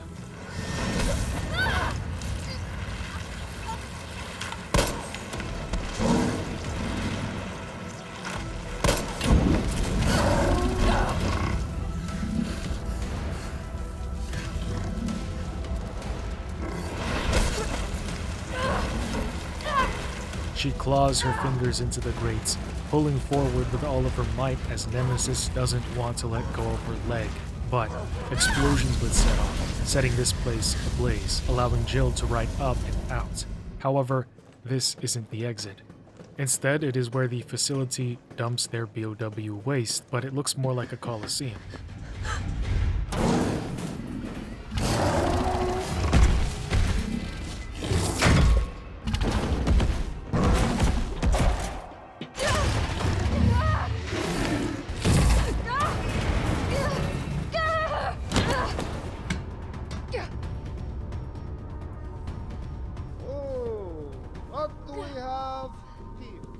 Nikolai, don't!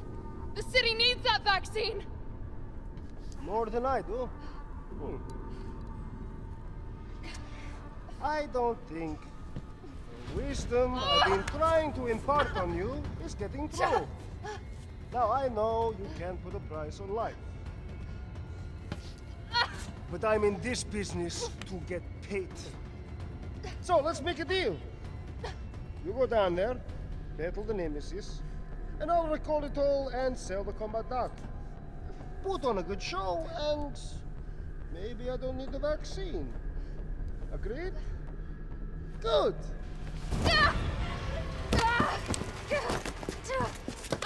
We'll add that guy to the list of people we don't like.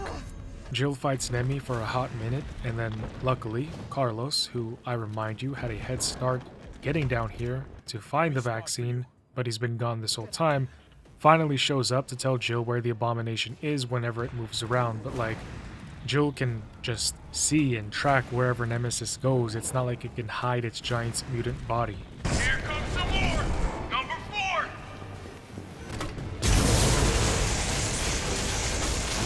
I got this! Well, I mean, that kind of helps, I guess. Jill! Here comes a crane. Use it to climb up.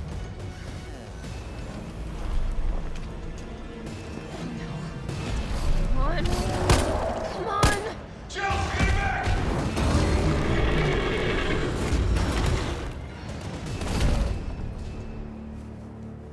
Now get on!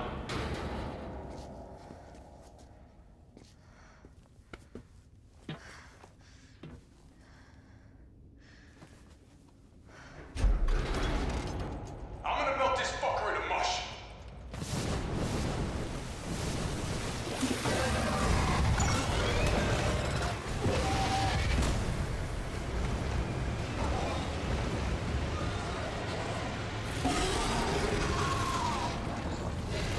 Oh yeah, he's dead for sure in that vat of acid. Okay, I'll meet you up ahead. Pushing her way out, she needs to find Nikolai and retrieve the vaccine, but then she reads about one of the weapons that Nest 2 had developed down here. Apparently, it was so powerful that if used, it would leave no trace of a tyrant behind. It's called the Finger. That would have been nice to have during our fight with Nemesis, but oh well. Advancing forward, Jill would confront Nikolai, and she tells him to give her back the vaccine, but Nikolai says no. He says, "I like money, and you print that." You print money. I like money. Kind of boring in my opinion, like his whole motivation is money. I feel like there should be more to his character, but, whatever.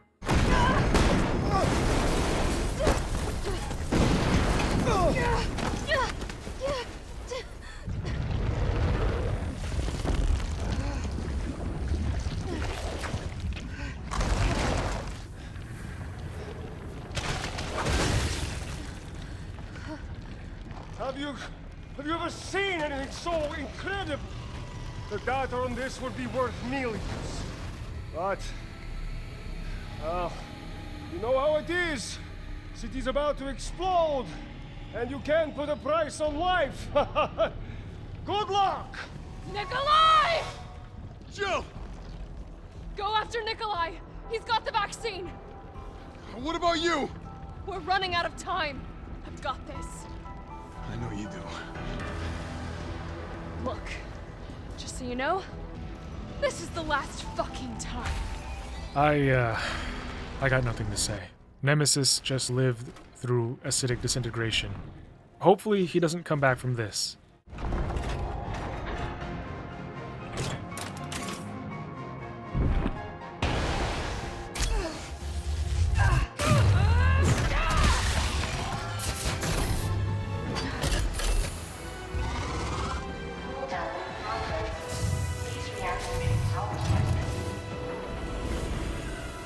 Damn, it needs power.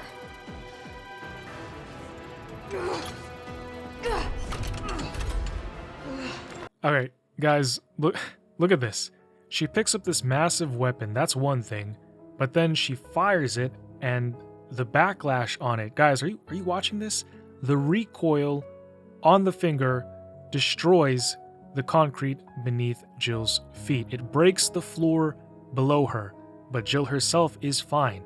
Her bones, muscle, everything's fine. At this point, I think Jill, in fact, Leon, Chris, Claire, Rebecca, Billy, all of the main characters are infected with some kind of virus, because there's just no way that they do things like this, they complete feats like this, and they're unscathed.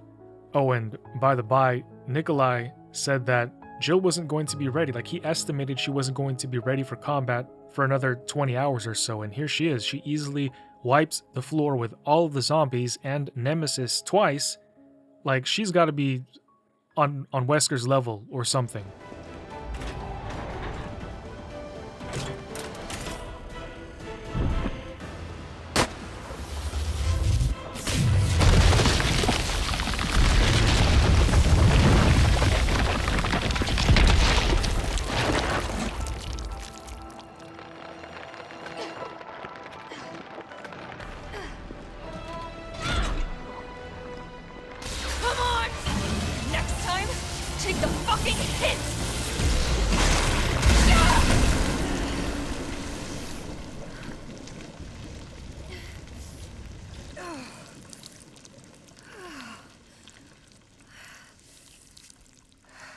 Good riddance. Yeah, we'll see. After fingering Nemesis, Jill enters this area that looks like a reskinned nest, the first one. Like, it's got the whole west and east divisions and a central elevator. But rising and running to the top,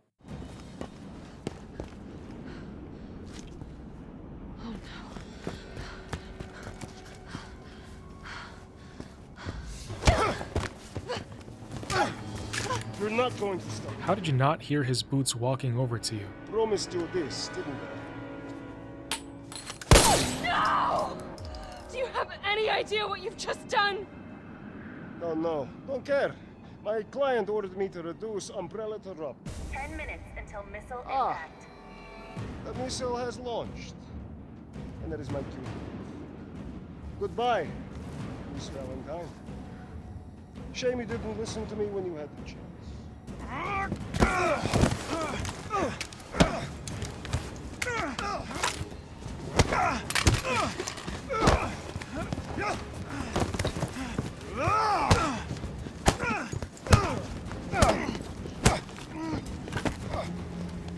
Jill! Shoot him! I can't! Carlos! Hey, I told you I couldn't leave you in a Carlos's world. That would just be too cruel.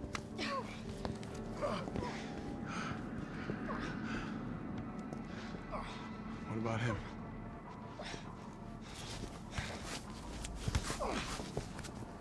Why'd you do it?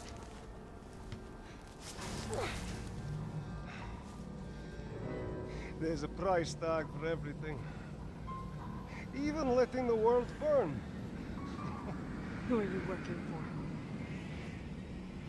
for? I'll tell you, if you get me out of here. I'll pay you whatever you want. You're a fool. You're a fool! If I die, You'll never find out the truth. I don't mind a little detective work.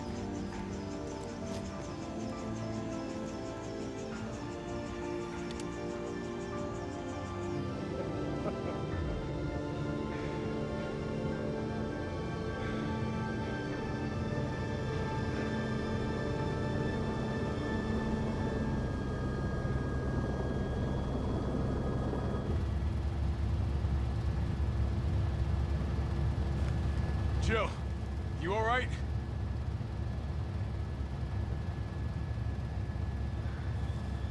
There it is.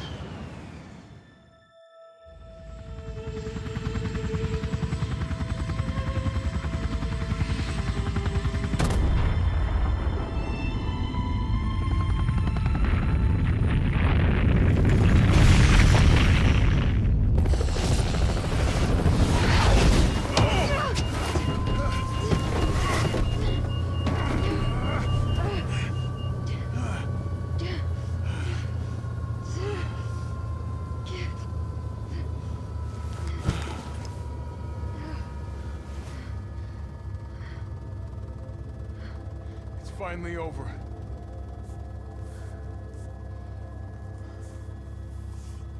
So long, RC.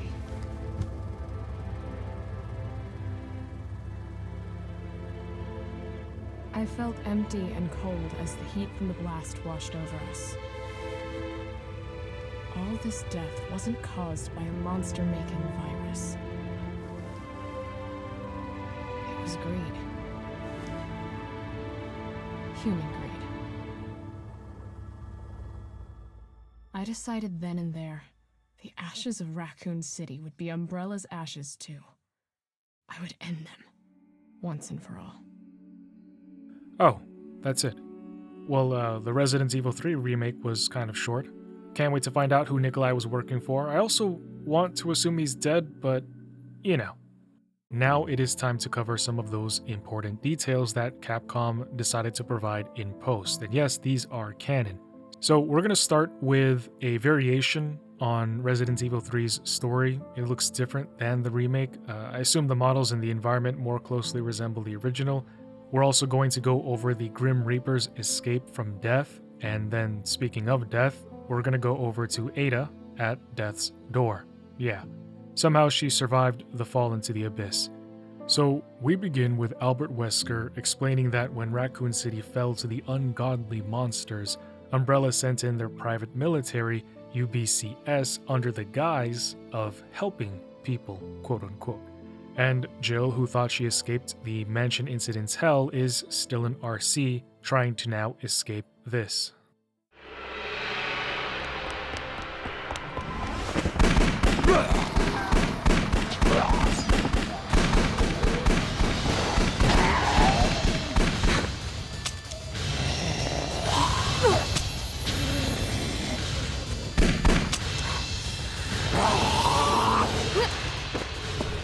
Okay, Capcom, let's be real. What are we doing here? I mean, come on now.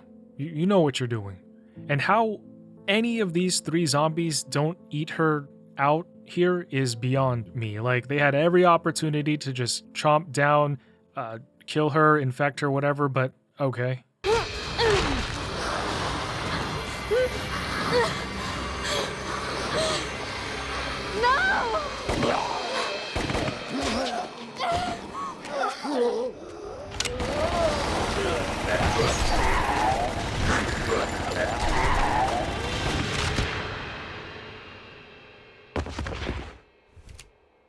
You okay? I'm fine. That's some good shooting. We've got to get out of here. A rescue chopper's on its way. Come with me.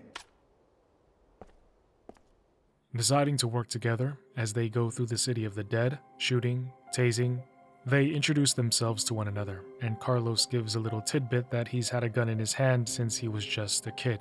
But speeding through this, I just gotta say, I thought it was pretty cool going through a lot of the same locations that we did from the Outbreak Files with those survivors, but as Jill instead, seeing the canal with the tanker, the Apple Inn, the apartment complex, the bridge at the Raccoon City Mall, I thought it was a treat to revisit with a different perspective versus the overhead one that we saw in Outbreak Files.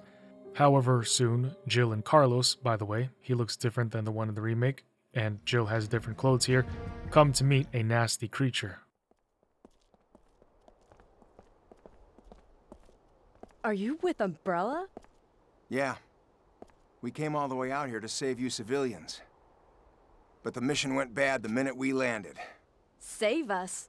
It's Umbrella's fault that all of this happened in the first place. Hey, easy, Chica. I'm just a hired gun.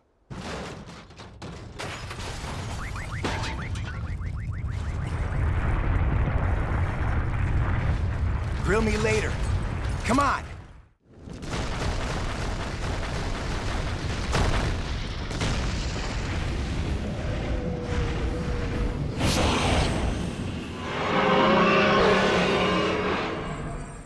Fighting this zombie maggot thing was kind of annoying, but it was also a little bit interesting, laughably so, because it would throw rocks into the air and they would fall slowly enough somehow for Jill to shoot them, breaking them apart.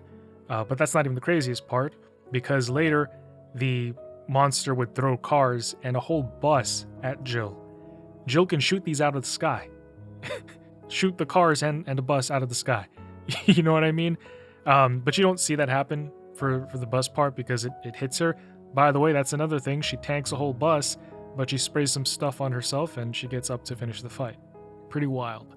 After that, they make plans to move towards RPD under the assumption that a rescue helicopter was going to take them out of the Forsaken town before it was annihilated.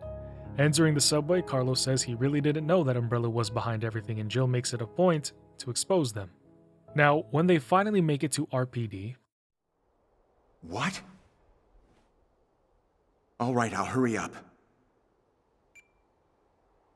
Listen. At dawn, this town is going to be destroyed by a missile. They're gonna wipe out the town? We don't have much time. Let's move. I thought you already knew about the missile strike. That's why you even came here to RPD in the first place, because you were trying to catch that helicopter out of here. Regardless, they meet an old friend.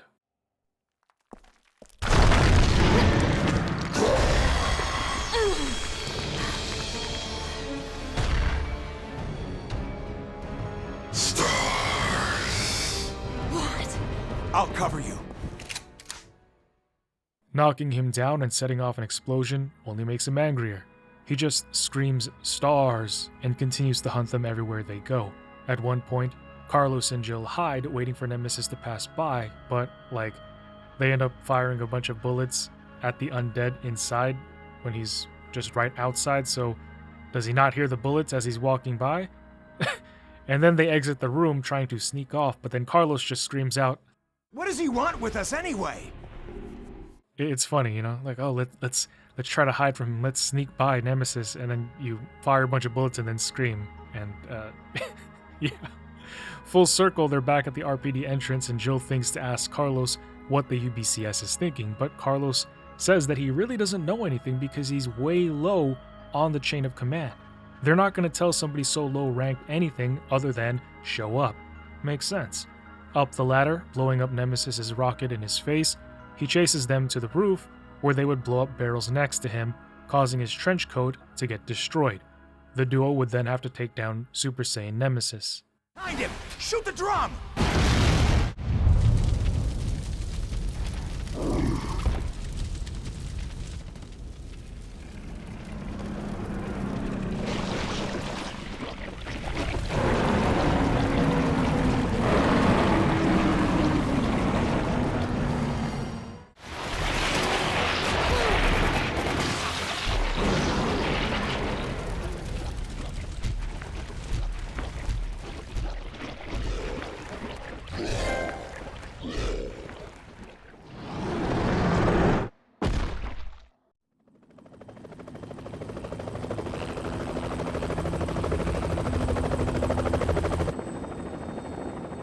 There it is.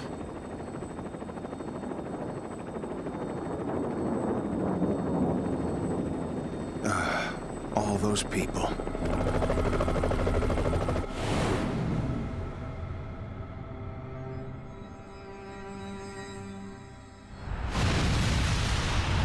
Thus, Raccoon City vanished from the map. However, not everything disappeared with the town's annihilation. The nightmare would continue over the next few years as the survivors fought on.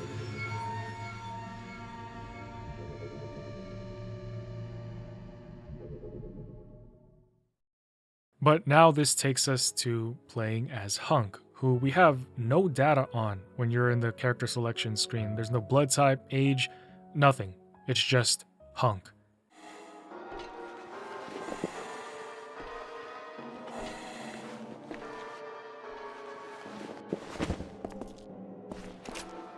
Alpha Team here. Respond. This is Nighthawk. I have secured G. I'm all that is left of Alpha Team. I'm en route to the rendezvous point. Once again, only you survived, Mr. Death. Roger that. Don't be late. Oh, I guess he found the G sample. I don't remember him doing that in the remake, but Hunk, man, every time I play this Grim Reaper, I feel like a monster. Hunk does not care about anything but the mission, and it was fun to see him use a rocket launcher for something that really only needed a few bullets. It was also pretty entertaining to see him give a zombie a spinning back fist and then go behind them to twist their necks. Yeah, that was awesome. So much so that I would let zombies touch me just so I could see him do it again. Yeah, my bad. I don't want to glaze him too much, but he's just a really cool character to play. Almost like Wesker, but like in this different capacity. Also, his gun is named Matilda, which I thought was interesting to look up. And it turns out it's a reference to Leon's upgraded gun from Resident Evil 4. You'll apparently get it after beating the game once, but the gun Matilda is a reference to a movie called The Professional. And in that movie, the main guy's name is also Leon. Hunk having this gun as his default gun says a lot about his character. However, as concise as Hunk is, he's also kind of cold. As he reaches the roof, he hears on the radio a woman asking for help, but he just says, "Survival is your responsibility," and he just moves along with his objective.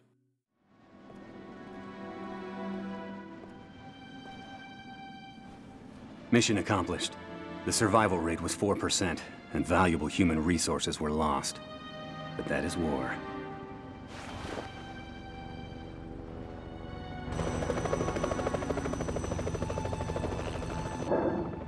The mission objective takes priority over everything else.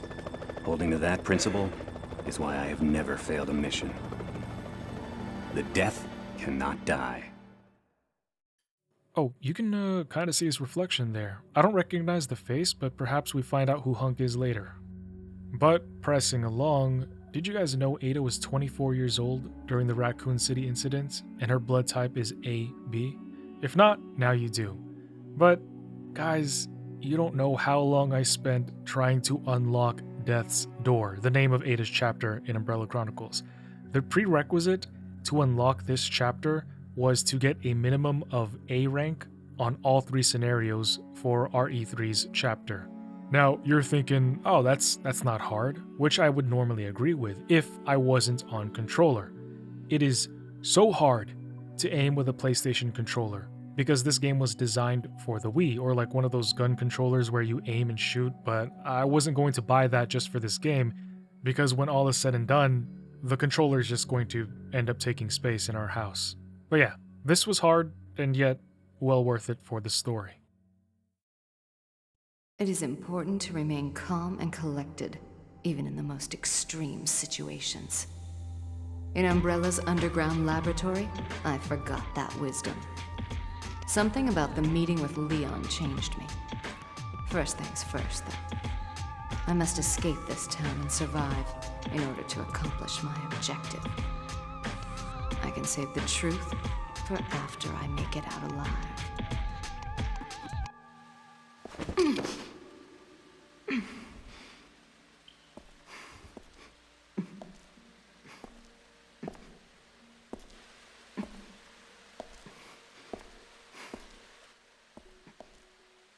Oh, there was a chunky rat back there. Kinda cute low-key. Speaking of chunky, for any cat parents listening, Is it just me, or can you not tell if your cat is fluffy or chunky? Sometimes I look at our cats and they look a little bit fat, but then they also look a little bit fluffy. I digress. Ada, who survived falling into the void, managed to bandage herself up. I wonder what happened to her eye. Also, where did she get all of those bandages from? Did she just find them lying around? Are those clean? Or did she take them with her? If so, where did she put them?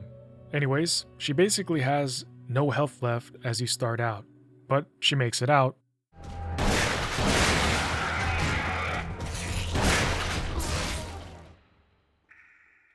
Oh my god, these damn hunters. Like I said, she makes it out to the Apple Inn, saying that she had a contact who was supposed to meet with her here.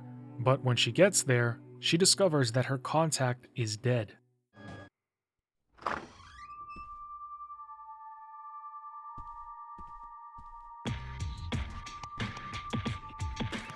He lost his will and chose death. He was weak. Wesker. And you, Ada, you have also failed. Your actions in betraying us and helping that Leon fellow will have consequences for our organization. See this? It's a tissue fragment with Birkin's G virus.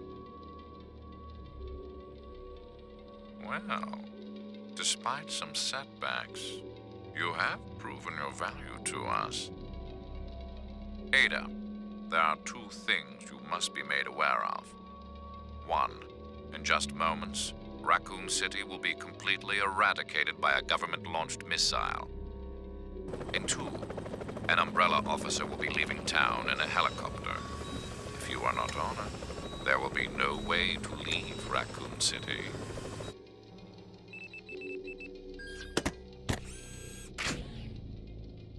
It is in our best interest that you survive. The G-virus sample is required. If the T-virus did this, what would happen if the G-virus got out?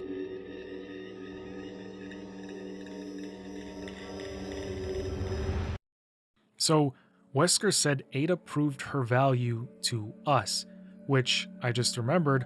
Wesker had left Umbrella and was trying to get in good with another company, but we still have yet to figure out who that company is, unless he's still working under Umbrella officially, but secretly working for somebody else or for himself, which might actually also be the case. Regardless, Ada has the plan and the means to get out of Raccoon City. But who was the guy flying that helicopter we just saw? Because he looked old, and I heard medical equipment there, so I'm assuming the old man needs that to live. But also, it's weird how we heard that, because I don't know if you've ever been inside of the cabin when you're flying in a helicopter. It's really loud, even with double hearing protection, super loud. Moving forward, Ada talks about how Wesker only cares about people and things that he can manipulate. The only reason he let Ada live was because she had that G tissue sample, and probably still had more uses for her. But she states that when she stops being useful, that is going to be the day that Wesker will no longer enable her to continue living. Using her bat grappler, she hops over to the other side of the burning truck and proceeds to the roof of the apartment. There, she would cross onto the highway, where in the Outbreak Files, the survivors fought Nix and...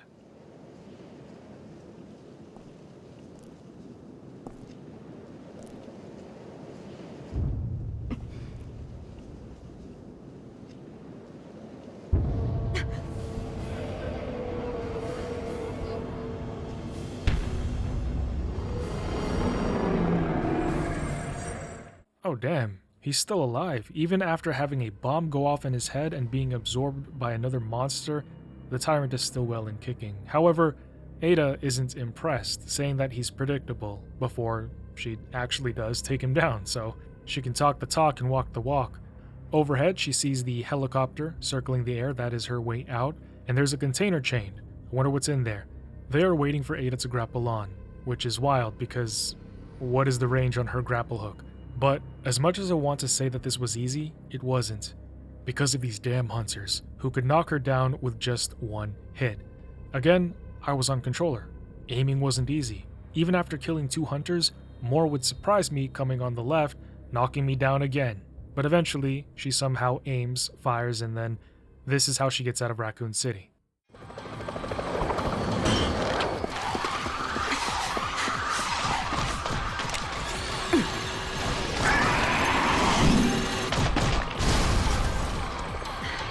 You can have it.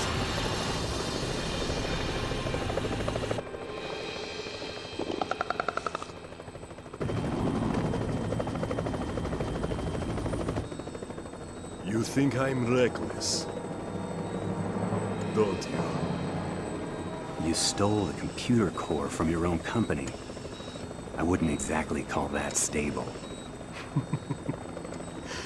The people who go down in history as its heroes are never stable. Inside UMF-013 is all of the research data.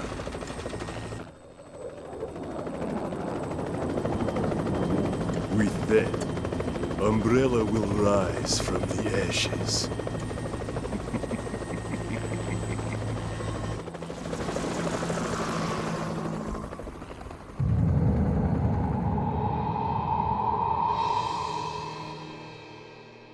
I survived the fate of Raccoon City thanks to Wesker's warning. Of course, I knew the only reason my life was spared was because I had the G-virus tissue fragment. But I would settle things in time.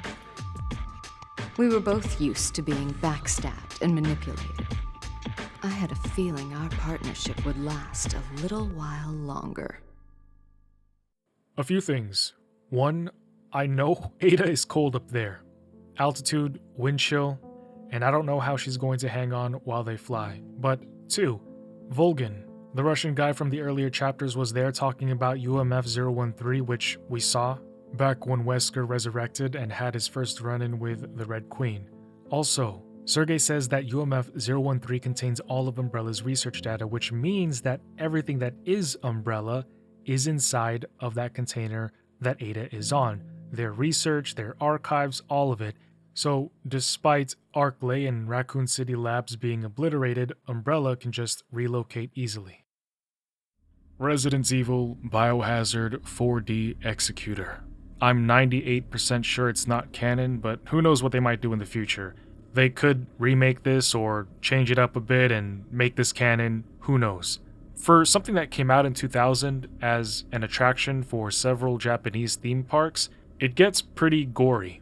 I also read that this was shown in some theaters that have those special chairs that shake and blow air to immerse you into the movie. My wife and I saw Godzilla in one of those kinds of theaters. It was pretty fun, so imagine seeing this in theaters with those 4D chairs. Yeah, I love my wife. An armored military transport rolls through a deserted zone. The zombies have tracked the ID signal of a missing Umbrella doctor, Dr. Cameron, to this location. As the five of them step out, one of the soldiers jokes that a zombie likely ate her and is carrying her card. Moving into the abandoned warehouse, they spread out and start searching. However, as they cautiously check every corner, one of the men would begin to smell a putrid stink. Following that stench, he discovers a rotting corpse, slumped in the seat of a forklift. I can't even begin to describe what it looks like. Insects crawl over the remains, feeding. Inspecting nearby boxes, something juts out at him. A fear-inducing scream tears through the warehouse, alerting the others. At the same time, a horde of roaches scurries across the floor. A monster fully emerges, holding up the man, screaming in agony as the squelching of bone and flesh can be heard. The abomination is massive, with a disgusting face and a body that looks humanoid but with features resembling other creatures. Responding to this threat, one of them fires a grenade and the monster is blown into pieces. Just then, the doctor's signal spikes on the tracking device and the remaining soldiers hurry to the car to give chase, but behind them, severed tentacles lie on the ground motionless. A cockroach pops up, making my skin crawl, and we see that the virus is inside of it. We then get a look at how the infection spreads. It begins by infecting a mouse. Then the mouse, fused with the roach, spreads the virus to a crow by shooting tendrils out of its body. Just like the thing, it consumes bioorganic forms it can find and grows in size. The crow takes flight. Its infected eyes lock onto the armored military vehicle as it moves down the empty road. They stop in the middle of an intersection. The signal is strong and is coming from underground. The soldiers locate a manhole and begin to investigate. 3 of them descend into the darkness below while the 4th remains above to guard the entrance. From the air, the Crow watches silently, observing every moment. The sewers are dark and narrow. Certain that they are close, they plant explosives and blast through a wall nearby. When the smoke clears, they enter the room, but right when they do, a dog lunges at them. Reacting instantly, they put it down. Examining the body, they find that Dr. Cameron's ID had been on this dog the whole time. Now they have no idea where to continue their search. However, before leaving, one soldier accesses the doctor's computer, saying that the mission was actually a success because they can retrieve her data. And the data reveals some of the truth. Dr. Cameron developed her own version of the virus and injected herself with it. She did this in the hopes of successfully creating a virus that grants regeneration capabilities, but the project failed, and so she goes into hiding because she didn't want anybody to see her mutant form. When the leader of the squad asks if Cameron's useful to them anymore, the other soldier says that the monster that they blew up back at the warehouse was Dr. Cameron. Team lead gets angry, thinking that he's trying to play them for fools, which doesn't make sense considering the world they live in and everything they've experienced. Like, is this really out of the question? But he throws the soldier to the floor, and he lands face first directly onto the infected dog. The team lead orders everybody to return to the surface, but at that moment, a scream echoes from above. The soldier standing guard up above is attacked by the Crow. It's pecking at his eyes and his face, infecting him with the virus. The soldier screams and wildly shoots in all directions, attracting the attention of zombies, and a horde begins to close in. Climbing up the ladder, one of the soldiers would be taken. The upper half of his body ripped apart from his lower half, which falls to the floor in a bloody mess. Slowly, something starts to crawl down the ladder. The soldier curses and tries shooting it, but it just continues to descend until we see that the Crow has fused into the infected soldier now. Desperate to escape and survive, he starts running through the sewers, but the monster chases him with terrifying speed. Jumping through a narrow opening, the creature tries to reach out and grab him, but it's now too large to get through, so it becomes stuck, momentarily. Climbing out of the manhole, the soldier escapes back to the surface, but the nightmare is still not over, because now he is surrounded by zombies. Now, at first, thinking that he's safe, he calmly shoots the dead, even taking the time to place his iron between one's jaws. However, that was a mistake, because it gets stuck. And then, out of nowhere, the monster erupts from the ground, shattering the road as it emerges. Dr. Cameron is back. The soldier flees as tentacles fire off, stabbing into the cement behind him. However, he doesn't get very far because it would shoot another one, which pierces the back of his leg. Fallen and suffering from the sting of pain, he's incapacitated. Dr. Cameron slowly stomps over, but just as the creature prepares to kill him, a vehicle crashes into the monster with full force. Luckily, help has arrived. Climbing onto the bed of the truck, he opens fire with a machine gun, unloading a volley of bullets as they speed off. The road stretches empty ahead as the red sun places its hands on the desert. The team leader, whose body shut down from adrenaline and exhaustion, jolts awake. Exasperatedly wiping off his sweat, he immediately acknowledges that he lost his temper with his comrade, but that he still saved him.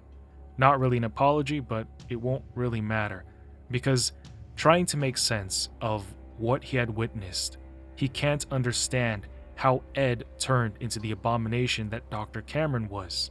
So then, the driver explains that the virus is far more advanced than anything that the soldier has encountered before, because Dr. Cameron's variant of the virus fuses with its hosts on a molecular level. Anytime that the virus gets its hands on a new host, it takes that host's DNA and it incorporates it into its own collective. This also enables it to regenerate in any newly infected host's body.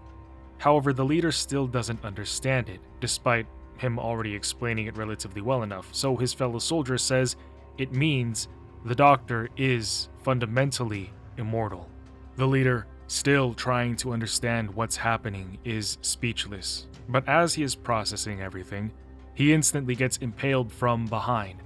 Another tentacle brutally stabs through as he struggles, and he's gasping for air in agonizing pain. Then, a roach would crawl across the driver's cheek and into his ear.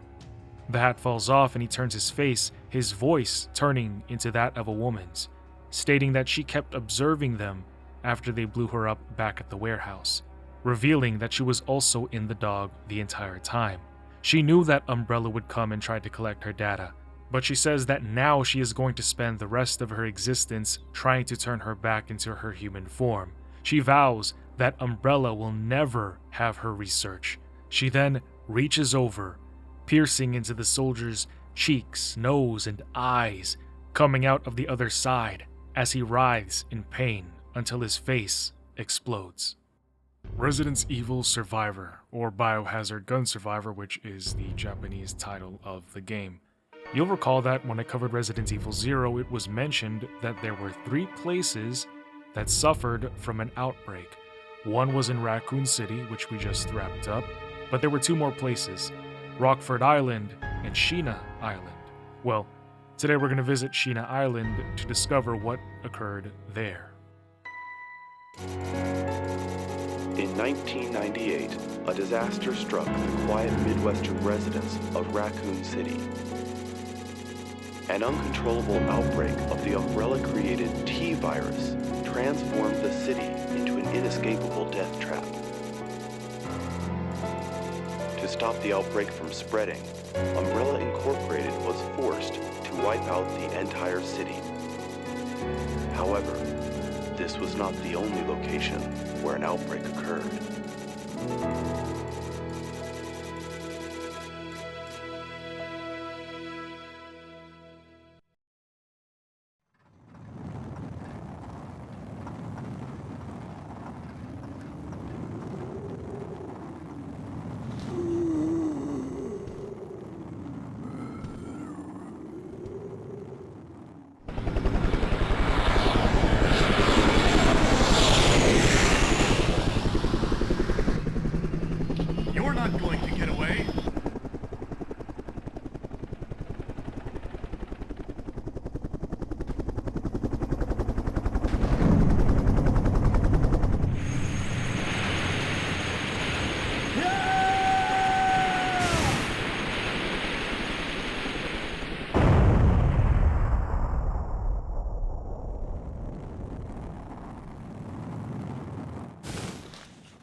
Okay, so we saw the helicopter crashes, both guys fall off, but one of them gets up. Come to find out, he suffers from amnesia due to the traumatic force of the fall. He's got no idea what's happening. He just has his gun and 2 goals. 1, try to remember, and 2, survive. But what exactly does he need to remember? And the other thing is, somehow, by instinct, he knows that there is something that he needs to survive through. Where am I? Oh!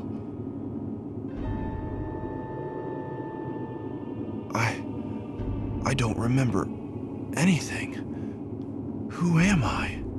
I don't know either, man. I don't know what to call you. Walking on, we find the other man who fell. He appears to be dead as he landed on cobblestone, but our main protagonist also fell and survived. So, also it's Resident Evil. Who knows? He seems to be familiar with the man, although his foggy memory prevents him from recalling anything more. Bending down, he sees that the man has tags in his hand. The name on it is Ark Thompson. But I just can't remember. Ark Thompson, huh? Though I can't remember anything, I know that this was no way for anyone to die. What? A zombie had crept up behind him.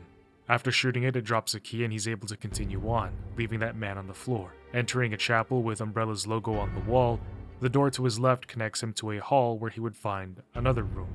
This one had a floating book, an arcade, and a zombie waiting around the corner for a jump scare. I gotta admit, that got me pretty good. PlayStation 1 game. Wasn't expecting it. I do find it odd that there are arcade machines here in a house of God, but checking the book, it is the church manager's diary. Dated October 7th, 1998, not long after Raccoon City's demise, he writes that he and other leaders had a meeting with the commander in regards to the Raccoon City incident.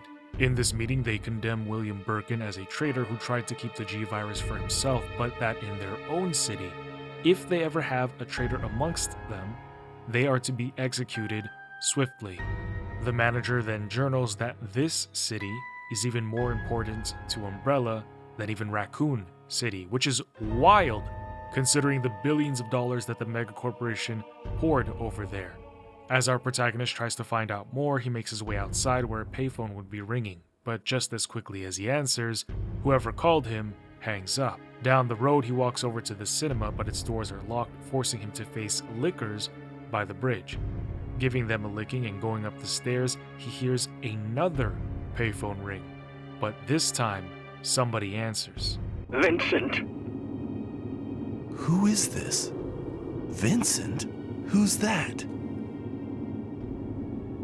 Wait. Am I Vincent? Vincent, you are a murderer. A murderer! A murderer? What are you talking about? Answer me! Who did I kill? However, the man hangs up on him again. But at least we have a name for our main character, Vincent. Shortly, Vincent would meet the man who was calling him on the phone. Entering the central hospital... Who are you? What are you talking about, Vincent? What did you call me? Please, don't kill me. Helicopter! Vincent! This is all your fault. You made them send those cleaners to destroy this place. Cleaners? What do you mean? Wait!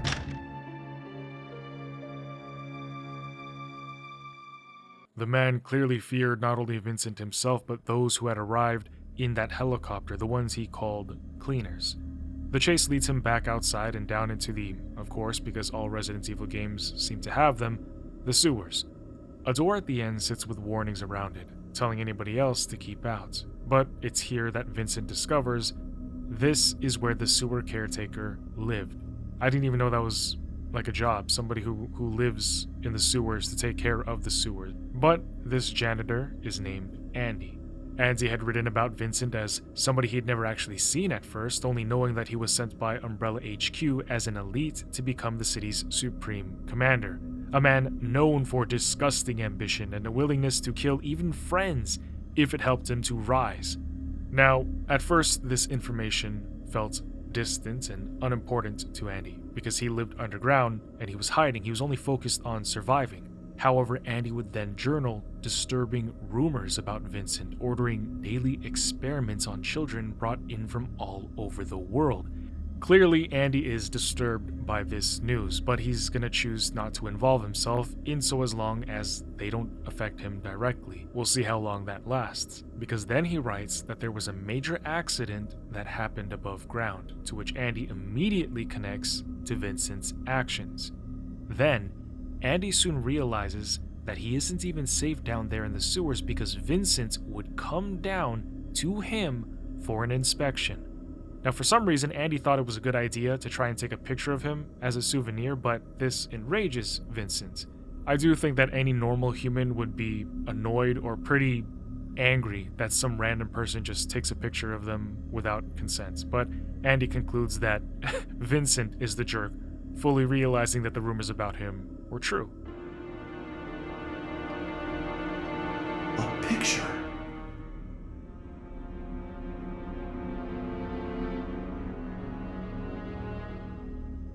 No, this is me. I am Vincent. It was all my fault. Who are you? Wait. Please don't kill me. I didn't know anything about you then. Stop. It seems that everybody here knows Vincent except Vincent. Needing to obtain answers, presuming the boy would have some, he starts running after him, and a search would take him to a place called Paradise, but this was no paradise, it was a nightmare. A prison filled with horrific zombies, of course. Shooting them all down, Vincent finds the prison chief's diary. He writes about receiving a response from Umbrella headquarters after reporting that 20 guinea pigs, obviously people, had committed suicide. And he notes how easily the explanation was accepted, with the replacements already being planned. However, the report the prison chief gave them was false, and the incident was really a mass escape that he chose to cover up out of fear from the Commander Supreme.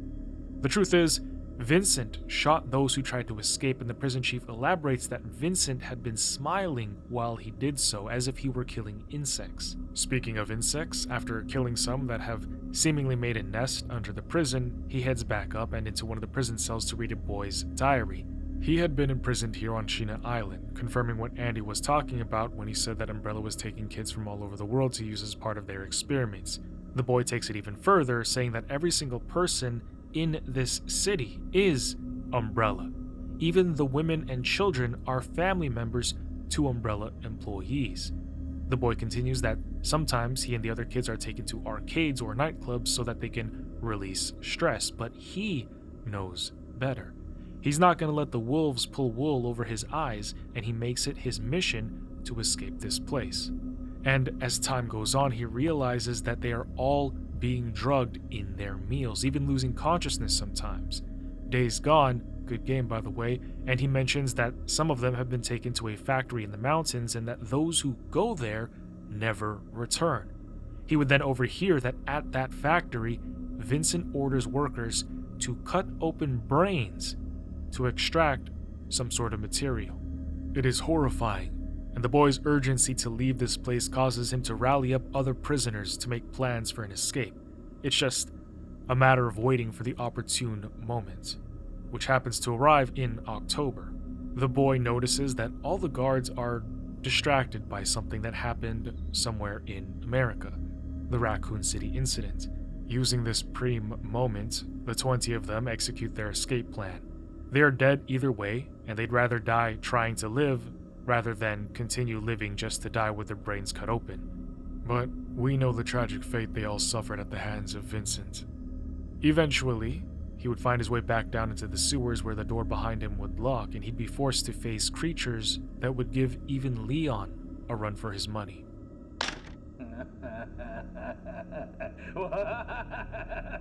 Die, Vincent!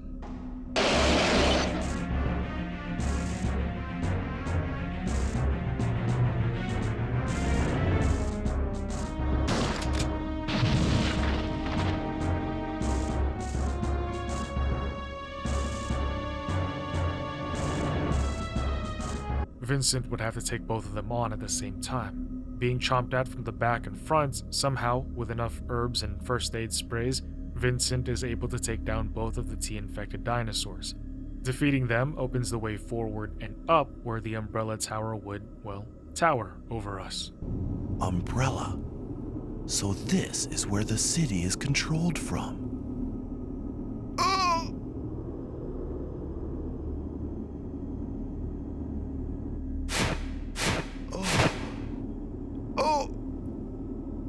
What's happening to me? Well, probably getting closer to finding out what you're struggling to remember. Heading on in, he's met with the destruction of the entrance and greeted by a licker. Further in, we see the remnants of the Umbrella facility.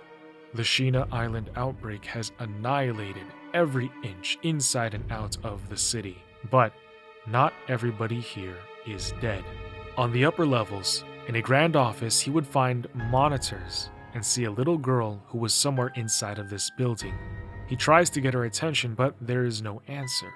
This was a reminder he needed to find that boy as well.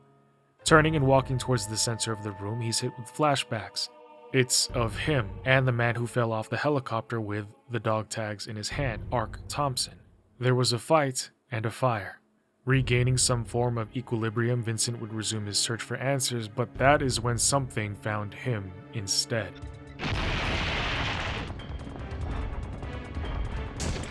A tyrant, Even in PlayStation 1 graphics, it's imposing and menacing as ever. It slowly stalked him, but luckily there was a desk Vincent just constantly stayed behind, shooting at it until it finally dropped. But of course, by now, I know better than to just expect it is never going to get back up. However, after that, on the desk nearby, he discovers his very own diary where he had logged in his recollection of the events that transpired on October 9th. He admits to the killing of the 20 people who tried to escape, and also that he neglects to tell Umbrella the truth about everything because he felt that it would tarnish his perfect official image. He wanted to return to Umbrella HQ after all was said and done in Sheena Island to collect his rewards for his accomplishments. As a result, he would order the police chief to lie in his report to Umbrella, calling it a mass suicide. However, by next month, Vincent would become aware that there were actually people trying to oppose him. They were making moves to expose the truth about what he did. And then he writes that a boy named Lot told him that a spy had snuck his way into this city. Vincent would decide to leave him be temporarily while he tries to find out who he works for and why he's here. He laments over the fact that the only person he can trust in the entire city is Lot. So then, moving on to November 19th, things would get out of hand because Vincent had just heard that the people who were acting against him were going to hand over the prosecutorial evidence to Umbrella next week. Vincent could not allow this to happen. As a consequence, he would vow revenge and then spread the T-virus all over Sheena Island. He makes the city's contamination look like an accident and then says he's going to return to Umbrella HQ to get that promotion for his great work at the factory. But before he leaves, he's got to take care of that spy whom he believes started the insurrection against him. You know, it must be hard for Vincent, who's reading this right now, to believe that he could perform such treachery. Putting his diary down and heading out, he hears a voice. Vincent? It's me, your mother. My mother? Vincent, please, listen to your mother. I want you to leave Umbrella. I want you to stop performing those terrible crimes and just come back home.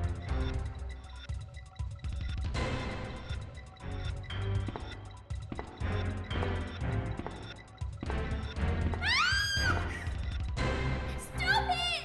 Let me go! Shh! Don't be afraid. I'm not going to hurt you. What is the tape you're listening to? I don't know. I was only listening to it because I'm so bored. My brother told me to wait here. Oh, let me go! Your brother? Leave her alone! Lily, run, go! Lot! Put that down. I won't harm you. I promise.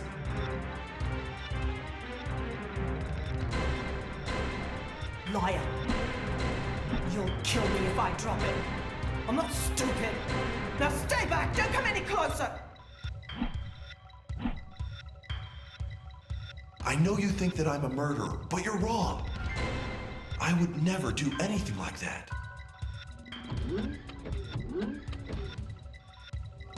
The kids speed off, but before Vincent gives chase, he looks at a paper. This was the evidence against him. They wiretapped his phone calls and recorded what he said about the prison incident, where he admitted to killing everybody and hiding the truth from Umbrella. Apparently, he also openly stated that he killed his colleague just to get promoted. Truly ruthless, but there it is, that is exactly what they were going to turn into Umbrella. Naturally, as expected, when he attempts to leave with the elevator, it's not working, and then the tyrant shows up again. It charges at him, but Vincent declines it like your card on a dinner date at the Cheesecake Factory. He finds the children running away outside and follows them down into a canal, which would eventually lead him to the children's home. He hears them hiding in the closet, but first decides to look through Lot's diary. He explains that he saw the imprisoned kids at the arcade, noting how disheveled their appearances were. Even some of the boys had been looking angrily at Lot. Now, when the boy inquired about them, his father and Vincent himself gaslit him into believing that those people were very different from the Umbrella people here. They teach Lot that these were lesser beings and that Umbrella only took them here to Sheena Island so that they could operate on them and turn them into decent people. And the thing is, as we're reading this, we learn that Lot believes all of this. Even though he questions why Vincent killed the escapees, he calls them inferior, yet wondering still if killing them was actually the answer. He knows in his heart, despite what the adults were telling him, that this was wrong. They're supposed to be helping the inferiors, quote unquote, not killing them. Talk about learned behaviors, huh? Your kids learn from you. But close to Thanksgiving, the outbreak happens. Lot is scared in all of this chaos, hoping that somebody would just save him.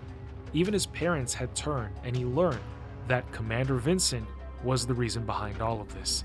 Distraught, he says that he can't trust anybody anymore, and that all he can do now is protect his little sister Lily as they try to escape Sheena Island.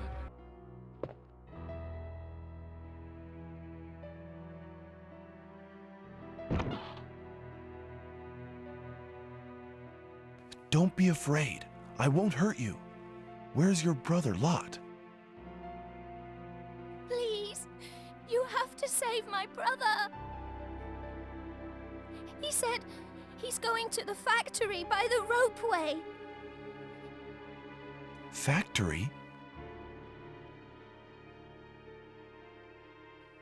He told me that he could find a way to escape from this place inside the factory. But there are tons and tons of scary monsters there. I know that if he goes there, he's going to be killed. What?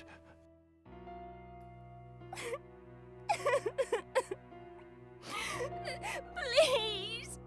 We've already lost Mum and Dad. You've got to help my brother. Please! I promise.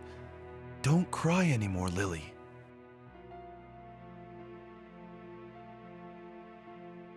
I may have been a bad person, but that was before. That's not who I am now.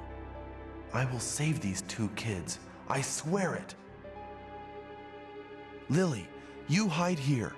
I'll go find your brother and then come back for you. Vincent has to save these kids and get them out of the city, safely. In due time, Vincent would make it to the factory, hearing Lot screaming from a hole in the floor, but when he gets down there, he doesn't see him. Not sure how Lot even got down there, since the lift isn't working, but Vincent turns on the power and goes down himself. While he searches for Lot, he also finds these bizarre creatures in tubes. They almost look like frogs. Further in the back of this forsaken factory, Vincent would read about a worker who hated having to constantly cut into people's skulls.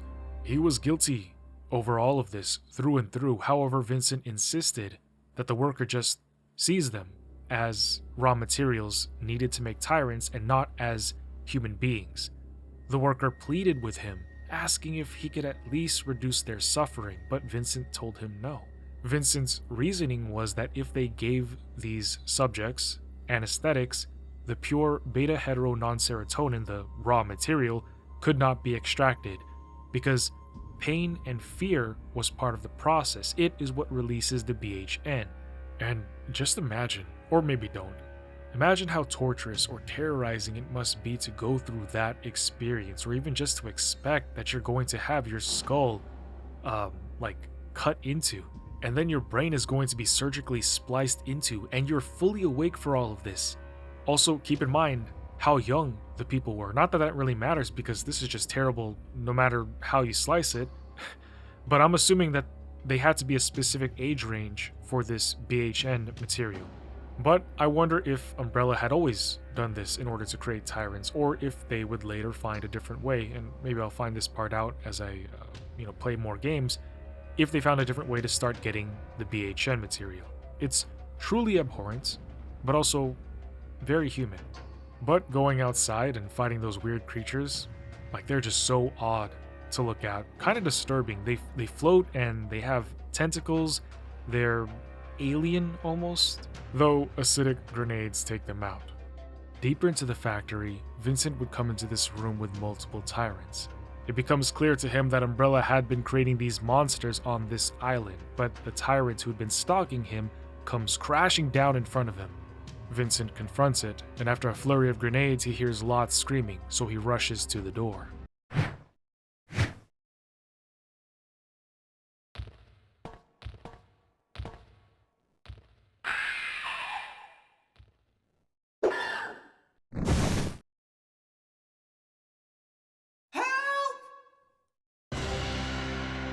Lot!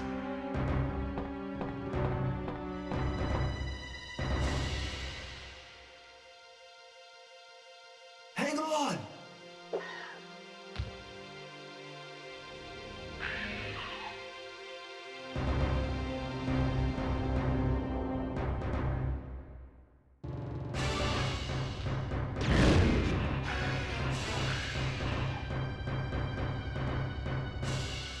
Lot! I'm sorry. Please forgive me. What are you talking about? It's not your fault. Vincent is the one who caused everything. Well, I mean, You? What do you mean? You're the detective. Your name is Ark Thompson. What? Really? I'm not Vincent? Then why did you run away from me? Because I'm the one that told Vincent about you. Hello, I'm Vincent. I've been transferred to this facility to inspect it. Nice to meet you, sir. I know Commander Vincent. So I knew that you weren't him when I saw you. What? A spy? Thank you. You are a good boy, Lot. So then I'm Ark and not Vincent.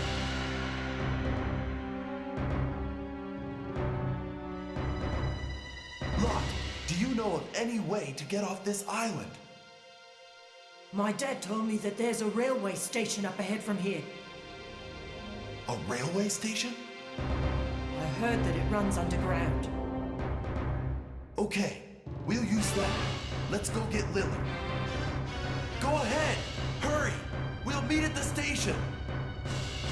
Standard operating procedures dictate that Umbrella's facilities have self-destruct functions. So now we know that his name is actually Ark Thompson, and that Vincent was the man from the beginning who said he wasn't going to let him escape on that helicopter. Ark was the spy who was sent here to find out what devious activities were happening. I just don't know who sent him here or who he's working for. But also, the tags at the beginning. I guess it can be inferred that Vincent and Ark had a scuffle on the helicopter when he was trying to leave, and Vincent grabs the tags from his neck before falling off, and that fight likely caused the crash altogether. But perhaps these dog tags indicate that Ark was ex-military. Oh, wait, I should have just waited a bit to hear Ark tell me what I needed to know. That's right. At the request of my friend, Leon S. Kennedy, I came here to investigate. Oh, yes. I remember everything. Tell me the truth. You are a spy, aren't you?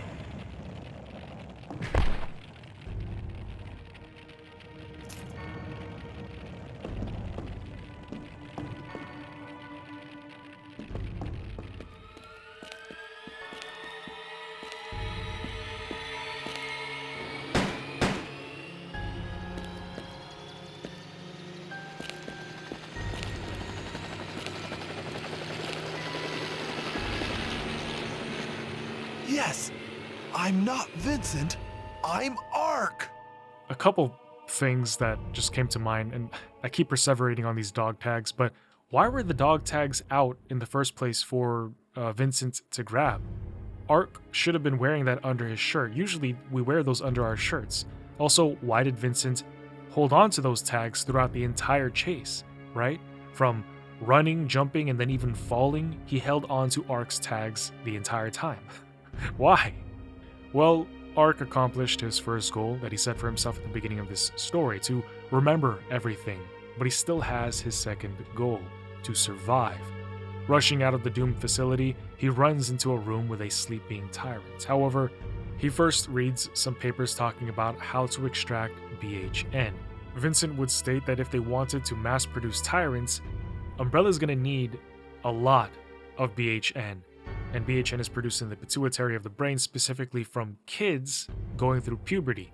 The data further presents that BHN is made as a result of an over amount of non-adrenaline from the brainstem. In order to force this oversecretion, a state of extreme tension and fear needs to be induced. Moreover, BHN only exists in living cells, so extraction from a dead brain is a no-go. And it's signed at the bottom, Vincent Goldman of the Tyrant plant on Sheena Island. In the chamber, a few steps away, Ark finds that sleeping Tyrant lying in wait. This one looks different than the other Tyrants. However, proceeding to make his escape, we would come to where the game branches out 3 different ways, depending on how you played. In one, Andy shows up, still believing your initial deception that you are Vincent, and that you need to die for your crimes against humanity. He never learns that Ark was actually just pretending to be Vincent, coming down to inspect the sewers, and that the real Commander Vincent never actually met Andy. In another branch, the leader of the Cleaners, Umbrella's team that was sent to erase the evidence of what they did, hence the self-destruction sequence initiating, shows up to try and kill you. In the third, Vincent himself, who is still alive, comes up behind Ark, angry that he ruined his plans. But no matter what, they all die at the claws of the Tyrant who was sleeping. It's somehow activated and would set its sights on Ark himself. After enough explosive grenades, he would go back to sleep and Ark would leave, but then...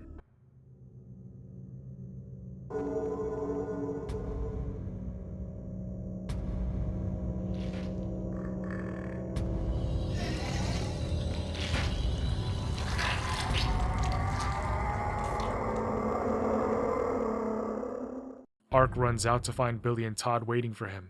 He tells them to get on the train and he goes to start it up, but when he turns to get on the train himself, he is surrounded by the Cleaners.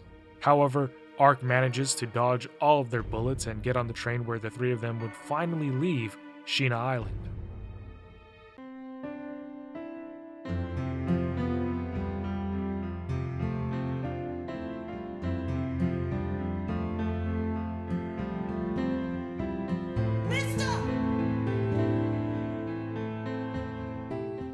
Oh, never mind, the train just takes them to the lift to get out of here. But that is when the Tyrant, looking even more menacing than ever, shows up. Ark is baffled that this Terrifier is still alive, and he begins to unload more fire grenades on the sharp-toothed Tyrant. By the way, it's called the Hypnos Tyrant. This, unfortunately, does not go well for Ark, as Hypnos just transforms to become something even bigger and scarifying, or like, I scripted scarier, but then I said Terrifier in my head, so I was going to say scarifying. The point is he gets scarier. However, with enough grenades and herbs, even this monster isn't enough for the man that Leon trusted enough to send here by himself.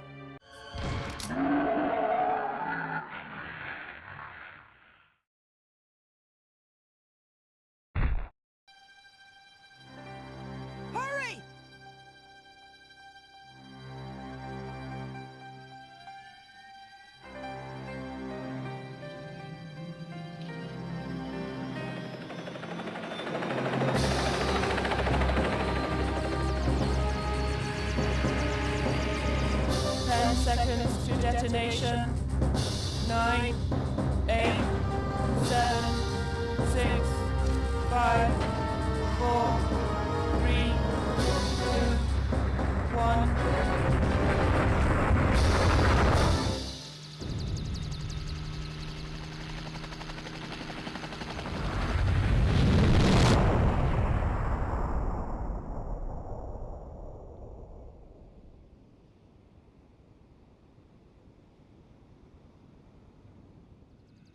We're safe.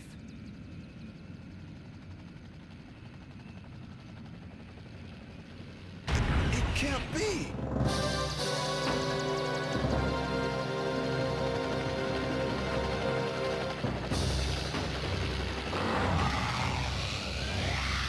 Get down!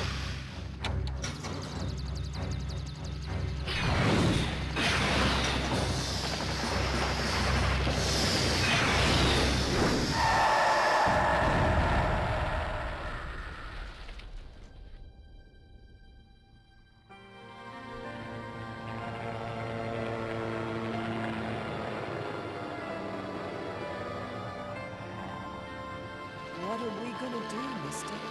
Yeah. What are we gonna do? I don't know, but don't worry. We can fly as long as we have fuel.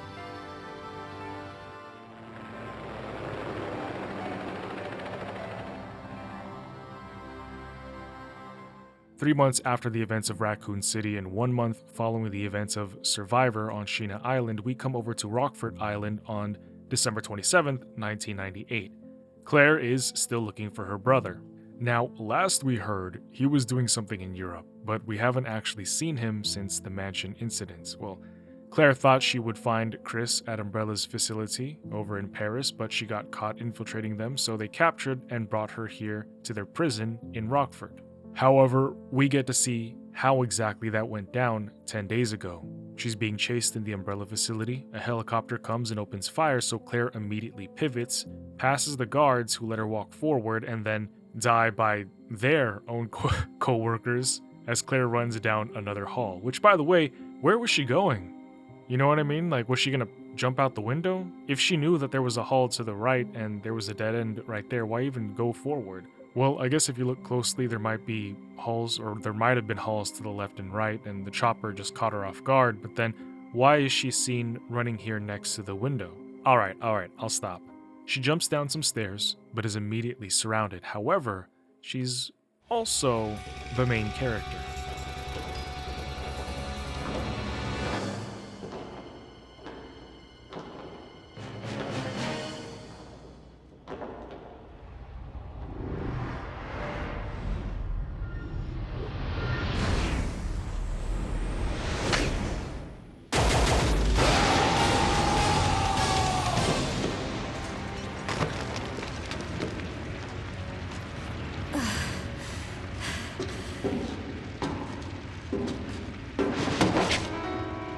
Don't move.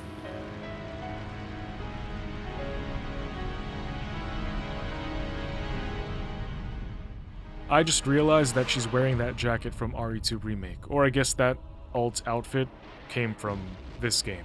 And so here we are with Claire waking up to the sounds and rumbles of Rockford Island getting rocked, seemingly under attack, but who could that be? Explosions shake the place, disrupting the power and sending Claire into a world without electricity. Feeling the darkness pressing against her eyes, only the sounds of footsteps and water droplets could be heard, until she hears metal creaking, the door closing, slow deathly steps, and then a lowly man's exasperated breath. Claire remains silent, barely able to make out the shadowy figure, but still able to hear his tired breathing. He stops at her cage. However, the subtitles aren't clear. Realizing that the PS3 version of this game for the region of Japan has the audio in English but the text in Japanese, BHG has to guess what's going on. Fumbling around with the PS2 controls, 5 minutes later, Claire would pull out her lighter to reveal the man who had caught her 10 days ago back in Paris. She steps back, startled for some reason, but he opens the gate and motions for her to come out. Sitting down, we see he's fatally wounded, and he takes out a bottle. Unfortunately, it's empty, so he throws it on the ground. Claire remains unmoved, unsure of what's happening, but he tells her that she is free to leave, because somebody's attacked this place, and now Rockford Island is done for, although even he doesn't know who attacked, but he says that it must have been a Spec Ops team. The island's defenses and all of its troops have been decimated, and then he reiterates that Claire is free to leave, but with everything going on out there, escape doesn't seem possible. Claire expresses concern for him, but the prison guard just tells Claire not to worry about him, as he has accepted his end. So with that, Claire takes her chances outside, but not even a few steps out, she is immediately attacked by the undead. They surround her, and this doesn't really make sense considering how she just took on the whole Umbrella facility in Paris, and in RE2 she killed so many T-virus infected creatures, and even the G-virus infected William. She handled a tyrant. But here, against the few Zeds, she just falls to the ground, crawls, panicked, and scurries. Where is the badass Claire that we had before? Or am I missing something, and in the original RE2, she's different? If not, then this is an inconsistency with the continuity of her character. But, escaping them, she immediately runs into another issue. No!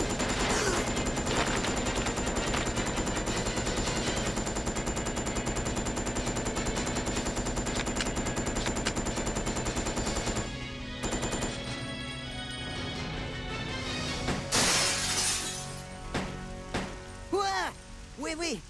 Don't shoot!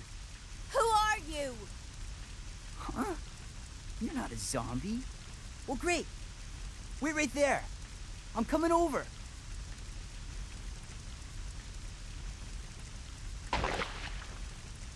Sorry about that little misunderstanding, but I thought you were another one of those monsters. Shut up. Make one wrong move and I'll shoot.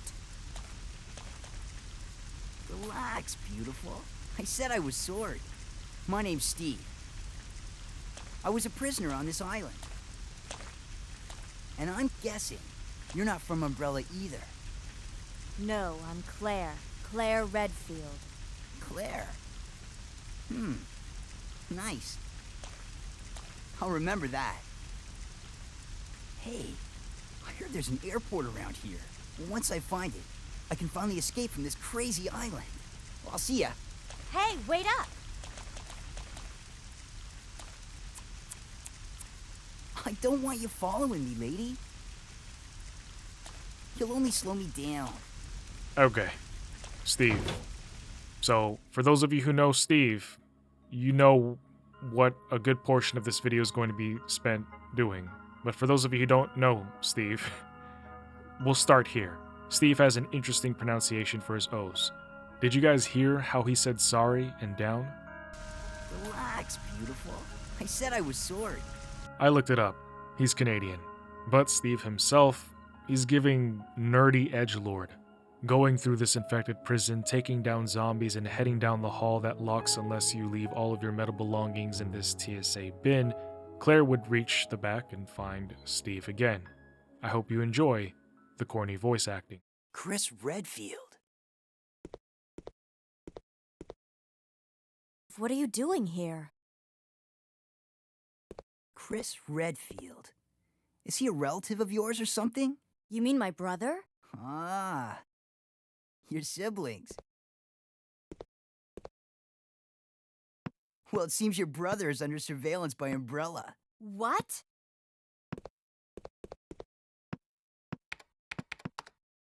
I've got to contact Leon and tell him to let my brother know he's being monitored.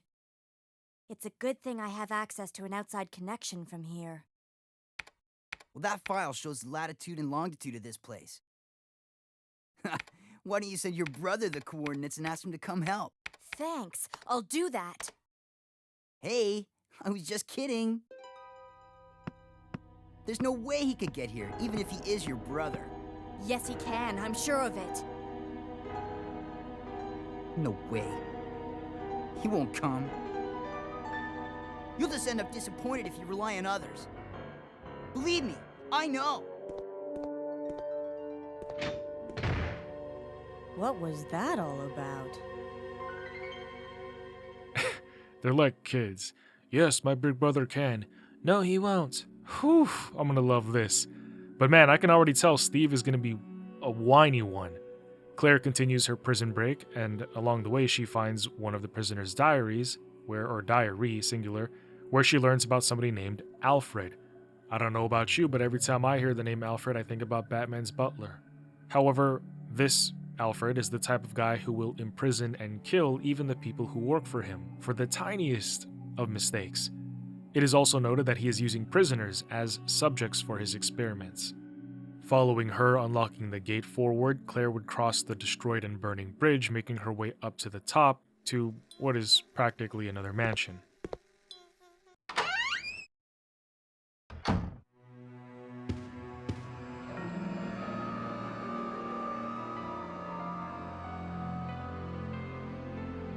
There is a half-portrait with the top gone to greet her, but we can presume it's somebody who's very humble. You see, I would never get a portrait of myself to hang at the entrance of my house. That is too much. I would much prefer a Greek statue of myself because I think that's more befitting of my modest station. I'm kidding. Or am I? You can't tell. If anything, I would like a statue of my wife because I love my wife more than I love myself. Going upstairs into a secretary's office, we read a note. This person has been Sir Alfred's attendant for 4 years, and even though he's known him personally for such a time, he has been vehemently prevented from entering his private house, though he can't fathom why. But this next page is what sends me in for a loop, because he then mentions Alfred's sister, Alexia, which, if you remember my first video in the playlist, Wesker's Reports, he talks about the twins of the Ashford family, Alexia and Alfred. In fact, Alexia was that super genius child who became the chief researcher of Umbrella's Antarctica facility. She was the one that Birkin passionately hated because he was super duper jelly of her. But yeah, she died. She created her own strain of the T virus called the T Veronica virus, injected herself, and then died as a result. So it gets a little bit weird because the secretary here talks about how Alfred lives with Alexia in their house on the hill, and how they might even have seen Alexia, who apparently is a baddie. It begs the question though, what's this guy talking about? The secretary's name is Robert Dorson, who wonders why Alfred is so secretive about his private life and his sister. By the way, Rob, or Bob, was the guy the prisoner was talking about from his diary who was executed for that minor mistake. But pressing on and pressing a button in another room under an ant, Claire actually gets to see the twins.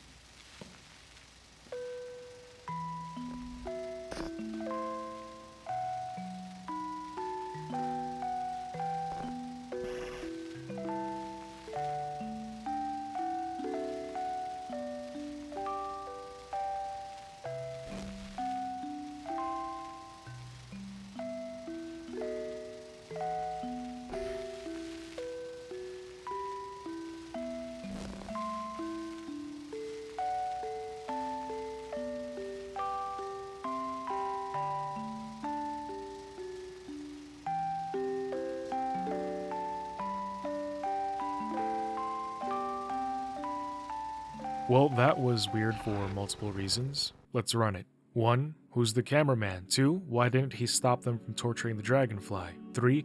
Why are they even tearing off its wings to feed to ants? That's cruel and indicative of some serious mental issues. 4. They even, especially Alexia, have that demented look on their face. 5. Why are they super close in each other's faces like that, giving each other that look? That's strange behavior. And the camera guy's just recording all of this. And for the heck of it, I looked up what dragonflies symbolize, and apparently they signify change, maturity, and metamorphosis. But what I gathered from this alone is that there are multiple things that are wrong with the Ashford twins, who, by the way, have no relation to the Ashcrofts. Just thought I would hit on that again. It would only be a matter of time before Claire would find Steve in trouble. He had stolen a pair of guns from that secret back room and it locked him in there, but fortunately for him, Claire would be there to save him. He thanks her, tries to play it cool, brandishing his stolen guns and even pointing them directly at her. Yeah, he really does that. Even worse is she doesn't try to move or flame him for doing so.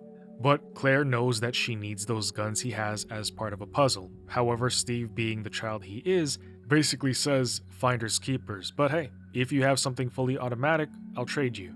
Like, what is this, middle school? We trading Pokemon cards here? You know, when Claire tries to leave, though, a certain dolphin-laughing cringe lord would stop her. Like, seriously, this dude and Steve, guys, whoever wrote these lines and told him to say them exactly like this, thank you. I would love to see what they look like in the booth. Genuinely, I am glad I can enjoy these decades in post. But also, I don't want to hear this in the remake.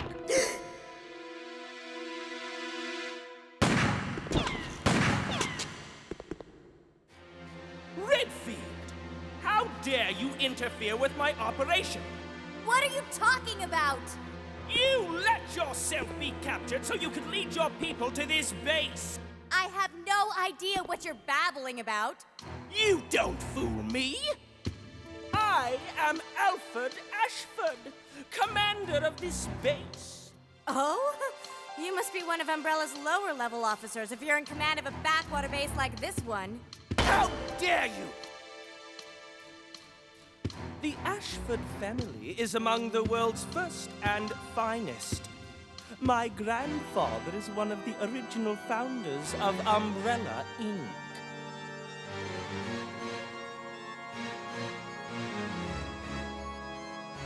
Now tell me, why have you attacked this installation? Attacked? Shortly after you arrived, my base was attacked. You must have informed your people of its location. I still don't follow you. I really don't know anything about that. Unacceptable! How can you deny it? My base has been destroyed. And thanks to you, the experimental T-virus was released, creating countless zombies and monsters. Tell me, who do you work for? Who sent you? Have it your way, then. You're just a rat in a cage anyway. I'll be sure to keep you entertained before I dispose of you.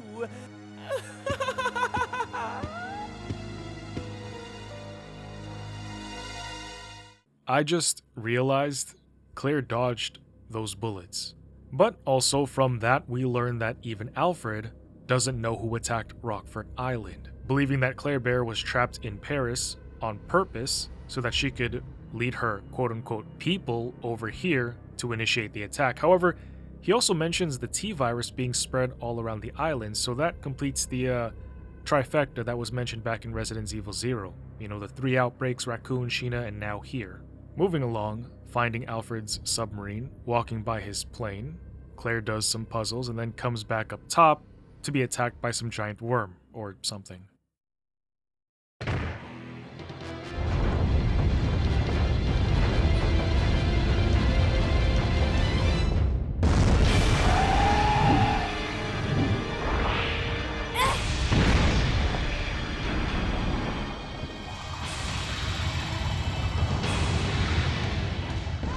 Yeah, there's no time to kill it right now, so she runs through the nearby door and into the building. Upstairs and in a red room, lights would flash behind the glass window as somebody who is still alive is pounding and begging on the window, begging for help.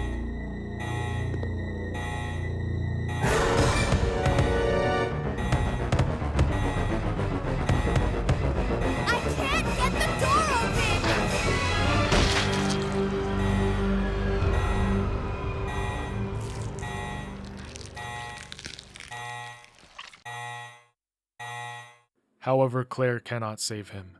Something squelches into him from behind, leaving only the blaring alarm resounding in her ears. And with nothing left to do, she leaves. But then, she hears an announcement saying that there's been a biohazard threat detected. As is normally the case for Umbrella facilities, if the system catches a whiff of a BOW gone wild, it locks up and tries to snuff the creatures out. Claire, with seconds to evacuate, sees the gate already more than halfway closed, so she tumbles down the stairs and it looks like she kind of trips, but somehow she makes it under time. Just in time. She makes it under just in time. However, when she continues outside, Alfred is there with his sights set on her. But he doesn't fire. He waits for her to somehow sense him and then he shoots. Ultra Instinct Claire dodges and isn't perturbed one bit by the explosion that was set off next to her. When she runs upstairs, Alfred runs away, not actually wanting that heat. Claire heard him closing the door behind him, so she rushes after him, but sees nobody. Instead, the shutters behind her close. Welcome, Claire. Consider the area you are in a special playground I have prepared just for you. Please try and keep me amused, and do not disappoint me by dying too soon. I so want to enjoy this. The look on her face. It's like she's trying so hard not to laugh. But remembering that Steve was willing to trade guns, she finds some subbies and then is attacked by this fantastic monster. It's actually called a Bandersnatch. It comes out and tries to kill her, but it's got those rubbery, stretchy arms that extend to like wild lengths, so, you know, Mr. Fantastic. Anyways, it attacks from a distance, and once Claire thinks that she's finally taken it down, she makes a break for it. But then...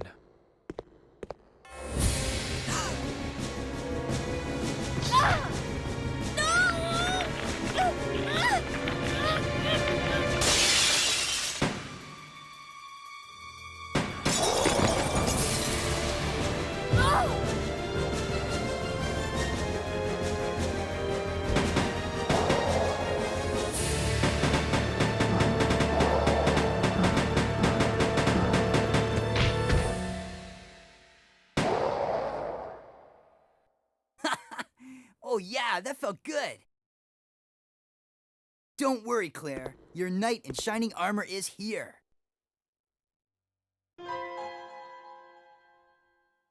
You wish. But thanks for the help. See? This is why you need me. I got your back. Whatever. Here, take these. Machine guns? For me? You know the deal, in exchange for your Lugers. Okay.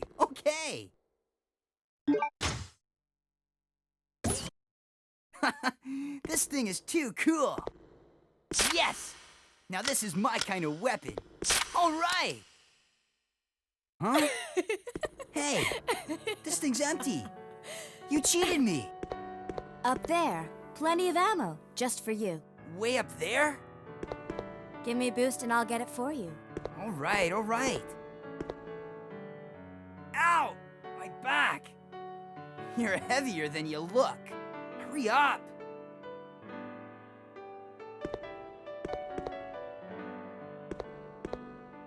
Happy now? What? Now that your knight has made his appearance, he can join you in your descent into death. Oh god, Steve. Freaking corny. The whole, no, you hurt my Claire, and the no-look firing to the walk down up to the arm out single fire pose. The way he lunges forward when he dry fires, like, nobody ever shoots like that. You're not gonna tell me that this dude isn't trying to aura farm. He's like one of those kids back in high school that I used to see. I just to let you guys know, I never bullied or made fun of them, or anybody, by the way, out loud. I kept to myself, hung out with my brothers in high school, that's it. Look, I'm dogging the guy so hard, but I mean, come on, Capcom. Made it so easy. It's not just me, right? Hold on, let me ask my editor. Bro, am I being an asshole? I don't care. I can't help but point these things out because they're just hilarious. They're so funny. And then the music they play as if they're trying to ship this relationship between Steve and Claire, but personally, I just don't see it. And when she goes up to get the ammo, Steve gets on all fours and bends over when he could have done anything else to boost her up. I can't wait for the remake to see if they change any of this. Also, update, I just looked it up. Apparently, they were going to have Claire and Leon be in a relationship, but Leon became too popular of a character, and they needed to kill somebody off for this Code Veronica game, and they didn't want to kill Leon off. So I guess that kind of makes sense. Wait here, Claire. Time to test out my new toy. So Steve wants to show off and clear the way for her. But did you know that if Steve goes back, Claire will say a bunch of lines, but the funniest one is where she condescends him. I think it's kind of funny. Do you want me to take care of this for you, little boy? Eventually, Steve paves the way for Claire, saying that guns are more reliable than people. That's the second time he's mentioned it, so I think he's projecting some inner pain. And so Claire would ask him more about it. And then he just goes full emo crybaby again. It was dirty work, but this area is now clean. See? You can depend on me. You see? This thing is a lot more reliable than any person. Than people?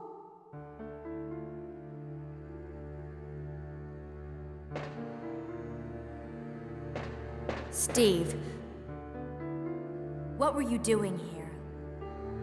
Who brought you here, and where is your family? Shut up! I don't want to talk about it!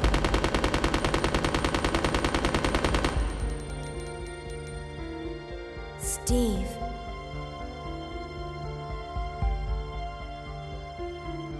Never mind. Let's get going.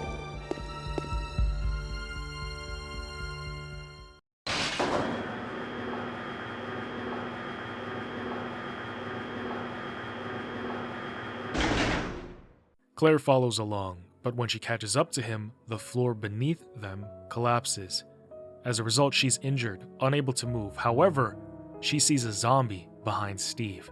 Warning him, he turns around and he has that look of recognition on his face. But this causes him to hesitate pulling the trigger. Suffice it to say, but I want you guys to hear his voice lines anyway. The boy's got daddy issues. Called it. What's wrong, Steve? Shoot him! Wait! I can't! No! Steve!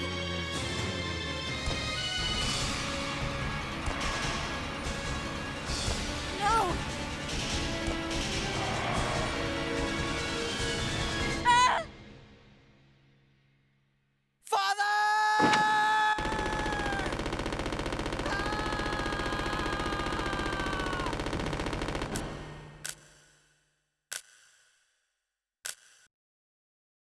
Steve.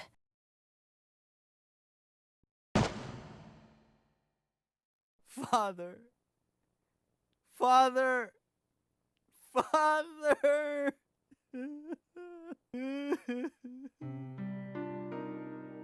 Dad used to work for Umbrella. Tried to steal information, intending to sell it off to the highest bidder. He was caught. Mom was killed. And we were sent here. Oh, Steve. He was a fool to do something so reckless. So stupid.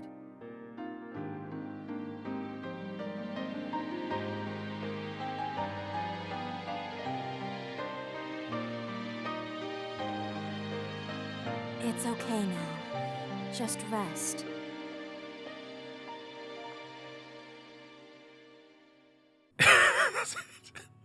I'm sorry. I know it's supposed to be this tense moment, but it's just the way that he says these things and how dramatic he is. Like I just can't stop laughing. And then he keeps flicking his guns out like when he's on empty. And then he unloads all of those bullets into his dad, but Claire was like right underneath. That was not safe. She could have easily been hit too. So pushing forward, Claire finds some data on a weapon called the Albinoid. It's a water electric type Pokemon that is a result of injecting the T-virus into the genes of a salamander. And when Claire eventually enters the room where the guy got hemmed up, she sees the small chambers that they were incubated in, but these ones had been broken out of. And as soon as she picks up the painting she needs as part of another mother flippin' puzzle, the baby albinoids attack her. They slither around onto the floor, into the vents, and then come back out, but Claire doesn't stop to fight them because the system is about to lock her in again for biohazard containment and extinguishment. Out the door and casually walking down the stairs as if she's got plot armor, she puts that painting on a wall, opens up another wall, and that gives her a key. Using that baby, she opens up another door into another room with a bunch of portraits and memorabilia relating to the Ashford family legacy, but one letter that she finds in particular reveals more. Well, first and foremost, it's part of a father-fucking puzzle, but it's actually a letter from the family butler congratulating Alfred on succeeding the family as its new master. So, in the Ashford family tradition, the head of the house receives an earthenware vase whenever they come into power, or come into head of the household. But this tradition actually started way back when a butler presented a golden teacup as a commemoratory present to Veronica. Veronica was the founder of the Ashford family, and she is stated to have had legendary intelligence and beauty. Quick side note, is it just me? I don't know why stories never mention men being attractive. You know what I mean? Like, women are always denoted for their corporeal and enchanting forms, but men are never talked about. Actually, you know what? I take it back. Never mind. I love my wife. I don't need to hear about good-looking men. Pause. Unpause. In the following words, we learn that this Veronica was venerated to the high heavens, so much so that all who succeeded her were left with the hopes that they could even come close to the glory that she was. Eventually, Thomas, then his twin brother Arthur, leading up to Edward, were key in the Ashford lineage. You see, when all of them were in power, or when they had their time as leaders of the Ashford household name, that was considered the golden age. It's also pointed out that Edward was one of the founders, of course, along with Spencer and Marcus, of Umbrella Incorporated. Now, the butler dejectedly continues that when Edward died, Alexander, Alexia and Alfred's father, of course, took control of the Ashford family, but the once fabled and celebrated house began to crumble. And the butler, who we now know is named Scott Harmon, hopes that Alfred will restore the Ashford name to its former noble status. Now, here is one of the issues, right? We remember from Wesker's reports that Alfred wasn't really all that interesting. Apart from his dolphin laughing and ostentatious demeanor, nothing much was expected of him in any capacity, especially when his twin sister, Alexia's shadow, was that of a colossus. So perhaps the butler's words fall on deaf ears or deaf eyes. Or, God, that's not the right saying. Deaf eyes? What am I saying? Anyway, you guys get what I'm trying to say. Moving on. Oh, wait, actually, look at this. It's a portrait of, I'm pretty sure, it's Veronica Ashford herself. She's holding that golden tea set. Solving the puzzle, getting an earthenware vase. Yeah, I'm going to say it like that. Putting the golden lugers we got from the edgy teen on some doors, it unlocks and she enters an office. A storm brews as if something dark and horrifying is about to unveil itself. Looking at what Alfred had been watching on his computer, he's been watching that video of him and his sister. Now, perhaps he misses his dead, or not dead, I still don't know if she's alive or not, sister. And that video is all he has left of her. So he just obsessively watches that one video, which is still kind of creepy. But after solving another clock puzzle, a secret passage opens up. So after killing the Bandersnatch that popped up, she proceeds towards this haunted-looking house on the hill, Alfred's private home.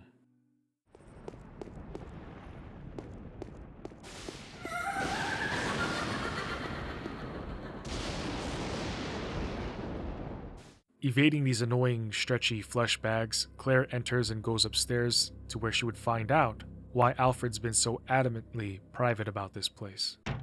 Keep focused, brother. Our enemy is only a little girl. Oh, why is this taking so long? My apologies, Alexia, but I have been doing my best. The revival of the Ashford family depends on your success, brother. I am aware of that, Alexia. I will revive the family name myself and make you the master of the glorious Ashford family. Do not worry, brother. I will handle them both myself. Who is there? Is someone at the corridor?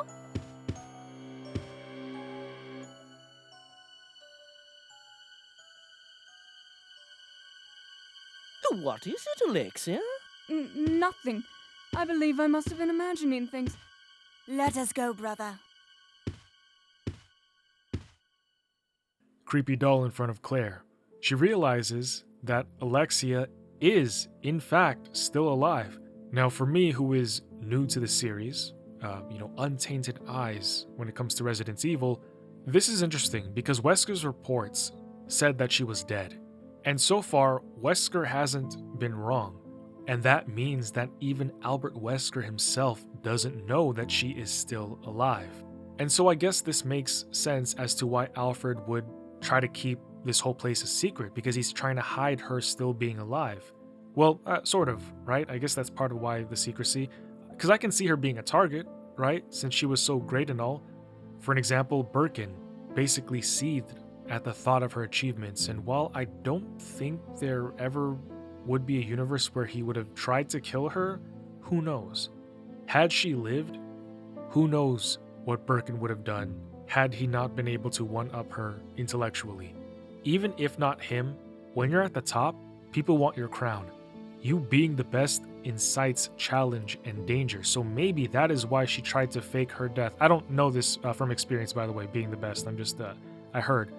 Or perhaps she's doing something else. I just don't know about it. Don't tell me. Don't spoil anything. But the fact is, we just saw Alexia talking to her twin, and she is alive and well. Claire would proceed to another room and then find a report written by Hunk to Alfred, which I keep thinking about Batman's butler. But Hunk tells Alfred that he arrived here at Rockford Island and that he arrived with the quote-unquote large-scale BOW capsule. To me, that means there's a tyrant here. He says it's frozen and secured, but stipulates something. He wants to know why he and his team, who are usually deployed for spec ops missions, was given this cargo delivery task. Not that Hunk thinks that he's above that kind of work, but his concern instead lies with what is inside of the capsule, thinking that whatever is in there could be dangerous. And if it is, he asks Alfred to inform him so that he and his team can be better prepared next time.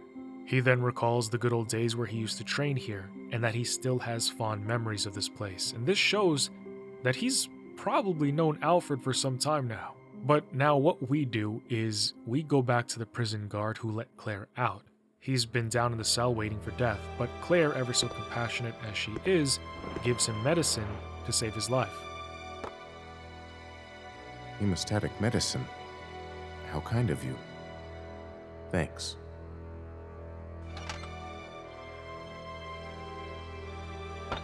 Here, let me help you with that.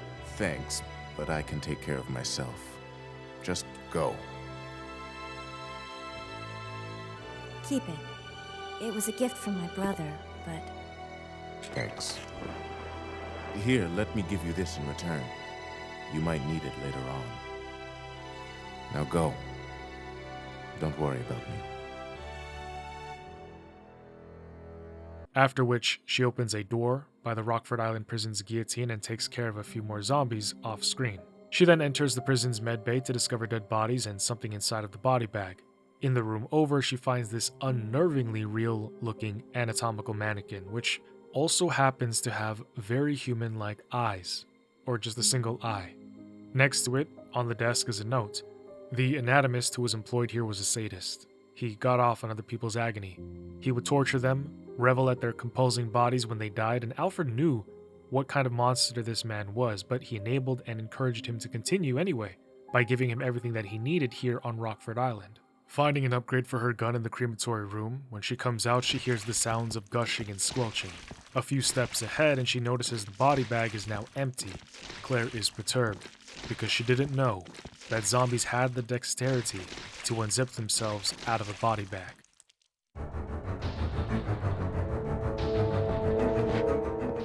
After getting out of the killing floor, she comes back up to the doors of the mansion, but somebody else would find her. Greetings. You must be the lovely Claire Redfield. Who are you? Let's just say that I'm a ghost, coming back to haunt your dear brother. Wesker? It seems there's not much explaining to do, is there? I was the one who attacked this island. Who'd have thought you'd be hanging about? All the better for me. Now that the cat dragged in this nice surprise, your ever so caring brother will definitely show up. I must thank you for being such good bait. I don't know what went on between you two, but you have him all wrong. My brother is not the kind of person you think he is. I despise Chris. What are you gonna do to him?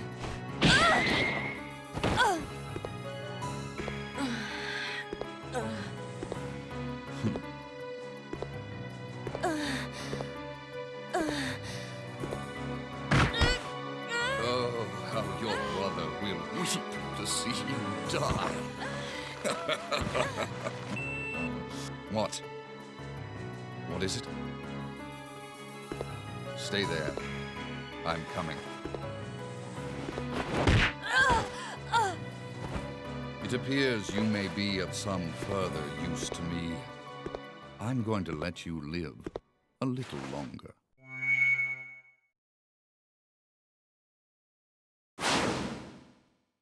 Damn, I feel like it's been a hot minute since we've seen Wesker.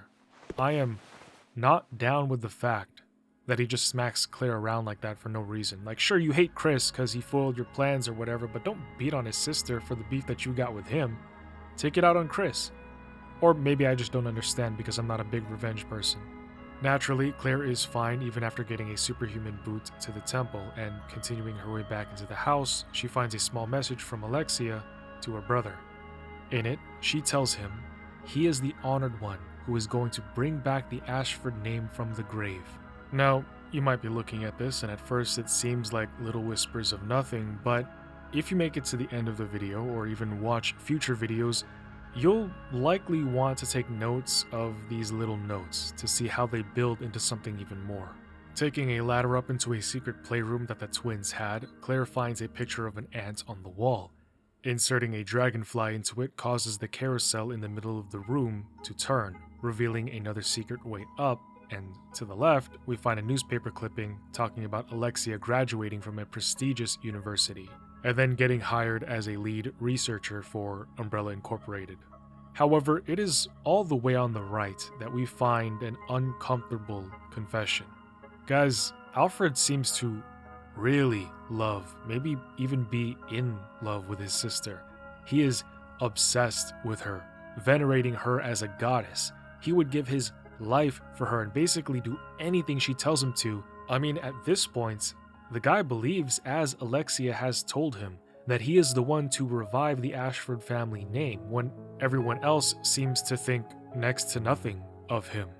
But continuing on, he downcasts his father and then goes on to talk about building a palace where only nobles can come, which I gotta point out because I've been calling this place a mansion, but no, it's a palace. He continues to put his sister on a pedestal, calling her queen of the world where he is her servant. His entire existence, his whole identity, is predicated on proving his love for Alexia. And this is crazy because it shows a deeply unhealthy, disturbing, intense fixation, at least so far, for Alfred. It's kind of repulsive because that's supposed to be family, like you're way too close. And I do plan to do a separate video in the future diving more into this, but I will say, for now, nothing is shown to be evidence of anything physical between them. He worships her, and the two are unusually close for siblings.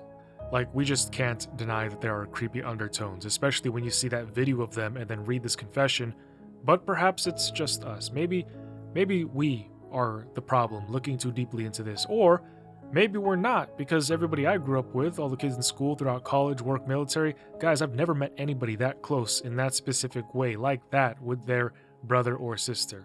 But again, maybe it's just Ashfords being Ashfords, and I need to take more time to think about it and analyze everything here. It's still relatively early on in the game's story, so there could be more that I'm missing, and once I find out more, maybe my opinion will change, or maybe my opinion won't change, but I'll have a deeper understanding. My initial take is that it is dark, unhinged, psychotic, and almost reminds me of Norman Bates.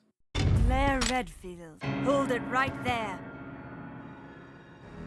We meet each other at last. A pity I must say goodbye so soon.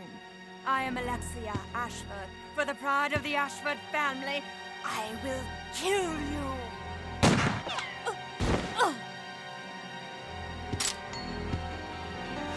Wait! What's going on?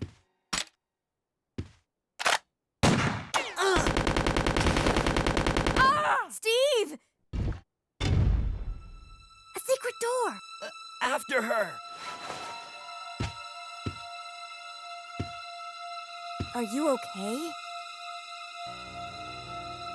I'm fine. It's just a scratch.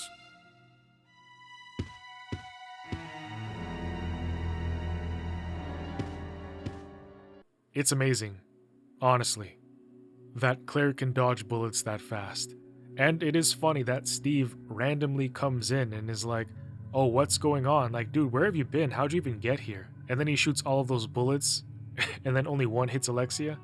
However, following the blood trail into the next room, we see... Wait, hey, what's that on the music box? This must be...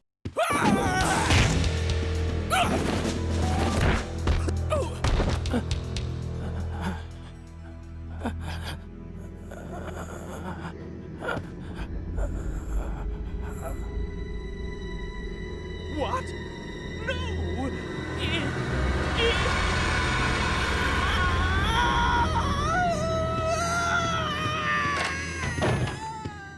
Wait a second. What just happened? So there never was an Alexia after all. You mean he thinks he's two people? Okay, that's it. Let's get out of here. Oh my god. Mouth dropped, appalled, shocked, dismayed, speechless. Even Claire is like, what the absolute fuck just happened? Girl's looking left, right, at the blonde wig, at the mirror, trying to decide what in the Alfred Hitchcock she just saw. Yeah, that is some dark and mental stuff for you to think about tonight.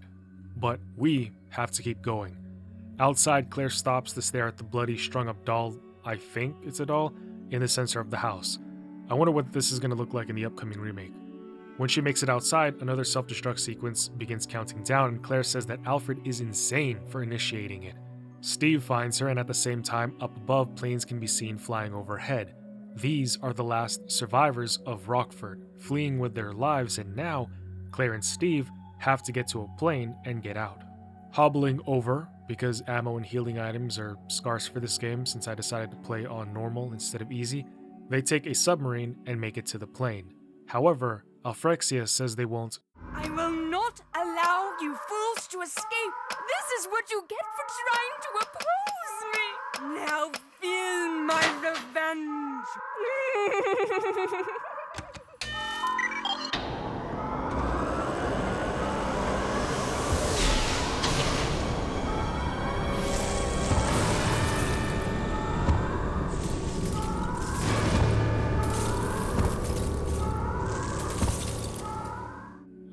Well, that's what Hunk was talking about.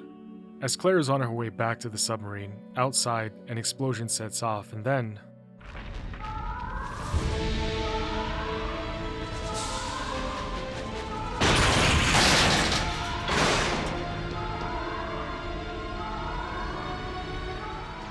But after enough grenades, she fells the beast and makes it back to the plane. No time to explain. Let's go! Right, we're out of here. Time to say goodbye to this death trap.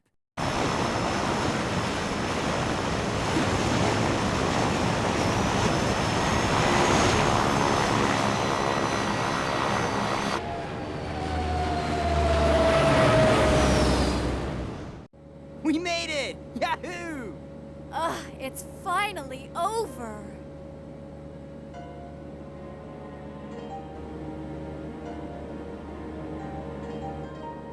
Claire, I'm sorry. I know I caused a lot of trouble for you. No, it's okay. It was hard for both of us.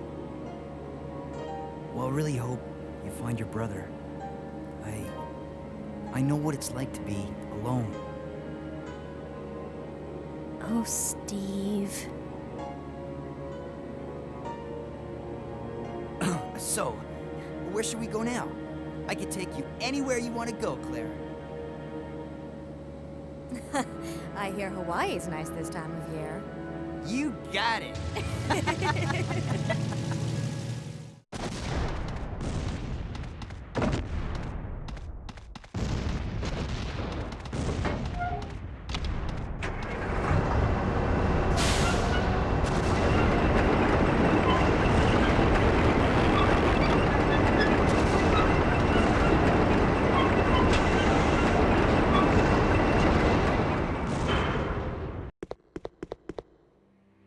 This game is not over yet. Now you will see what real terror is all about.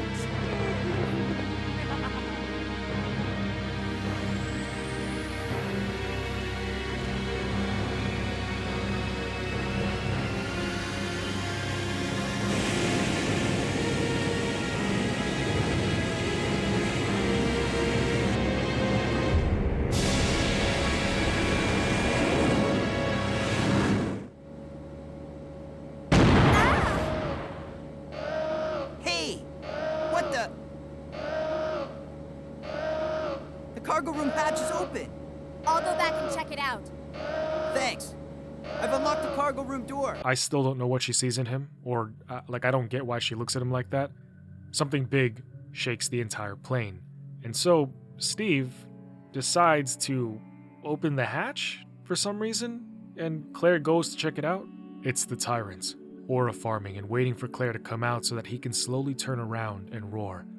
I just want to know how and when he got here, because they've been flying for some time now, and that big shake only happens now. Unless the scenes with the duo flying off in their plane and Alfred flying off in his is concurrent. I guess if they occurred at the same time, then not much time has actually passed, but no, even then still. Because the Tyrant was knocked down by by Claire, and then what, it gets back up and then goes underground to where the plane was, and then only latches on when they're already flying? Or did he jump up super high and far, the plane took off, and it was like over water, right? So what, did he just clutch on? Like, it's just not making any sense. And Steve, he just opens up the hatch for him. Am I overdoing this? Anyways, Claire runs circles around him, and he doesn't know what to do. Just kidding. I died a lot in this fight, but literally running around in circles causes him to glitch. Yeah, it stalls for time, and then Claire can smack him with the cargo until he eventually falls off. What was wrong? Oh, nothing. Just a giant cockroach that had to be stepped on.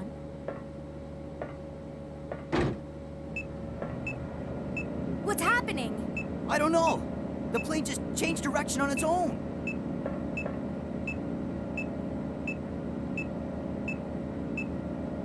It's flying in autopilot mode. I can't switch over to manual control. My apologies, but I cannot let you escape now. Oh! Alfred, you cross-dressing freak! Whoa, yo, Claire, WTF, bro? That's not okay to think or say. It's 2026. Yeah, Claire needs a patch, an update for that remake. Golly, jeez.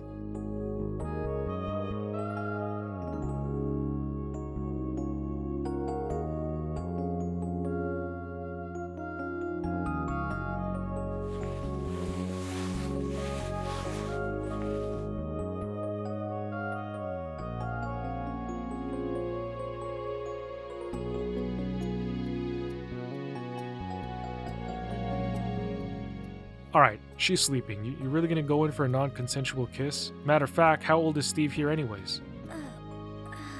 And how old is Claire?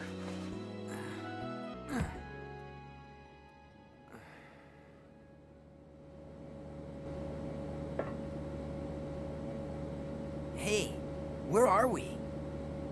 Huh? Latitude 82.17 degrees.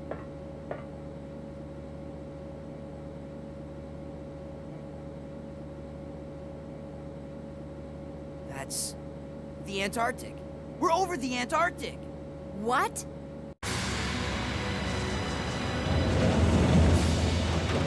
Hey, those are the seaplanes that left the island right before us. Then that must mean this place belongs to Umbrella.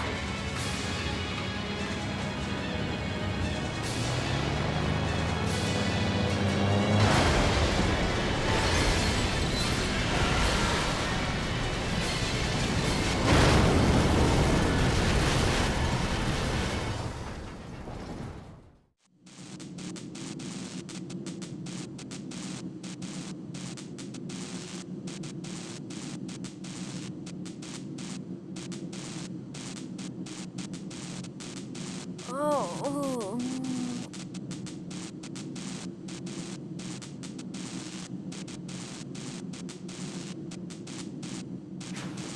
Hey, wake up, Steve. Oh.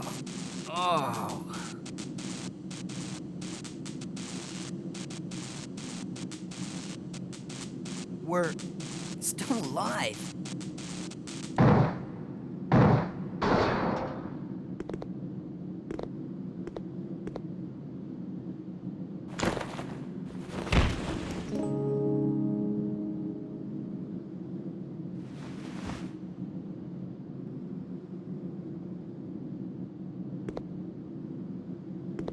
Thanks.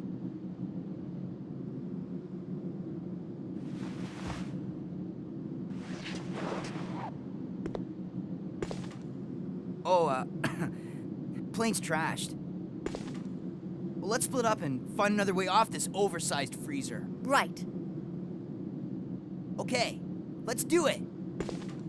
So now the duo have to find their way out of the Umbrella Antarctic facility. Finding a memo from Alexander, Alexia, and Alfred's father, he writes about how his father, Edward, along with Marcus and Spencer, found the progenitor and created the T-virus. He writes that he himself tried to keep up with his father in Umbrella's viral research, but when his father died, it was a major loss, and Alexander himself could not drive anything forward in terms of research. There was also pressure from competition with other corporations, also apparently researching and developing things with the T-virus. As a result, the Ashford name would lose reverence and renown. Consequently, Alex would consider himself a disgrace to the Ashford name, and then he harkens back to Veronica, calling her the Great Ancestor. It is interesting that both Veronica and Alexia are sort of respected as deities. Alex then fears that Spencer, without Marcus or Edward there, will take complete ownership of Umbrella, so he plans to expedite the process without being detected by Spencer. So he would create this facility here in Antarctica. He would also mention George Trevor by name, in that he plans to have this facility, or I guess some of it, designed in the same way the mansion back in RE1 was. Then he says the project he is going to work on would be codenamed Veronica, once again revering her. And then he says he wishes to revive Veronica, which is weird, but considering James Marcus sort of came back 10-15 years later with the T, I do think there could be a chance, it might be possible, to also revive Veronica. Hearing clanging behind a bookcase, Claire pushes it, and down the hidden path is a locker. Out runs a rat, but then she finds a letter from the Ashford butler. He writes to Alfred saying that because his father disappeared 15 years ago and an accident took Alexia, he's decided to leave the family as he feels like he's failed the Ashfords. He also acknowledges and validates the tragedy and misery Alfred is going through, having lost his entire family all at once and at such a young age. Behind the locker, though, is another room with a grate.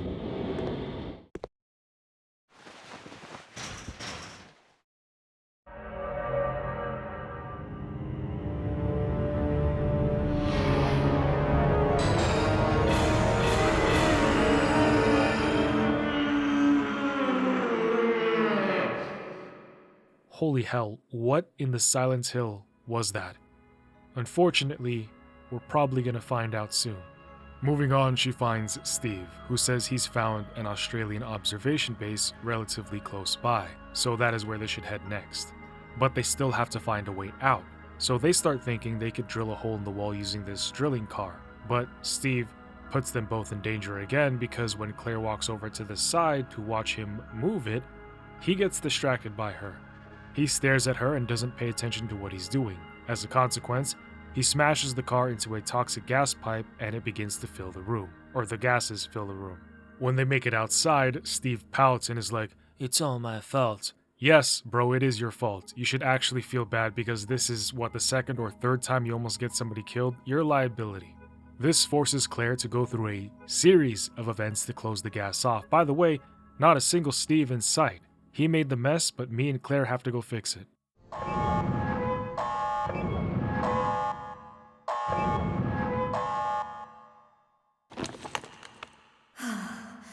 We're safe now. Think again, Claire. I shall enjoy watching you shriek in agony. Not this time! You gay!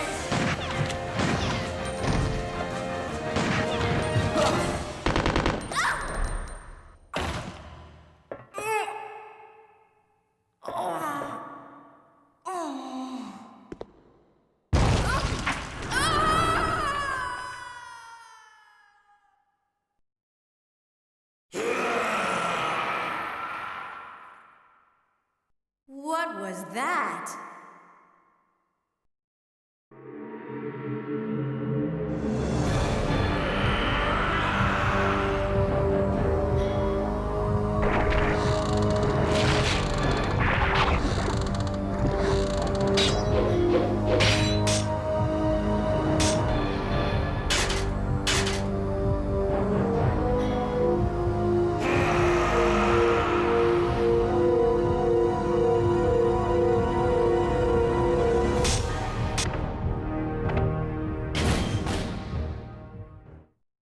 I feel like CinemaSins should do accounts for every Resident Evil game, but not wanting to FAFO or F around and find out, They hurry into the drill car. Steve says he's going to bust through the wall. He does it, but in doing so, water floods the facility. When they make it out, and I haven't seen anybody ever do this in real life except for maybe that one meme toddler, Steve kind of does the old fist pump, feeling accomplished, and he says, "Right!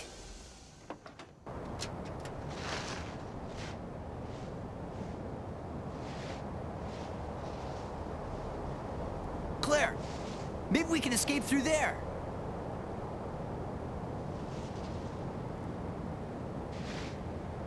Come on, let's go!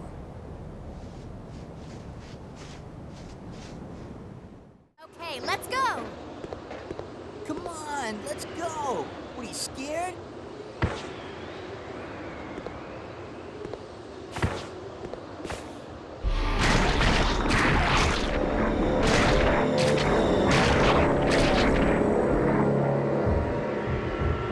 Move it! No! Steve!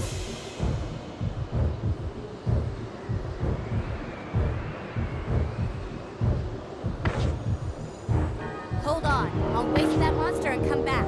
Claire, forget about me. Run!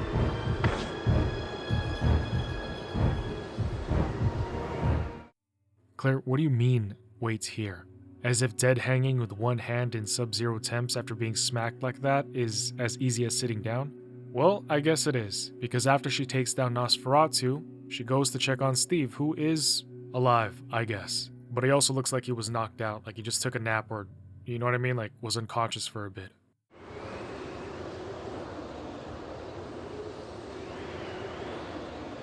Claire! You're alive!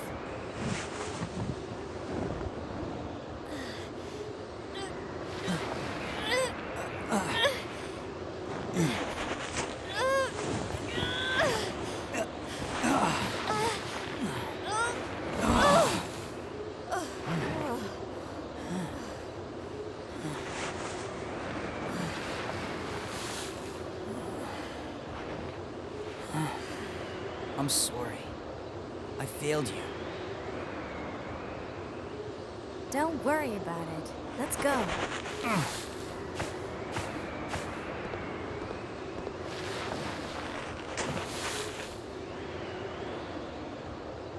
I swear I'll protect you next time, Claire.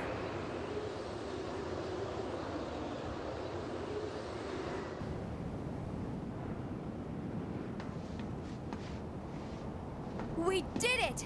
We're finally out! Look! There's a snowmobile over there!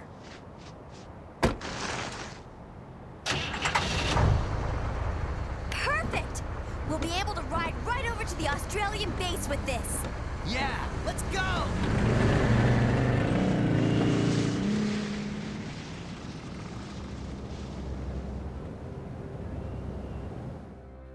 I won't forget about this, Claire.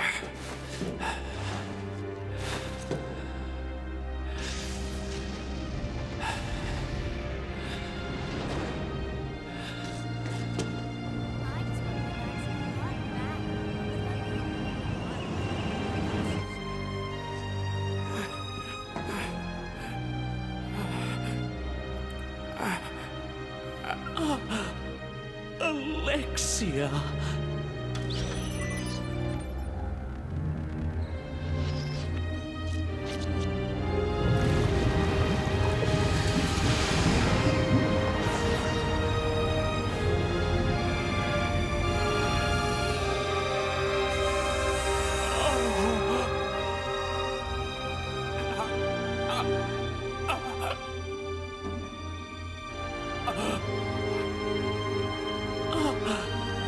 Alexia, you're finally awake. Alexia.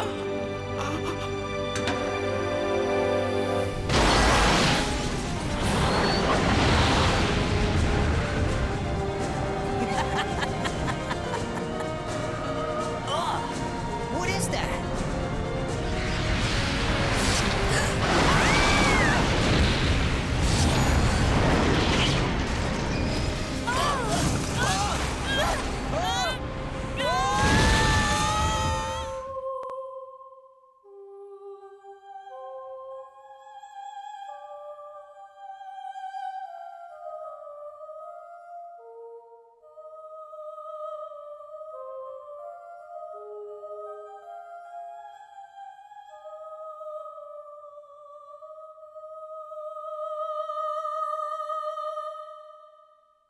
Okay, big plot twist. Not only can Steve and Claire survive in a blizzard wearing t-shirts and jeans, and not only can Alfred survive a huge fall into the abyss after getting shot like Ada, but the real Alexia is alive. But not only is she alive, she is OP. Picking up with Chris Redfield, he says that Leon gave him a lead that brought him here to Rockford Island.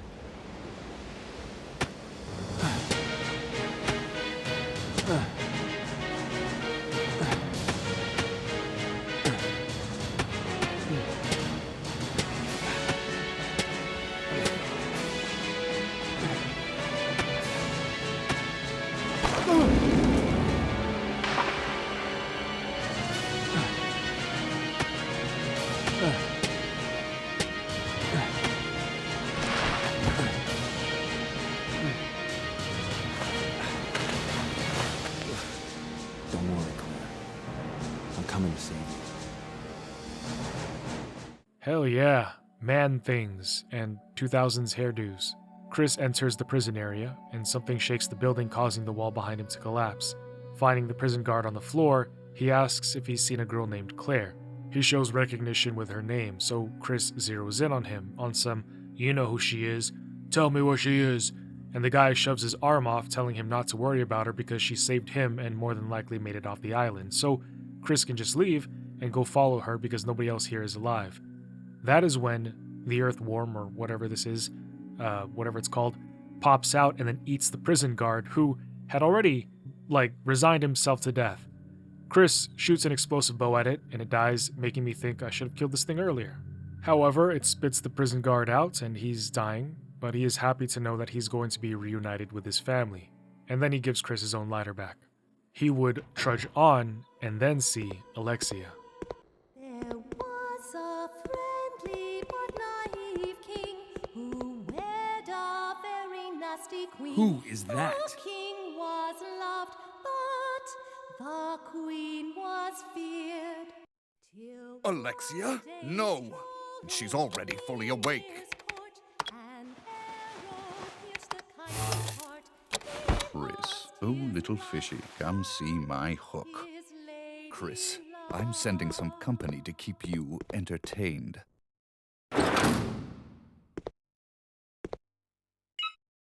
Consider this a small welcoming gift from me. Enjoy.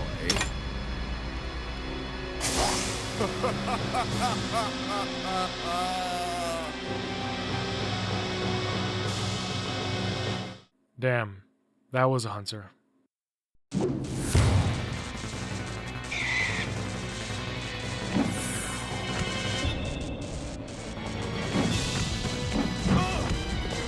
I hate dealing with those. They're so hard to fight. They just come down on you, and if there's two of them, it's a wrap. Constant damage and stun lock-in, you can't move. Eventually, Chris makes it out and finds a note where Alfred talked about how unwashed people had no right to even see Alexia, before going on about building a bridge that connects the palace to their house on the hill. He says he's going to do it in her name. Then, like with the mansion in the Arklay Mountains, he's going to kill everybody involved in the project to further keep his sister's secret. I don't know, I got the feeling though that Alexia isn't planning to stay secret for long though. Also, she's our first female villain in this series, right? Or does Ada and Annette count? Then, as Chris is proceeding through the labs, Wesker would finally make his presence known to him. Long time no see, Chris. Wesker? You're still alive? What are you doing here? I came for Alexia. Who? An organization hired me to capture her. Wait, you attacked the island. And my sister.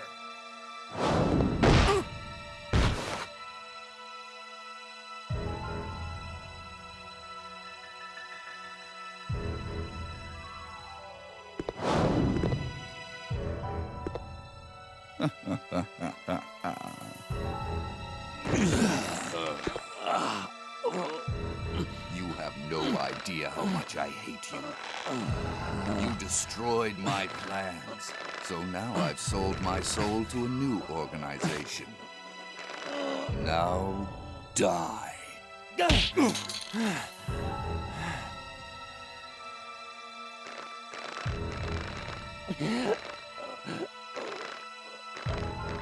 Here's a little secret, Chris. I figured out that your sister is now in the Antarctic with Alexia. It's too bad you won't be seeing her again.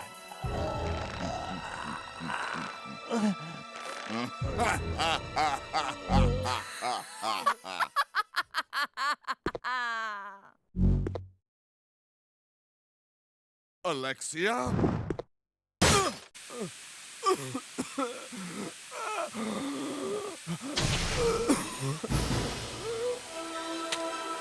Do a lot of laughing in Code Veronica. It's actually pretty funny. They seem to laugh for no reason quite often.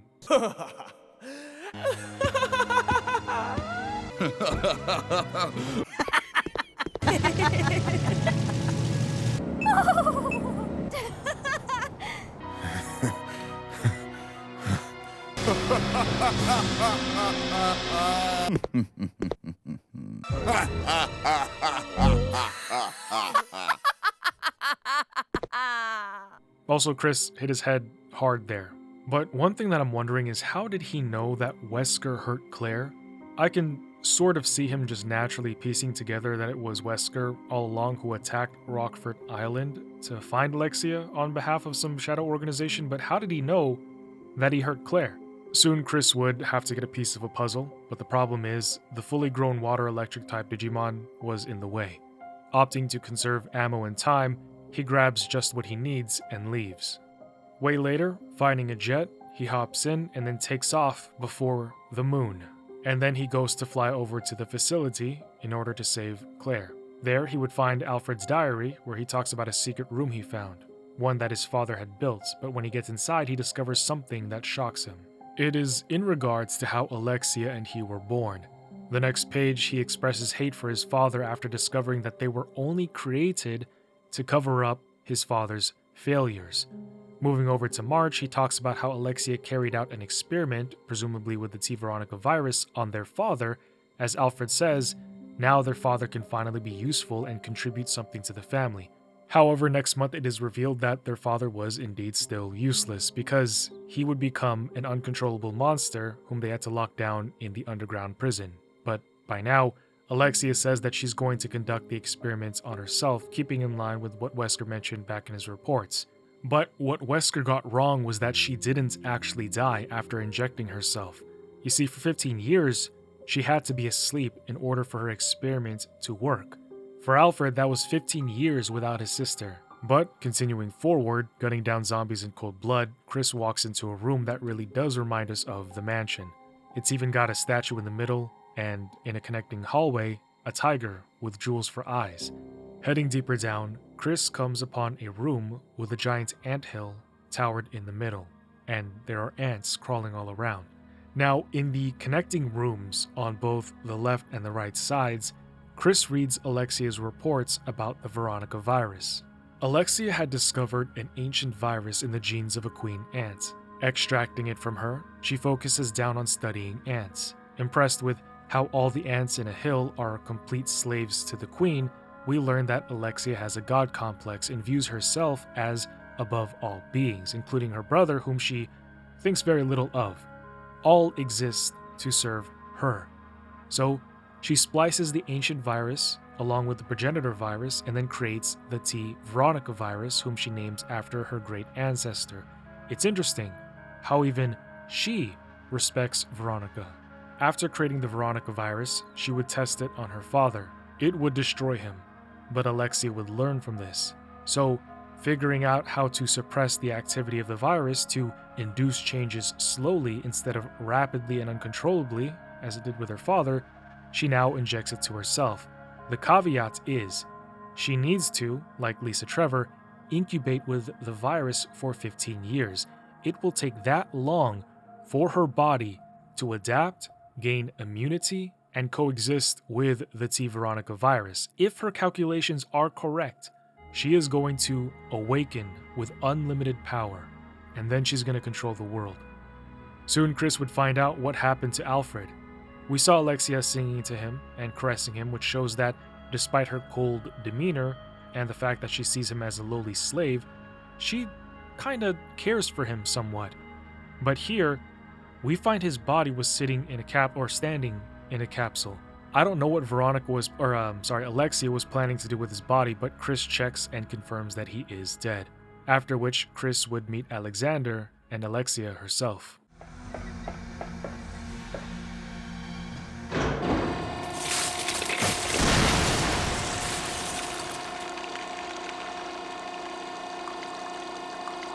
Who could have done this?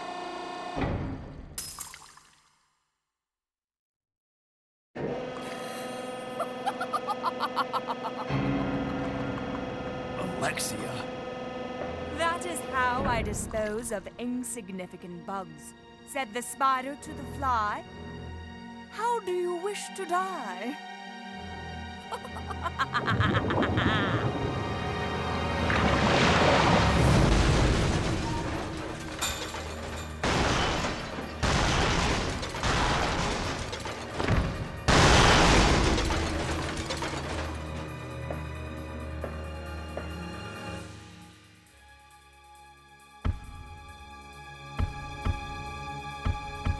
Deciding that the ice spider wasn't worth his time, Chris leaves and would find his sister Claire webbed up to a wall, but he didn't have his knife on him, so he comes back, and when he does...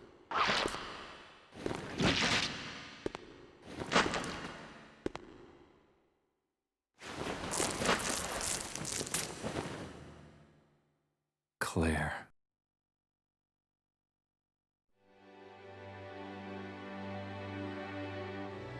Chris!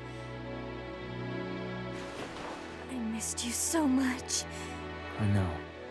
But we have to get out of here. Not yet.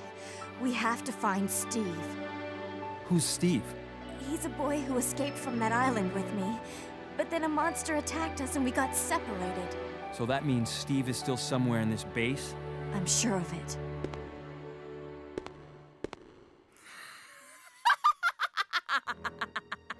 It's Alexia! Alexia? There really is an Alexia?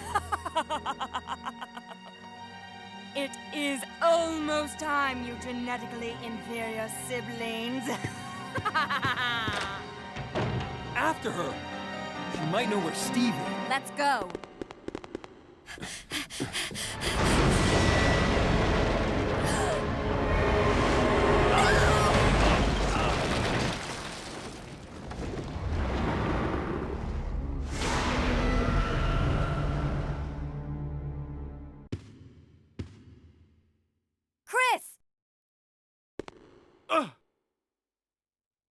No!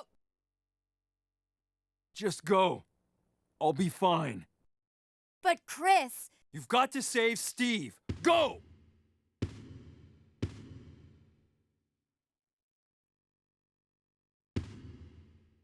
Oh yeah, I forgot about Steve, but he was in that snowmobile with Claire when they got caught. But while Chris stares at his leg, Claire finds Steve.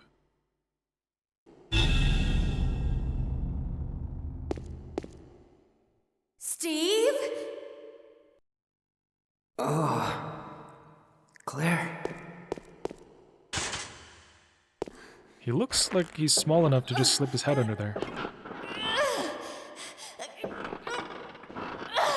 No, I can't do it. Who did this to you? That crazy woman told me she was gonna perform the same experiment on me that she did on her own father. She's completely insane. What's wrong?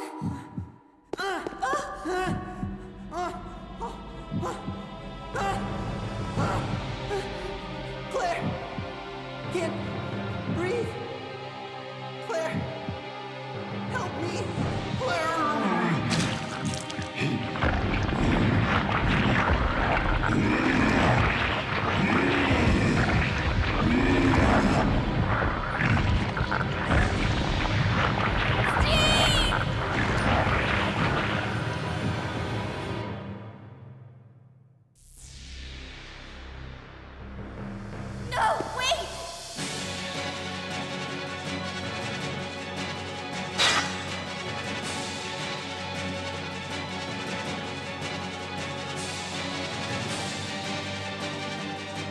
So Claire gets cut up here quite a bit. Alexia had decided to run her experiments on Steve, infecting him with the T. Veronica virus, making him into the monster he is now. And it wouldn't be for a while that I would discover you could just run out of there. There was no actual need to fight him.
Oh, Steve.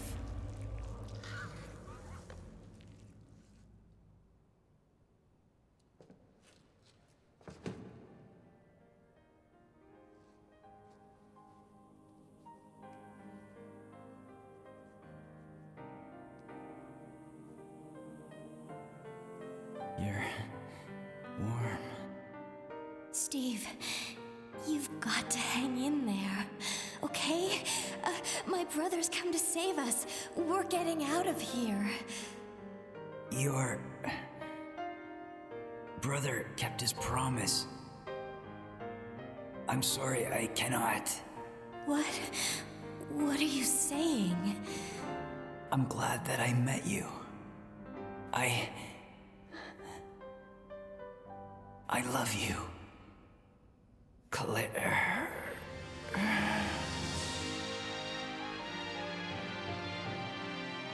Steve? Steve? Steve?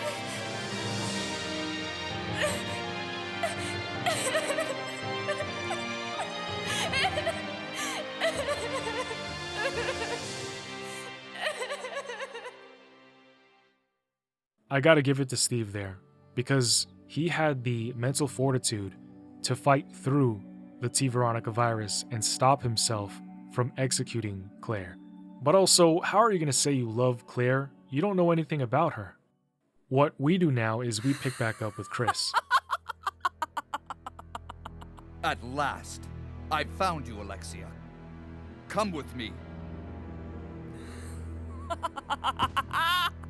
You're responsible for the creation of the T. Veronica virus. And now the only existing sample is in your body. I want it. Now! You want it? You are not worthy of its power!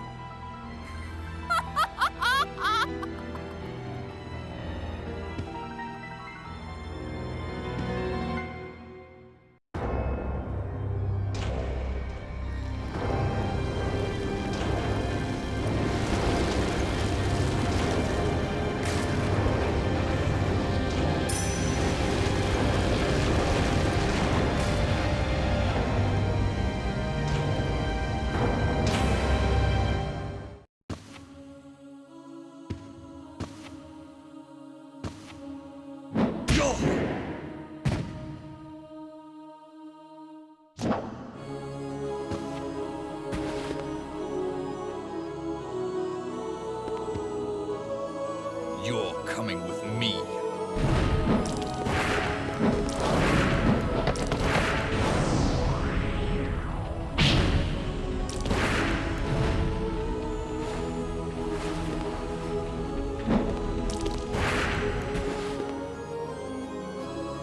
Chris! Wesker!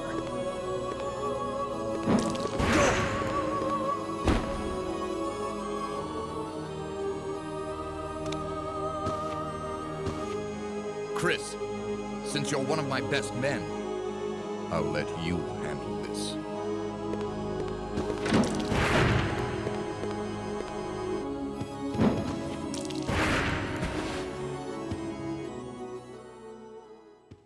I guess Wesker has it in his contract that he can't ever lose. So now Chris has to run the ones with Alexia, who can now firebend. She can also just one-shot you by picking you up and then straight immolating you. That sucks. However, it's nothing a good old shotgun can't handle. Except when Chris leaves, Alexia would get back up. Alright, so you guys remember that Alfred uncovered the truth about how they were made by their father to make up for their father's lack of success? Chris finds that report written by Alexander. He believed intelligence was something that you could boil down to a single gene or element. What he ended up doing was he took the genetic material from the benevolent Veronica herself, somehow. Then he messed with it and then implanted it into a surrogate mother. Alexander tried to biologically recreate Veronica Ashford, bring her back from the dead in a modern body with her intelligence and superiority restored.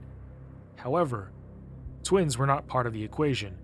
Of course, we know that despite Alfred inheriting some of Veronica's intelligence, he was not even in the conversation when their father ranked the two of them.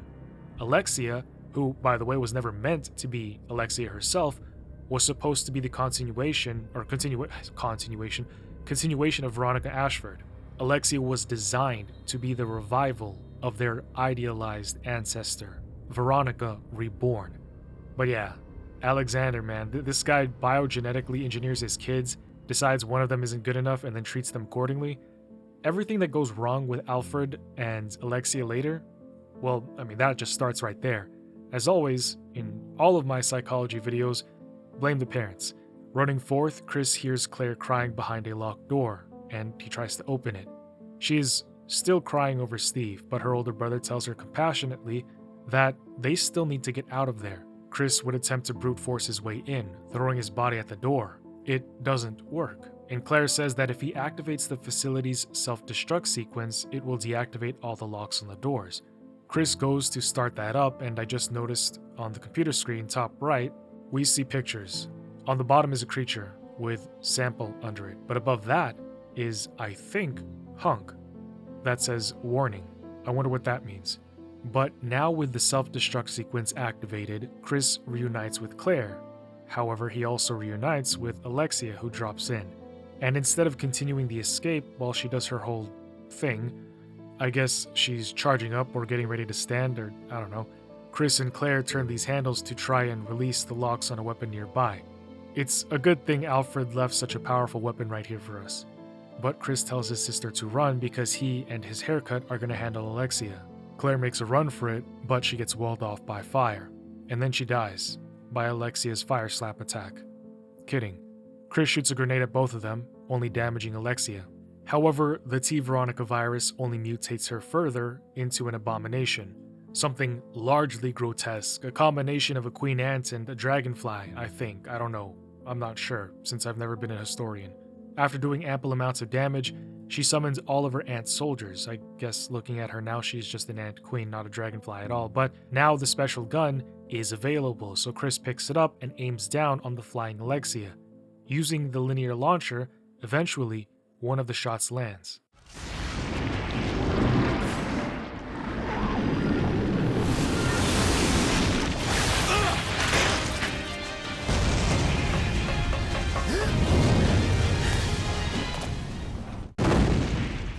Chris! Move. Claire! No!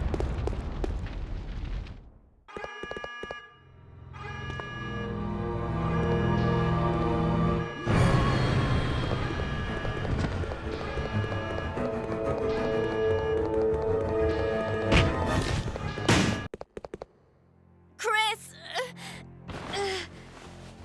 Well done, Chris.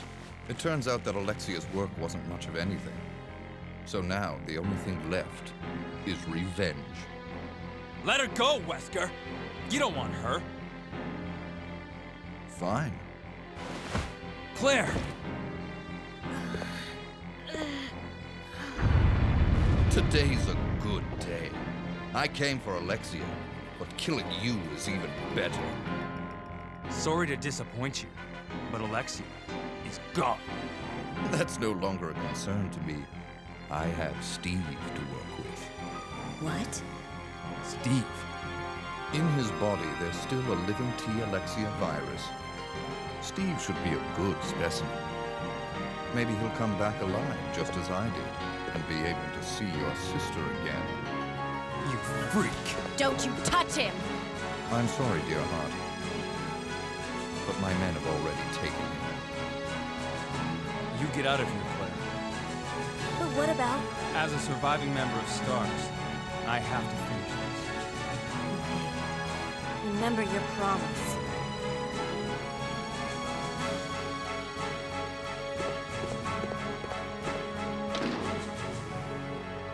I'll end this once and for all.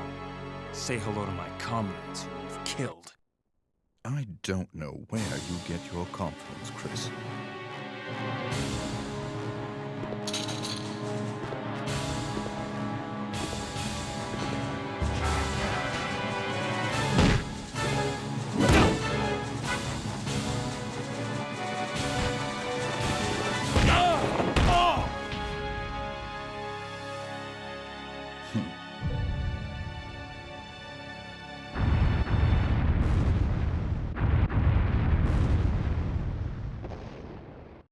The self-destruct system has been activated. All personnel evacuate immediately. The self-destruct system has been activated. All personnel evacuate immediately.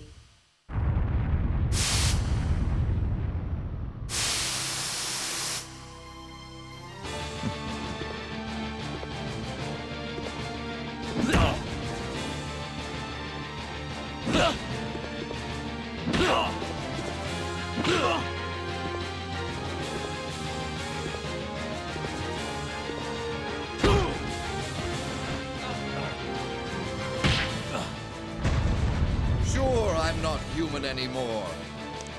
But just look at the power I've gained.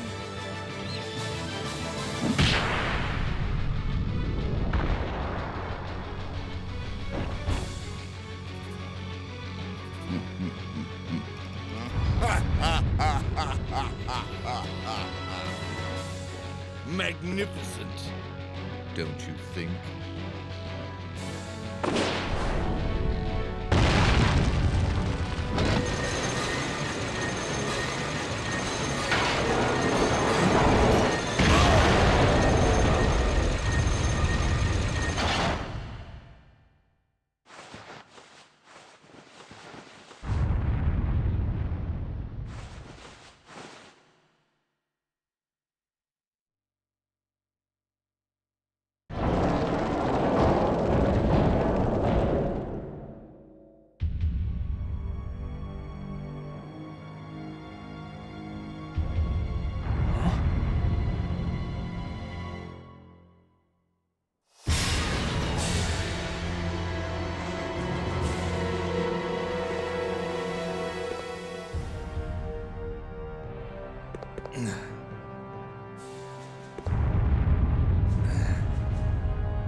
Nice try. Wesker.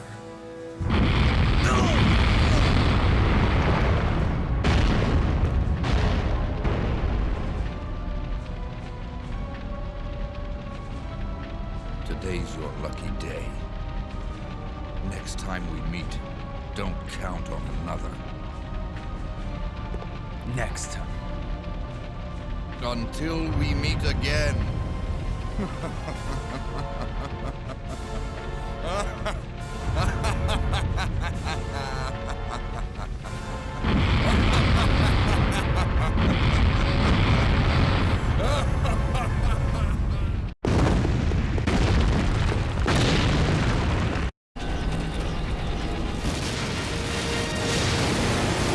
Chris, where are you?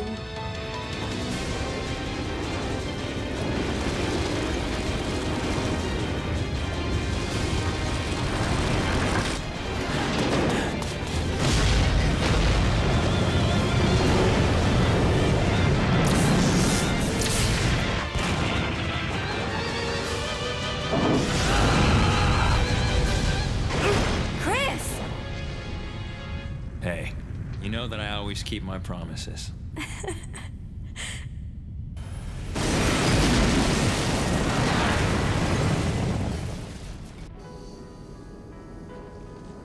Chris, promise me.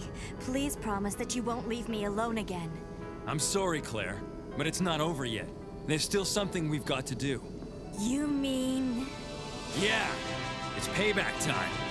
We've got to destroy Umbrella. Now, let's finish this once and for all!